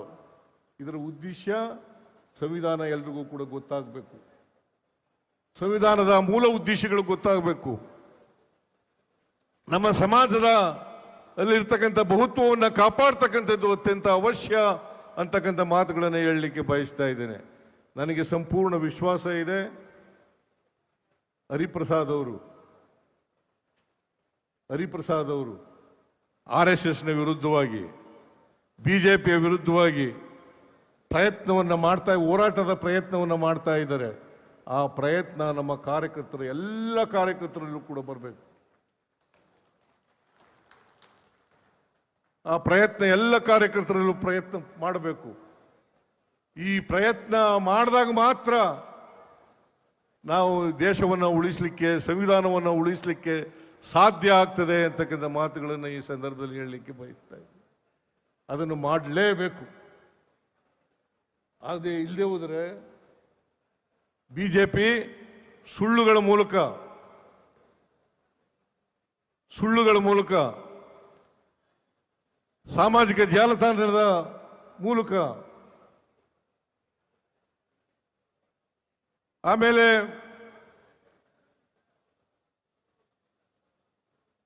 ಈ ಸುಳ್ಳುಗಳನ್ನು ಹರಡಿ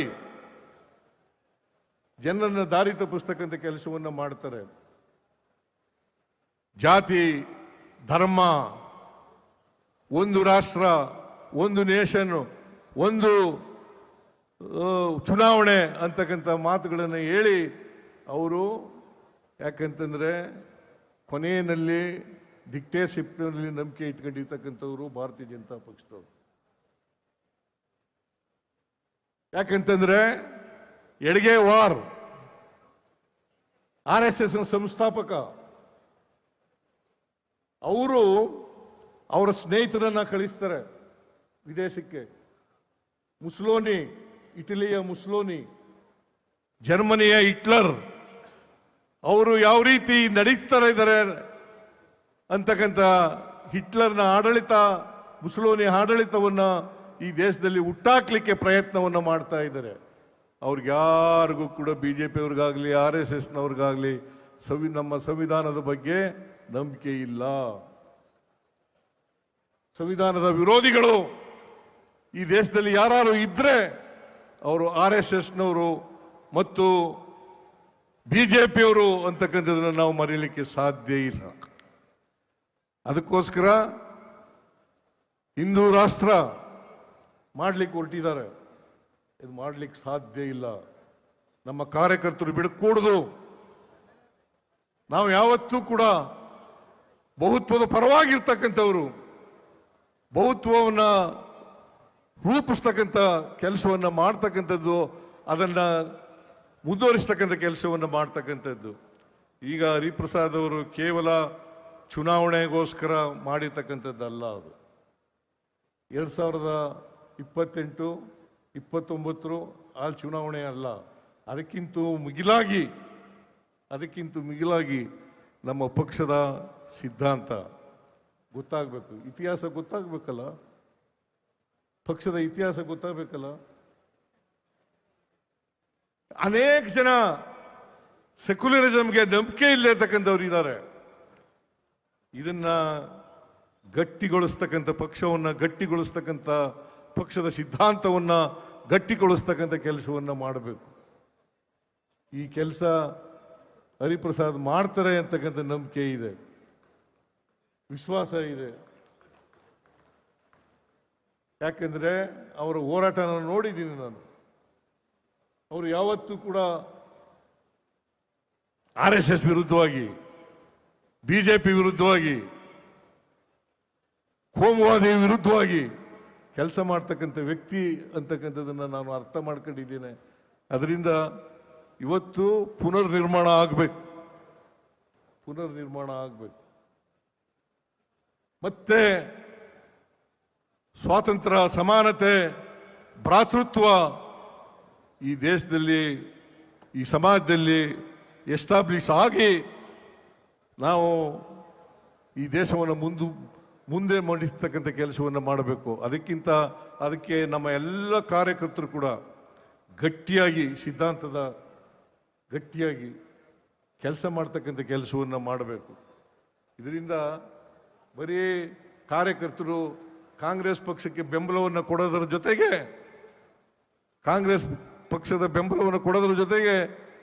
ಸಿದ್ಧಾಂತಕ್ಕೆ ಬದ್ಧತೆಯನ್ನು ಪ್ರದರ್ಶನ ಮಾಡ್ತಕ್ಕಂಥ ಕೆಲಸವನ್ನು ಮಾಡಬೇಕು.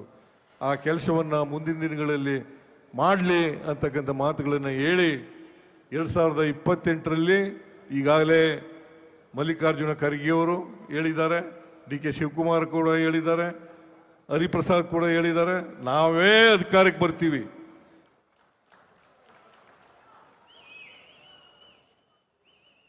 ನಮ್ಮ ಗ್ಯಾರಂಟಿ ಯೋಜನೆಗಳು ಜನರನ್ನು ತಲುಪಿದ್ದಾವೆ, ಜನರು ಖುಷಿಯಾಗಿದ್ದಾರೆ. ಈಗ ಕರ್ನಾಟಕದಲ್ಲಿ 5 ಉಪಚುನಾವಣೆಗಳು ನಡೆದವು. 5 ಉಪಚುನಾವಣೆಗಳಲ್ಲಿ ನಾವು ಗೆಲ್ಲಬೇಕಾದ್ರೆ ಜನರ ಪ್ರೀತಿ ವಿಶ್ವಾಸವನ್ನು ಉಳಿಸ್ಕೊಂಡಿದ್ದೇವೆ ಅಂತಕ್ಕಂಥ ಮಾತುಗಳನ್ನು ಈ ಸಂದರ್ಭದಲ್ಲಿ ಹೇಳಲಿಕ್ಕೆ ಬಯಸ್ತಾ ಇದ್ದೇನೆ. ಆದ್ದರಿಂದ ನೀವೆಲ್ಲರೂ ಕೂಡ ಹರಿಪ್ರಸಾದ್ ಅವರ ನಾಯಕತ್ವದಲ್ಲಿ ಪಕ್ಷವನ್ನು ಗಟ್ಟಿಯಾಗಿ ಮಾಡ್ತಕ್ಕಂಥ ಕೆಲಸವನ್ನು ಮಾಡಿ 2028ರಲ್ಲಿ ಅಧಿಕಾರಕ್ಕೆ ನಾವೇ ಬರ್ತೀವಿ. 29ರಲ್ಲೂ ಕೂಡ ನಾವೇ ಅಧಿಕಾರಕ್ಕೆ ಬರ್ತೀವಿ. 29ರಲ್ಲಿ ಅಧಿಕಾರಕ್ಕೆ ಬಂದು ರಾಹುಲ್ ಗಾಂಧಿ ಅವರನ್ನು ಪ್ರಧಾನಮಂತ್ರಿಯನ್ನಾಗಿ ಮಾಡ್ತಕ್ಕಂಥ ಸಂಕಲ್ಪವನ್ನು ನೀವೆಲ್ಲರೂ ಕೂಡ ಇಲ್ಲಿ ಮಾಡಬೇಕು ಅಂತಕ್ಕಂಥ ಮಾತುಗಳನ್ನು ಹೇಳಿ ಹರಿಪ್ರಸಾದ್ ಅವರ ನಾಯಕತ್ವದಲ್ಲಿ ಪಕ್ಷ ಸದೃಢವಾಗಲಿ, ಬಲವಾಗಿ ಬೆಳೀಲಿ ಅಂತಕ್ಕಂಥ ಮಾತುಗಳನ್ನು ಹೇಳಿ ನನ್ನ ಸಹಕಾರವನ್ನು ಸಂಪೂರ್ಣವಾಗಿ ಅವ್ರ ಜೊತೆಯಲ್ಲಿ ದಾರೆ ಎರಿತೇನೆ ಅಂತಕ್ಕಂಥ ಮಾತುಗಳನ್ನು ಹೇಳಿ ನನ್ನ ಮಾತುಗಳನ್ನು ಮುಗಿಸ್ತೇನೆ. ಯಾಕಂದರೆ ಭಾಳ ಜನ ಹೊರಟೋಗಿದ್ದಾರೆ, ನೀವು ಕೂಡ ಹೋಗ್ಲಿಕ್ಕೆ ತಯಾರಾಗಿದ್ದೀರಿ. ಆ್ಯಸ್ ಯೂಶುವಲ್ ನಾನು ಕೊನೆ ಭಾಷಣಕಾರ, ಇನ್ನು ಮುಂದೆ ಕೊನೆಯ ಭಾಷಣಕಾರ ಮಾಡಬೇಡಿ ಅಂತಕ್ಕಂಥ ಮಾತುಗಳನ್ನು ಮಾಡಿ ಅಧ್ಯಕ್ಷರಲ್ಲಿ ಮನವಿಯನ್ನು ಮಾಡಿ ನನ್ನ ಮಾತುಗಳನ್ನು ಮುಗಿಸ್ತೇನೆ. ನಿಮ್ಮೆಲ್ಲರಿಗೂ ನಮಸ್ಕಾರ. ಜೈ ಹಿಂದ್, ಜೈ ಕರ್ನಾಟಕ, ಜೈ ಕಾಂಗ್ರೆಸ್. ದಯಮಾಡಿ ಎಲ್ಲ ನಿಂತ್ಕೋಬೇಕು. ರಾಷ್ಟ್ರಗೀತೆ ದಯಮಾಡಿ ಎಲ್ಲ ನಿಂತ್ಕೊಳ್ಳಿ. ರಾಷ್ಟ್ರಗೀತೆ ಇದೆ, ರಾಷ್ಟ್ರಗೀತೆ ಶುರು ಮಾಡಿ. ಜನಗಣ ಮನ ಅಧಿನಾಯಕ ಜಯ ಭಾರತ ಭಾಗ್ಯ ವಿಧಾತ ಪಂಜಾಬ ಸಿಂಧ್ ಗುಜರಾತ ಮರಾಠ ದ್ರಾವಿಡ ಉತ್ಕಳ ಬಂಗಾ ವಿಂಧ್ಯ ಹಿಮಾಚಲ ಯಮುನಾ ಗಂಗಾ ಉಚ್ಚಲ ಜಲಧಿ ತರಂಗಾ तव शुभ नामे जागे तव शुभ आशीष मांगे गाहे तव जय गाथा जन गण मंगल मंगलदायक जय हे भारत भाग्य विधाता जय हे जय हे जय हे जय जय जय जय हे ಈ ಒಂದು ಐತಿಹಾಸಿಕ ಕಾರ್ಯಕ್ರಮಕ್ಕೆ ತಾವೆಲ್ಲರೂ ಕೂಡ ಕಾರಣಭೂತರಾಗಿದ್ದೀರಾ. ಕರ್ನಾಟಕ ರಾಜ್ಯದ ಮೂಲೆ ಮೂಲೆಯಿಂದ ಬಂದಂಥ ಎಲ್ಲ ಕಾರ್ಯಕರ್ತರು ಕೂಡ ಧನ್ಯವಾದಗಳು, ವಂದನೆಗಳು. ಜೈ ಹಿಂದ್.